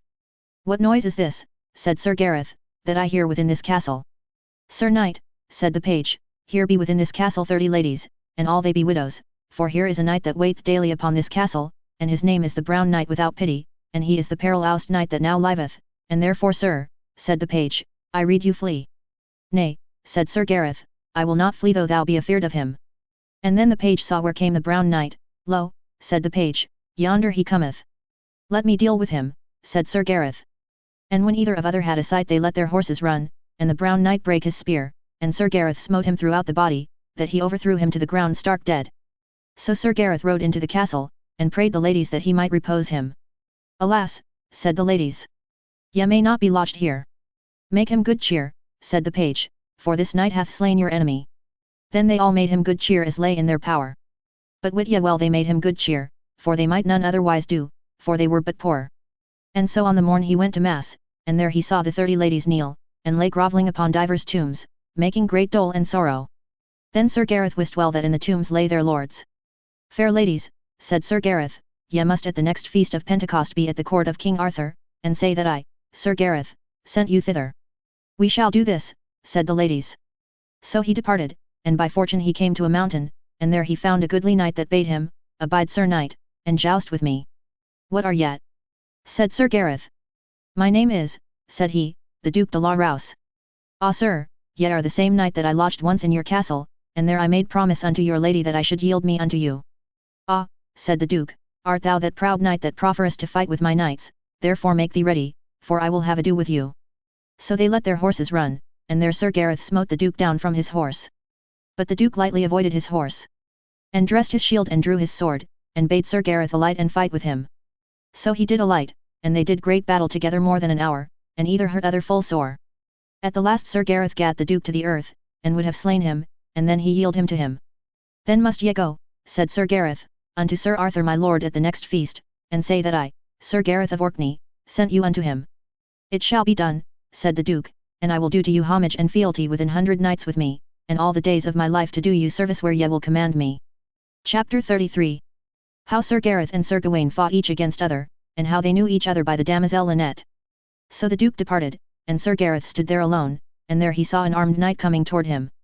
Then Sir Gareth took the Duke's shield, and mounted upon horseback, and so without biting they ran together as it had been the thunder. And there that knight hurt Sir Gareth under the side with his spear. And then they alighted and drew their swords, and gave great strokes that the blood trailed to the ground. And so they fought 2 hours. At the last there came the damosel Linet, that some men called the damosel Savage, and she came riding upon an ambling mule, and there she cried all on high, Sir Gawain, leave thy fighting with thy brother Sir Gareth. And when he heard her say so he threw away his shield and his sword, and ran to Sir Gareth, and took him in his arms, and sithen kneeled down and asked him mercy. What are ye, said Sir Gareth, that right now were so strong and so mighty, and now so suddenly yield you to me? O Gareth, I am your brother Sir Gawain, that for your sake have had great sorrow and labour. Then Sir Gareth unlaced his helm, and kneeled down to him, and asked him mercy. Then they rose both, and embraced either other in their arms, and wept a great while or they might speak, and either of them gave other the prize of the battle. And there were many kind words between them. Alas, my fair brother, said Sir Gawain, purdy I owe of right to worship you, and ye were not my brother, for ye have worshipped King Arthur and all his court, for ye have sent me more worshipful knights this 12 month than 6 the best of the Round Table have done, except Sir Lancelot. Then came the damosel Savage that was the Lady Linet, that rode with Sir Gareth so long, and there she did staunch Sir Gareth's wounds and Sir Gawain's. Now what will ye do? Said the damosel Savage, meseemeth that it were well done that Arthur had witting of you both, for your horses are so bruised that they may not bear. Now, fair damosel, said Sir Gawain, I pray you ride unto my lord mine uncle, King Arthur, and tell him what adventure is to me bidded here, and I suppose he will not tarry long. Then she took her mule, and lightly she came to King Arthur that was but 2 mile thence. And when she had told him tidings the king bade get him a palfrey. And when he was upon his back he bade the lords and ladies come after, who that would, and there was saddling and bridling of queen's horses and prince's horses, and well was him that soonest might be ready. So when the king came there as they were, he saw Sir Gawain and Sir Gareth sit upon a little hillside, and then the king avoided his horse. And when he came nigh Sir Gareth he would have spoken but he might not, and therewith he sank down in a swoon for gladness. And so they stirred unto their uncle, and required him of his good grace to be of good comfort. Wit ye well the king made great joy, and many a piteous complaint he made to Sir Gareth, and ever he wept as he had been a child. With that came his mother, the Queen of Orkney, Dame Morgause, and when she saw Sir Gareth readily in the visage she might not weep, but suddenly fell down in a swoon, and lay there a great while like as she had been dead. And then Sir Gareth recomforted his mother in such wise that she recovered and made good cheer. Then the king commanded that all manner of knights that were under his obeisance should make their lodging right there for the love of his nephews. And so it was done, and all manner of purveyance purveyed. That there lacked nothing that might be gotten of tame nor wild for gold or silver. And then by the means of the damosel Savage Sir Gawain and Sir Gareth were healed of their wounds, and there they sojourned 8 days. Then said King Arthur unto the damosel Savage, I marvel that your sister, Dame Lionesse, cometh not here to me, and in especial that she cometh not to visit her knight, my nephew Sir Gareth, that hath had so much travail for her love. My lord, said the damosel Linet, ye must of your good grace hold her excused, for she knoweth not that my lord, Sir Gareth, is here. Go then for her, said King Arthur, that we may be appointed what is best to be done, according to the pleasure of my nephew. Sir, said the damosel, that shall be done, and so she rode unto her sister. And as lightly as she might she made her ready, and she came on the morn with her brother Sir Gawaine, and with her 40 knights. And so when she was come she had all the cheer that might be done, both of the king, and of many other kings and queens. Chapter 34. How Sir Gareth acknowledged that they loved each other to King Arthur, and of the appointment of their wedding. And among all these ladies she was named the fairest, and peerless. Then when Sir Gawaine saw her there was many a goodly look and goodly words, that all men of worship had joy to behold them. Then came King Arthur and many other kings, and Dame Guinevere, and the Queen of Orkney. And there the king asked his nephew, Sir Gareth, whether he would have that lady as paramour, or to have her to his wife. My lord, wit you well that I love her above all ladies living. Now, fair lady, said King Arthur, what say yet? Most noble king, said Dame Lionesse, wit you well that my lord, Sir Gareth, is to me more liefer to have and wield as my husband, than any king or prince that is christened, and if I may not have him I promise you I will never have none. For, my lord Arthur, said Dame Lionesse, wit ye well he is my first love, and he shall be the last, and if ye will suffer him to have his will and free choice I dare say he will have me. That is truth, said Sir Gareth, and I have not you and wield not you as my wife. There shall never lady nor gentlewoman rejoice me. What, nephew, said the king, is the wind in that door? For wit ye well I would not for the stint of my crown to be causer to withdraw your hearts, and wit ye well ye cannot love so well but I shall rather increase it than distress it.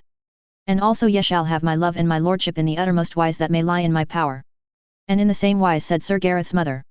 Then there was made a provision for the day of marriage, and by the king's advice it was provided that it should be at Michaelmas following, at Kinckenadon by the seaside, for there is a plentiful country. And so it was cried in all the places through the realm. And then Sir Gareth sent his summons to all these knights and ladies that he had won in battle tofore, that they should be at his day of marriage at Kinckenadon by the sands. And then Dame Lionesse, and the damosel Lynette with Sir Gawaine, rode to their castle, and a goodly and a rich ring she gave to Sir Gareth, and he gave her another. And King Arthur gave her a rich pair of of gold, and so she departed. And King Arthur and his fellowship rode toward Kinckenadon, and Sir Gareth brought his lady on the way, and so came to the king again and rode with him. Lord! The great cheer that Sir Lancelot made of Sir Gareth and he of him, for there was never no knight that Sir Gareth loved so well as he did Sir Lancelot, and ever for the most part he would be in Sir Lancelot's company, for after Sir Gareth had espied Sir Gawaine's conditions, he withdrew himself from his brother, Sir Gawaine's, fellowship, for he was vengeable, and where he hated he would be avenged with murder, and that hated Sir Gareth. Chapter 35.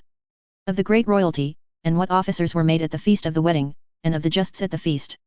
So it drew fast to Michaelmas, and thither came Dame Lionesse, the lady of the Castle Perilous, and her sister, Dame Lynette, with Sir Gawaine, her brother, with them for he had the conduct of these ladies.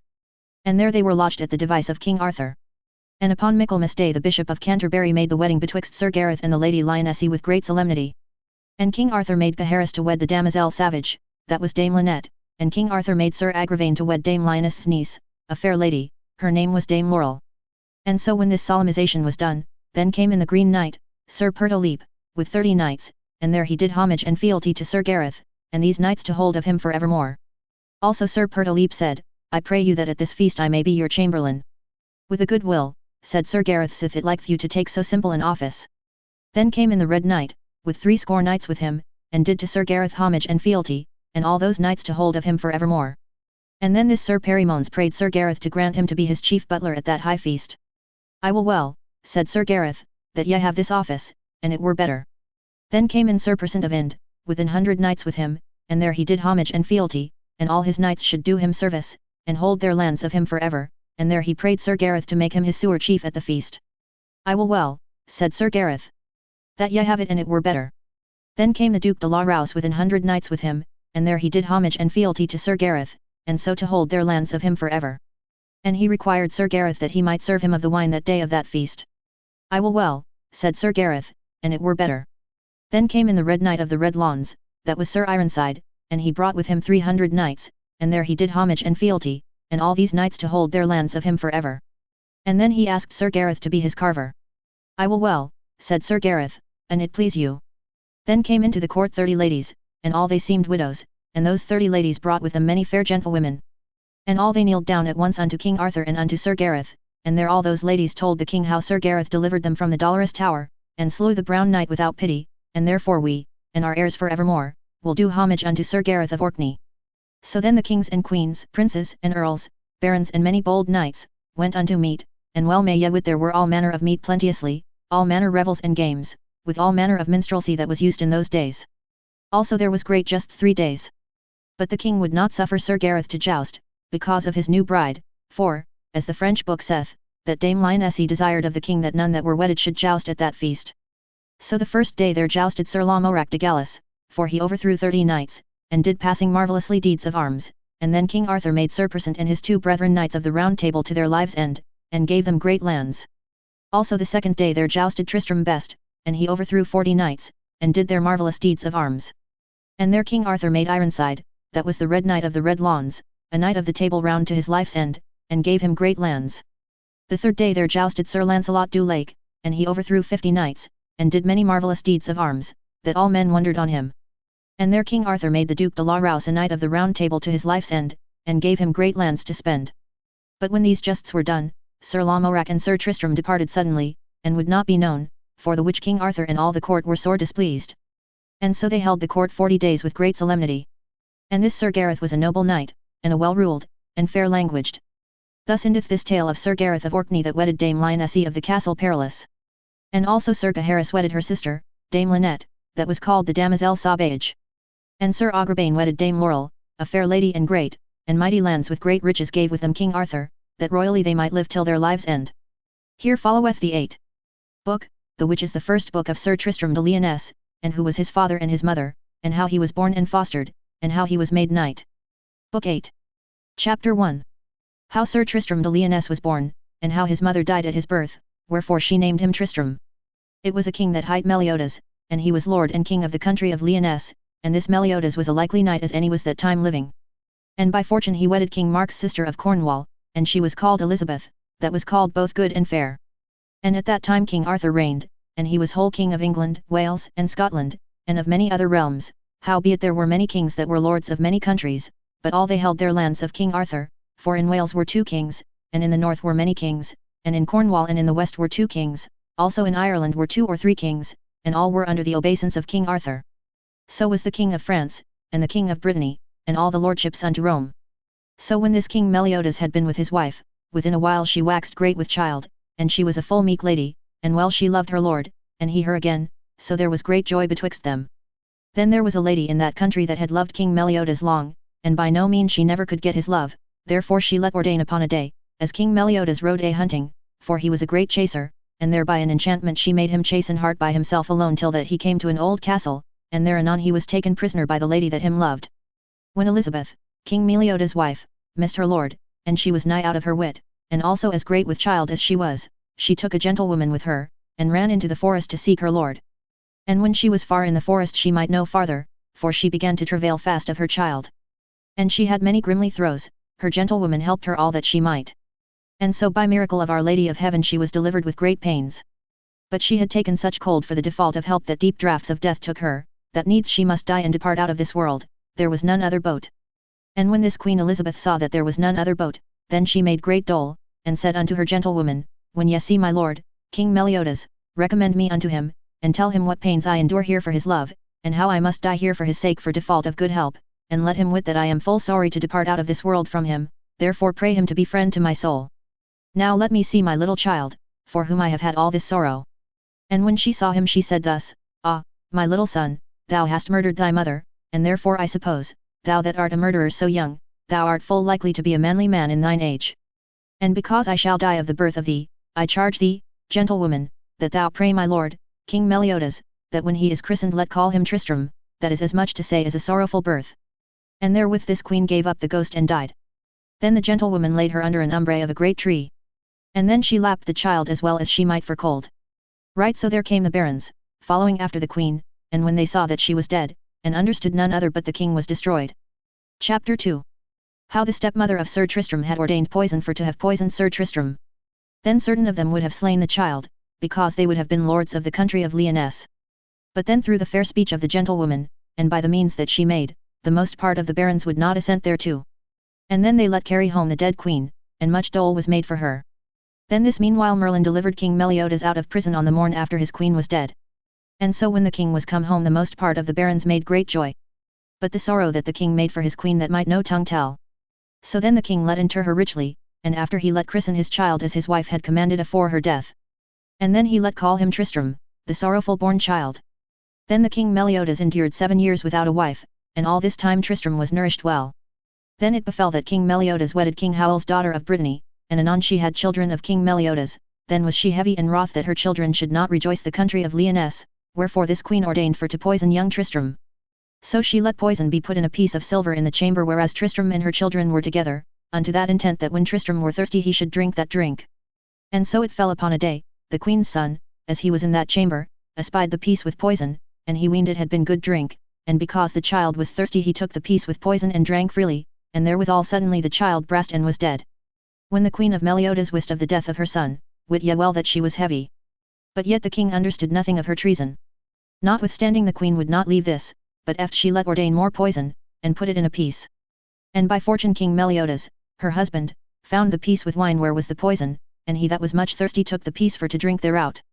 And as he would have drunken thereof the queen espied him, and then she ran unto him, and pulled the piece from him suddenly. The king marvelled why she did so, and remembered him how her son was suddenly slain with poison. And then he took her by the hand, and said, Thou false traitress, thou shalt tell me what manner of drink this is, or else I shall slay thee. And therewith he pulled out his sword, and sware a great oath that he should slay her but if she told him truth. Ah! Mercy, my lord, said she, and I shall tell you all. And then she told him why she would have slain Tristram. Because her children should rejoice his land. Well, said King Meliodas, and therefore shall ye have the law. And so she was condemned by the assent of the barons to be burnt, and then was there made a great fire, and right as she was at the fire to take her execution, young Tristram kneeled afore King Meliodas, and besought him to give him a boon. I will well, said the king again. Then said young Tristram, give me the life of thy queen, my stepmother. That is unrightfully asked, said King Meliodas, for thou ought of right to hate her, for she would have slain thee with that poison and she might have had her will, and for thy sake most is my cause that she should die. Sir, said Tristram, as for that, I beseech you of your mercy that you will forgive it her, and as for my part, God forgive it her, and I do, and so much it liked your highness to grant me my boon, for God's love I require you hold your promise. Sithen it is so, said the king, I will that ye have her life. Then, said the king, I give her to you, and go ye to the fire and take her, and do with her what ye will. So Sir Tristram went to the fire, and by the commandment of the king delivered her from the death. But after that King Meliodas would never have ado with her, as at bed and board. But by the good means of young Tristram he made the king and her accorded. But then the king would not suffer young Tristram to abide no longer in his court. Chapter 3. How Sir Tristram was sent into France, and had one to govern him named Gouvernail, and how he learned to harp, hawk, and hunt. And then he let ordain a gentleman that was well learned and taught, his name was Gouvernail, and then he sent young Tristram with Gouvernail into France to learn the language, and nurture, and deeds of arms. And there was Tristram more than 7 years. And then when he well could speak the language, and had learned all that he might learn in that country, then he came home to his father, King Meliodas, again. And so Tristram learned to be an harper passing all other, that there was none such called in no country, and so on harping and on instruments of music he applied him in his youth for to learn. And after, as he grew in might and strength, he laboured ever in hunting and in hawking, so that never gentleman more, that ever we heard read of. And as the book saith, he began good measures of blowing of beasts of venery, and beasts of chase, and all manner of vermin, and all these terms we have yet of hawking and hunting. And therefore the book of venery, of hawking, and hunting, is called the book of Sir Tristram. Wherefore, as meseemeth, all gentlemen that bear old arms ought of right to honour Sir Tristram for the goodly terms that gentlemen have in use, and shall to the day of doom, that thereby in a manner all men of worship may dissever a gentleman from a yeoman, and from a yeoman a villain. For he that gentle is will draw him unto gentle taches, and to follow the customs of noble gentlemen. Thus Sir Tristram endured in Cornwall until he was big and strong, of the age of 18 years. And then the King Meliodas had great joy of Sir Tristram, and so had the queen, his wife. For ever after in her life, because Sir Tristram saved her from the fire, she did never hate him more after, but loved him ever after, and gave Tristram many great gifts, for every estate loved him, where that he went. Chapter 4. How Sir Marhaus came out of Ireland for to ask truage of Cornwall, or else he would fight therefore. Then it befell that King Anguish of Ireland sent unto King Mark of Cornwall for his truage, that Cornwall had paid many winters. And all that time King Mark was behind of the truage for 7 years. And King Mark and his barons gave unto the messenger of Ireland these words in answer, that they would none pay, and bade the messenger go unto his King Anguish, and tell him we will pay him no truage, but tell your lord, and he will always have truage of us of Cornwall, bid him send a trusty knight of his land, that will fight for his right, and we shall find another for to defend our right. With this answer the messengers departed into Ireland. And when King Anguish understood the answer of the messengers he was wonderly wroth. And then he called unto him Sir Marhaus, the good knight, that was nobly proved, and a knight of the Table Round. And this Marhaus was brother unto the Queen of Ireland. Then the king said thus, Fair brother, Sir Marhaus, I pray you go into Cornwall for my sake. And do battle for our truage that of right we ought to have, and whatsomever ye spend ye shall have sufficiently, more than ye shall need. Sir, said Marhaus, wit ye well that I shall not be loath to do battle in the right of you in your land with the best knight of the Table Round, for I know them, for the most part, what be their deeds, and for to advance my deeds and to increase my worship I will right gladly go unto this journey for our right. So in all haste there was made purveyance for Sir Marhaus, and he had all things that to him needed, and so he departed out of Ireland, and arrived up in Cornwall even fast by the castle of Tintagel. And when King Mark understood that he was there arrived to fight for Ireland, then made King Mark great sorrow when he understood that the good and noble knight Sir Marhaus was come. For they knew no knight that durst have ado with him. For at that time Sir Marhaus was called one of the famousest and renowned knights of the world. And thus Sir Marhaus abode in the sea, and every day he sent unto King Mark for to pay the truage that was behind of 7 year, other else to find a knight to fight with him for the truage. This manner of message Sir Marhaus sent daily unto King Mark. Then they of Cornwall let make cries in every place, that what knight would fight for to save the truage of Cornwall, he should be rewarded so that he should fare the better, term of his life. Then some of the barons said to King Mark, and counselled him to send to the court of King Arthur for to seek Sir Launcelot du Lake, that was that time named for the marvellous knight of all the world. Then there were some other barons that counselled the king not to do so, and said that it was labour in vain, because Sir Marhaus was a knight of the Round Table, therefore any of them will be loath to have ado with other, but if it were any knight at his own request would fight disguised and unknown. So the king and all his barons assented that it was no boat to seek any knight of the Round Table. This meanwhile came the language and the noise unto King Meliodas, how that Sir Marhaus abode battle fast by Tintagel, and how King Mark could find no manner knight to fight for him. When young Tristram heard of this he was wroth, and sore ashamed that there durst no knight in Cornwall have ado with Sir Marhaus of Ireland. Chapter 5. How Tristram enterprised the battle to fight for the truage of Cornwall, and how he was made knight.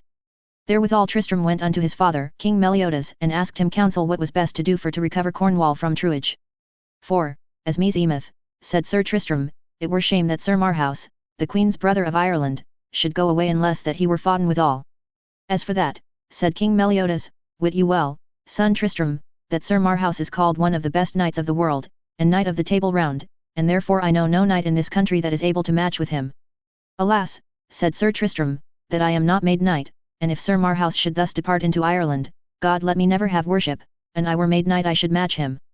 And sir, said Tristram, I pray you give me leave to ride to King Mark, and, so ye be not displeased, of King Mark will I be made knight. I will well, said King Meliodas, that ye be ruled as your courage will rule you. Then Sir Tristram thanked his father much. And then he made him ready to ride into Cornwall. In the meanwhile there came a messenger with letters of love from King Pharamond of France's daughter unto Sir Tristram, that were full piteous letters, and in them were written many complaints of love, but Sir Tristram had no joy of her letters nor regard unto her. Also she sent him a little brachet that was passing fair.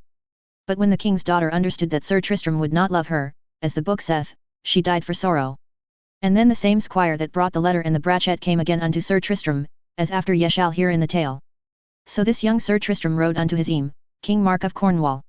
And when he came there he heard say that there would no knight fight with Sir Marhaus. Then yet Sir Tristram unto his eme and said, Sir, if ye will give me the order of knighthood, I will do battle with Sir Marhaus. What are ye, said the king, and from whence be ye come?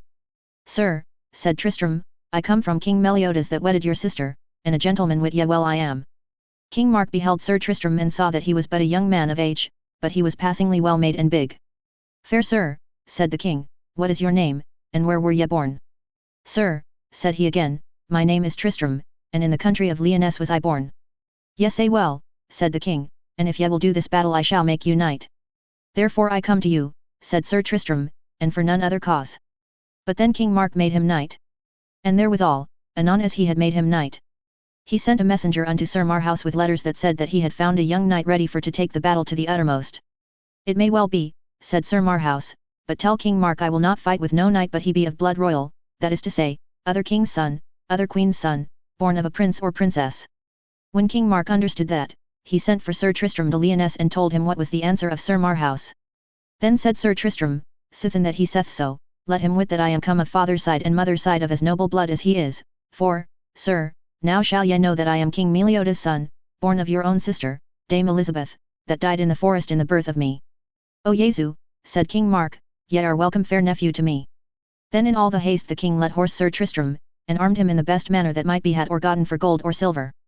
And then King Mark sent unto Sir Marhaus, and did him to wit that a better born man than he was himself should fight with him, and his name is Sir Tristram de Lyonesse, gotten of King Meliodas, and born of King Mark's sister. Then was Sir Marhaus glad and blithe that he should fight with such a gentleman. And so by the assent of King Mark and of Sir Marhaus they let ordain that they should fight within an island nigh Sir Marhaus' ships, and so was Sir Tristram put into a vessel both his horse and he, and all that to him longed both for his body and for his horse. Sir Tristram lacked nothing. And when King Mark and his barons of Cornwall beheld how young Sir Tristram departed with such a carriage to fight for the right of Cornwall, there was neither man nor woman of worship but they wept to see and understand so young a knight to jeopardy himself for their right. Chapter 6. How Sir Tristram arrived into the island for to furnish the battle with Sir Marhaus. So to shorten this tale, when Sir Tristram was arrived within the island he looked to the farther side, and there he saw at an anchor 6 ships nigh to the land, and under the shadow of the ships upon the land, there hoved the noble knight, Sir Marhaus of Ireland. Then Sir Tristram commanded his servant Gouvernail to bring his horse to the land, and dress his harness at all manner of rights. And then when he had so done he mounted upon his horse, and when he was in his saddle well apparelled, and his shield dressed upon his shoulder, Tristram asked Gouvernail, "Where is this knight that I shall have ado withal?" "Sir," said Gouvernail, "see ye him not? I weened ye had seen him, yonder he hoveth under the umbre of his ships on horseback, with his spear in his hand and his shield upon his shoulder." "That is truth," said the noble knight, "Sir Tristram, now I see him well enough." Then he commanded his servant Gouvernail to go to his vessel again, and commend me unto mine eme King Mark, and pray him, if that I be slain in this battle, for to inter my body as him seemed best, and as for me, let him wit that I will never yield me for cowardice, and if I be slain and flee not, then they have lost no truage for me, and if so be that I flee or yield me as recreant, bid mine eme never bury me in Christian burials.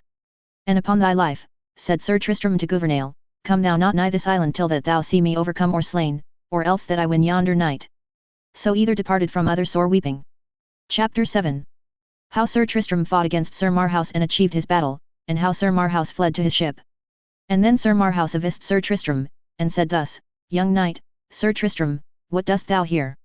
Me sore repenteth of thy courage, for wit thou well I have been assayed, and the best knights of this land have been assayed of my hand, and also I have matched with the best knights of the world, and therefore by my counsel return again unto thy vessel." "And fair knight, and well proved knight," said Sir Tristram, "thou shalt well wit I may not forsake thee in this quarrel, for I am for thy sake made knight. And thou shalt well wit that I am a king's son born, and gotten upon a queen, and such promise I have made at my uncle's request and mine own seeking, that I shall fight with thee unto the uttermost, and deliver Cornwall from the old truage. And also wit thou well, Sir Marhaus, that this is the greatest cause that thou couragest me to have ado with thee, for thou art called one of the most renowned knights of the world. And because of that noise and fame that thou hast thou givest me courage to have ado with thee, for never yet was I proved with good knight, and sithen I took the order of knighthood this day, I am well pleased that I may have ado with so good a knight as thou art. And now wit thou well, Sir Marhaus, that I cast me to get worship on thy body, and if that I be not proved, I trust to God that I shall be worship fully proved upon thy body, and to deliver the country of Cornwall for ever from all manner of truage from Ireland for ever."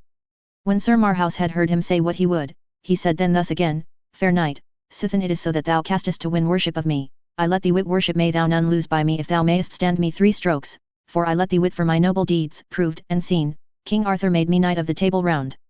Then they began to footer their spears, and they met so fiercely together that they smote either other down, both horse and all.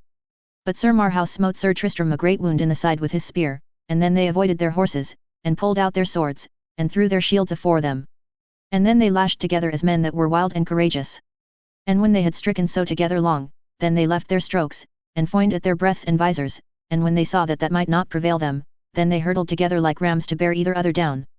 Thus they fought still more than half a day, and either were wounded passing sore, that the blood ran down freshly from them upon the ground.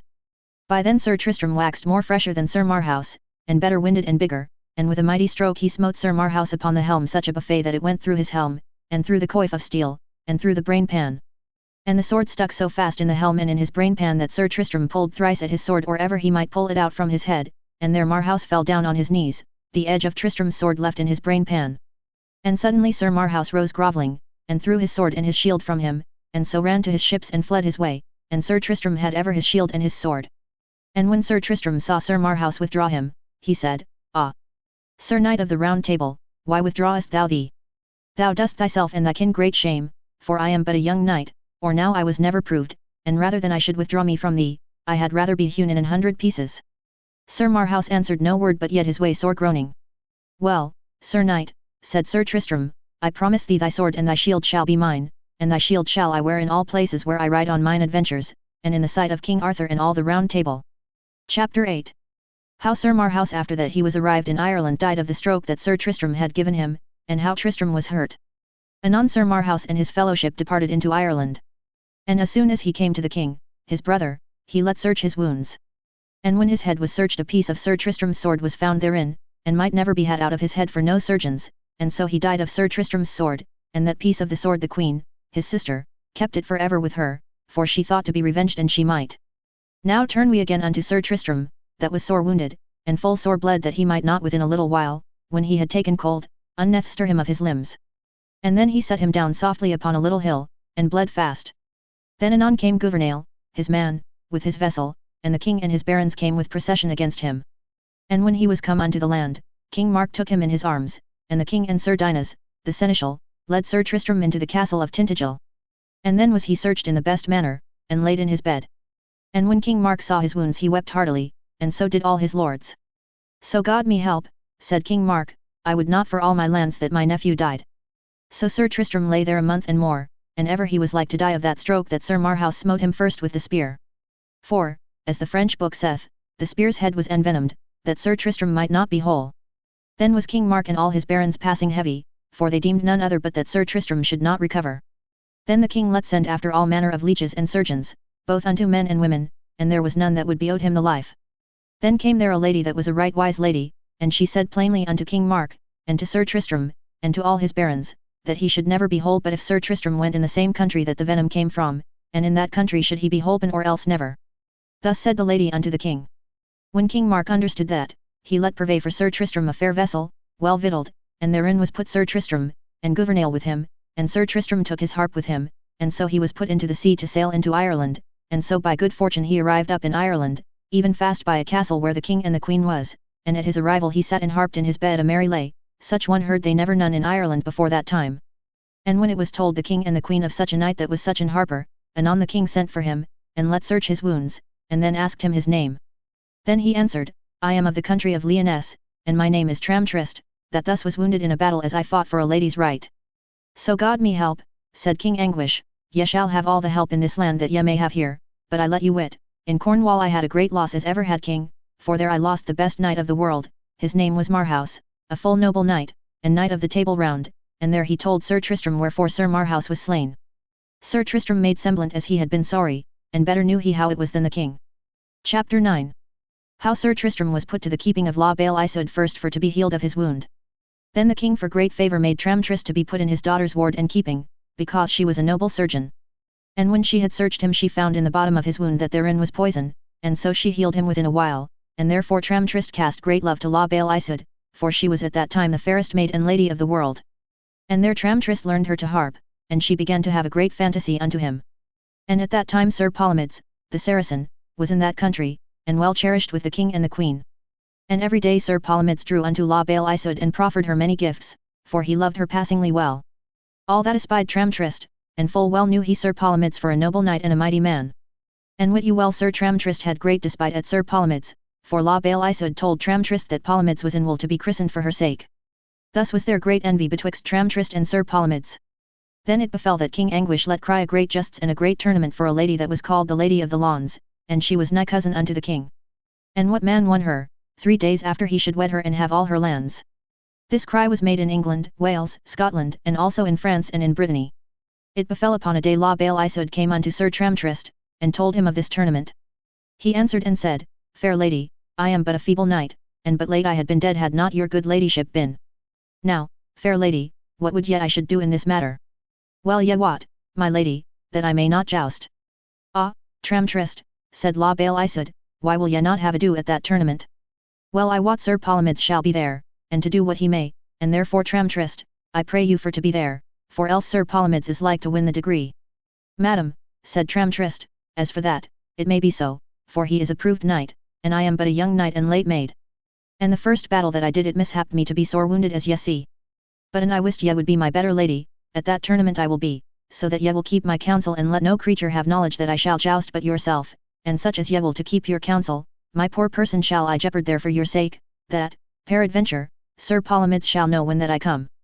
Thereto, said La Bale Isoude, do your best, and as I can, said La Bale Isoude, I shall purvey horse and armour for you at my device. As ye will so be it, said Sir Tramtrist, I will be at your commandment.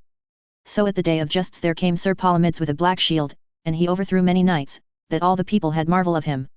For he put to the worse Sir Gawain, Gaheris, Agravain, Bagdemagus, Dodonus le Savage, Sagramore le Desirous, Gumret le Petit, and Gryfold le Fils de Dieu.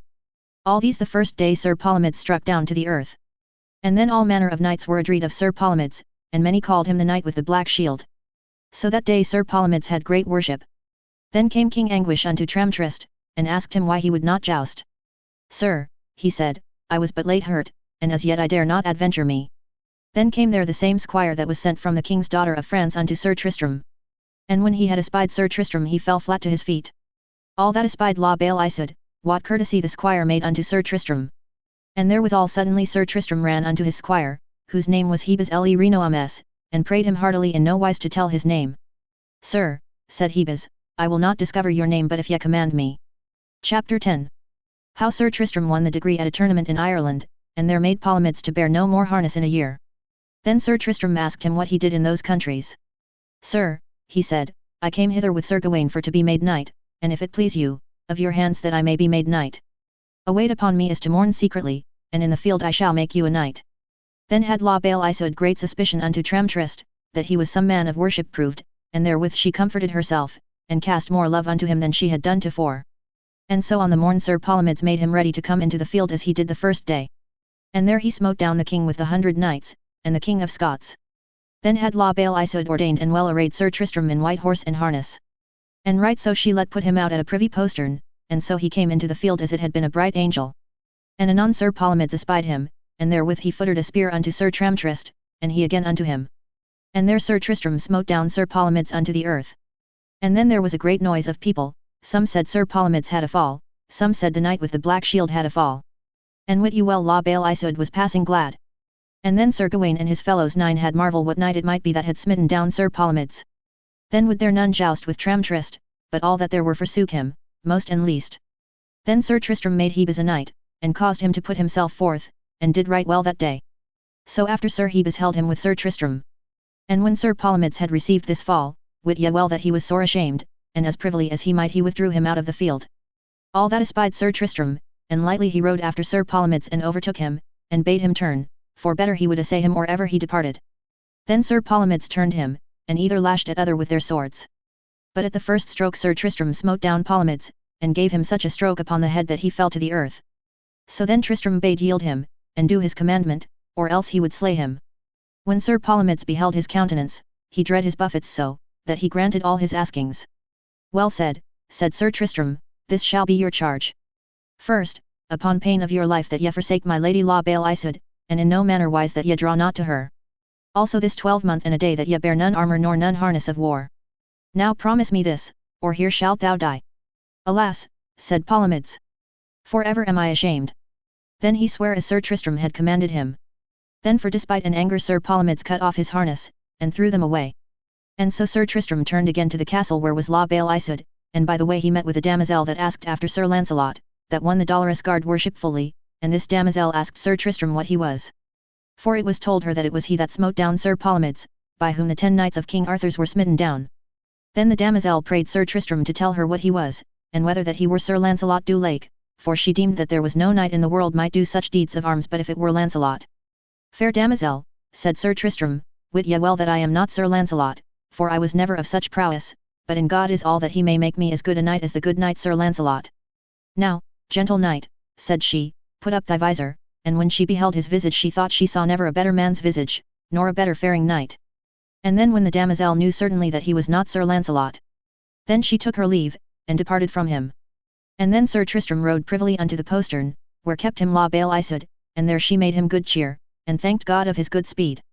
So anon, within a while the king and the queen understood that it was Tramtrist that smote down Sir Palomides, then was he much made of, more than he was before. Chapter 11. How the queen espied that Sir Tristram had slain her brother Sir Marhaus by his sword, and in what jeopardy he was. Thus was Sir Tramtrist long there well cherished with the king and the queen, and namely with La Bale Isoude. So upon a day the queen and La Bale Isoude made a bane for Sir Tramtrist. And when he was in his bane the queen and Isoude, her daughter, roamed up and down in the chamber, and there whiles Gouvernail and Hebes attended upon Tramtrist, and the queen beheld his sword there as it lay upon his bed. And then by unhap the queen drew out his sword and beheld it a long while, and both they thought it a passing fair sword, but within a foot and an half of the point there was a great piece thereof outbroken of the edge. And when the queen espied that gap in the sword, she remembered her of a piece of a sword that was found in the brain-pan of Sir Marhaus, the good knight that was her brother. Alas then, said she unto her daughter, La Belle Isoud, this is the same traitor knight that slew my brother, thine eme. When Isoud heard her say so she was passing sore abashed, for passing well she loved Tramtrist. And full well she knew the cruelness of her mother the queen. Anon therewithal the queen went unto her own chamber, and sought her coffer, and there she took out the piece or the sword that was pulled out of Sir Marhaus' head after that he was dead. And then she ran with that piece of iron to the sword that lay upon the bed. And when she put that piece of steel and iron unto the sword, it was as meet as it might be when it was new broken. And then the queen gripped that sword in her hand fiercely, and with all her might she ran straight upon Tramtrist where he sat in his bane, and there she had rived him through had not Sir Hebes gotten her in his arms, and pulled the sword from her, and else she had thrust him through. Then when she was led of her evil will she ran to the king Anguish, her husband, and said on her knees, O my lord, here have ye in your house that traitor knight that slew my brother and your servant, that noble knight, Sir Marhaus. Who is that, said King Anguish, and where is he? Sir, she said, it is Sir Tramtrist, the same knight that my daughter healed. Alas, said the king, therefore am I right heavy, for he is a full noble knight as ever I saw in field. But I charge you, said the king to the queen, that ye have not ado with that knight, but let me deal with him. Then the king went into the chamber unto Sir Tramtrist, and then was he gone unto his chamber, and the king found him already armed to mount upon his horse. When the king saw him already armed to go unto horseback, the king said, Nay, Tramtrist, it will not avail to compare thee against me, but thus much I shall do for my worship and for thy love, in so much as thou art within my court it were no worship for me to slay thee, therefore upon this condition I will give thee leave for to depart from this court in safety, so thou wilt tell me who was thy father, and what is thy name, and if thou slew Sir Marhaus, my brother. Chapter 12. How Sir Tristram departed from the king and La Belle Isoud out of Ireland for to come into Cornwall. Sir, said Tristram, now I shall tell you all the truth. My father's name is Sir Meliodas, king of Lyonesse, and my mother hight Elizabeth, that was sister unto King Mark of Cornwall, and my mother died of me in the forest, and because thereof she commanded, or she died, that when I were christened they should christen me Tristram, and because I would not be known in this country I turned my name and let me call Tramtrist, and for the truage of Cornwall I fought for my aim's sake, and for the right of Cornwall that ye had posseed many years.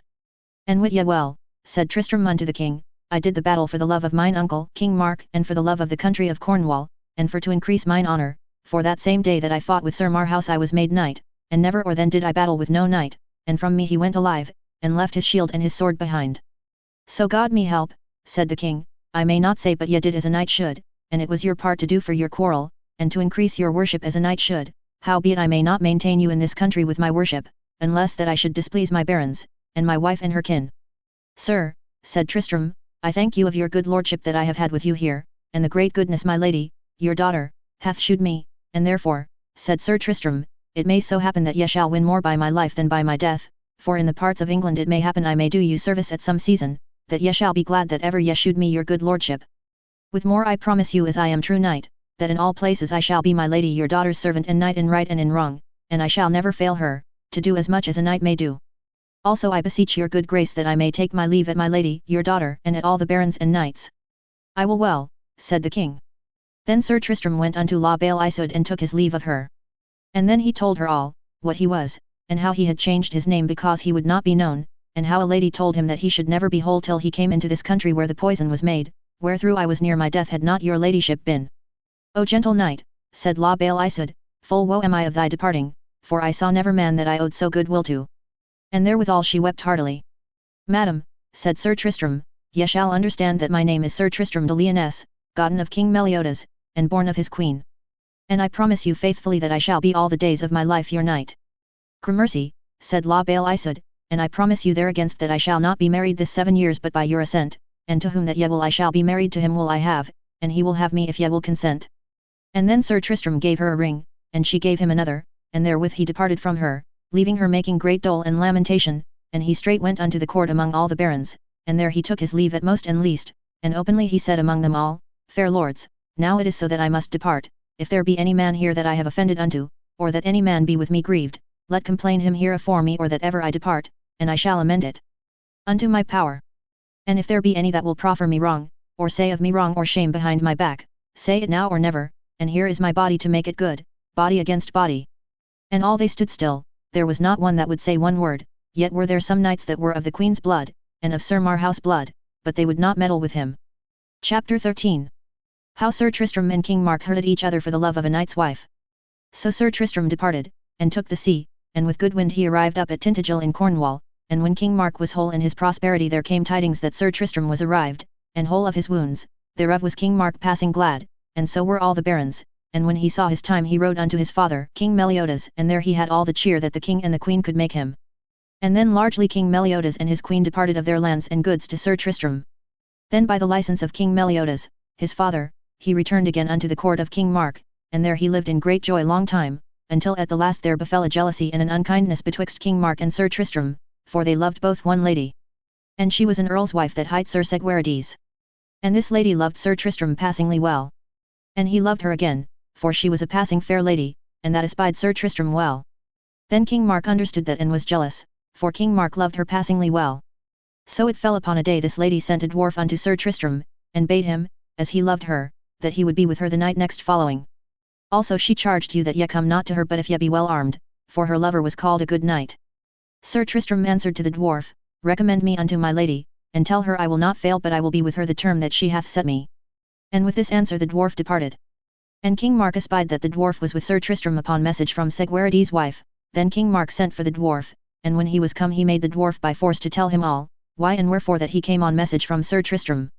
Now, said King Mark, go where thou wilt, and upon pain of death that thou say no word that thou spakest with me. So the dwarf departed from the king. And that same night that the Stephen was set betwixt Segwarides' wife and Sir Tristram, King Mark armed him, and made him ready, and took 2 knights of his council with him, and so he rode afore for to abide by the way for to wait upon Sir Tristram. And as Sir Tristram came riding upon his way with his spear in his hand, King Mark came hurtling upon him with his 2 knights suddenly. And all 3 smote him with their spears, and King Mark hurt Sir Tristram on the breast right sore.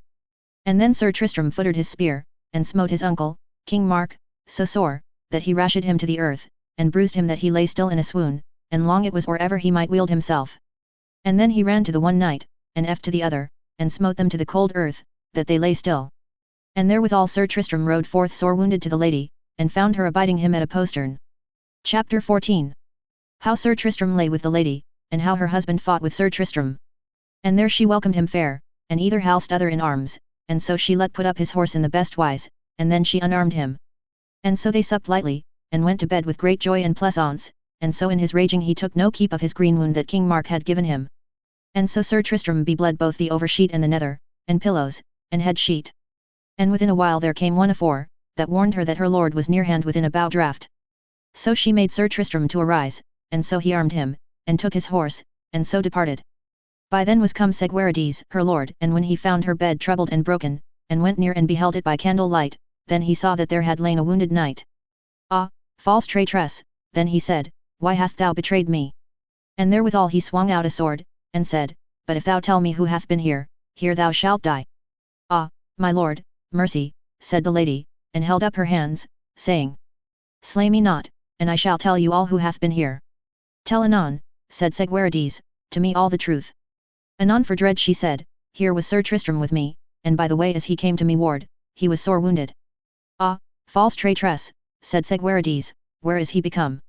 Sir, she said, he is armed, and departed on horseback, not yet hence half a mile. Yes, say well, said Segwarides. Then he armed him lightly, and gat his horse, and rode after Sir Tristram that rode straightway unto Tintagel. And within a while he overtook Sir Tristram, and then he bade him, turn, false traitor knight. And Sir Tristram anon turned him against him.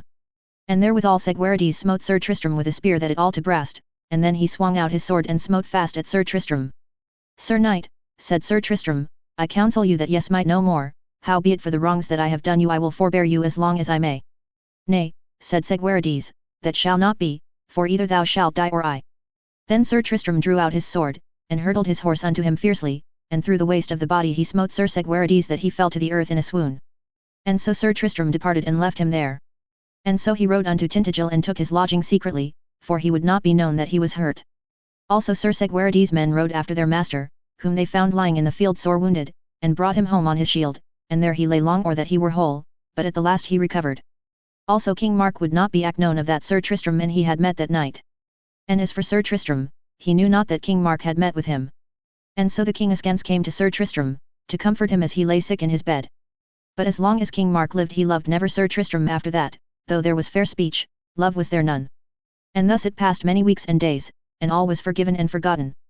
For Sir Segwarides durst not have ado with Sir Tristram, because of his noble prowess, and also because he was nephew unto King Mark, therefore he let it overslip, for he that hath a privy heart is loath to have a shame outward. Chapter 15. How Sir Bleoberis demanded the fairest lady in King Mark's court, whom he took away, and how he was fought with. Then it befell upon a day that the good knight Bleoberis de Gannis, brother to Malory de Gannis, and nigh cousin unto the good knight Sir Launcelot du Lake, this Bleoberis came unto the court of King Mark, and there he asked of King Mark a boon, to give him what gift that he would ask in his court. When the king heard him ask so, he marvelled of his asking, but because he was a knight of the Round Table, and of a great renown, King Mark granted him his whole asking. Then, said Sir Bleoberis, I will have the fairest lady in your court that me list to choose. I may not say nay, said King Mark, now choose at your adventure.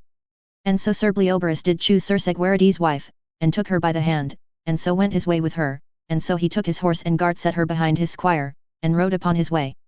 When Sir Segwarides heard tell that his lady was gone with a knight of King Arthur's court, then he armed him and rode after that knight for to rescue his lady. So when Bleoberis was gone with this lady, King Mark and all the court was wroth that she was away. Then were there certain ladies that knew that there were great love between Sir Tristram and her, and also that lady loved Sir Tristram above all other knights. Then there was one lady that rebuked Sir Tristram in the horriblest wise, and called him coward knight, that he would for shame of his knighthood see a lady so shamefully be taken away from his uncle's court. But she meant that either of them had loved other with entire heart. But Sir Tristram answered her thus, Fair lady, it is not my part to have ado in such matters while her lord and husband is present here, and if it had been that her lord had not been here in this court, then for the worship of this court peradventure I would have been her champion. And if so be Sir Segwarides speed not well, it may happen that I will speak with that good knight or ever he pass from this country. Then within a while came one of Sir Segwarides' squires, and told in the court that Sir Segwarides was beaten sore and wounded to the point of death, as he would have rescued his lady Sir Bleoberis overthrew him and sore hath wounded him. Then was King Mark heavy thereof, and all the court. When Sir Tristram heard of this he was ashamed and sore grieved, and then was he soon armed and on horseback, and Gouvernail, his servant, bare his shield and spear.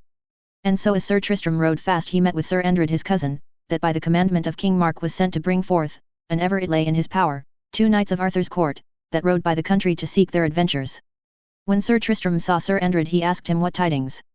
So God me help, said Sir Endred, there was never worse with me, for here by the commandment of King Mark I was sent to fetch 2 knights of King Arthur's court, and that one beat me and wounded me, and set not by my message. Fair cousin, said Sir Tristram, ride on your way, and if I may meet them it may happen I shall revenge you. So Sir Endred rode into Cornwall, and Sir Tristram rode after the 2 knights, the which one hight Sagramore le Desirous, and the other hight Dodinas le Savage. Chapter 16. How Sir Tristram fought with 2 knights of the Round Table. Then within a while Sir Tristram saw them afore him, 2 likely knights. Sir, said Gouvernail unto his master, Sir, I would counsel you not to have ado with them, for they be 2 proved knights of Arthur's court.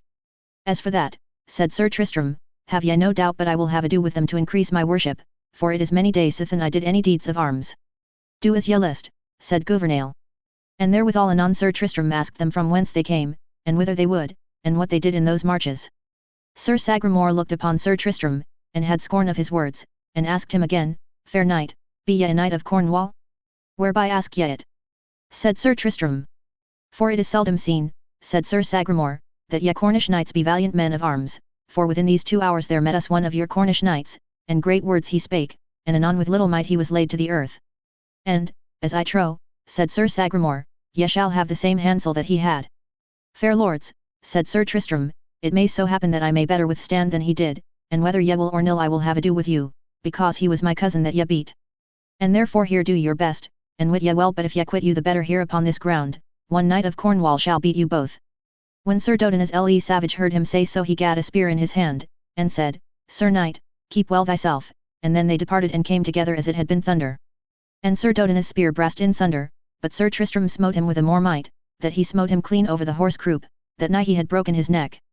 When Sir Sagramore saw his fellow have such a fall he marvelled what knight he might be. And he dressed his spear with all his might, and Sir Tristram against him, and they came together as the thunder, and there Sir Tristram smote Sir Sagramore a strong buffet, that he bare his horse and him to the earth, and in the falling he brake his thigh. When this was done Sir Tristram asked them, fair knights, will ye any more? Be there no bigger knights in the court of King Arthur? It is to you shame to say of us knights of Cornwall dishonour, for it may happen a Cornish knight may match you. That is truth, said Sir Sagramore, that have we well proved, but I require thee, said Sir Sagramore, tell us your right name, by the faith and troth that ye owe to the high order of knighthood.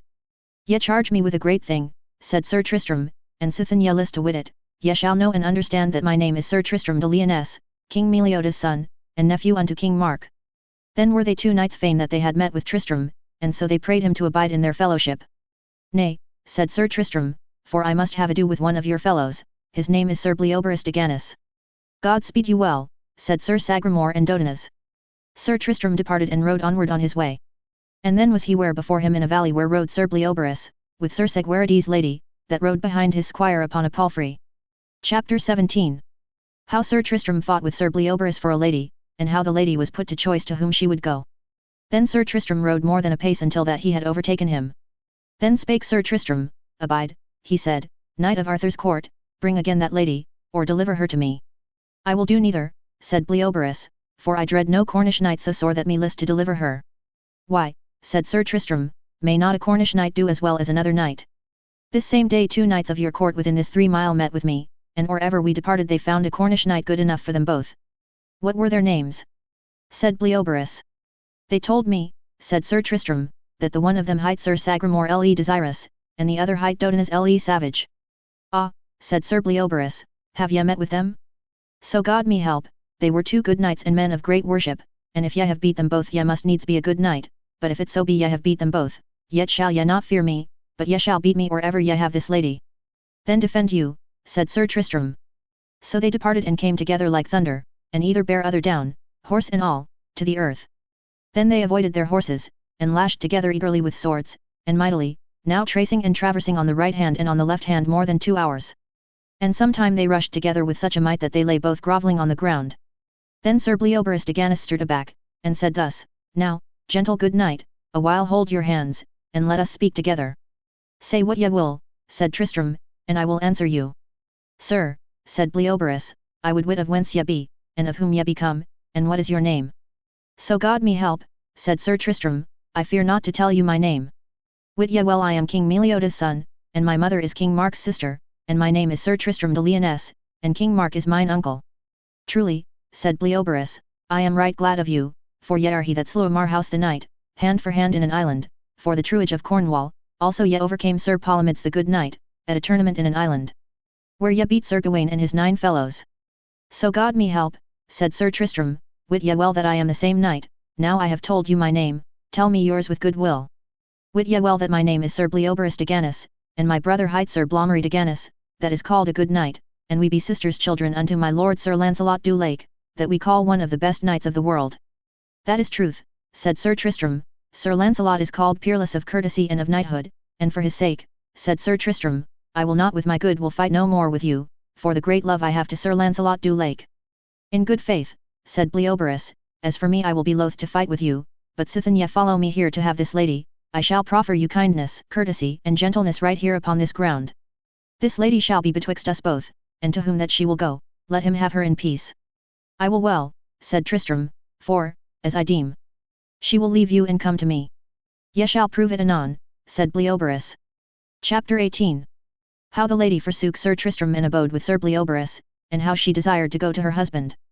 So when she was set betwixt them both she said these words unto Sir Tristram, Wit ye well, Sir Tristram de Lyonesse, that but late thou wast the man in the world that I most loved and trusted, and I ween thou hadst loved me again above all ladies, but when thou sawest this knight lead me away thou madest no cheer to rescue me, but suffered my lord Segwarides ride after me, but until that time I ween thou hadst loved me, and therefore now I will leave thee, and never love thee more. And therewithal she went unto Sir Bleoberis. When Sir Tristram saw her do so he was wonderly wroth with that lady, and ashamed to come to the court. Sir Tristram, said Sir Bleoberis, ye are in the default, for I hear by this lady's words she before this day trusted you above all earthly knights, and, as she saith, ye have deceived her, therefore wit ye well, there may no man hold that will away, and rather than ye should be heartily displeased with me I would ye had her, and she would abide with you. Nay, said the lady, so God me help I will never go with him, for he that I loved most I weened he had loved me. And therefore, Sir Tristram, she said, ride as thou came, for though thou hadst overcome this knight, as ye was likely, with thee never would I have gone. And I shall pray this knight so fair of his knighthood, that or ever he pass this country, that he will lead me to the abbey where my lord Sir Segwarides lieth. So God me help, said Bleoberis, I let you wit, good knight Sir Tristram.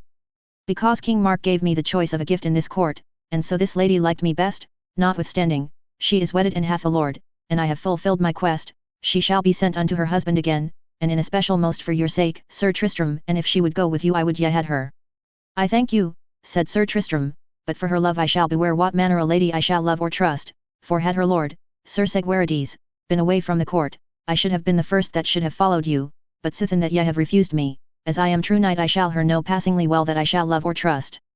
And so they took their leave one from the other and departed. And so Sir Tristram rode unto Tintagel, and Sir Bleoberis rode unto the abbey where Sir Segwarides lay sore wounded, and there he delivered his lady, and departed as a noble knight, and when Sir Segwarides saw his lady, he was greatly comforted, and then she told him that Sir Tristram had done great battle with Sir Bleoberis, and caused him to bring her again. These words pleased Sir Segwarides right well, that Sir Tristram would do so much, and so that lady told all the battle unto King Mark betwixt Sir Tristram and Sir Bleoberis. Chapter 19. How King Mark sent Sir Tristram for La Bale Isle toward Ireland, and how by fortune he arrived into England. Then when this was done King Mark cast always in his heart how he might destroy Sir Tristram. And then he imagined in himself to send Sir Tristram into Ireland for La Bale Isle. For Sir Tristram had so praised her beauty and her goodness that King Mark said that he would wed her, whereupon he prayed Sir Tristram to take his way into Ireland for him on message. And all this was done to the intent to slay Sir Tristram. Notwithstanding, Sir Tristram would not refuse the message for no danger nor peril that might fall, for the pleasure of his uncle, but to go he made him ready in the most goodliest wise that might be devised. For Sir Tristram took with him the most goodliest knights that he might find in the court, and they were arrayed, after the guise that was then used, in the goodliest manner. So Sir Tristram departed and took the sea with all his fellowship. And anon, as he was in the broad sea a tempest took him and his fellowship, and drove them back into the coast of England. And there they arrived fast by Camelot, and full fain they were to take the land. And when they were landed Sir Tristram set up his pavilion upon the land of Camelot, and there he let hang his shield upon the pavilion. And that same day came two knights of King Arthur's, that one was Sir Ector de Maris, and Sir Morganor. And they touched the shield, and bade him come out of the pavilion for to joust, and he would joust. Ye shall be answered, said Sir Tristram, and ye will tarry a little while. So he made him ready, and first he smote down Sir Ector de Maris, and after he smote down Sir Morganor, all with one spear, and sore bruised them. And when they lay upon the earth they asked Sir Tristram what he was, and of what country he was knight. Fair lords, said Sir Tristram, wit ye well that I am of Cornwall. Alas, said Sir Ector, now am I ashamed that ever any Cornish knight should overcome me. And then for despite Sir Ector put off his armour from him, and went on foot, and would not ride. Chapter 20. How King Anguish of Ireland was summoned to come to King Arthur's court for treason. Then it fell that Sir Bleoberis and Sir Blommery de Gannis, that were brethren, they had summoned the King Anguish of Ireland for to come to Arthur's court upon pain of forfeiture of King Arthur's good grace. And if the King of Ireland came not in, at the day assigned and set, the king should lose his lands. So it happened that at the day assigned, King Arthur neither Sir Lancelot might not be there for to give the judgment, for King Arthur was with Sir Lancelot at the castle Joyous Gard. And so King Arthur assigned King Carados and the King of Scots to be there that day as judges. So when the kings were at Camelot King Anguish of Ireland was come to know his accusers. Then was there Sir Blommery de Gannis, and appealed the King of Ireland of treason, that he had slain a cousin of his in his court in Ireland by treason.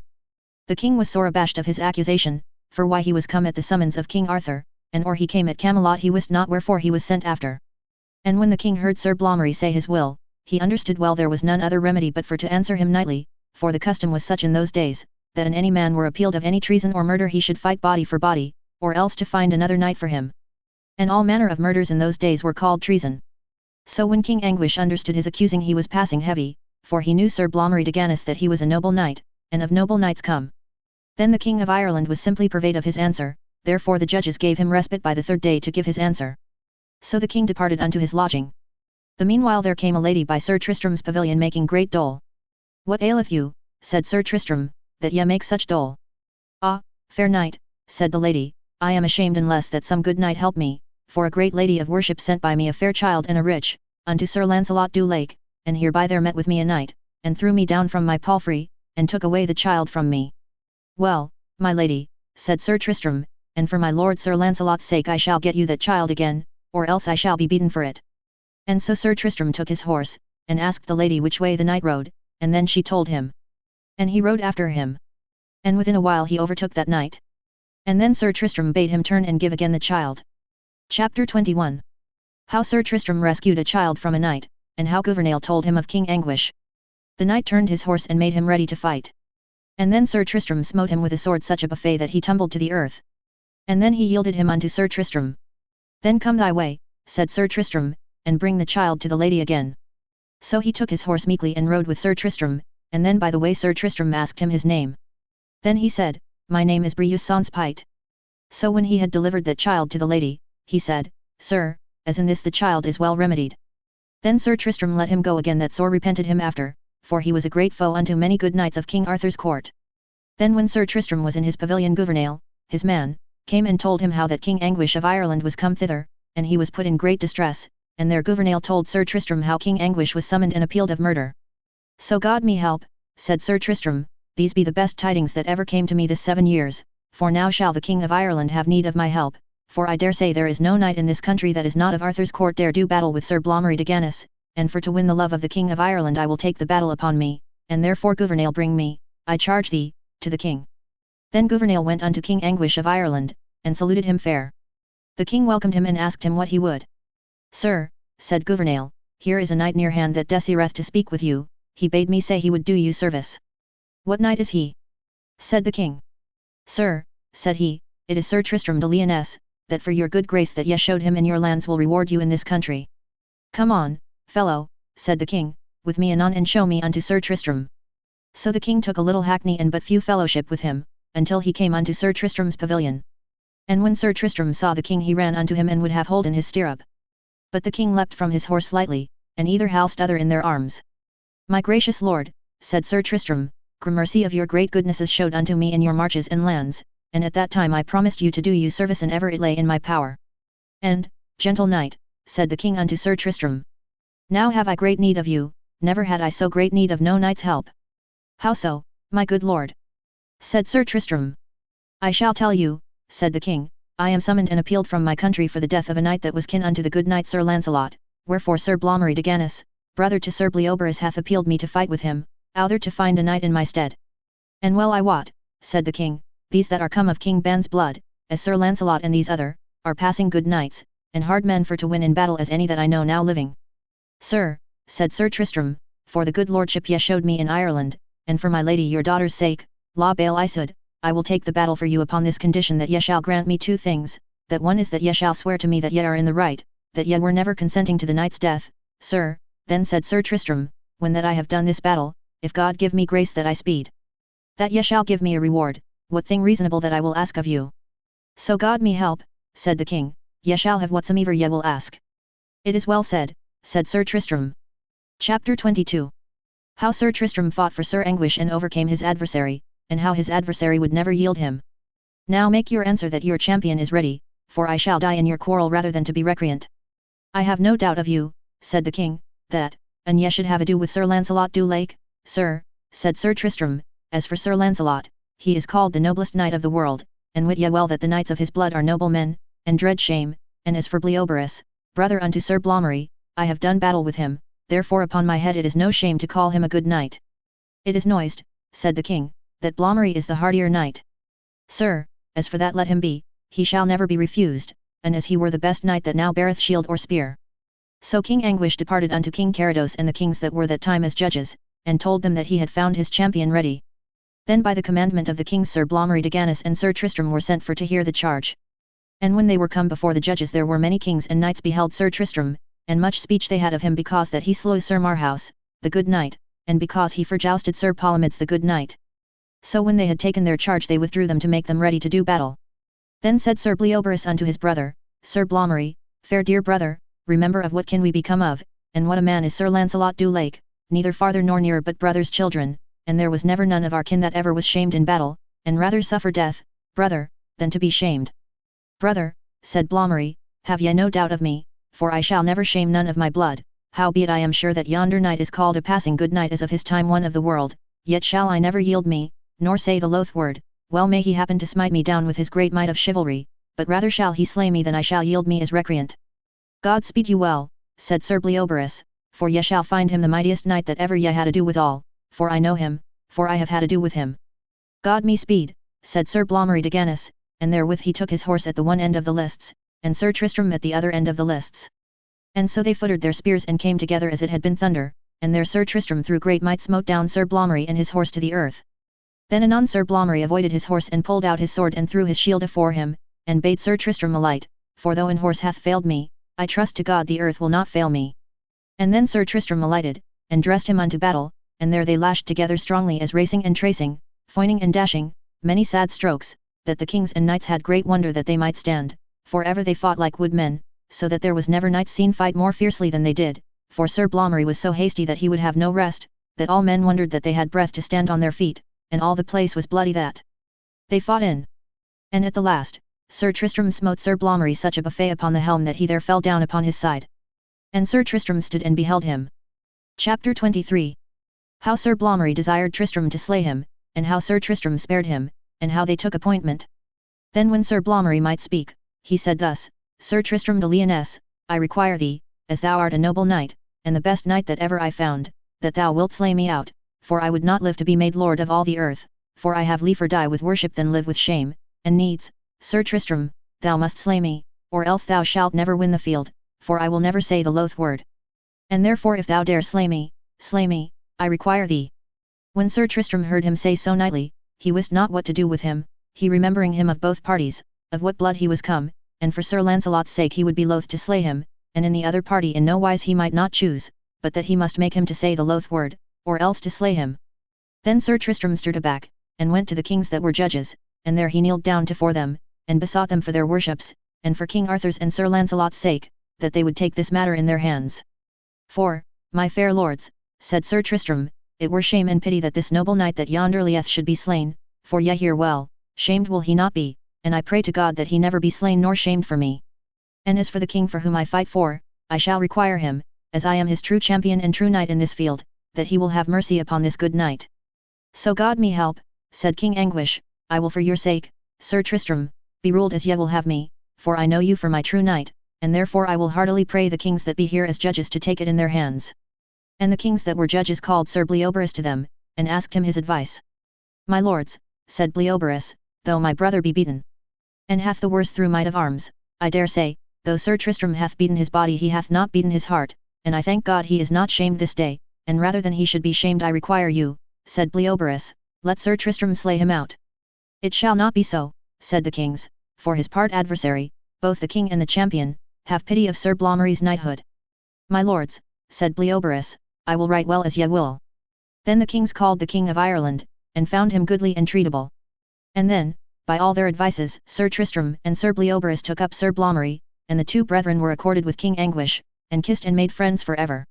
And then Sir Blamary and Sir Tristram kissed together, and there they made their oaths that they would never none of them two brethren fight with Sir Tristram, and Sir Tristram made the same oath. And for that gentle battle all the blood of Sir Launcelot loved Sir Tristram for ever.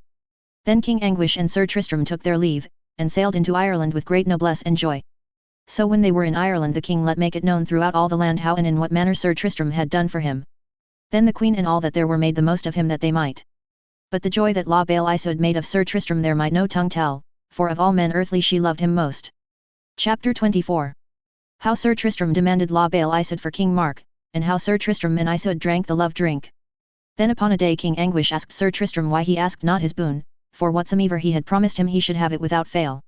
Sir, said Sir Tristram, now is it time, this is all that I will desire, that ye will give me La Belle Isaud, your daughter, not for myself, but for mine uncle, King Mark, that shall have her to wife, for so have I promised him.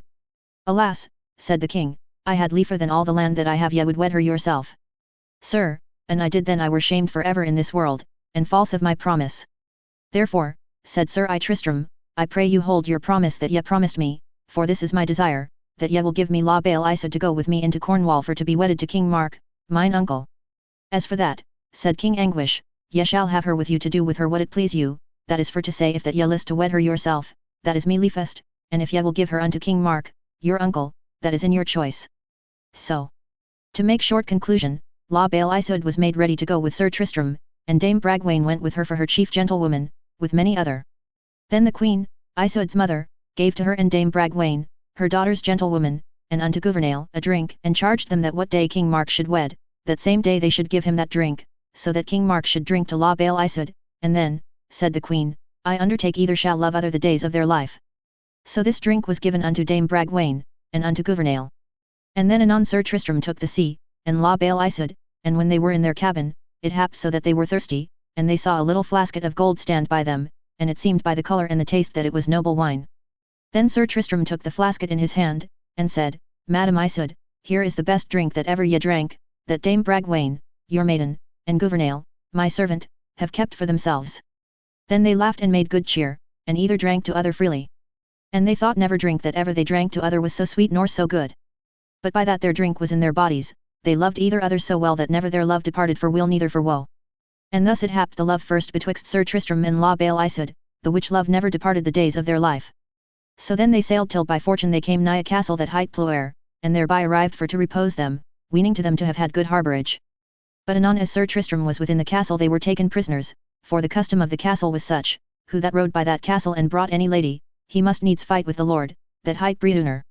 And if it were so that Briouner won the field, then should the knight stranger and his lady be put to death, what that ever they were, and if it were so that the strange knight won the field of Sir Briouner, then should he die and his lady both. This custom was used many winters, for it was called the Castle Ploer, that is to say the Weeping Castle. Chapter 25. How Sir Tristram and Isoude were in prison, and how he fought for her beauty, and smote off another lady's head. Thus as Sir Tristram and La Belle Isoude were in prison, it happed a knight and a lady came unto them where they were, to cheer them. I have marvel, said Tristram unto the knight and the lady, what is the cause the lord of this castle holdeth us in prison? It was never the custom of no place of worship that ever I came in, when a knight and a lady asked harbour, and they to receive them, and after to destroy them that be his guests. Sir, said the knight, this is the old custom of this castle, that when a knight cometh here he must needs fight with our lord, and he that is weaker must lose his head.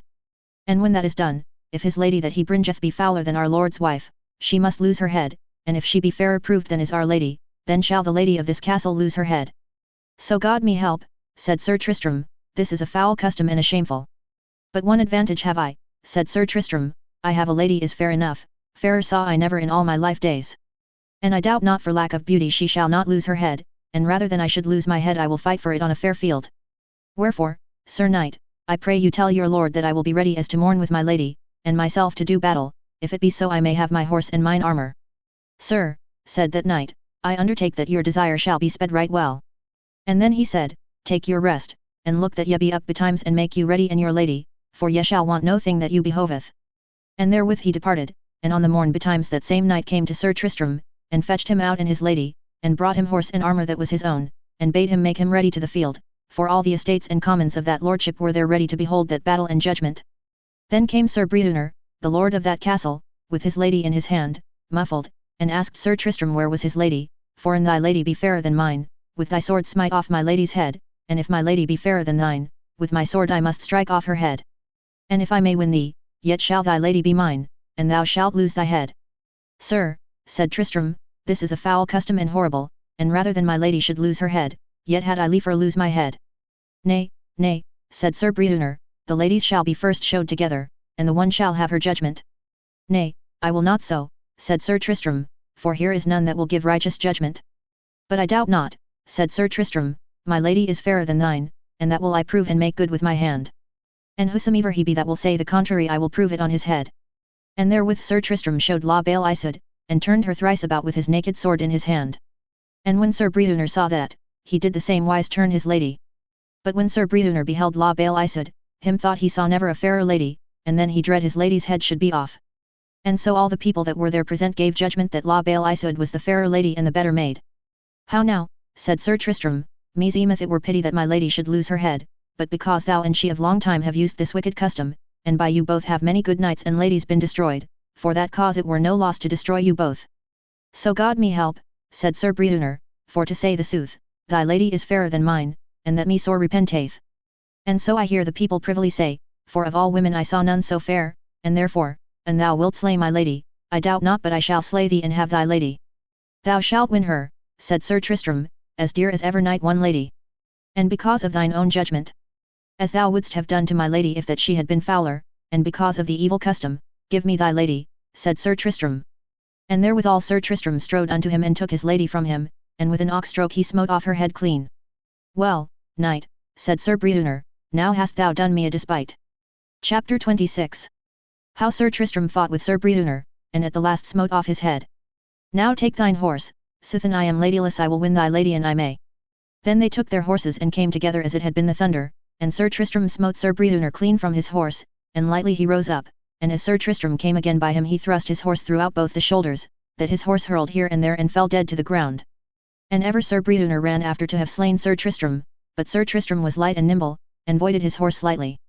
And or ever Sir Tristram might dress his shield and his sword the other gave him 3 or 4 sad strokes. Then they rushed together like 2 boars, tracing and traversing mightily and wisely as 2 noble knights. For this Sir Breduner was a proved knight, and had been or then the death of many good knights, that it was pity that he had so long endured. Thus they fought, hurling here and there nigh 2 hours, and either were wounded sore. Then at the last Sir Breduner rushed upon Sir Tristram and took him in his arms, for he trusted much in his strength.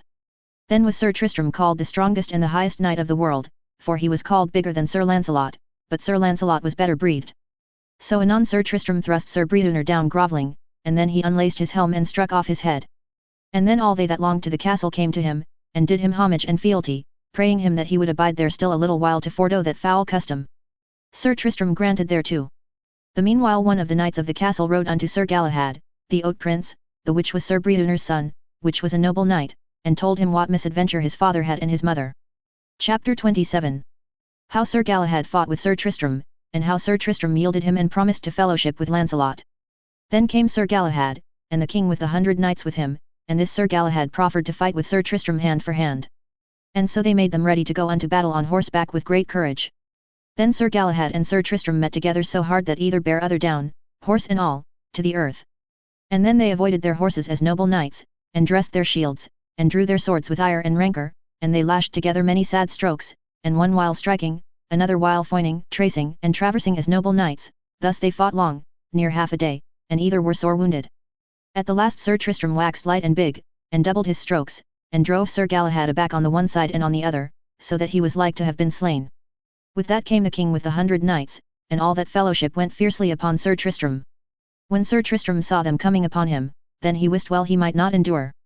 Then as a wise knight of war, he said to Sir Galahad, the oat prince, Sir, ye show to me no knighthood, for to suffer all your men to have ado with me all at once, and as meseemeth ye be a noble knight of your hands it is great shame to you. So God me help, said Sir Galahad, there is none other way but thou must yield thee to me, other else to die, said Sir Galahad to Sir Tristram. I will rather yield me to you than die, for that is more for the might of your men than of your hands. And therewithal Sir Tristram took his own sword by the point, and put the pommel in the hand of Sir Galahad. Therewithal came the king with the 100 knights, and hard began to assail Sir Tristram. Let be, said Sir Galahad, be ye not so hardy to touch him, for I have given this knight his life. That is your shame, said the king with the 100 knights, hath he not slain your father and your mother?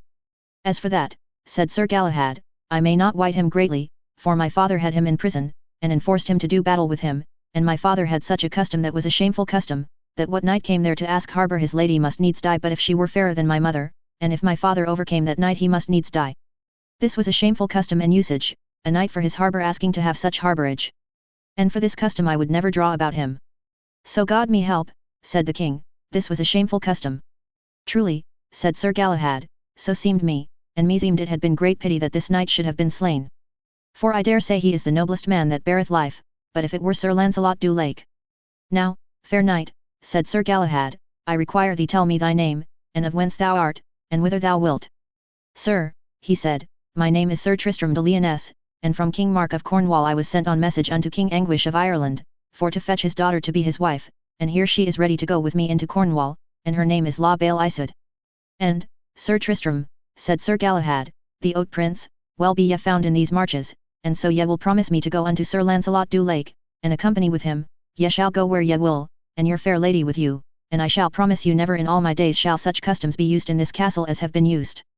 Sir, said Sir Tristram, now I let you wit, so God me help, I weened ye had been Sir Lancelot du Lake when I saw you first, and therefore I dread you the more, and sir, I promise you, said Sir Tristram.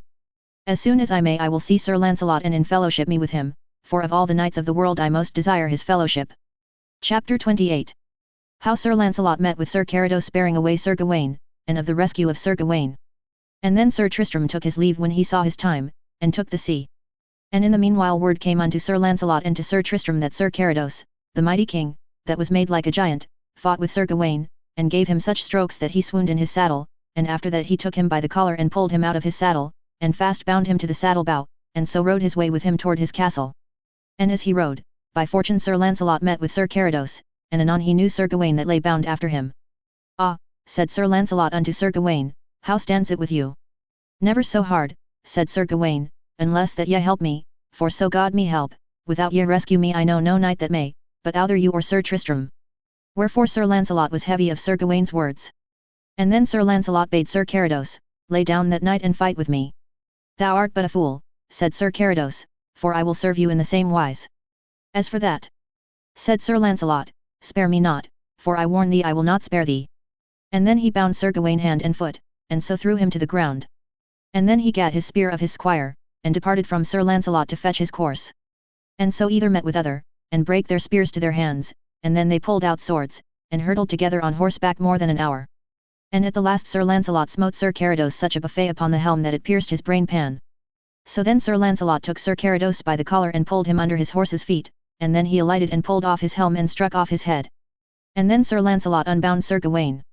So this same tale was told to Sir Galahad and to Sir Tristram. Here may ye hear the nobleness that followeth Sir Lancelot. "Alas," said Sir Tristram, "an I had not this message in hand with this fair lady, truly I would never stint or I had found Sir Lancelot." Then Sir Tristram and La Belle Isoud went to the sea and came into Cornwall, and there all the barons met them. Chapter 29. Of the wedding of King Mark to La Belle Isoud, and of Bragwain her maid, and of Palomides. And anon they were richly wedded with great noblesse. But ever, as the French book saith, Sir Tristram and La Belle Isoud loved ever together. Then was there great justs and great tourneying, and many lords and ladies were at that feast, and Sir Tristram was most praised of all other. Thus dured the feast long, and after the feast was done, within a little while after, by the assent of two ladies that were with Queen Isoud, they ordained for hate and envy for to destroy Dame Bragwain, that was maiden and lady unto La Belle Isoud, and she was sent into the forest for to fetch herbs, and there she was met, and bound feet and hand to a tree, and so she was bound in 3 days. And by fortune, Sir Palomides found Dame Bragwain, and there he delivered her from the death, and brought her to a nunnery there beside, for to be recovered. When Isoud the queen missed her maiden, wit ye well she was right heavy as ever was any queen, for of all earthly women she loved her best. The cause was for she came with her out of her country. And so upon a day Queen Isoud walked into the forest to put away her thoughts, and there she went herself unto a well and made great moan. And suddenly there came Palomides to her, and had heard all her complaint, and said, "Madam Isoud, an ye will grant me my boon, I shall bring to you Dame Bragwain safe and sound." And the queen was so glad of his proffer that suddenly unadvised she granted all his asking. "Well, madam," said Palomides, "I trust to your promise, and if ye will abide here half an hour I shall bring her to you." "I shall abide you," said La Belle Isoud. And Sir Palomides rode forth his way to that nunnery, and lightly he came again with Dame Bragwain, but by her good will she would not have come again, because for love of the queen she stood in adventure of her life. Notwithstanding, half against her will, she went with Sir Palomides unto the queen. And when the queen saw her she was passing glad. "Now, madam," said Palomides, "remember upon your promise, for I have fulfilled my promise." "Sir Palomides," said the queen, "I wot not what is your desire, but I will that ye wit, howbeit I promised you largely, I thought none evil, nor I warn you none evil will I do." "Madam," said Sir Palomides, "as at this time, ye shall not know my desire, but before my lord your husband there shall ye know that I will have my desire that ye have promised me." And therewith the queen departed, and rode home to the king, and Sir Palomides rode after her. And when Sir Palomides came before the king, he said, "Sir King, I require you as ye be a righteous king, that ye will judge me the right. Tell me your cause," said the king, "and ye shall have right." Chapter 30. How Palomides demanded Queen Isoud, and how Lambegus rode after to rescue her, and of the escape of Isoud. "Sir," said Palomides, "I promised your Queen Isoud to bring again Dame Bragwain that she had lost, upon this covenant, that she should grant me a boon that I would ask, and without grudging, outher advisement, she granted me. What say ye, my lady?" said the king. "It is as he saith, so God me help," said the queen, "to say thee sooth I promised him his asking for love and joy that I had to see her." "Well, madam," said the king, "and if ye were hasty to grant him what boon he would ask, I will well that ye perform your promise." "Then," said Palomides, "I will that ye wit that I will have your queen to lead her and govern her whereas me list." Therewith the king stood still, and bethought him of Sir Tristram, and deemed that he would rescue her. And then hastily the king answered, "Take her with the adventures that shall fall of it, for as I suppose thou wilt not enjoy her no while." "As for that," said Palomides, "I dare right well abide the adventure."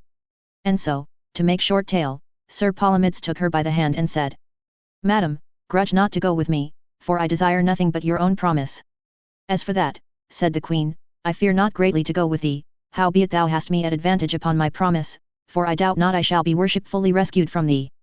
As for that, said Sir Palomides, be it as it be may. So Queen Iseud was set behind Palomides, and rode his way. Anon the king sent after Sir Tristram, but in no wise he could be found, for he was in the forest hunting, for that was always his custom, but if he used arms, to chase and to hunt in the forests, alas, said the king, now I am shamed for ever, that by mine own assent my lady and my queen shall be devoured. Then came forth a knight, his name was Lambegus, and he was a knight of Sir Tristram. My lord, said this knight, sith ye have trust in my lord, Sir Tristram, wit ye well for his sake I will ride after your queen and rescue her, or else I shall be beaten. Gramercy, said the king, as I live, Sir Lambegus, I shall deserve it. And then Sir Lambegus armed him, and rode after as fast as he might. And then within a while he overtook Sir Palomides.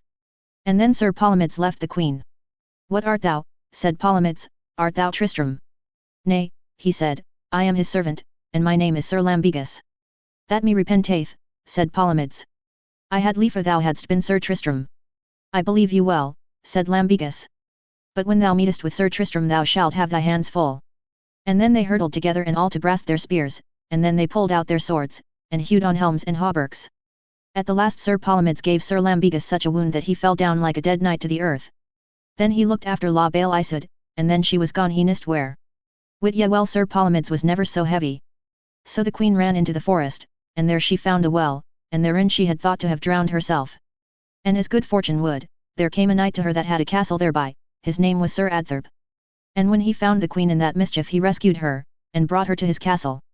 And when he wist what she was he armed him, and took his horse, and said he would be avenged upon Palomides, and so he rode on till he met with him, and there Sir Palomides wounded him sore, and by force he made him to tell him the cause why he did battle with him, and how he had led the queen unto his castle. Now bring me there, said Palomides, or thou shalt die of my hands.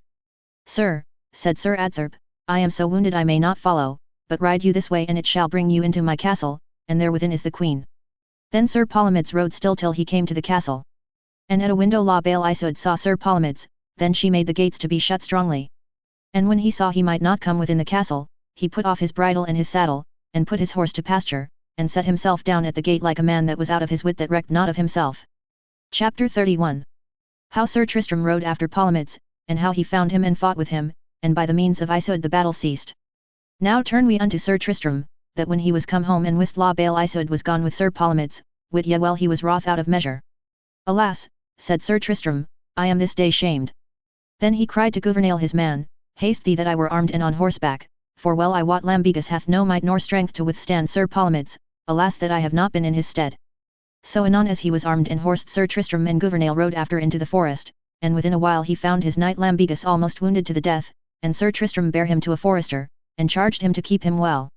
And then he rode forth, and there he found Sir Adtherp sore wounded, and he told him how the queen would have drowned herself had he not been, and how for her sake and love he had taken upon him to do battle with Sir Palomides. Where is my lady? Said Sir Tristram. Sir, said the knight, she is sure enough within my castle, and she can hold her within it. Gramercy. Said Sir Tristram, of thy great goodness. And so he rode till he came nigh to that castle, and then Sir Tristram saw where Sir Palomides sat at the gate sleeping, and his horse pastured fast afore him. Now go thou, Gouvernail, said Sir Tristram, and bid him awake, and make him ready. So Gouvernail rode unto him and said, Sir Palomides, arise, and take to thee thine harness. But he was in such a study he heard not what Gouvernail said. So Gouvernail came again and told Sir Tristram he slept, or else he was mad. Go thou again, said Sir Tristram, and bid him arise, and tell him that I am here, his mortal foe. So Gouvernail rode again and put upon him the butt of his spear, and said, Sir Palomides, make thee ready, for wit ye well Sir Tristram hoveth yonder, and sendeth thee word he is thy mortal foe. And therewithal Sir Palomides arose stilly without words and gat his horse, and saddled him and bridled him, and lightly he leapt upon, and gat his spear in his hand. And either footed their spears and hurtled fast together, and there Tristram smote down Sir Palomides over his horse's tail. Then lightly Sir Palomides put his shield afore him and drew his sword. And there began strong battle on both parts, for both they fought for the love of one lady, and ever she lay on the walls and beheld them how they fought out of measure, and either were wounded passing sore, but Palomides was much sorer wounded. Thus they fought tracing and traversing more than 2 hours, that well nigh for dole and sorrow La Belle Iseud swooned. Alas, she said, that one I loved and yet do, and the other I love not, yet it were great pity that I should see Sir Palomides slain, for well I know by that time the end be done. Sir Palomides is but a dead knight, because he is not christened. I would be loath that he should die a Saracen. And therewithal she came down and besought Sir Tristram to fight no more. Ah, madam, said he, what mean you, will ye have me shamed? Well ye know I will be ruled by you. I will not your dishonour, said La Belle Isoude, but I would that ye would for my sake spare this unhappy Saracen Palomides. Madam, said Sir Tristram, I will leave fighting at this time for your sake. Then she said to Sir Palomides, this shall be your charge, that thou shalt go out of this country while I am therein. I will obey your commandment, said Sir Palomides, the which is sore against my will. Then take thy way, said La Belle Isoude, unto the court of King Arthur, and there recommend me unto Queen Guinevere, and tell her that I send her word that there be within this land but 4 lovers, that is, Sir Lancelot du Lake and Queen Guinevere, and Sir Tristram de Lyonesse and Queen Isoude. Chapter 32. How Sir Tristram brought Queen Isoude home, and of the debate of King Mark and Sir Tristram. And so Sir Palomides departed with great heaviness.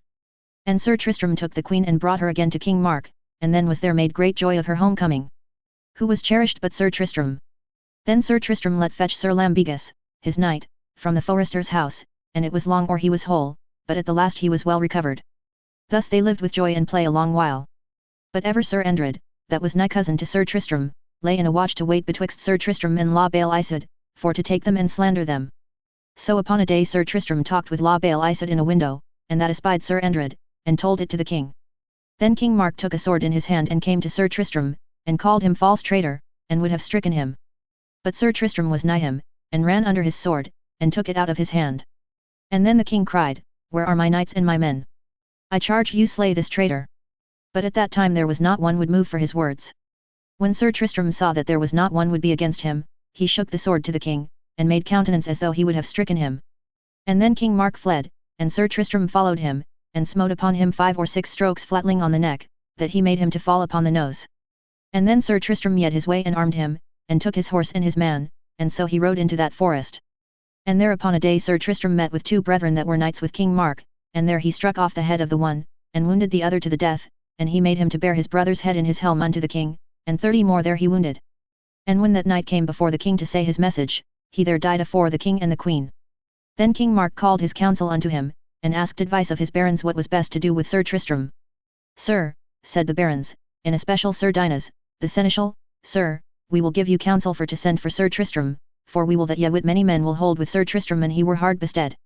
And sir, said Sir Dinas, ye shall understand that Sir Tristram is called peerless and makeless of any Christian knight, and of his might and hardiness we knew none so good a knight, but if it be Sir Lancelot du Lake. And if he depart from your court and go to King Arthur's court, wit ye well he will get him such friends there that he will not set by your malice. And therefore, sir, I counsel you to take him to your grace. I will well, said the king, that he be sent for, that we may be friends. Then the barons sent for Sir Tristram under a safe conduct. And so when Sir Tristram came to the king he was welcome, and no rehearsal was made, and there was game and play. And then the king and the queen went a-hunting, and Sir Tristram. Chapter 33. How Sir Lamorak jousted with 30 knights, and Sir Tristram at the request of King Mark smote his horse down. The king and the queen made their pavilions and their tents in that forest beside a river, and there was daily hunting and justing, for there were ever 30 knights ready to joust unto all them that came in at that time. And there by fortune came Sir Lamorak de Gallis and Sir Driant, and there Sir Driant jousted right well, but at the last he had a fall. Then Sir Lamorak proffered to joust. And when he began he fared so with the 30 knights that there was not one of them but that he gave him a fall, and some of them were sore hurt. I marvel, said King Mark, what knight he is that doth such deeds of arms. Sir, said Sir Tristram, I know him well for a noble knight as few now be living, and his name is Sir Lamorak de Gallis. It were great shame, said the king, that he should go thus away, unless that some of you meet with him better. Sir, said Sir Tristram, meseemeth it were no worship for a noble man to have ado with him, and for because at this time he hath done overmuch for any mean knight living. Therefore, as meseemeth, it were great shame and villainy to tempt him any more at this time, insomuch as he and his horse are weary both, for the deeds of arms that he hath done this day, and they be well considered, it were enough for Sir Lancelot du Lake. As for that, said King Mark, I require you, as ye love me and my lady the queen, La Belle Isoude, take your arms and joust with Sir Lamorak de Gallis. Sir, said Sir Tristram, ye bid me do a thing that is against knighthood, and well I can deem that I shall give him a fall, for it is no mastery, for my horse and I be fresh both, and so is not his horse and he, and wit ye well that he will take it for great unkindness, for ever one good knight is loath to take another at disadvantage, but because I will not displease you, as ye require me so will I do, and obey your commandment. And so Sir Tristram armed him and took his horse, and put him forth, and there Sir Lamorak met him mightily, and what with the might of his own spear, and of Sir Tristram's spear, Sir Lamorak's horse fell to the earth, and he sitting in the saddle. Then anon as lightly as he might he avoided the saddle and his horse, and put his shield afore him and drew his sword. And then he bade Sir Tristram, alight, thou knight, and thou durst. Nay, said Sir Tristram, I will no more have ado with thee, for I have done to thee overmuch unto my dishonour and to thy worship. As for that, said Sir Lamorak, I can thee no thank, since thou hast forjousted me on horseback I require thee and I beseech thee, and thou be Sir Tristram, fight with me on foot. I will not so, said Sir Tristram, and wit ye well my name is Sir Tristram de Lyonesse, and well I know ye be Sir Lamorak de Gallis, and this that I have done to you was against my will, but I was required thereto, but to say that I will do at your request as at this time. I will have no more ado with you, for me shameth of that I have done. As for the shame, said Sir Lamorak, on thy part or on mine, bear thou it an thou wilt, for though a mare's son hath failed me, now a queen's son shall not fail thee, and therefore, an thou be such a knight as men call thee, I require thee, alight, and fight with me. Sir Lamorak, said Sir Tristram, I understand your heart is great, and cause why ye have, to say thee sooth, for it would grieve me an any knight should keep him fresh and then to strike down a weary knight, for that knight nor horse was never formed that alway might stand or endure. And therefore, said Sir Tristram, I will not have ado with you, for me forthinketh of that I have done. As for that, said Sir Lamorak, I shall quit you, and ever I see my time. Chapter 34. How Sir Lamorak sent an horn to King Mark in despite of Sir Tristram, and how Sir Tristram was driven into a chapel.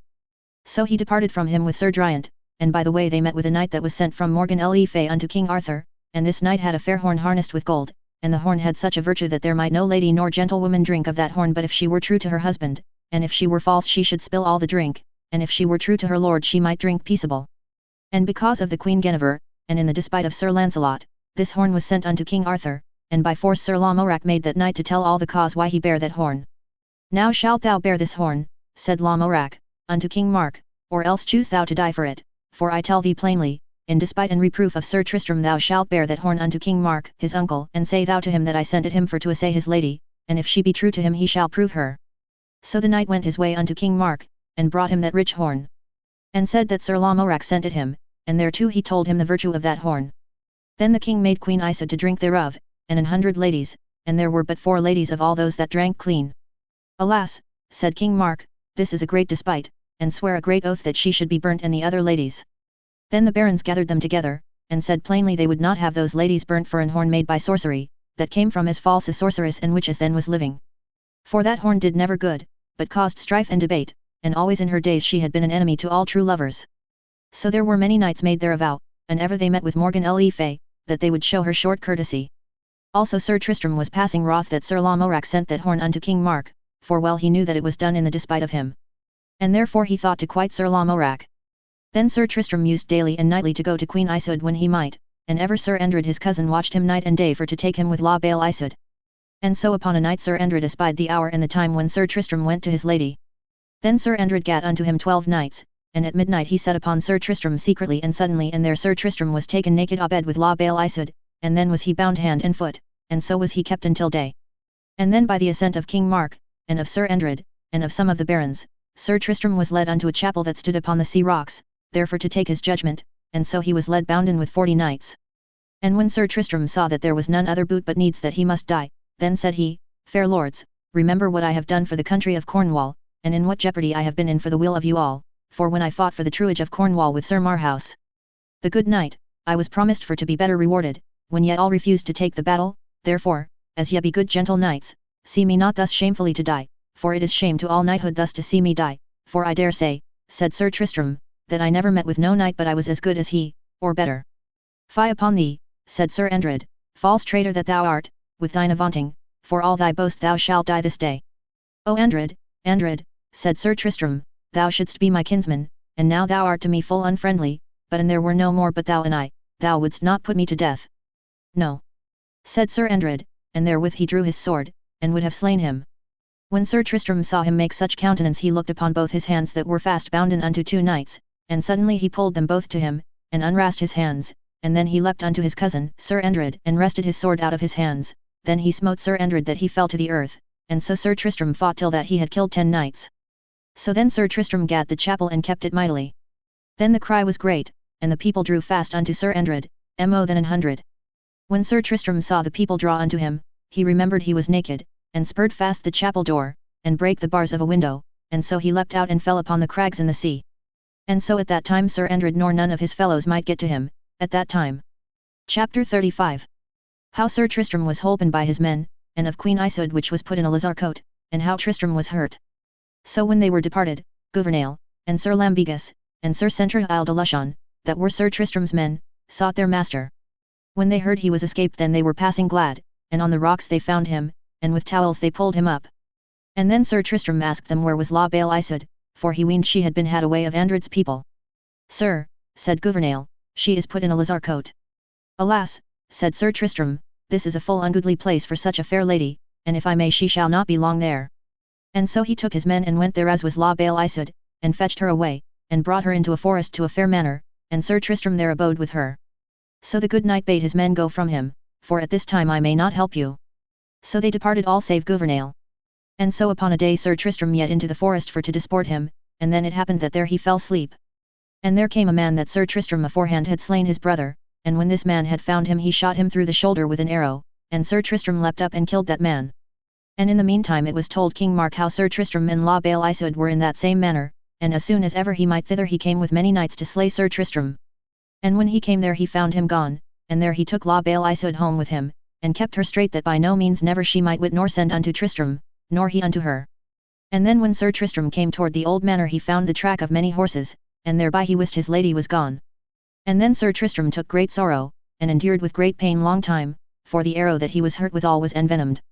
Then by the mean of La Belle Isoud she told a lady that was cousin unto Dame Bragwaine, and she came to Sir Tristram, and told him that he might not be whole by no means. For thy lady, La Belle Isoud, may not help thee, therefore she biddeth you haste into Brittany to King Howel, and there ye shall find his daughter, Isoud la Blanchemains, and she shall help thee. Then Sir Tristram and Gouvernail gat them shipping, and so sailed into Brittany. And when King Howel wist that it was Sir Tristram he was full glad of him.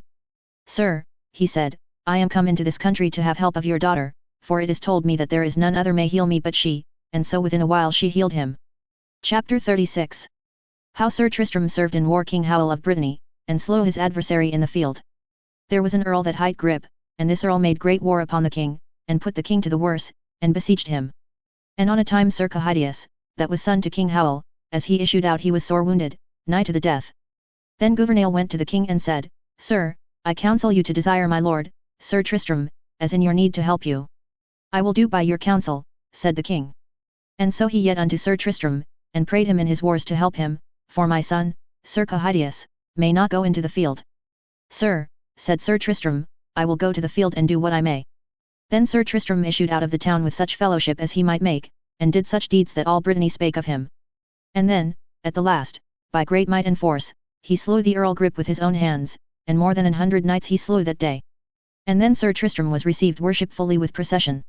Then King Howel embraced him in his arms, and said, Sir Tristram, all my kingdom I will resign to thee. God defend, said Sir Tristram, for I am beholden unto you for your daughter's sake to do for you. Then by the great means of King Howel and Cahidius his son, by great proffers, there grew great love betwixt Isoud and Sir Tristram, for that lady was both good and fair, and a woman of noble blood and fame. And for because Sir Tristram had such cheer and riches, and all other pleasaunce that he had, almost he had forsaken La Belle Isoud.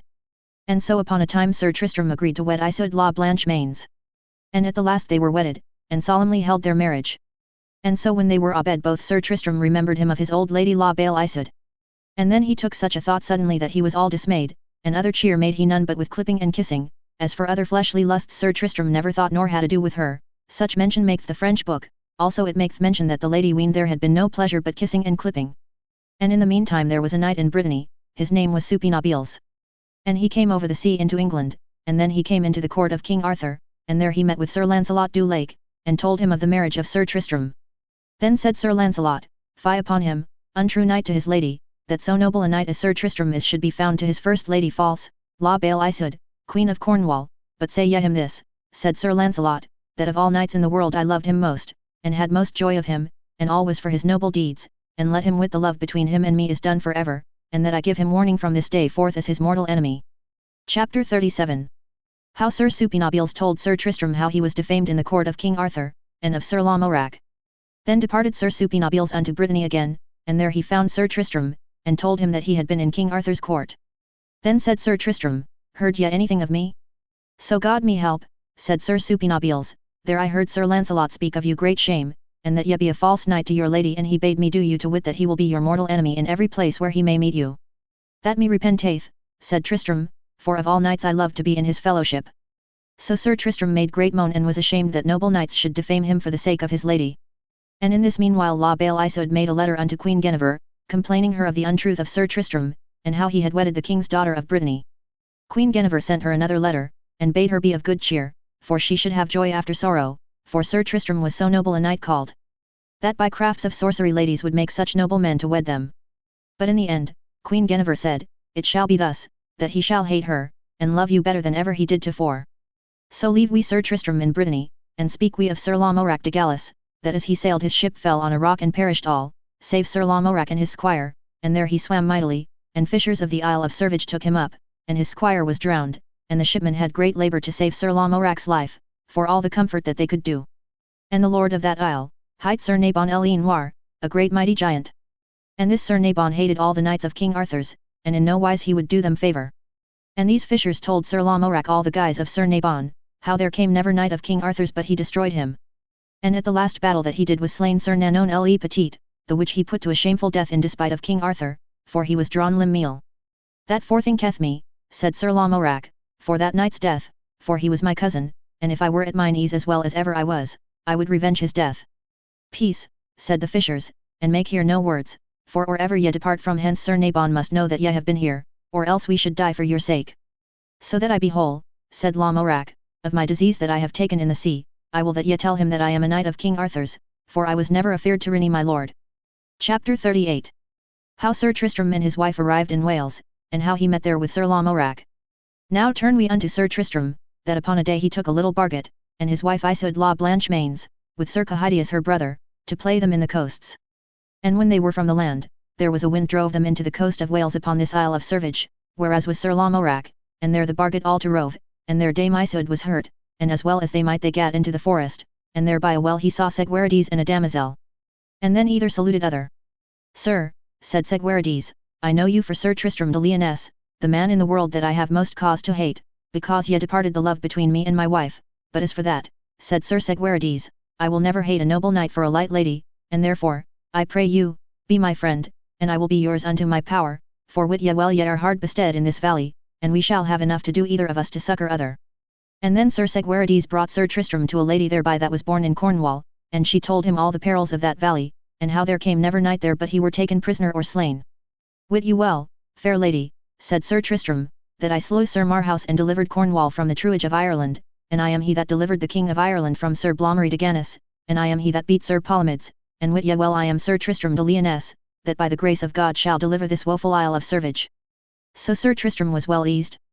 Then one told him there was a knight of King Arthur's that was wrecked on the rocks. What is his name? Said Sir Tristram. We wot not, said the fishers, but he keepeth it no counsel but that he is a knight of King Arthur's, and by the mighty lord of this isle he setteth not. I pray you, said Sir Tristram, and ye may, bring him hither that I may see him, and if he be any of the knights of Arthur's I shall know him. Then the lady prayed the fishers to bring him to her place. So on the morrow they brought him thither in a fisher's raiment, and as soon as Sir Tristram saw him he smiled upon him and knew him well, but he knew not Sir Tristram. Fair sir, said Sir Tristram, meseemeth by your cheer ye have been diseased but late, and also methinks I should know you heretofore. I will well, said Sir Lamorak, that ye have seen me and met with me. Fair sir, said Sir Tristram, tell me your name. Upon a covenant I will tell you, said Sir Lamorak, that is, that ye will tell me whether ye be lord of this island or no. That is called Nabon el Noir. Forsooth, said Sir Tristram, I am not he, nor I hold not of him, I am his foe as well as ye be, and so shall I be found or I depart out of this isle. Well, said Sir Lamorak, since ye have said so largely unto me, my name is Sir Lamorak de Gallis, son unto King Pellinore. Forsooth, I trow well, said Sir Tristram, for an ye said other I know the contrary. What are ye, said Sir Lamorak, that know it me? I am Sir Tristram de Lyonesse. Ah, sir, remember ye not of the fall ye did give me once, and after ye refused me to fight on foot? That was not for fear I had of you, said Sir Tristram, but me shamed at that time to have more ado with you, for meseemed ye had enough, but, Sir Lamorak, for my kindness many ladies ye put to a reproof when ye sent the horn from Morgan le Fay to King Mark, whereas ye did this in despite of me. Well, said he, an it were to do again, so would I do, for I had liefer strife and debate fell in King Mark's court rather than Arthur's court. For the honour of both courts be not alike. As to that, said Sir Tristram, I know well, but that was done it was for despite of me, but all your malice, I thank God, hurt not greatly. Therefore, said Sir Tristram, ye shall leave all your malice, and so will I, and let us assay how we may win worship between you and me upon this giant Sir Nabon le Noir that is lord of this island, to destroy him. Sir, said Sir Lamorak, now I understand your knighthood, it may not be false that all men say, for of your bounty, noblesse, and worship, of all knights ye are peerless, and for your courtesy and gentleness I showed you ungentleness, and that now me repenteth. Chapter 39. How Sir Tristram fought with Sir Nabon, and overcame him, and made Sir Segwarides lord of the isle. In the meantime there came word that Sir Nabon had made a cry that all the people of that isle should be at his castle the 5th day after. And the same day the son of Nabon should be made knight, and all the knights of that valley and thereabout should be there to joust, and all those of the realm of Logris should be there to joust with them of North Wales, and thither came 500 knights, and they of the country brought thither Sir Lamorak, and Sir Tristram, and Sir Kehydius, and Sir Segwarides, for they durst none otherwise do, and then Sir Nabon lent Sir Lamorak horse and armour at Sir Lamorak's desire, and Sir Lamorak jousted and did such deeds of arms that Nabon and all the people said there was never knight that ever they saw do such deeds of arms, for, as the French book saith, he forjousted all that were there, for the most part of 500 knights, that none abode him in his saddle. Then Sir Nabon proffered to play with him his play, for I saw never no knight do so much upon a day. I will well, said Sir Lamorak, play as I may, but I am weary and sore bruised. And there either gat a spear, but Nabon would not encounter with Sir Lamorak, but smote his horse in the forehead, and so slew him, and then Sir Lamorak yet on foot, and turned his shield and drew his sword, and there began strong battle on foot. But Sir Lamorak was so sore bruised and short-breathed, that he traced and traversed somewhat aback. Fair fellow, said Sir Nabon, hold thy hand and I shall show thee more courtesy than ever I showed knight, because I have seen this day thy noble knighthood, and therefore stand thou by, and I will wit whether any of thy fellows will have ado with me. Then when Sir Tristram heard that, he stepped forth and said, Nabon, lend me horse and sure armour, and I will have ado with thee. Well, fellow, said Sir Nabon, go thou to yonder pavilion, and arm thee of the best thou findest there. And I shall play a marvellous play with thee. Then said Sir Tristram, look ye play well, or else peradventure I shall learn you a new play. That is well said, fellow, said Sir Nabon. So when Sir Tristram was armed as him liked best, and well shielded and sword, he dressed to him on foot, for well he knew that Sir Nabon would not abide a stroke with a spear, therefore he would slay all knights' horses. Now, fair fellow, Sir Nabon, let us play. So then they fought long on foot, tracing and traversing, smiting and foining long without any rest. At the last Sir Nabon prayed him to tell him his name. Sir Nabon, I tell thee my name is Sir Tristram de Lyonesse, a knight of Cornwall under King Mark. Thou art welcome, said Sir Nabon, for of all knights I have most desired to fight with thee or with Sir Lancelot. So then they went eagerly together, and Sir Tristram slew Sir Nabon, and so forthwith he leapt to his son, and struck off his head, and then all the country said they would hold of Sir Tristram. Nay, said Sir Tristram, I will not so, here is a worshipful knight, Sir Lamorak de Gallis, that for me he shall be lord of this country, for he hath done here great deeds of arms. Nay, said Sir Lamorak, I will not be lord of this country, for I have not deserved it as well as yet, therefore give ye it where ye will, for I will none have. Well, said Sir Tristram, since ye nor I will not have it, let us give it to him that hath not so well deserved it. Do as ye list, said Segwarides, for the gift is yours, for I will none have and I had deserved it. So was it given to Segwarides, whereof he thanked them, and so was he lord, and worshipfully he did govern it. And then Sir Segwarides delivered all prisoners, and set good governance in that valley, and so he returned into Cornwall. And told King Mark and La Bale Isoude how Sir Tristram had advanced him to the Isle of Servage, and there he proclaimed in all Cornwall of all the adventures of these two knights, so was it openly known. But full woe was La Bale Isoude when she heard tell that Sir Tristram was wedded to Isoude La Blanche Mains. Chapter 40. How Sir Lamorak departed from Sir Tristram, and how he met with Sir Frol, and after with Sir Lancelot. So turn we unto Sir Lamorak, that rode toward Arthur's court, and Sir Tristram's wife and Kehydius took a vessel and sailed into Brittany, unto King Howell, where he was welcome. And when he heard of these adventures they marvelled of his noble deeds. Now turn we unto Sir Lamorak, that when he was departed from Sir Tristram he rode out of the forest, till he came to an hermitage. When the hermit saw him, he asked him from whence he came. Sir, said Sir Lamorak, I come from this valley. Sir, said the hermit, thereof I marvel. For this 20 winter I saw never no knight pass this country but he was either slain or villainously wounded, or pass as a poor prisoner. Those ill customs, said Sir Lamorak, are fordone, for Sir Tristram slew your lord, Sir Nabon, and his son.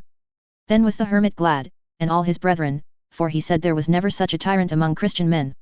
And therefore, said the hermit, this valley and franchise we will hold of Sir Tristram. So on the morrow Sir Lamorak departed, and as he rode he saw 4 knights fight against one, and that one knight defended him well, but at the last the 4 knights had him down. And then Sir Lamorak went betwixt them, and asked them why they would slay that one knight, and said it was shame, 4 against 1. Thou shalt well wit, said the 4 knights, that he is false. That is your tale, said Sir Lamorak, and when I hear him also speak, I will say as ye say. Then said Lamorak, Ah, knight, can ye not excuse you, but that ye are a false knight? Sir, said he, yet can I excuse me both with my word and with my hands, that I will make good upon one of the best of them, my body to his body. Then spake they all at once, we will not jeopardy our bodies as for thee. But wit thou well, they said, an King Arthur were here himself, it should not lie in his power to save his life. That is too much said, said Sir Lamorak, but many speak behind a man more than they will say to his face.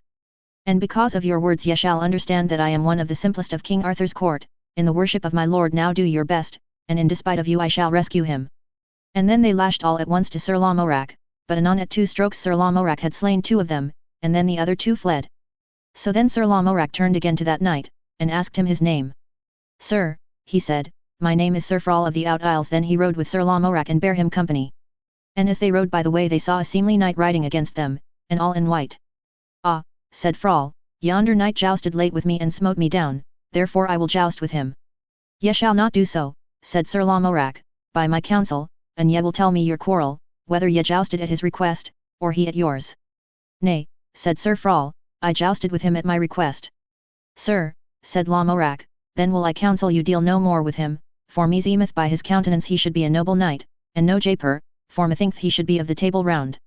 Therefore I will not spare, said Sir Frol. And then he cried and said, Sir Knight, make thee ready to joust. That needeth not, said the White Knight, for I have no lust to joust with thee, but yet they futtered their spears, and the White Knight overthrew Sir Frol, and then he rode his way a soft pace. Then Sir Lamorak rode after him, and prayed him to tell him his name, for meseemeth ye should be of the fellowship of the Round Table. Upon a covenant, said he, I will tell you my name, so that ye will not discover my name, and also that ye will tell me yours. Then, said he, my name is Sir Lamorak de Gallis. And my name is Sir Lancelot du Lake. Then they put up their swords, and kissed heartily together, and either made great joy of other. Sir, said Sir Lamorak, an it please you I will do you service. God defend, said Lancelot, that any of so noble a blood as ye be should do me service. Then he said, More, I am in a quest that I must do myself alone. Now God speed you, said Sir Lamorak, and so they departed. Then Sir Lamorak came to Sir Frol and horsed him again. What knight is that? Said Sir Frol. Sir, he said, it is not for you to know, nor it is no point of my charge. Ye are the more uncourteous, said Sir Frol, and therefore I will depart from you. Ye may do as ye list, said Sir Lamorak, and yet by my company ye have saved the fairest flower of your garland, so they departed. Chapter 41.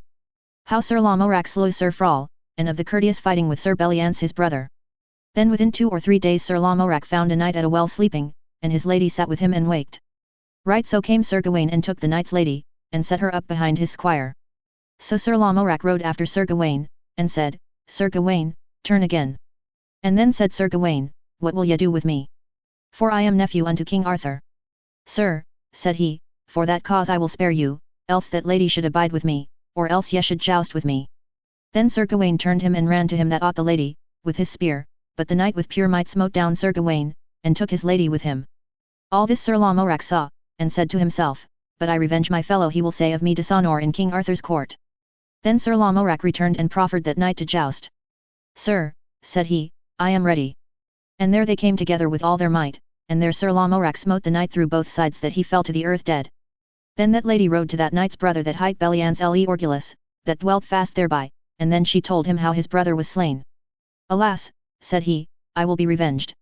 And so he horsed him, and armed him, and within a while he overtook Sir Lamorak, and bade him, Turn and leave that lady, for thou and I must play a new play, for thou hast slain my brother Sir Frol, that was a better knight than ever wert thou. It might well be, said Sir Lamorak, but this day in the field I was found the better. So they rode together, and unhorsed other, and turned their shields, and drew their swords, and fought mightily as noble knights proved, by the space of 2 hours. So then Sir Belliance prayed him to tell him his name. Sir, said he, my name is Sir Lamorak de Gallis.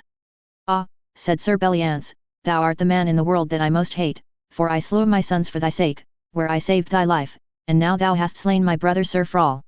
Alas, how should I be accorded with thee, therefore defend thee. For thou shalt die, there is none other remedy. Alas, said Sir Lamorak, full well me ought to know you, for ye are the man that most have done for me. And therewithal Sir Lamorak kneeled down, and besought him of grace. Arise, said Sir Belliance, or else thereas thou kneelest I shall slay thee. That shall not need, said Sir Lamorak, for I will yield me unto you, not for fear of you, nor for your strength, but your goodness maketh me full loath to have ado with you, wherefore I require you for God's sake, and for the honour of knighthood, forgive me all that I have offended unto you. Alas, said Belliance, leave thy kneeling, or else I shall slay thee without mercy. Then they yet again unto battle, and either wounded other, that all the ground was bloody thereas they fought. And at the last Belliance withdrew him aback and set him down softly upon a little hill, for he was so faint for bleeding that he might not stand. Then Sir Lamorak threw his shield upon his back, and asked him what cheer. Well, said Sir Belliance. Ah, sir, yet shall I show you favour in your malaise. Ah, knight Sir Belliance, said Sir Lamorak, thou art a fool, for an I had had thee at such advantage as thou hast done me, I should slay thee, but thy gentleness is so good and so large, that I must needs forgive thee mine evil will. And then Sir Lamorak kneeled down, and unlaced first his umbrary, and then his own, and then either kissed other with weeping tears. Then Sir Lamorak led Sir Belliance to an abbey fast by, and there Sir Lamorak would not depart from Belliance till he was whole. And then they sware together that none of them should never fight against other. So Sir Lamorak departed and went to the court of King Arthur. Here leave we of Sir Lamorak and of Sir Tristram. And here beginneth the history of La Cote Male Tale. Book 9. Chapter 1. How a young man came into the court of King Arthur, and how Sir Kay called him in scorn La Cote Male Tale. At the court of King Arthur there came a young man and bigly made, and he was richly beseen, and he desired to be made knight of the king, but his overgarment sat over thwartly, howbeit it was rich cloth of gold. What is your name? Said King Arthur. Sir, said he, my name is Brienor le Noir, and within short space ye shall know that I am of good kin. It may well be, said Sir Kay, the seneschal, but in mockage ye shall be called La Cote Male Tale, that is as much to say, the evil-shapen coat. It is a great thing that thou askest, said the king, and for what cause wearest thou that rich coat? Tell me, for I can well think for some cause it is.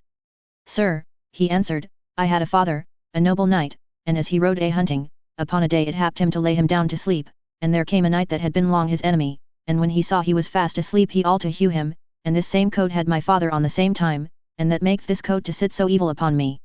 For the strokes be on it as I found it, and never shall be amended for me. Thus to have my father's death in remembrance I wear this coat till I be revenged, and because ye are called the most noblest king of the world I come to you that ye should make me knight.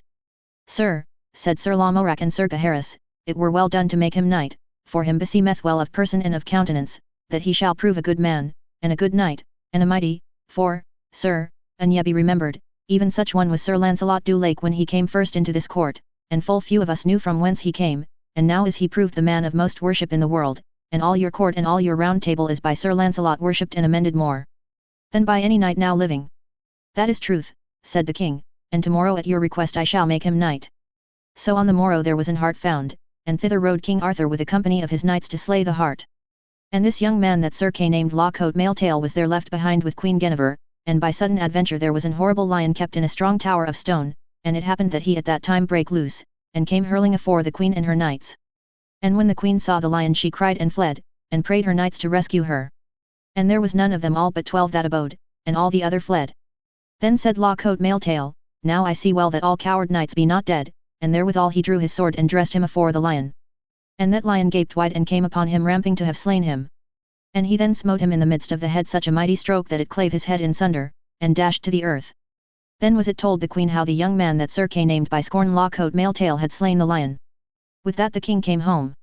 And when the queen told him of that adventure, he was well pleased, and said, upon pain of mine head he shall prove a noble man and a faithful knight, and true of his promise. Then the king forthwithal made him knight. Now sir, said this young knight, I require you and all the knights of your court, that ye call me by none other name but La Cote Male Tale, insomuch as Sir Kay hath so named me so will I be called.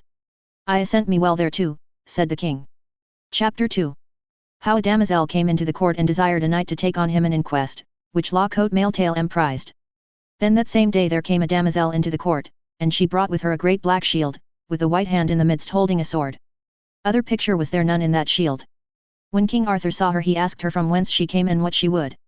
Sir, she said, I have ridden long and many a day with this shield many ways, and for this cause I am come to your court. There was a good knight that ought this shield, and this knight had undertaken a great deed of arms to enkeeve it, and so it misfortuned him another strong knight met with him by sudden adventure, and there they fought long, and either wounded other passing sore, and they were so weary that they left that battle even hand. So this knight that ought this shield saw none other way but he must die, and then he commanded me to bear this shield to the court of King Arthur, he requiring and praying some good knight to take this shield, and that he would fulfill the quest that he was in. Now what say ye to this quest? Said King Arthur, is there any of you here that will take upon him to wield this shield? Then was there not one that would speak one word. Then Sir Kay took the shield in his hands. Sir Knight, said the damosel, what is your name? Wit ye well, said he, my name is Sir Kay, the seneschal, that wide where is known. Sir, said that damosel, lay down that shield, for wit ye well it falleth not for you, for he must be a better knight than ye that shall wield this shield. Damosel, said Sir Kay, wit ye well I took this shield in my hands by your leave for to behold it, not to that intent, but go wheresoever thou wilt, for I will not go with you. Then the damosel stood still a great while and beheld many of those knights. Then spake the knight, La Cote Male Tail, fair damosel, I will take the shield and that adventure upon me, so I wist I should know whitherward my journey might be, for because I was this day made knight I would take this adventure upon me. What is your name, fair young man? Said the damosel. My name is, said he, La Cote Male Tail. Well mayst thou be called so, said the damosel, the knight with the evil-shapen coat, but an thou be so hardy to take upon thee to bear that shield and to follow me, wit thou well thy skin shall be as well hewn as thy coat. As for that, said La Cote Male Tail, when I am so hewn I will ask you no salve to heal me withal. And forthwithal there came into the court 2 squires and brought him great horses, and his armour, and his spears, and anon he was armed and took his leave. I would not by my will, said the king, that ye took upon you that hard adventure. Sir, said he, this adventure is mine. And the first that ever I took upon me, and that will I follow whatsoever come of me. Then that damosel departed, and La Cote Male Tail fast followed after. And within a while he overtook the damosel, and anon she missaid him in the foulest manner. Chapter 3. How La Cote Male Tail overthrew Sir Dagonet the king's fool, and of the rebuke that he had of the damosel. Then Sir Kay ordained Sir Dagonet, King Arthur's fool, to follow after La Cote Male Tail, and there Sir Kay ordained that Sir Dagonet was horsed and armed, and bade him follow La Cote Male Tail and proffer him to joust, and so he did, and when he saw La Cote Male Tail, he cried and bade him make him ready to joust. So Sir La Cote Male Tail smote Sir Dagonet over his horse's croup. Then the damosel mocked La Cote Male Tail, and said, Fie for shame! Now art thou shamed in Arthur's court, when they send a fool to have ado with thee, and specially at thy first justs. Thus she rode long, and chid. And within a while there came Sir Bleoberis, the good knight, and there he jousted with La Cote Male Tail, and there Sir Bleoberis smote him so sore, that horse and all fell to the earth. Then La Cote Male Tail arose up lightly, and dressed his shield, and drew his sword, and would have done battle to the utterance, for he was wood wroth. Not so, said Sir Bleoberis de Ganys. As at this time I will not fight upon foot. Then the damosel Maledizon rebuked him in the foulest manner, and bade him, turn again, coward. Ah, damosel, he said, I pray you of mercy to miss me no more, my grief is enough though ye give me no more, I call myself never the worse knight when a mare's son faileth me, and also I count me never the worse knight for a fall of Sir Bleoberis. So thus he rode with her 2 days, and by fortune there came Sir Palomides and encountered with him, and he in the same wise served him as did Bleoberis to forehand. What dost thou here in my fellowship? Said the damosel Maledizon, thou canst not sit no night, nor withstand him one buffet, but if it were Sir Dagonet. Ah, fair damosel, I am not the worse to take a fall of Sir Palomides, and yet great disworship have I none, for neither Bleoberis nor yet Palomides would not fight with me on foot. As for that, said the damosel, wit thou well they have disdain and scorn to light off their horses to fight with such a lewd knight as thou art. So in the meanwhile there came Sir Mordred, Sir Gawaine's brother, and so he fell in the fellowship with the damosel Maledizon. And then they came afore the castle Orgulus, and there was such a custom that there might no knight come by that castle but either he must joust or be prisoner, or at the least to lose his horse and his harness.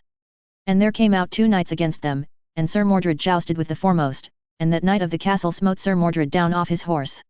And then La Cote Male Tail jousted with that other, and either of them smote other down, horse and all, to the earth. And when they avoided their horses, then either of them took other's horses. And then La Cote Male Tail rode unto that knight that smote down Sir Mordred, and jousted with him. And there Sir La Cote Male Tail hurt and wounded him passing sore, and put him from his horse as he had been dead. So he turned unto him that met him afore, and he took the flight towards the castle, and Sir Law-Coat Mail-Tail rode after him into the castle Orgulus, and there Law-Coat Mail-Tail slew him. Chapter 4.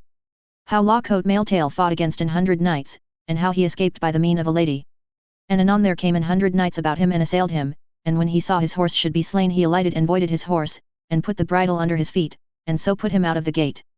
And when he had so done he hurled in among them, and dressed his back unto a lady's chamber wall, thinking himself that he had liefer die there with worship than to abide the rebukes of the damosel Maledizon. And in the meantime as he stood and fought, that lady whose was the chamber went out slyly at her postern, and without the gates she found Law-Coat Mail-Tail's horse, and lightly she gat him by the bridle, and tied him to the postern. And then she went unto her chamber slyly again for to behold how that one knight fought against 100 knights.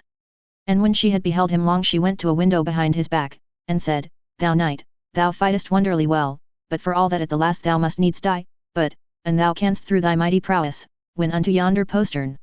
For there have I fastened thy horse to abide thee, but wit thou well thou must think on thy worship, and think not to die, for thou mayst not win unto that postern without thou do nobly and mightily. When Law-Coat Mail-Tail heard her say so he gripped his sword in his hands, and put his shield fair afore him, and through the thickest press he thrilled through them. And when he came to the postern he found there ready 4 knights, and at the first strokes he slew 2 of the knights, and the other fled, and so he won his horse and rode from them. And all as it was rehearsed in King Arthur's court, how he slew 12 knights within the castle Orgulus, and so he rode on his way. And in the meanwhile the damosel said to Sir Mordred, I ween my foolish knight be either slain or taken prisoner. Then were they where he came riding. And when he was come unto them he told all how he had sped and escaped in despite of them all, and some of the best of them will tell no tales.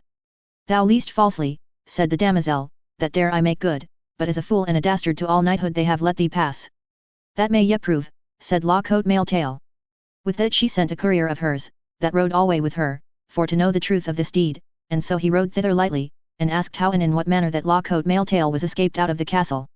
Then all the knights cursed him, and said that he was a fiend and no man, for he hath slain here 12 of our best knights, and we weened unto this day that it had been too much for Sir Lancelot du Lake or for Sir Tristram de Lyonesse. And in despite of us all he is departed from us and maugre our heads. With this answer the courier departed and came to Maledizon his lady, and told her all how Sir Law-Coat Mail-Tail had sped at the castle Orgulus. Then she smote down her head, and said little. By my head, said Sir Mordred to the damosel, ye are greatly to blame so to rebuke him, for I warn you plainly he is a good knight, and I doubt not but he shall prove a noble knight, but as yet he may not yet sit sure on horseback, for he that shall be a good horseman it must come of usage and exercise. But when he cometh to the strokes of his sword he is then noble and mighty, and that saw Sir Bleoberis and Sir Palomides, for wit ye well they are wily men of arms, and anon they know when they see a young knight by his riding, how they are sure to give him a fall from his horse or a great buffet. But for the most part they will not light on foot with young knights, for they are white and strongly armed. For in likewise Sir Lancelot du Lake, when he was first made knight, he was often put to the worse upon horseback. But ever upon foot he recovered his renown and slew and defoiled many knights of the Round Table. And therefore the rebukes that Sir Lancelot did unto many knights causeth them that be men of prowess to beware, for often I have seen the old proved knights rebuked and slain by them that were but young beginners. Thus they rode sure talking by the way together. Here leave we off a while of this tale, and speak we of Sir Lancelot du Lake. Chapter 5. How Sir Lancelot came to the court and heard of Law-Coat Mail-Tail, and how he followed after him, and how Law-Coat Mail-Tail was prisoner. That when he was come to the court of King Arthur, then heard he tell of the young knight Law-Coat Mail-Tail, how he slew the lion, and how he took upon him the adventure of the Black Shield, the which was named at that time the hardiest adventure of the world. So God me save, said Sir Lancelot unto many of his fellows, it was shame to all the noble knights to suffer such a young knight to take such adventure upon him for his destruction, for I will that ye wit, said Sir Lancelot, that damosel Maledizon hath borne that shield many a day for to seek the most proved knights, and that was she that Breuse Sans Pied took that shield from her, and after Tristram de Lyonesse rescued that shield from him and gave it to the damosel again, a little afore that time that Sir Tristram fought with my nephew Sir Blamary de Gannis, for a quarrel that was betwixt the King of Ireland and him. Then many knights were sorry that Sir Law-Coat Mail-Tail was gone forth to that adventure. Truly, said Sir Lancelot, I cast me to ride after him. And within 7 days Sir Lancelot overtook Law-Coat Mail-Tail, and then he saluted him and the damosel Maledizon.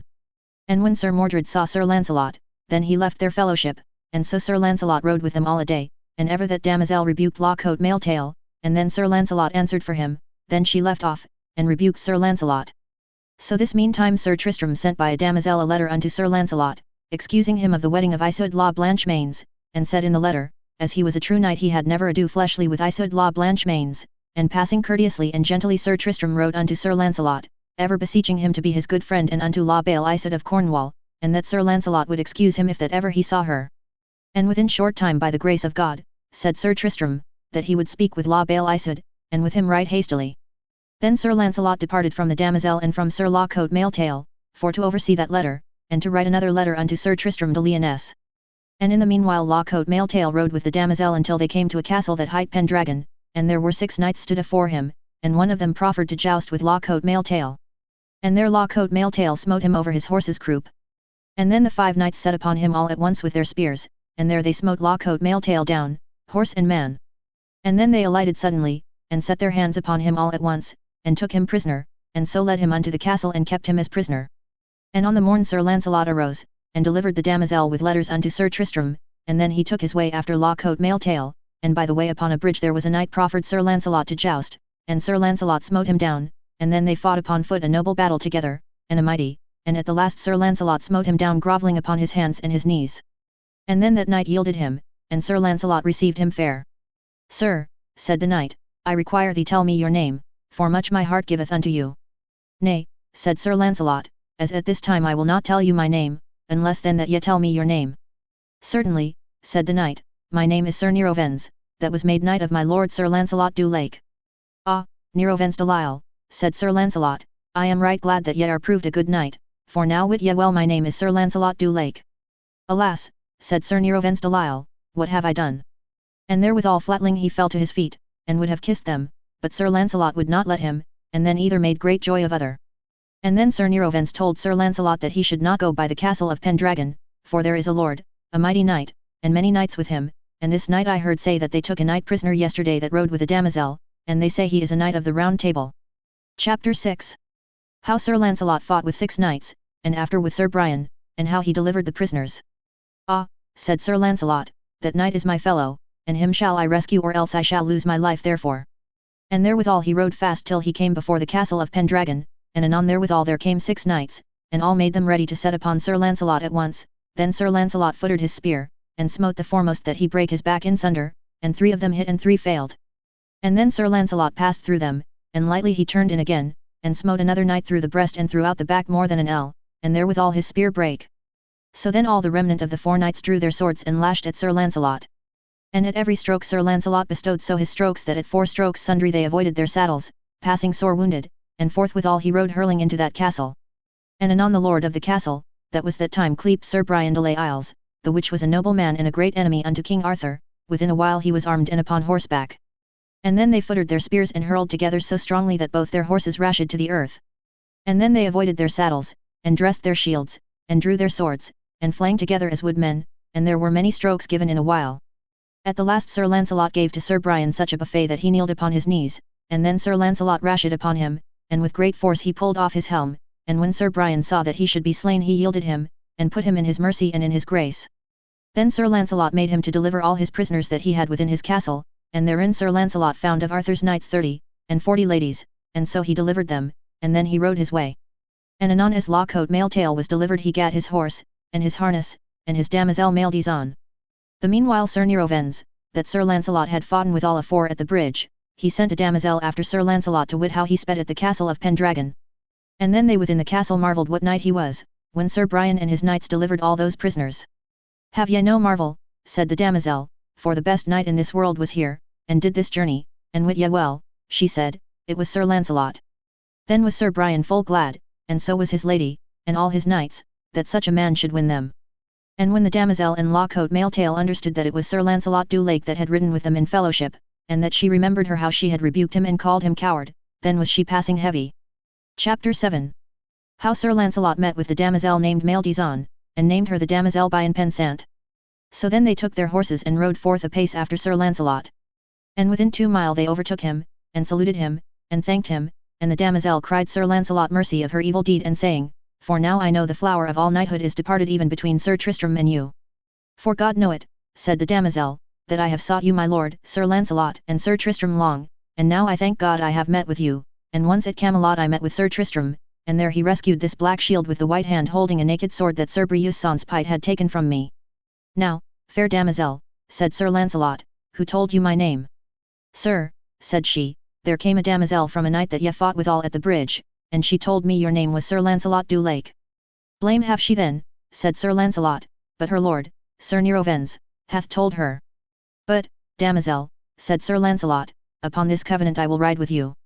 So that ye will not rebuke this knight Sir Lacote Mailtail no more, for he is a good knight, and I doubt not he shall prove a noble knight, and for his sake and pity that he should not be destroyed I followed him to succour him in this great need. Ah, Jesu thank you, said the damosel, for now I will say unto you and to him both, I rebuked him never for no hate that I hated him, but for great love that I had to him. For ever I supposed that he had been too young and too tender to take upon him these adventures. And therefore by my will I would have driven him away for jealousy that I had of his life, for it may be no young knight's deed that shall enkeeve this adventure to the end. Pardieu, said Sir Lancelot, it is well said, and where ye are called the damosel Maildison I will call you the damosel Bien Pensant. And so they rode forth a great while until they came to the border of the country of Surlus, and there they found a fair village with a strong bridge like a fortress. And when Sir Lancelot and they were at the bridge there stood forth afore them of gentlemen and yeomen many, that said, Fair lords, ye may not pass this bridge and this fortress because of that black shield that I see one of you bear, and therefore there shall not pass but one of you at once, therefore choose you which of you shall enter within this bridge first. Then Sir Lancelot proffered himself first to enter within this bridge. Sir, said Lacote Mailtail, I beseech you let me enter within this fortress, and if I may speed well I will send for you, and if it happen that I be slain, there it goeth. And if so be that I am a prisoner taken, then may ye rescue me. I am loath, said Sir Lancelot, to let you pass this passage. Sir, said Lacote Mailtail, I pray you let me put my body in this adventure. Now go your way, said Sir Lancelot. And Jesu be your speed. So he entered, and anon there met with him two brethren, the one hight Sir Plain de Force, and the other hight Sir Plain de Amours. And anon they met with Sir Lacote Mailtail, and first Lacote Mailtail smote down Plain de Force, and after he smote down Plain de Amours, and then they dressed them to their shields and swords, and bade Lacote Mailtail alight, and so he did, and there was dashing and foining with swords, and so they began to assail full hard Lacote Mailtail, and many great wounds they gave him upon his head, and upon his breast, and upon his shoulders. And as he might ever among he gave sad strokes again. And then the two brethren traced and traversed for to be of both hands of Sir Lacote Mailtail, but he by fine force and knightly prowess gat them afore him. And then when he felt himself so wounded, then he doubled his strokes, and gave them so many wounds that he felled them to the earth, and would have slain them had they not yielded them. And right so Sir Lacote Mailtail took the best horse that there was of them three, and so rode forth his way to the other fortress and bridge, and there he met with the third brother whose name was Sir Plenorius, a full noble knight, and there they jousted together, and either smote other down, horse and man, to the earth. And then they avoided their horses, and dressed their shields, and drew their swords, and gave many sad strokes, and one while the one knight was afore on the bridge, and another while the other. And thus they fought 2 hours and more, and never rested. And ever Sir Lancelot and the damosel beheld them.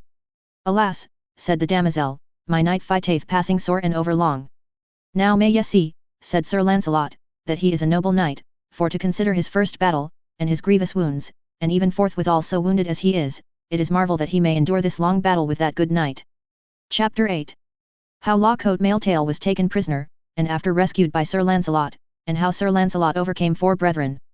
This meanwhile Sir Lacote Mailtail sank right down upon the earth, what for wounded and what for bled he might not stand. Then the other knight had pity of him, and said, Fair young knight, dismay you not, for had ye been fresh when ye met with me, as I was, I wot well that I should not have endured so long as ye have done, and therefore for your noble deeds of arms I shall show to you kindness and gentleness in all that I may.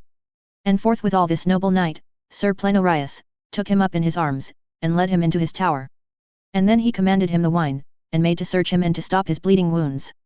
Sir, said Lacote Mailtail, withdraw you from me, and hie you to yonder bridge again, for there will meet with you another manner knight than ever was I. Why, said Plenorius, is there another manner knight behind of your fellowship? Yet, said Lacote Mailtail, there is a much better knight than I am. What is his name?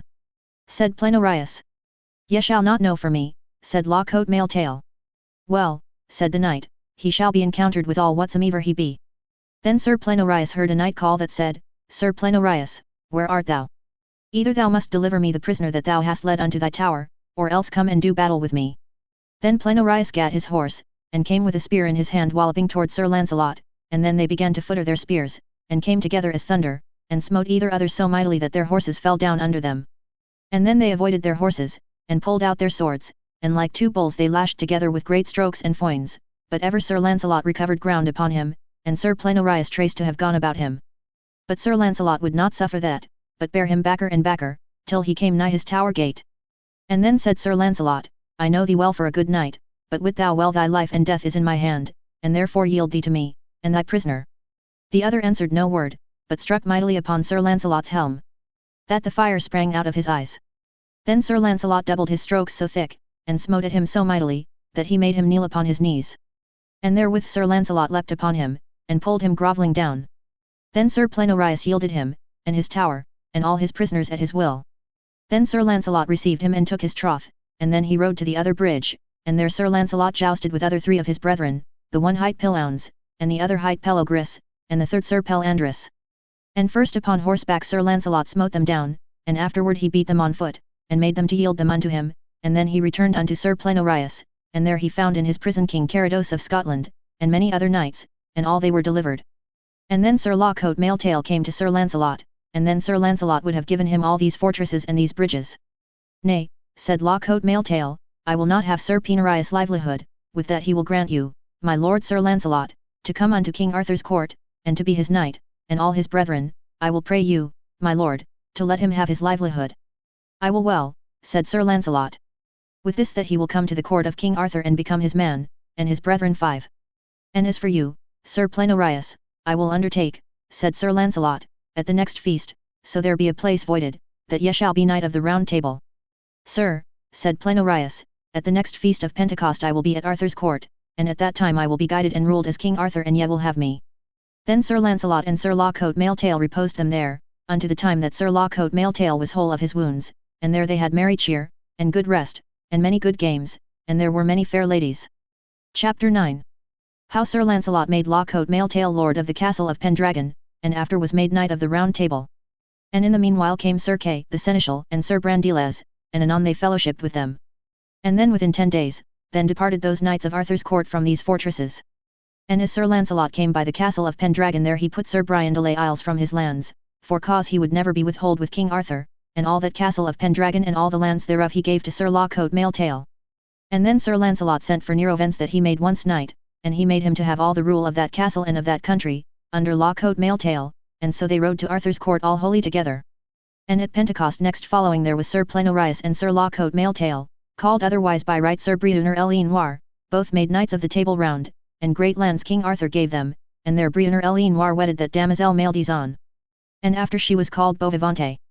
But ever after for the more part he was called Lawcote Mailtail, and he proved a passing noble knight, and mighty, and many worshipful deeds he did after in his life, and Sir Plenorius proved a noble knight and full of prowess, and all the days of their life for the most part they awaited upon Sir Lancelot, and Sir Plenorius' brethren were ever knights of King Arthur. And also, as the French book maketh mention, Sir Lawcote Mailtail avenged his father's death. Chapter 10. How La Belle Isoud sent letters to Sir Tristram by her maid Bragwaine, and of divers adventures of Sir Tristram. Now leave we here Sir Lawcote Mailtail, and turn we unto Sir Tristram de Lyonesse that was in Brittany. When La Belle Isoud understood that he was wedded she sent to him by her maiden Bragwaine as piteous letters as could be thought and made, and her conclusion was that, and it pleased Sir Tristram, that he would come to her court, and bring with him Isoud la Blanche Mains, and they should be kept as well as she herself. Then Sir Tristram called unto him Sir Kehydius, and asked him whether he would go with him into Cornwall secretly. He answered him that he was ready at all times. And then he let ordain privily a little vessel, and therein they went, Sir Tristram, Kehydius, Dame Bragwaine, and Gouvernail, Sir Tristram's squire. So when they were in the sea a contrarious wind blew them on the coasts of North Wales, nigh the Castle Perilous. Then said Sir Tristram, Here shall ye abide me these 10 days, and Gouvernail, my squire, with you.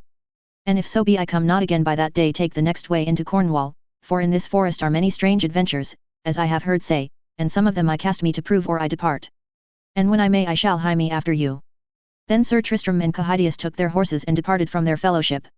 And so they rode within that forest a mile and more, and at the last Sir Tristram saw afore him a likely knight, armed, sitting by a well, and a strong mighty horse passing nigh him tied to an oak, and a man hoving and riding by him leading an horse laden with spears. And this knight that sat at the well seemed by his countenance to be passing heavy. Then Sir Tristram rode near him and said, Fair knight, why sit ye so drooping? Ye seem to be a knight errant by your arms and harness, and therefore dress you to joust with one of us, or with both. Therewithal that knight made no words, but took his shield and buckled it about his neck, and lightly he took his horse and leapt upon him. And then he took a great spear of his squire, and departed his way a furlong. Sir Kehydius asked leave of Sir Tristram to joust first. Do your best, said Sir Tristram. So they met together, and there Sir Kehydius had a fall, and was sore wounded on high above the paps. Then Sir Tristram said, Knight, that is well jousted, now make you ready unto me. I am ready, said the knight. And then that knight took a greater spear in his hand, and encountered with Sir Tristram, and there by great force that knight smote down Sir Tristram from his horse and had a great fall. Then Sir Tristram was sore ashamed, and lightly he avoided his horse, and put his shield afore his shoulder, and drew his sword. And then Sir Tristram required that knight of his knighthood to alight upon foot and fight with him. I will well, said the knight, and so he alighted upon foot, and avoided his horse, and cast his shield upon his shoulder, and drew his sword, and there they fought a long battle together full nigh 2 hours. Then Sir Tristram said, Fair knight, hold thine hand, and tell me of whence thou art, and what is thy name. As for that, said the knight, I will be avist, but an thou wilt tell me thy name peradventure I will tell thee mine. Chapter 11. How Sir Tristram met with Sir Lamorak de Gallis, and how they fought, and after accorded never to fight together. Now fair knight, he said, my name is Sir Tristram de Lyonesse. Sir, said the other knight, and my name is Sir Lamorak de Gallis. Ah, Sir Lamorak, said Sir Tristram, well be we met, and bethink thee now of the despite thou didst me of the sending of the horn unto King Mark's court, to the intent to have slain or dishonoured my lady the queen, La Belle Isoud, and therefore wit thou well, said Sir Tristram, the one of us shall die or we depart. Sir, said Sir Lamorak, remember that we were together in the Isle of Servage, and at that time ye promised me great friendship. Then Sir Tristram would make no longer delays, but lashed at Sir Lamorak, and thus they fought long till either were weary of other. Then Sir Tristram said to Sir Lamorak, in all my life met I never with such a knight that was so big and well breathed as ye be, therefore, said Sir Tristram, it were pity that any of us both should here be mischieved. Sir, said Sir Lamorak, for your renown and name I will that ye have the worship of this battle. And therefore I will yield me unto you. And therewith he took the point of his sword to yield him. Nay, said Sir Tristram, ye shall not do so, for well I know your proffers, and more of your gentleness than for any fear or dread ye have of me. And therewithal Sir Tristram proffered him his sword and said, Sir Lamorak, as an overcome knight I yield me unto you as to a man of the most noble prowess that ever I met withal. Nay, said Sir Lamorak, I will do you gentleness, I require you let us be sworn together that never none of us shall after this day have ado with other. And therewithal Sir Tristram and Sir Lamorak swear that never none of them should fight against other, nor for weal nor for woe. Chapter 12. How Sir Palomides followed the questing beast, and smote down Sir Tristram and Sir Lamorak with one spear. And this meanwhile there came Sir Palomides, the good knight, following the questing beast that had in shape a head like a serpent's head, and a body like a leopard, buttocks like a lion, and footed like an hart, and in his body there was such a noise as it had been the noise of 30 couple of hounds questing, and such a noise that beast made wheresoever he went, and this beast evermore Sir Palomides followed, for it was called his quest. And right so as he followed this beast it came by Sir Tristram, and soon after came Palomides. And to brief this matter he smote down Sir Tristram and Sir Lamorak both with one spear, and so he departed after the beast Galtizon, that was called the questing beast, wherefore these two knights were passing wroth that Sir Palomides would not fight on foot with them. Here men may understand that be of worship, that he was never formed that all times might stand, but sometime he was put to the worse by malfortune. And at some time the worse knight put the better knight to a rebuke. Then Sir Tristram and Sir Lamorak gat Sir Kehydius upon a shield betwixt them both, and led him to a forester's lodge, and there they gave him in charge to keep him well, and with him they abode 3 days. Then the two knights took their horses and at the cross they departed. And then said Sir Tristram to Sir Lamorak, I require you if ye hap to meet with Sir Palomides, say him that he shall find me at the same well where I met him, and there I, Sir Tristram, shall prove whether he be better knight than I, and so either departed from other a sundry way, and Sir Tristram rode neither as was Sir Kehydius, and Sir Lamorak rode until he came to a chapel, and there he put his horse unto pasture. And anon there came Sir Meliagance, that was King Bagdemagus' son, and he there put his horse to pasture, and was not ware of Sir Lamorak, and then this night Sir Meliagance made his moan of the love that he had to Queen Guinevere, and there he made a woeful complaint. All this heard Sir Lamorak. And on the morn Sir Lamorak took his horse and rode unto the forest, and there he met with two knights hoving under the wood shaw. Fair knights, said Sir Lamorak, what do ye hoving here and watching? And if ye be knights errant that will joust, lo I am ready. Nay, Sir Knight, they said, not so, we abide not here to joust with you, but we lie here in await of a knight that slew our brother. What knight was that, said Sir Lamorak, that you would fain meet withal? Sir, they said, it is Sir Lancelot that slew our brother, and if ever we may meet with him he shall not escape, but we shall slay him. Ye take upon you a great charge, said Sir Lamorak, for Sir Lancelot is a noble proved knight. As for that we doubt not, for there is none of us but we are good enough for him. I will not believe that, said Sir Lamorak, for I heard never yet of no knight the days of my life but Sir Lancelot was too big for him. Chapter 13. How Sir Lamorak met with Sir Meliagance, and fought together for the beauty of Dame Guinevere. Right, so as they stood talking thus Sir Lamorak was where how Sir Lancelot came riding straight toward them, then Sir Lamorak saluted him, and he him again. And then Sir Lamorak asked Sir Lancelot if there were anything that he might do for him in these marches. Nay, said Sir Lancelot, not at this time I thank you. Then either departed from other, and Sir Lamorak rode again there as he left the two knights, and then he found them hid in the leaved wood. Fie on you, said Sir Lamorak, false cowards, pity and shame it is that any of you should take the high order of knighthood. So Sir Lamorak departed from them, and within a while he met with Sir Meliagance. And then Sir Lamorak asked him why he loved Queen Guinevere as he did, for I was not far from you when ye made your complaint by the chapel. Did ye so? Said Sir Meliagance, then will I abide by it, I love Queen Guinevere, what will ye with it? I will prove and make good that she is the fairest lady and most of beauty in the world. As to that, said Sir Lamorak, I say nay thereto, for Queen Morgause of Orkney, mother to Sir Gawain, and his mother is the fairest queen and lady that beareth the life. That is not so, said Sir Meliagance, and that will I prove with my hands upon thy body. Will ye so? Said Sir Lamorak, and in a better quarrel keep I not to fight. Then they departed either from other in great wrath. And then they came riding together as it had been thunder, and either smote others so sore that their horses fell backward to the earth. And then they avoided their horses, and dressed their shields, and drew their swords. And then they hurtled together as wild boars, and thus they fought a great while. For Meliagance was a good man and of great might, but Sir Lamorak was hard big for him, and put him always aback, but either had wounded other sore. And as they stood thus fighting, by fortune came Sir Lancelot and Sir Bleoberis riding. And then Sir Lancelot rode betwixt them, and asked them for what cause they fought so together, and yet are both knights of King Arthur. Sir, said Meliagance, I shall tell you for what cause we do this battle. I praised my lady, Queen Guinevere, and said she was the fairest lady of the world, and Sir Lamorak said nay thereto, for he said Queen Morgause of Orkney was fairer than she and more of beauty. Ah, Sir Lamorak, why sayest thou so? It is not thy part to dispraise thy princess that thou art under her obeisance, and we all. And therewith he alighted on foot, and said, for this quarrel, make thee ready, for I will prove upon thee that Queen Guinevere is the fairest lady and most of bounty in the world. Sir, said Sir Lamorak, I am loath to have ado with you in this quarrel, for every man thinketh his own lady fairest, and though I praise the lady that I love most ye should not be wroth, for though my lady, Queen Guinevere, be fairest in your eye, wit ye well Queen Morgause of Orkney is fairest in mine eye, and so every knight thinketh his own lady fairest, and wit ye well, sir.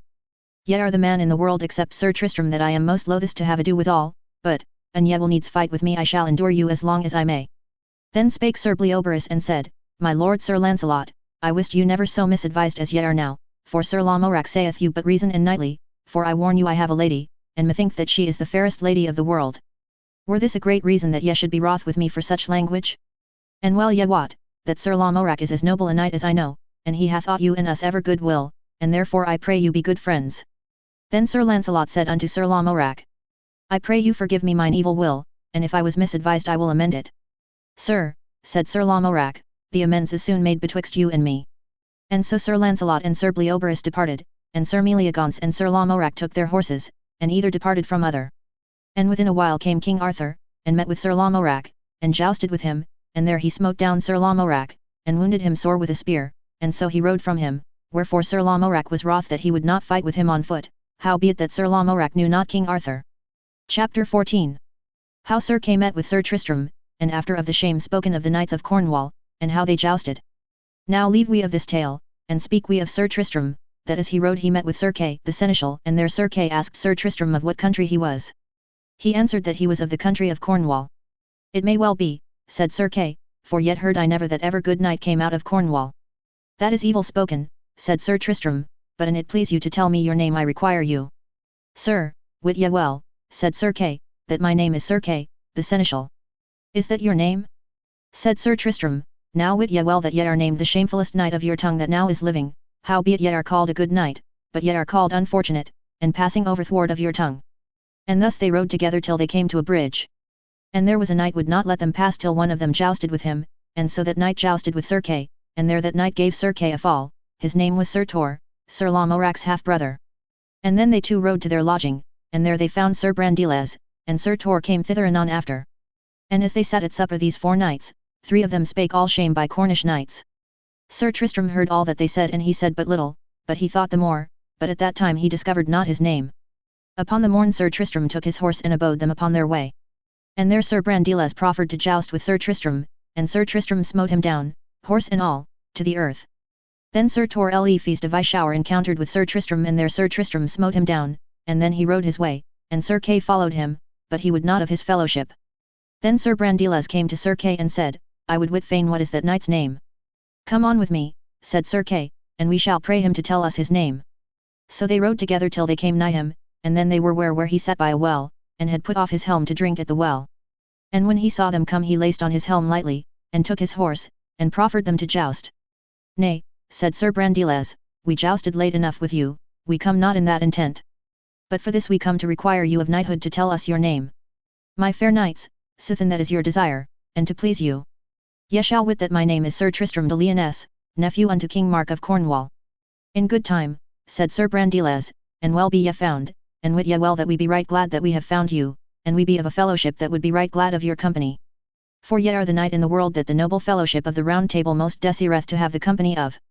God thank them, said Sir Tristram, of their great goodness, but as yet I feel well that I am unable to be of their fellowship, for I was never yet of such deeds of worthiness to be in the company of such a fellowship.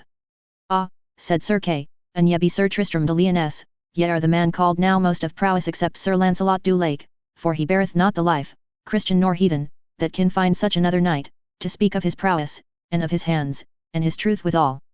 For yet could there never creature say of him dishonour and make it good. Thus they talked a great while. And then they departed either from other such ways as them seemed best. Chapter 15.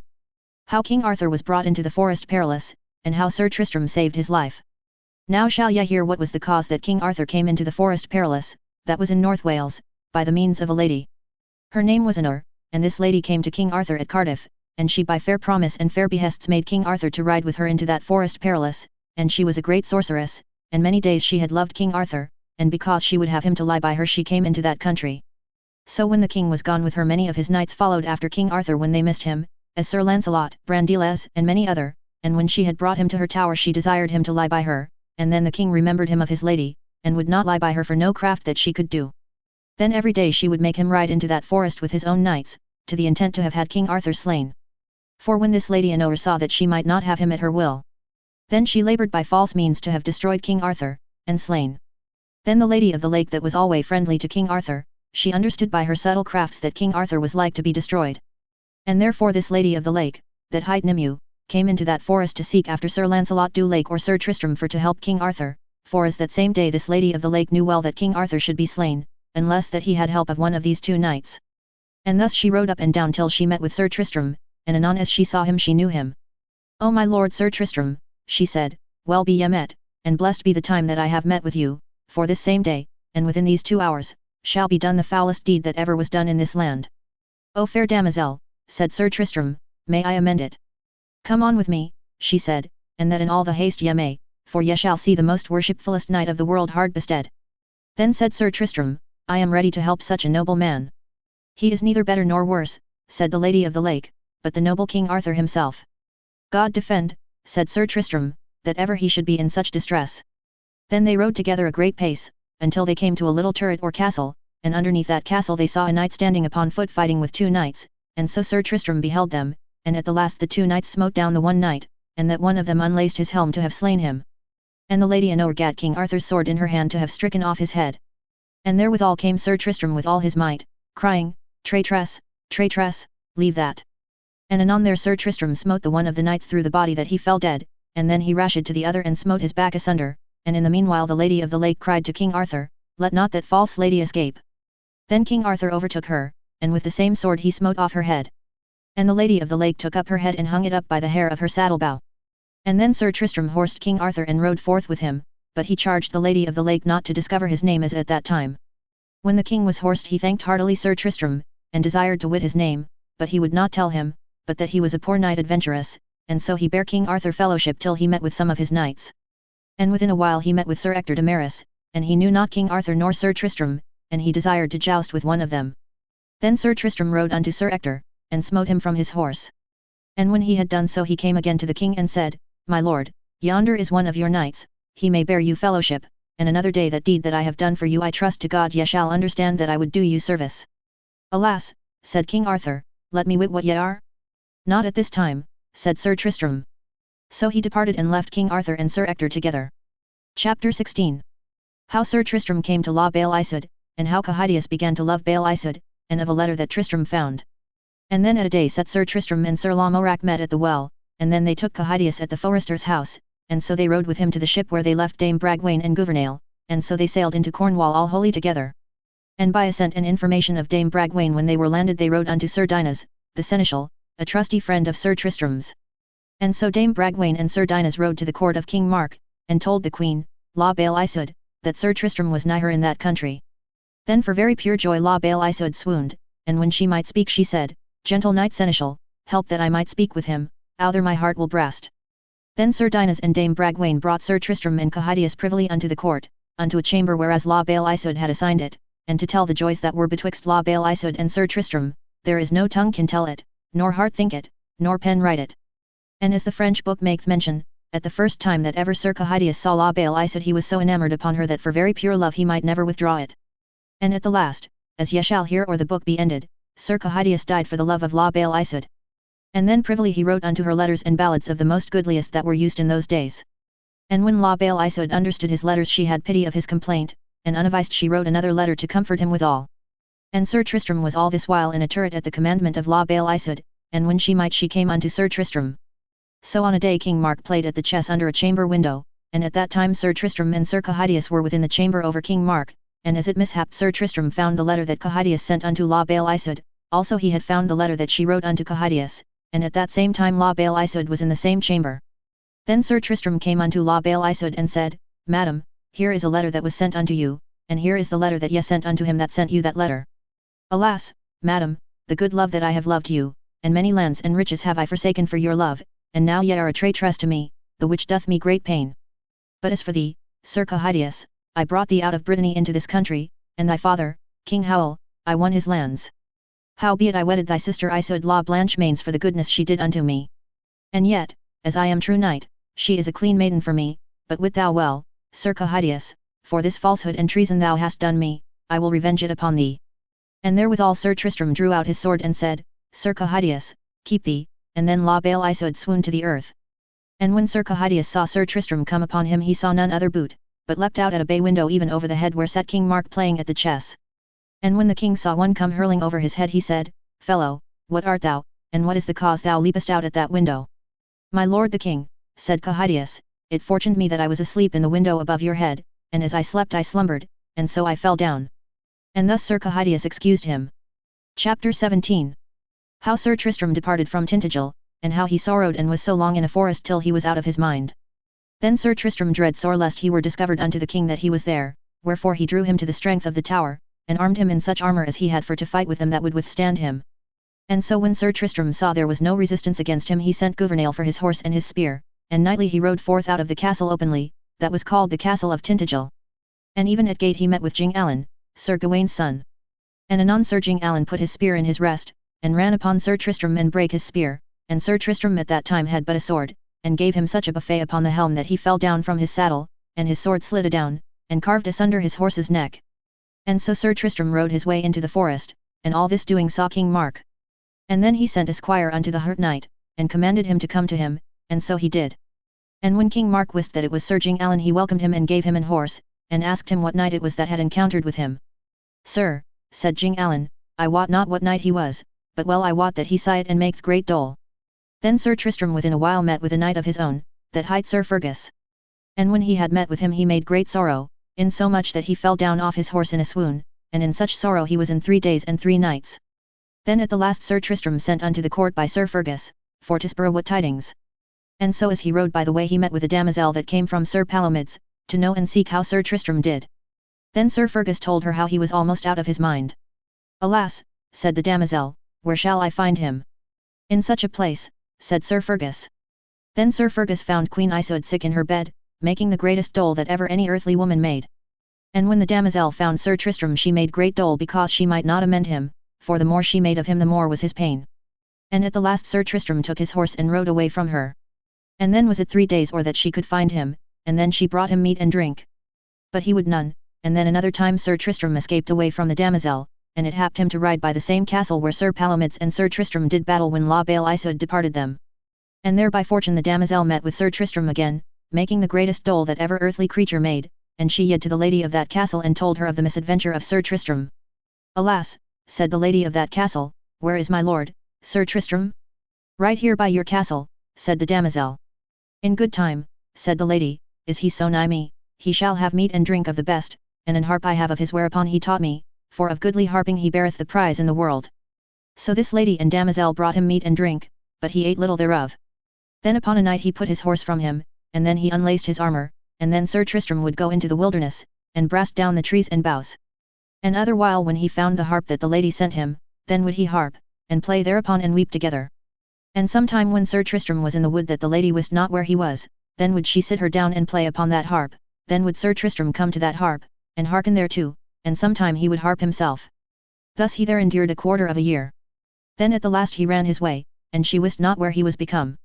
And then was he naked and waxed lean and poor of flesh, and so he fell in the fellowship of herdmen and shepherds, and daily they would give him some of their meat and drink. And when he did any shrewd deed they would beat him with rods, and so they clipped him with shears and made him like a fool. Chapter 18. How Sir Tristram soused Dagonet in a well, and how Palomides sent a damosel to seek Tristram, and how Palomides met with King Mark. And upon a day Dagonet, King Arthur's fool, came into Cornwall with 2 squires with him, and as they rode through that forest they came by a fair well where Sir Tristram was wont to be, and the weather was hot, and they alighted to drink of that well, and in the meanwhile their horses brake loose.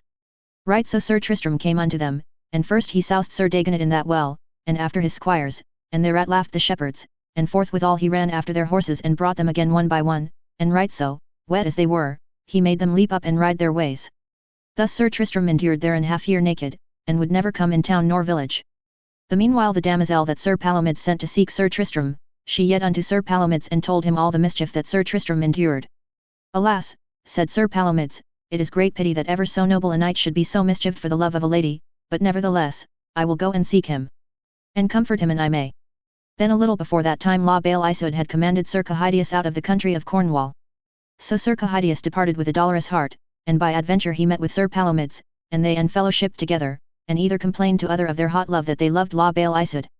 Now let us, said Sir Palomides, seek Sir Tristram, that loved her as well as we, and let us prove whether we may recover him. So they rode into that forest, and 3 days and 3 nights they would never take their lodging, but ever sought Sir Tristram.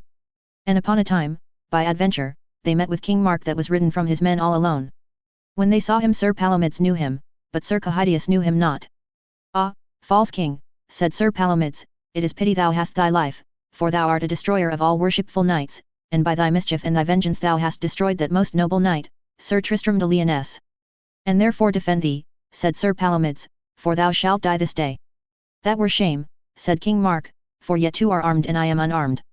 As for that, said Sir Palomides, I shall find a remedy therefore, here is a knight with me, and thou shalt have his harness.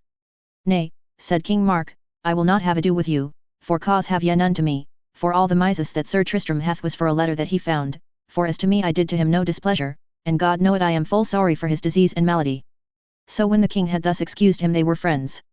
And King Mark would have had them unto Tintagel, but Sir Palomides would not, but turned unto the realm of Logris, and Sir Kehydius said that he would go into Brittany.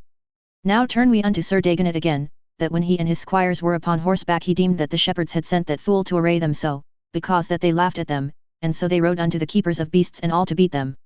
Sir Tristram saw them beat that were wont to give him meat and drink, then he ran thither and gat Sir Dagonet by the head, and gave him such a fall to the earth that he bruised him sore so that he lay still. And then he wrest his sword out of his hand, and therewith he ran to one of his squires and smote off his head, and the other fled. And so Sir Tristram took his way with that sword in his hand, running as he had been wild wood. Then Sir Dagonet rode to King Mark and told him how he had sped in that forest. And therefore, said Sir Dagonet, beware, King Mark, that thou come not about that well in the forest, for there is a fool naked, and that fool and I fool met together, and he had almost slain me. Ah, said King Mark, that is Sir Matto le Brioun. That fell out of his wit because he lost his lady, for when Sir Gaheris smote down Sir Matto and won his lady of him, never since was he in his mind, and that was pity, for he was a good knight. Chapter 19. How it was noised how Sir Tristram was dead, and how La Bale Isoude would have slain herself. Then Sir Endred, that was cousin unto Sir Tristram, made a lady that was his paramour to say and to noise it that she was with Sir Tristram or ever he died. And this tale she brought unto King Mark's court, that she buried him by a well, and that or he died he besought King Mark to make his cousin, Sir Endred, king of the country of Lyonesse, of the which Sir Tristram was lord of. All this did Sir Endred because he would have had Sir Tristram's lands. And when King Mark heard tell that Sir Tristram was dead, he wept and made great dole. But when Queen Iseud heard of these tidings, she made such sorrow that she was nigh out of her mind, and so upon a day she thought to slay herself and never to live after Sir Tristram's death. And so upon a day La Belle Iseud gat a sword privily and bare it to her garden, and there she picked the sword through a plum tree up to the hilt, so that it stuck fast, and it stood breast high. And as she would have run upon the sword and to have slain herself, all this espied King Mark. How she kneeled down and said, Sweet Lord Jesu, have mercy upon me, for I may not live after the death of Sir Tristram de Lyonesse, for he was my first love and he shall be the last. And with these words came King Mark and took her in his arms, and then he took up the sword, and bare her away with him into a tower, and there he made her to be kept, and watched her surely, and after that she lay long sick, nigh at the point of death. This meanwhile ran Sir Tristram naked in the forest with the sword in his hand, and so he came to an hermitage, and there he laid him down and slept, and in the meanwhile the hermit stole away his sword, and laid meat down by him. Thus was he kept there 10 days, and at the last he departed and came to the herdmen again. And there was a giant in that country that hight Tauleas, and for fear of Sir Tristram more than 7 year he durst never much go at large, but for the most part he kept him in a sure castle of his own, and so this Tauleas heard tell that Sir Tristram was dead, by the noise of the court of King Mark. Then this Tauleas went daily at large. And so he happed upon a day he came to the herdmen wandering and languoring, and there he set him down to rest among them. The meanwhile there came a knight of Cornwall that led a lady with him, and his name was Sir Dinant, and when the giant saw him he went from the herdmen and hid him under a tree, and so the knight came to that well. And there he alighted to repose him. And as soon as he was from his horse this giant Tauleas came betwixt this knight and his horse, and took the horse and leapt upon him. So forthwith he rode unto Sir Dinant and took him by the collar, and pulled him afore him upon his horse, and there would have stricken off his head. Then the herdmen said unto Sir Tristram, Help yonder knight. Help ye him, said Sir Tristram. We dare not, said the herdmen. Then Sir Tristram was ware of the sword of the knight there as it lay, and so thither he ran and took up the sword and struck off Sir Tauleas' head, and so he yet his way to the herdmen. Chapter 20. How King Mark found Sir Tristram naked, and made him to be borne home to Tintagel, and how he was there known by a brachet. Then the knight took up the giant's head and bare it with him unto King Mark, and told him what adventure bided him in the forest, and how a naked man rescued him from the grimly giant, Tauleas. Where had ye this adventure? Said King Mark. Forsooth, said Sir Dinant, at the fair fountain in your forest where many adventurous knights meet, and there is the mad man. Well, said King Mark, I will see that wild man. So within a day or two King Mark commanded his knights and his hunters that they should be ready on the morn for to hunt, and so upon the morn he went unto that forest. And when the king came to that well he found there lying by that well a fair naked man, and a sword by him. Then King Mark blew and straked, and therewith his knights came to him, and then the king commanded his knights to take that naked man with fairness, and bring him to my castle. So they did softly and fair, and cast mantles upon Sir Tristram, and so led him unto Tintagel, and there they bathed him, and washed him, and gave him hot suppings till they had brought him well to his remembrance, but all this while there was no creature that knew Sir Tristram, nor what man he was. So it fell upon a day that the queen, La Belle Iseud, heard of such a man, that ran naked in the forest, and how the king had brought him home to the court. Then La Belle Iseud called unto her dame Bragwaine and said, Come on with me, for we will go see this man that my lord brought from the forest the last day. So they passed forth, and spurred where was the sick man. And then a squire told the queen that he was in the garden taking his rest, and reposing him against the Sunday. So when the queen looked upon Sir Tristram she was not remembered of him. But ever she said unto Dame Bragwaine, Meseemeth I should have seen him heretofore in many places. But as soon as Sir Tristram saw her he knew her well enough. And then he turned away his visage and wept.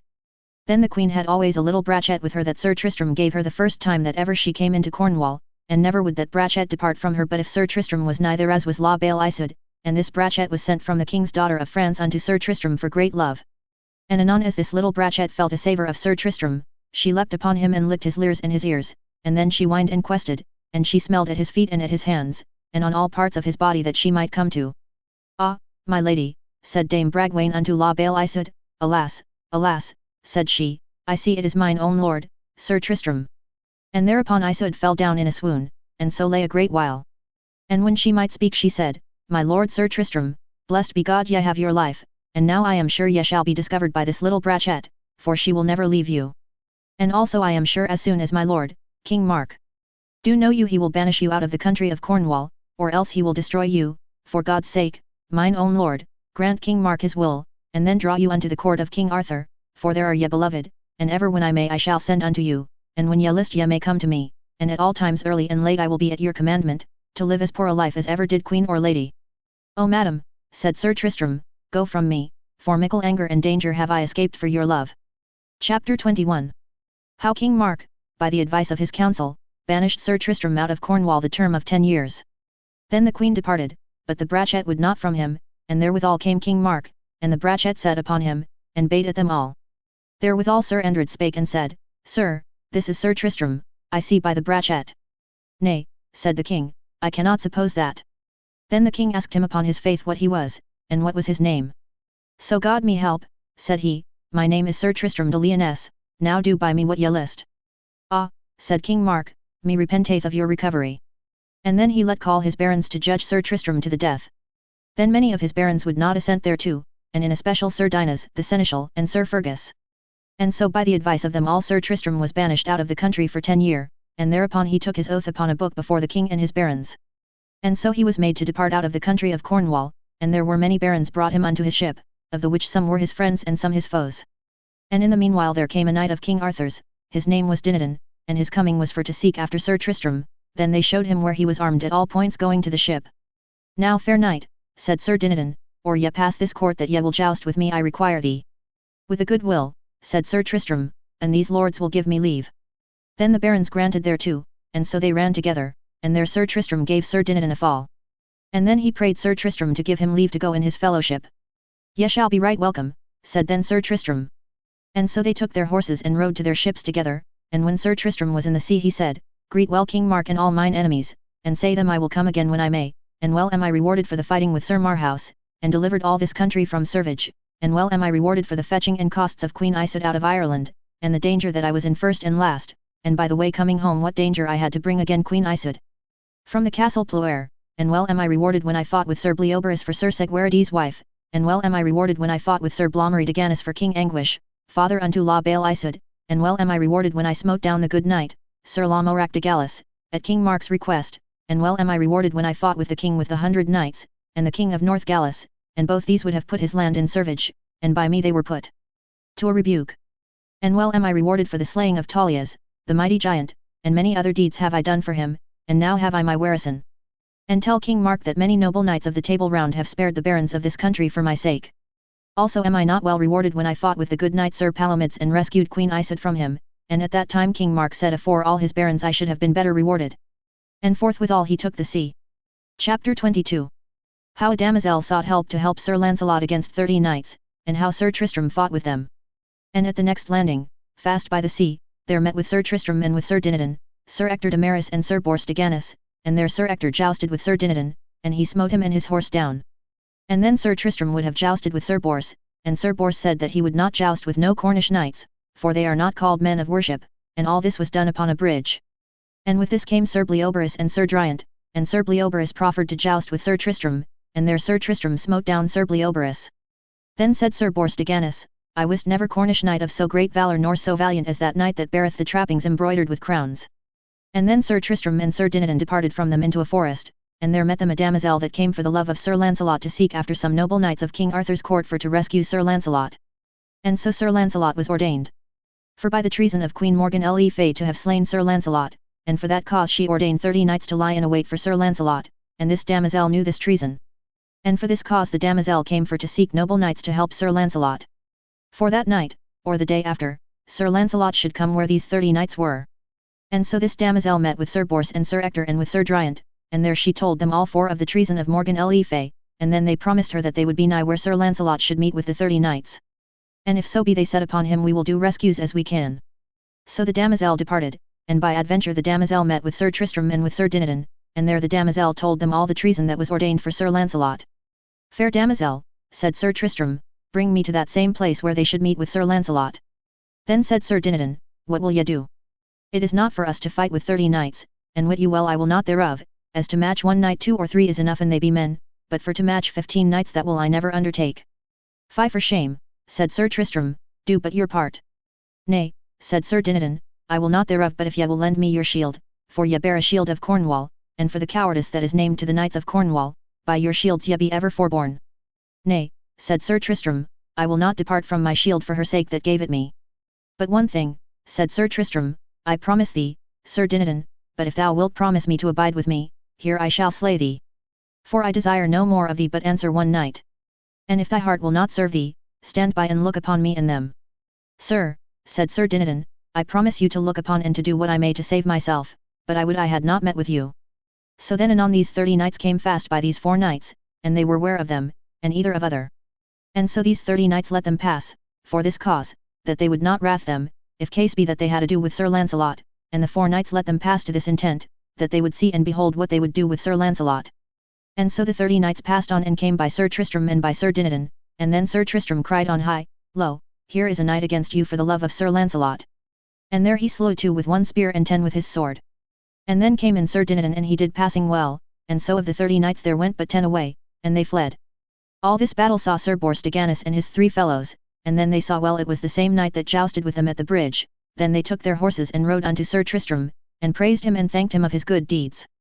And they all desired Sir Tristram to go with them to their lodging, and he said, Nay, he would not go to no lodging. Then they all 4 knights prayed him to tell them his name. Fair lords, said Sir Tristram, as at this time I will not tell you my name. Chapter 23. How Sir Tristram and Sir Dinadan came to a lodging where they must joust with 2 knights. Then Sir Tristram and Sir Dinadan rode forth their way till they came to the shepherds and to the herdmen, and there they asked them if they knew any lodging or harbour there nigh hand. Forsooth, sirs, said the herdmen, hereby is good lodging in a castle, but there is such a custom that there shall no knight be harboured but if he joust with 2 knights, and if he be but 1 knight he must joust with 2. And as ye be therein soon shall ye be matched.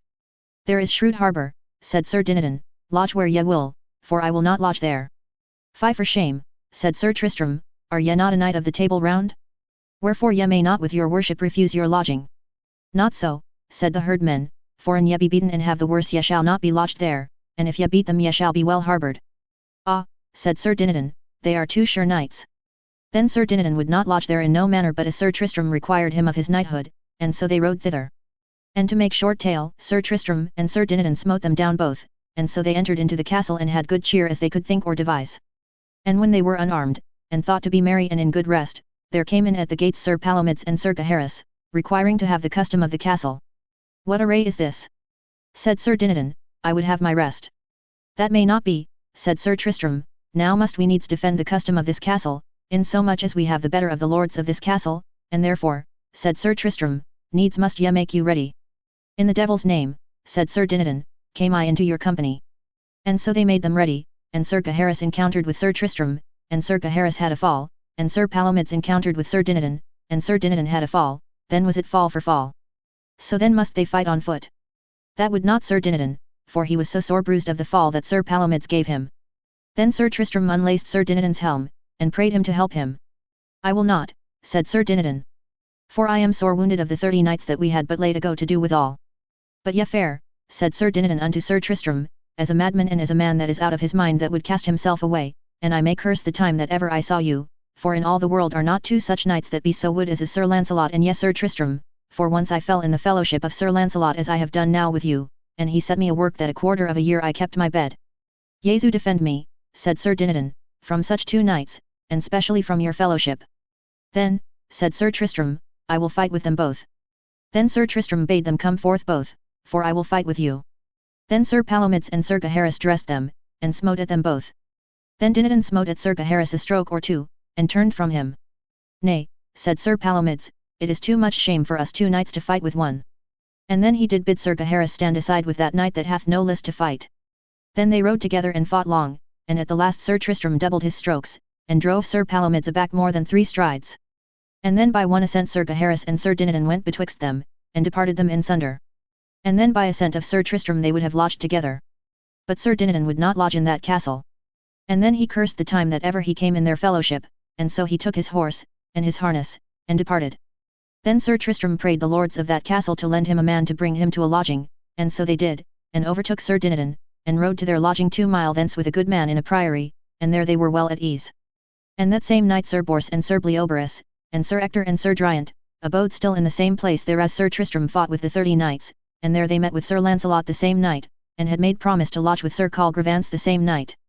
Chapter 24. How Sir Tristram jousted with Sir Kay and Sir Sagramore le Desirous, and how Sir Gawain turned Sir Tristram from Morgan le Fay. But anon as the noble knight, Sir Lancelot, heard of the shield of Cornwall, then wist he well that it was Sir Tristram that fought with his enemies. And then Sir Lancelot praised Sir Tristram, and called him the man of most worship in the world. So there was a knight in that priory that hight Pellinore, and he desired to wit the name of Sir Tristram, but in no wise he could not, and so Sir Tristram departed and left Sir Dinadan in the priory, for he was so weary and so sore bruised that he might not ride. Then this night, Sir Pellinore, said to Sir Dinadan, Sithen that ye will not tell me that knight's name I will ride after him and make him to tell me his name, or he shall die therefore. Beware, Sir Knight, said Sir Dinadan, for an ye follow him ye shall repent it. So that night, Sir Pellinore rode after Sir Tristram and required him of justs. Then Sir Tristram smote him down and wounded him through the shoulder, and so he passed on his way. And on the next day following Sir Tristram met with Perseverance, and they told him that there was made a great cry of tournament between King Carados of Scotland and the King of North Wales, and either should joust against other at the Castle of Maidens, and these Perseverance sought all the country after the good knights, and in especial King Carados let make seeking for Sir Lancelot du Lake, and the King of North Gallus let seek after Sir Tristram de Lyonesse. And at that time Sir Tristram thought to be at that justs, and so by adventure they met with Sir Kay the Seneschal and Sir Sagramore le Desirous, and Sir Kay required Sir Tristram to joust, and Sir Tristram in a manner refused him, because he would not be hurt nor bruised against the great justs that should be before the Castle of Maidens, and therefore thought to repose him and to rest him. And always Sir Kay cried, Sir Knight of Cornwall, joust with me, or else yield thee to me as recreant. When Sir Tristram heard him say so he turned to him. And then Sir Kay refused him and turned his back. Then Sir Tristram said, As I find thee I shall take thee. Then Sir Kay turned with evil will, and Sir Tristram smote Sir Kay down, and so he rode forth. Then Sir Sagramore le Desirous rode after Sir Tristram, and made him to joust with him, and there Sir Tristram smote down Sir Sagramore le Desirous from his horse, and rode his way, and the same day he met with a damosel that told him that he should win great worship of a knight adventurous that did much harm in all that country. When Sir Tristram heard her say so, he was glad to go with her to win worship. So Sir Tristram rode with that damosel a 6 mile, and then met him Sir Gawain, and therewithal Sir Gawain knew the damosel, that she was a damosel of Queen Morgan le Fay. Then Sir Gawain understood that she led that knight to some mischief. Fair knight, said Sir Gawain, whither ride you now with that damosel? Sir, said Sir Tristram, I wot not whither I shall ride but as the damosel will lead me. Sir, said Sir Gawain, ye shall not ride with her, for she and her lady did never good, but ill. And then Sir Gawain pulled out his sword and said, Damosel, but if thou tell me anon for what cause thou leadest this knight with thee thou shalt die for it right anon, I know all your lady's treason, and yours. Mercy, Sir Gawain, she said, and if ye will save my life I will tell you. Say on, said Sir Gawain, and thou shalt have thy life. Sir, she said, Queen Morgan le Fay, my lady, hath ordained 30 ladies to seek and espy after Sir Lancelot or Sir Tristram, and by the trains of these ladies, who that may first meet any of these 2 knights they should turn them unto Morgan le Fay's castle, saying that they should do deeds of worship, and if any of the 2 knights came there be 30 knights lying and watching in a tower to wait upon Sir Lancelot or upon Sir Tristram. Fie for shame, said Sir Gawain, that ever such false treason should be wrought or used in a queen, and a king's sister, and a king and queen's daughter. Chapter 25. How Sir Tristram and Sir Gawain rode to have foughten with the 30 knights, but they durst not come out. Sir, said Sir Gawain, will ye stand with me, and we will see the malice of these 30 knights. Sir, said Sir Tristram, go ye to them, and it please you, and ye shall see I will not fail you, for it is not long ago since I and a fellow met with 30 knights of that queen's fellowship, and God speed us so that we may win worship. So then Sir Gawain and Sir Tristram rode toward the castle where Morgan le Fay was, and ever Sir Gawain deemed well that he was Sir Tristram de Lyonesse, because he heard that 2 knights had slain and beaten 30 knights. And when they came afore the castle Sir Gawain spake on high and said, Queen Morgan le Fay, send out your knights that ye have laid in a watch for Sir Lancelot and for Sir Tristram. Now, said Sir Gawain, I know your false treason, and through all places where that I ride men shall know of your false treason, and now let's see, said Sir Gawain, whether ye dare come out of your castle, ye 30 knights. Then the queen spake and all the 30 knights at once, and said, Sir Gawain, full well wottest thou what thou dost and sayest, for by God we know thee passing well, but all that thou speakest and dost, thou sayest it upon pride of that good knight that is there with thee.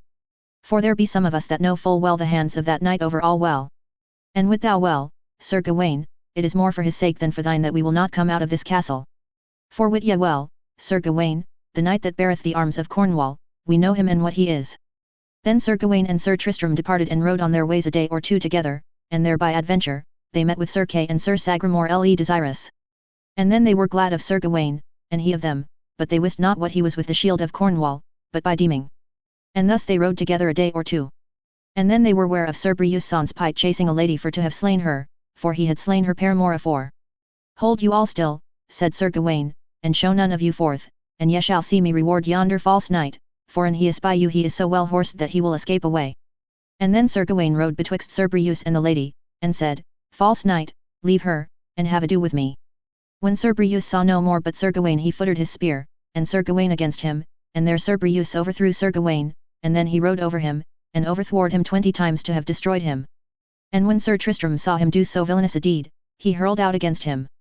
And when Sir Breuse saw him with the shield of Cornwall, he knew him well that it was Sir Tristram, and then he fled, and Sir Tristram followed after him, and Sir Breuse's spite was so hoarse that he went his way quite, and Sir Tristram followed him long, for he would fain have been avenged upon him.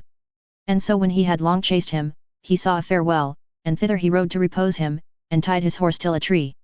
Chapter 26. How Damosel Bragwaine found Tristram sleeping by a well, and how she delivered letters to him from La Belle Isoude. And then he pulled off his helm and washed his visage and his hands, and so he fell asleep. In the meanwhile came a damosel that had sought Sir Tristram many ways and days within this land. And when she came to the well she looked upon him, and had forgotten him as in remembrance of Sir Tristram, but by his horse she knew him, that hight Passé Brule that had been Sir Tristram's horse many years. For when he was mad in the forest Sir Fergus kept him. So this lady, Dame Bragwaine, abode still till he was awake.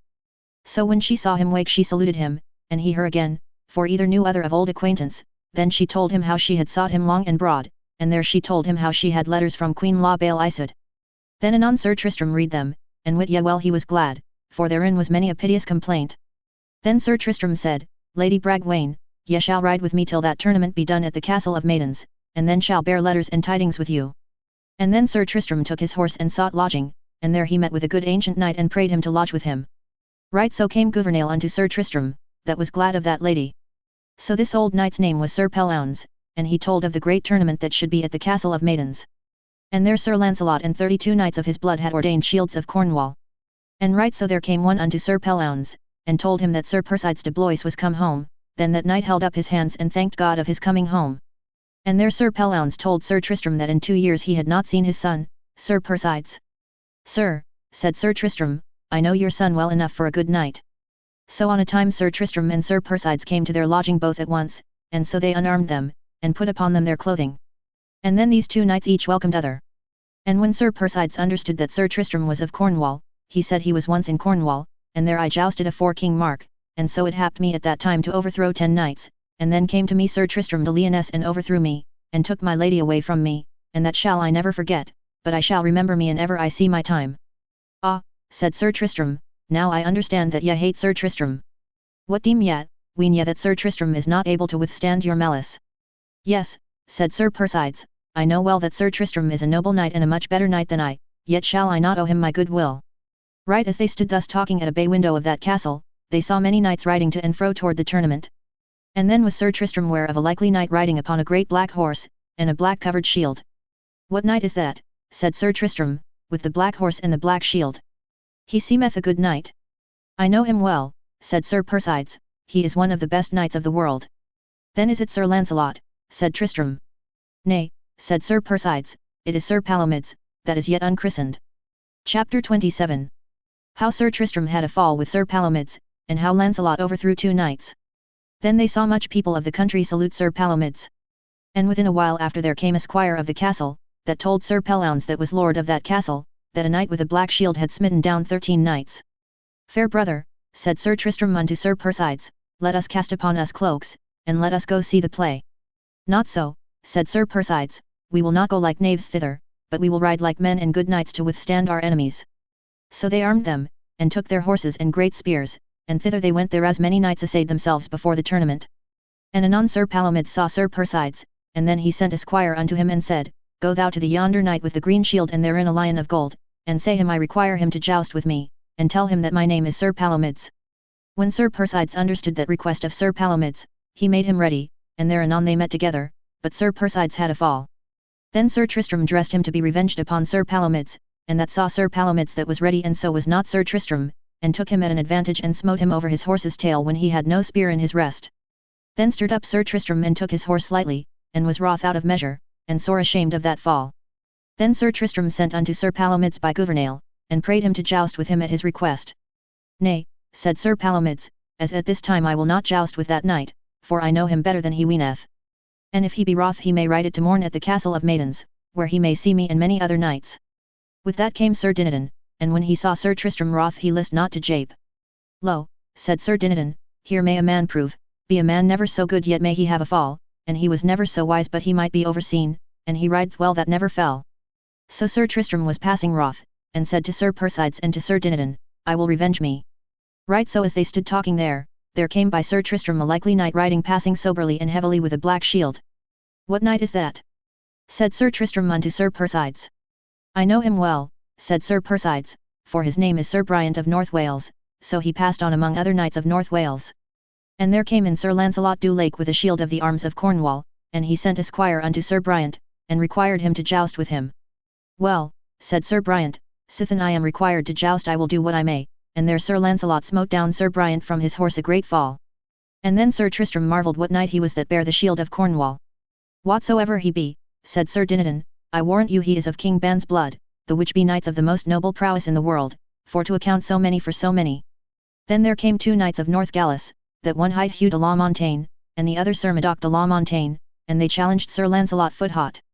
Sir Launcelot not refusing them but made him ready, with one spear he smote them down both over their horses' croups, and so Sir Launcelot rode his way.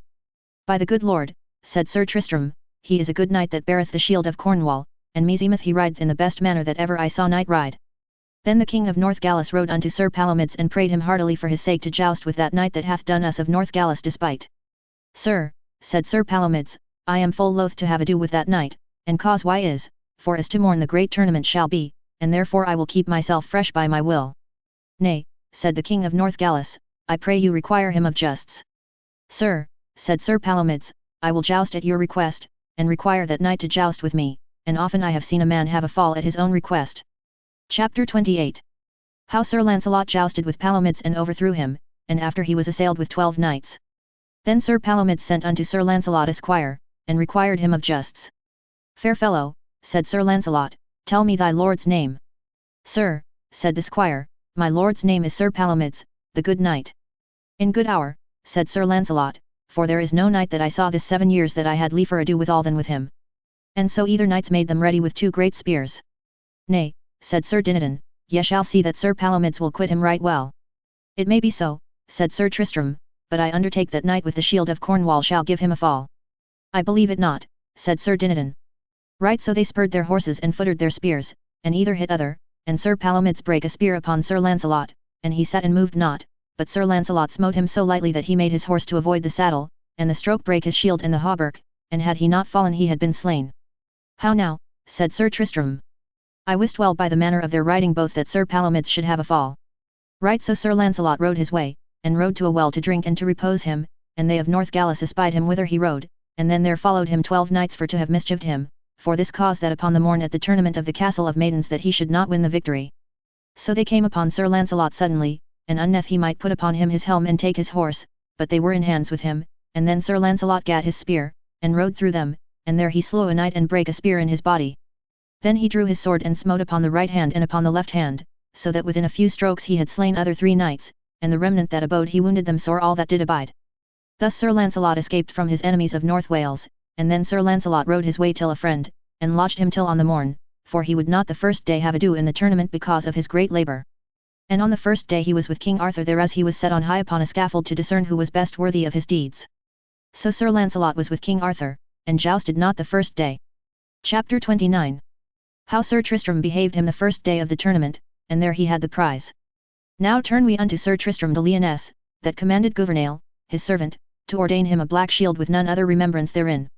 And so Sir Persides and Sir Tristram departed from their host Sir Pellownes, and they rode early toward the tournament, and then they drew them to King Carados' side of Scotland, and anon knights began the field what of King Northgales' part, and what of King Carados' part, and there began great party. Then there was hurling and rashing.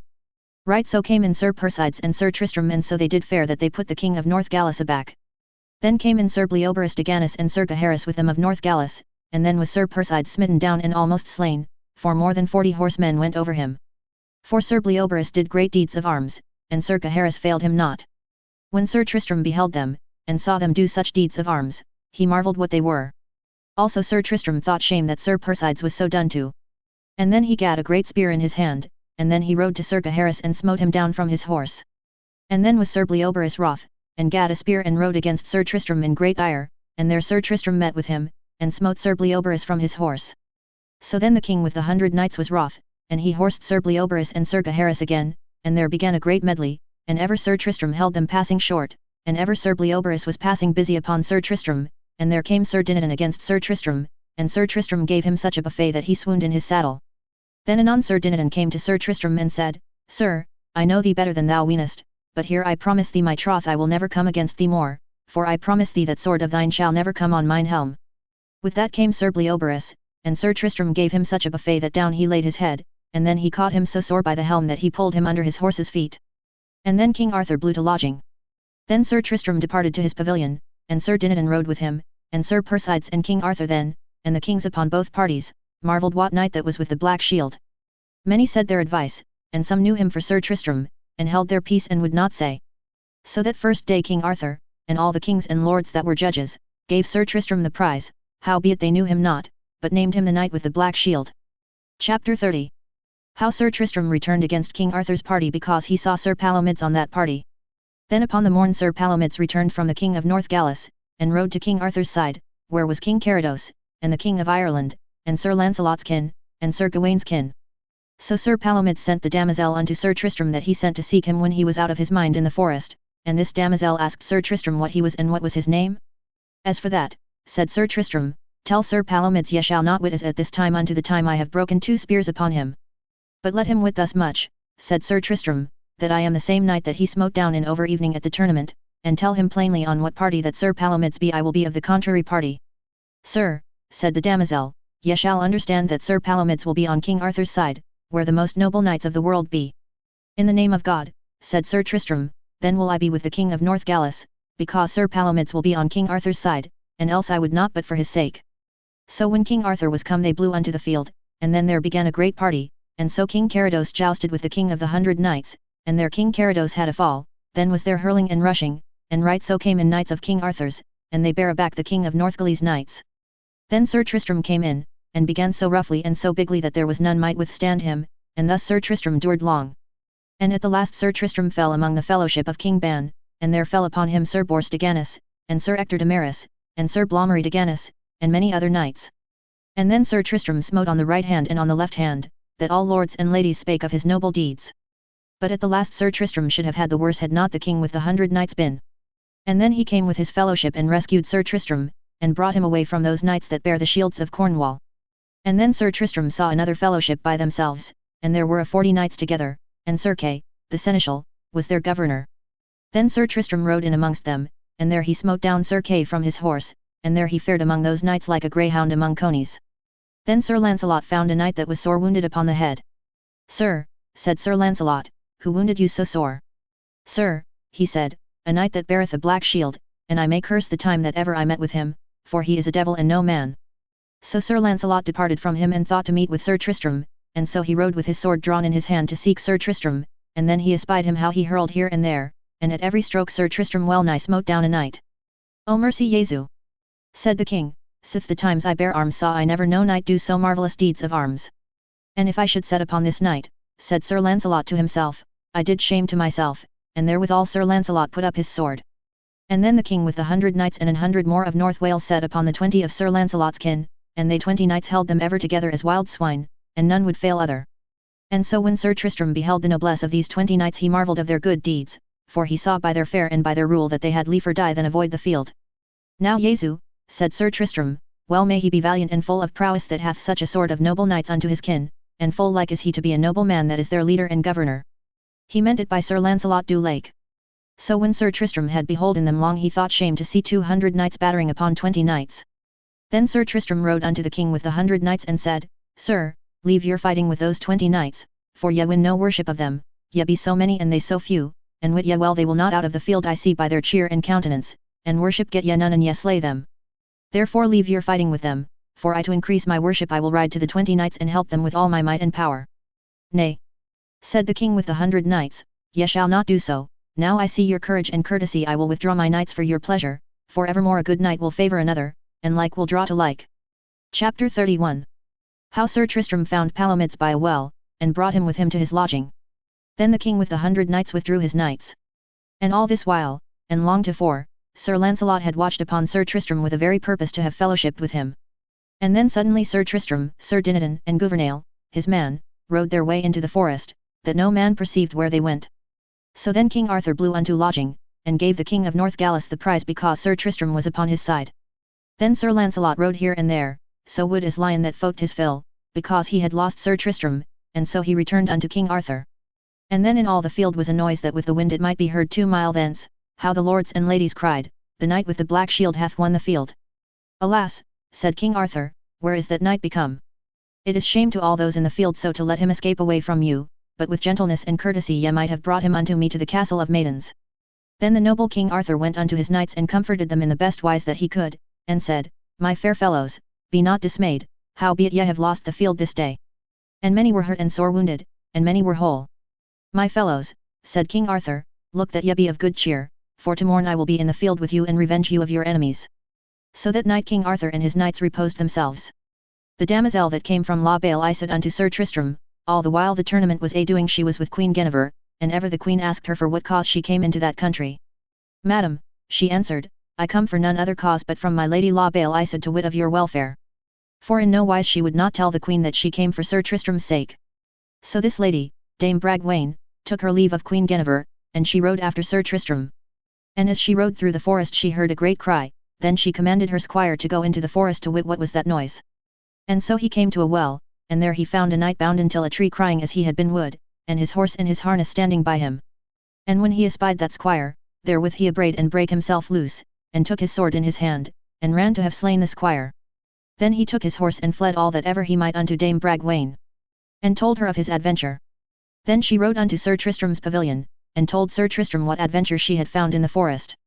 Alas, said Sir Tristram, upon my head there is some good knight at mischief. Then Sir Tristram took his horse and his sword and rode thither, and there he heard how the knight complained unto himself and said, I, woeful knight Sir Palomides, what misadventure befalleth me, that thus am defoiled with falsehood and treason, through Sir Bors and Sir Ector. Alas, he said, why live I so long? And then he gat his sword in his hands, and made many strange signs and tokens, and so through his raging he threw his sword into that fountain. Then Sir Palomides wailed and wrang his hands. And at the last for pure sorrow he ran into that fountain, over his belly, and sought after his sword. Then Sir Tristram saw that, and ran upon Sir Palomides, and held him in his arms fast. What art thou, said Palomides, that holdeth me so? I am a man of this forest that would thee none harm. Alas, said Sir Palomides, I may never win worship where Sir Tristram is, for ever where he is and I be there, then get I no worship, and if he be away for the most part I have the gree. Unless that Sir Lancelot be there or Sir Lamorak. Then Sir Palomides said, once in Ireland Sir Tristram put me to the worse, and another time in Cornwall, and in other places in this land. What would ye do, said Sir Tristram, and ye had Sir Tristram? I would fight with him, said Sir Palomides, and ease my heart upon him, and yet, to say thee sooth, Sir Tristram is the gentlest knight in this world living. What will ye do, said Sir Tristram, will ye go with me to your lodging? Nay, said he, I will go to the king with the 100 knights, for he rescued me from Sir Bors de Ganis and Sir Ector, and else had I been slain traitorly. Sir Tristram said him such kind words that Sir Palomides went with him to his lodging. Then Gouvernail went to fore, and charged Dame Bragwaine to go out of the way to her lodging. And bid Sir Persides that he make him no quarrels. And so they rode together till they came to Sir Tristram's pavilion, and there Sir Palomides had all the cheer that might be had all that night. But in no wise Sir Palomides might not know what was Sir Tristram, and so after supper they yed to rest, and Sir Tristram for great travail slept till it was day. And Sir Palomides might not sleep for anguish, and in the dawning of the day he took his horse privily, and rode his way unto Sir Gaheris and unto Sir Sagramore le Desirous, where they were in their pavilions, for they three were fellows at the beginning of the tournament. And then upon the morn the king blew unto the tournament upon the 3rd day. Chapter 32. How Sir Tristram smote down Sir Palomides, and how he jousted with King Arthur, and other feats. So the king of Northgalis and the king with the 100 knights, they two encountered with King Carados and with the king of Ireland, and there the king with the 100 knights smote down King Carados, and the king of Northgalis smote down the king of Ireland. With that came in Sir Palomides, and when he came he made great work, for by his indented shield he was well known. So came in King Arthur, and did great deeds of arms together, and put the king of Northgalis and the king with the 100 knights to the worse. With this came in Sir Tristram with his black shield, and anon he jousted with Sir Palomides, and there by fine force Sir Tristram smote Sir Palomides over his horse's croup. Then King Arthur cried, Knight with the black shield, make thee ready to me, and in the same wise Sir Tristram smote King Arthur. And then by force of King Arthur's knights the king and Sir Palomides were horsed again. Then King Arthur with a great eager heart he gat a spear in his hand. And there upon the one side he smote Sir Tristram over his horse. Then foot-hot Sir Palomides came upon Sir Tristram, as he was upon foot, to have overridden him. Then Sir Tristram was ware of him, and there he stooped aside, and with great ire he gat him by the arm, and pulled him down from his horse. Then Sir Palomides lightly arose, and then they dashed together mightily with their swords, and many kings, queens, and lords, stood and beheld them. And at the last Sir Tristram smote Sir Palomides upon the helm 3 mighty strokes, and at every stroke that he gave him he said, "This for Sir Tristram's sake." With that Sir Palomides fell to the earth grovelling. Then came the king with the 100 knights, and brought Sir Tristram an horse, and so was he horsed again. By then was Sir Palomides horsed, and with great ire he jousted upon Sir Tristram with his spear as it was in the rest, and gave him a great dash with his sword. Then Sir Tristram avoided his spear, and gat him by the neck with his both hands, and pulled him clean out of his saddle, and so he bare him afore him the length of 10 spears, and then in the presence of them all he let him fall at his adventure. Then Sir Tristram was ware of King Arthur with a naked sword in his hand, and with his spear Sir Tristram ran upon King Arthur, and then King Arthur boldly abode him and with his sword he smote to his spear, and therewithal Sir Tristram stonied, and so King Arthur gave him 3 or 4 strokes or he might get out his sword, and at the last Sir Tristram drew his sword and either assailed other passing hard. With that the great press departed them. Then Sir Tristram rode here and there and did his great pain, that 11 of the good knights of the blood of King Ban, that was of Sir Launcelot's kin, that day Sir Tristram smote down, that all the estates marvelled of his great deeds and all cried upon the knight with the black shield. Chapter 33.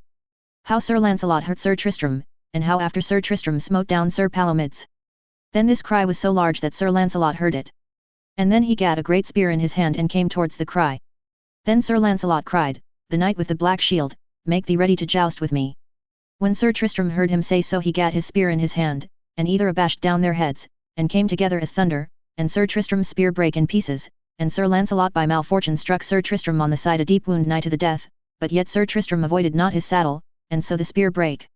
Therewithal Sir Tristram that was wounded gat out his sword, and he rushed to Sir Launcelot, and gave him 3 great strokes upon the helm that the fire sprang thereout, and Sir Launcelot abashed his head lowly toward his saddle bow.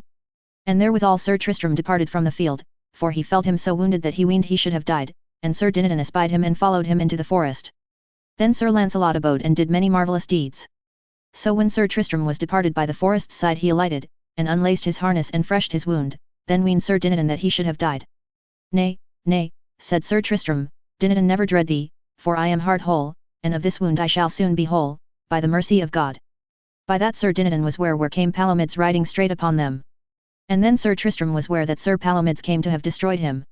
And so Sir Dinadan gave him warning, and said, "Sir Tristram, my lord, ye are so sore wounded that ye may not have ado with him, therefore I will ride against him and do to him what I may, and if I be slain ye may pray for my soul, and in the meanwhile ye may withdraw you and go into the castle, or in the forest, that he shall not meet with you." Sir Tristram smiled and said, "I thank you, Sir Dinadan, of your good will, but ye shall wit that I am able to handle him." And then anon hastily he armed him, and took his horse, and a great spear in his hand. And said to Sir Dinadan, "Adieu," and rode toward Sir Palomides a soft pace. Then when Sir Palomides saw that, he made countenance to amend his horse, but he did it for this cause, for he abode Sir Gaheris that came after him. And when he was come he rode toward Sir Tristram. Then Sir Tristram sent unto Sir Palomides, and required him to joust with him, and if he smote down Sir Palomides he would do no more to him, and if it so happened that Sir Palomides smote down Sir Tristram, he bade him do his utterance. So they were accorded. Then they met together, and Sir Tristram smote down Sir Palomides that he had a grievous fall, so that he lay still as he had been dead. And then Sir Tristram ran upon Sir Gaheris, and he would not have jousted, but whether he would or not Sir Tristram smote him over his horse's croup, that he lay still as though he had been dead. And then Sir Tristram rode his way and left Sir Persides' squire within the pavilions. And Sir Tristram and Sir Dinadan rode to an old knight's place to lodge them. And that old knight had 5 sons at the tournament, for whom he prayed God heartily for their coming home. And so, as the French book saith, they came home all 5 well beaten. And when Sir Tristram departed into the forest Sir Launcelot held alway the stour like hard, as a man urged that took no heed to himself, and wit ye well there was many a noble knight against him. And when King Arthur saw Sir Launcelot do so marvellous deeds of arms he then armed him, and took his horse in his armour, and rode into the field to help Sir Launcelot, and so many knights came in with King Arthur. And to make short tale in conclusion, the King of North Gallis and the King of the 100 Knights were put to the worse, and because Sir Launcelot abode and was the last in the field the prize was given him. But Sir Launcelot would neither for king, queen, nor knight, have the prize, but where the cry was cried through the field, Sir Launcelot hath won the field this day, Sir Launcelot let make another cry contrary, Sir Tristram hath won the field, for he began first, and last he hath endured, and so hath he done the first day, the second, and the third day. Chapter 34. How the prize of the third day was given to Sir Lancelot, and Sir Lancelot gave it to Sir Tristram. Then all the estates and degrees high and low said of Sir Lancelot great worship, for the honour that he did unto Sir Tristram, and for that honour doing to Sir Tristram he was at that time more praised and renowned than and he had overthrown 500 knights, and all the people wholly for this gentleness, first the estates both high and low, and after the commonalty cried at once, Sir Lancelot hath won the field whosoever say nay. Then was Sir Lancelot wroth and ashamed, and so therewithal he rode to King Arthur. Alas, said the king, we are all dismayed that Sir Tristram is thus departed from us. By God, said King Arthur, he is one of the noblest knights that ever I saw hold spear or sword in hand, and the most courteoust knight in his fighting, for full hard I saw him, said King Arthur, when he smote Sir Palomides upon the helm thrice, that he abashed his helm with his strokes, and also he said, here is a stroke for Sir Tristram, and thus thrice he said. Then King Arthur, Sir Lancelot, and Sir Dodinas le Savage took their horses to seek Sir Tristram, and by the means of Sir Persides he had told King Arthur where Sir Tristram was in his pavilion. But when they came there, Sir Tristram and Sir Dinadan were gone. Then King Arthur and Sir Lancelot were heavy, and returned again to the castle of maidens making great dole for the hurt of Sir Tristram, and his sudden departing. So God me help, said King Arthur, I am more heavy that I cannot meet with him than for all the hurts that all my knights have had at the tournament. Right so came Sir Gaheris and told King Arthur how Sir Tristram had smitten down Sir Palomides, and it was at Sir Palomides' own request.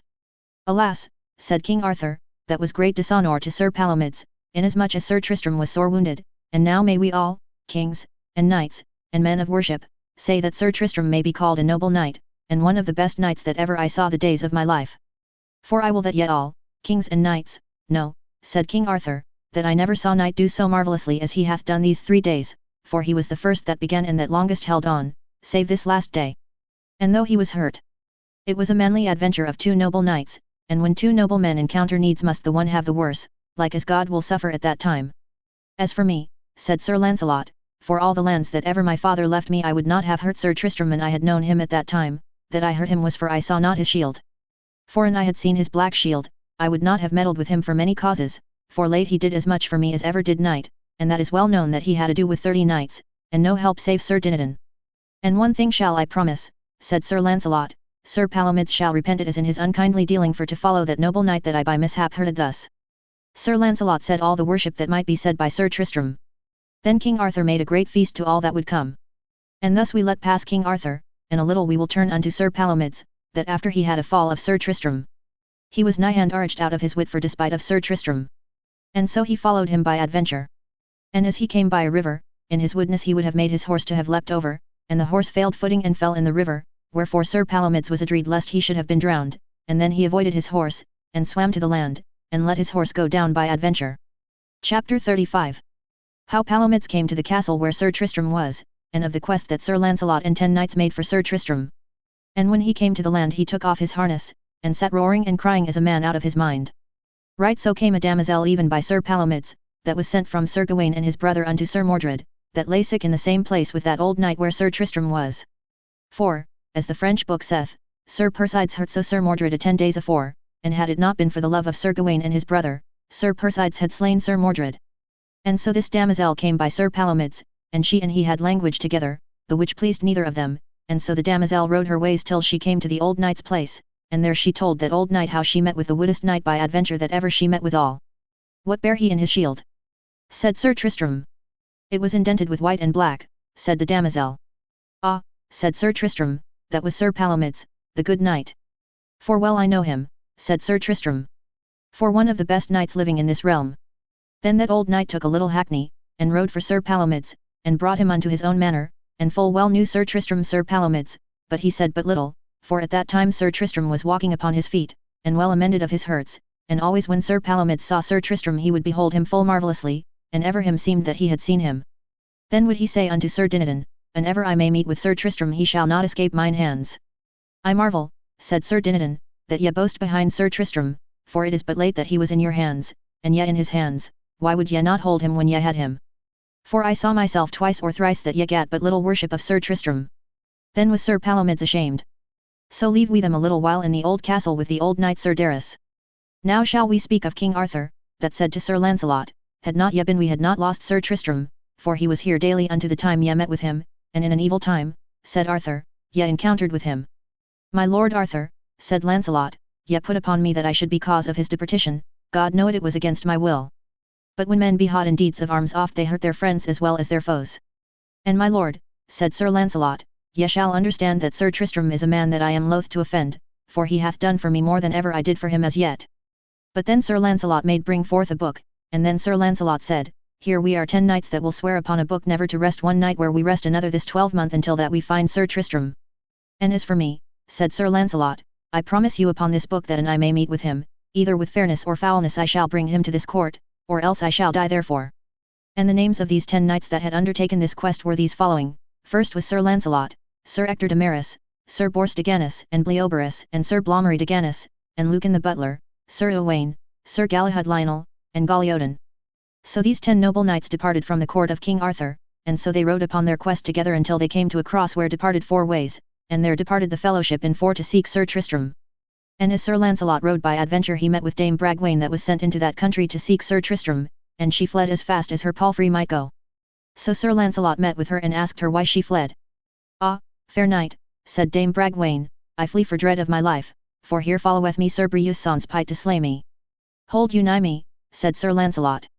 Then when Sir Lancelot saw Sir Breuse sans Pite, Sir Lancelot cried unto him, and said, False knight, destroyer of ladies and damosels, now thy last days be come. When Sir Breuse sans Pite saw Sir Lancelot's shield he knew it well, for at that time he bare not the arms of Cornwall, but he bare his own shield.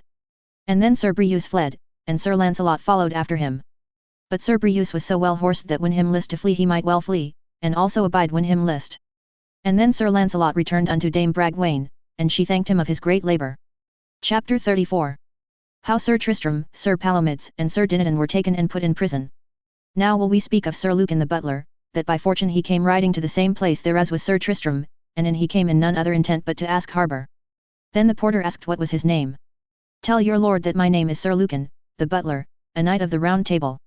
So the porter went unto Sir Darras, lord of the place, and told him who was there to ask harbour. Nay, nay, said Sir Daname, that was nephew to Sir Darras, say him that he shall not be lodged here, but let him wit that I, Sir Daname, will meet with him anon, and bid him make him ready. So Sir Daname came forth on horseback, and there they met together with spears, and Sir Lucan smote down Sir Daname over his horse's croup, and then he fled into that place, and Sir Lucan rode after him, and asked after him many times. Then Sir Dinadan said to Sir Tristram, It is shame to see the lord's cousin of this place defoiled. Abide, said Sir Tristram, and I shall redress it. And in the meanwhile Sir Dinadan was on horseback, and he jousted with Lucan the butler, and there Sir Lucan smote Dinadan through the thick of the thigh, and so he rode his way, and Sir Tristram was wroth that Sir Dinadan was hurt, and followed after, and thought to avenge him, and within a while he overtook Sir Lucan, and bade him turn, and so they met together so that Sir Tristram hurt Sir Lucan passing sore and gave him a fall. With that came Sir Owain, a gentle knight, and when he saw Sir Lucan so hurt he called Sir Tristram to joust with him. Fair knight, said Sir Tristram, tell me your name I require you. Sir knight, wit ye well my name is Sir Owain le Fils de Roy Uraine. Ah, said Sir Tristram, by my will I would not have ado with you at no time. Ye shall not so, said Sir Owain, but ye shall have ado with me. And then Sir Tristram saw none other boat, but rode against him, and overthrew Sir Owain and hurt him in the side, and so he departed unto his lodging again. And when Sir Dinadan understood that Sir Tristram had hurt Sir Lucan he would have ridden after Sir Lucan for to have slain him, but Sir Tristram would not suffer him. Then Sir Owain let ordain an horse litter, and brought Sir Lucan to the abbey of Ganis, and the castle thereby hight the castle of Ganis, of the which Sir Bleoberis was lord. And at that castle Sir Lancelot promised all his fellows to meet in the quest of Sir Tristram. So when Sir Tristram was come to his lodging there came a damosel that told Sir Darras that 3 of his sons were slain at that tournament, and 2 grievously wounded that they were never like to help themselves. And all this was done by a noble knight that bare the black shield, and that was he that bare the prize. Then came there one and told Sir Darras that the same knight was within, him that bare the black shield. Then Sir Darras yet unto Sir Tristram's chamber, and there he found his shield and showed it to the damosel. Ah sir, said the damosel, that same is he that slew your 3 sons. Then without any tarrying Sir Darras put Sir Tristram, and Sir Palomides, and Sir Dinadan, within a strong prison, and there Sir Tristram was like to have died of great sickness, and every day Sir Palomides would reprove Sir Tristram of old hate betwixt them. And ever Sir Tristram spake fair and said little. But when Sir Palomides saw the falling of sickness of Sir Tristram, then was he heavy for him, and comforted him in all the best wise he could. And as the French book saith, there came 40 knights to Sir Darras that were of his own kin, and they would have slain Sir Tristram and his 2 fellows, but Sir Darras would not suffer that, but kept them in prison, and meat and drink they had. So Sir Tristram endured their great pain, for sickness had undertaken him, and that is the greatest pain a prisoner may have. For all the while a prisoner may have his health of body he may endure under the mercy of God and in hope of good deliverance, but when sickness toucheth a prisoner's body, then may a prisoner say all wealth is him bereft, and then he hath cause to wail and to weep. Right so did Sir Tristram when sickness had undertaken him, for then he took such sorrow that he had almost slain himself.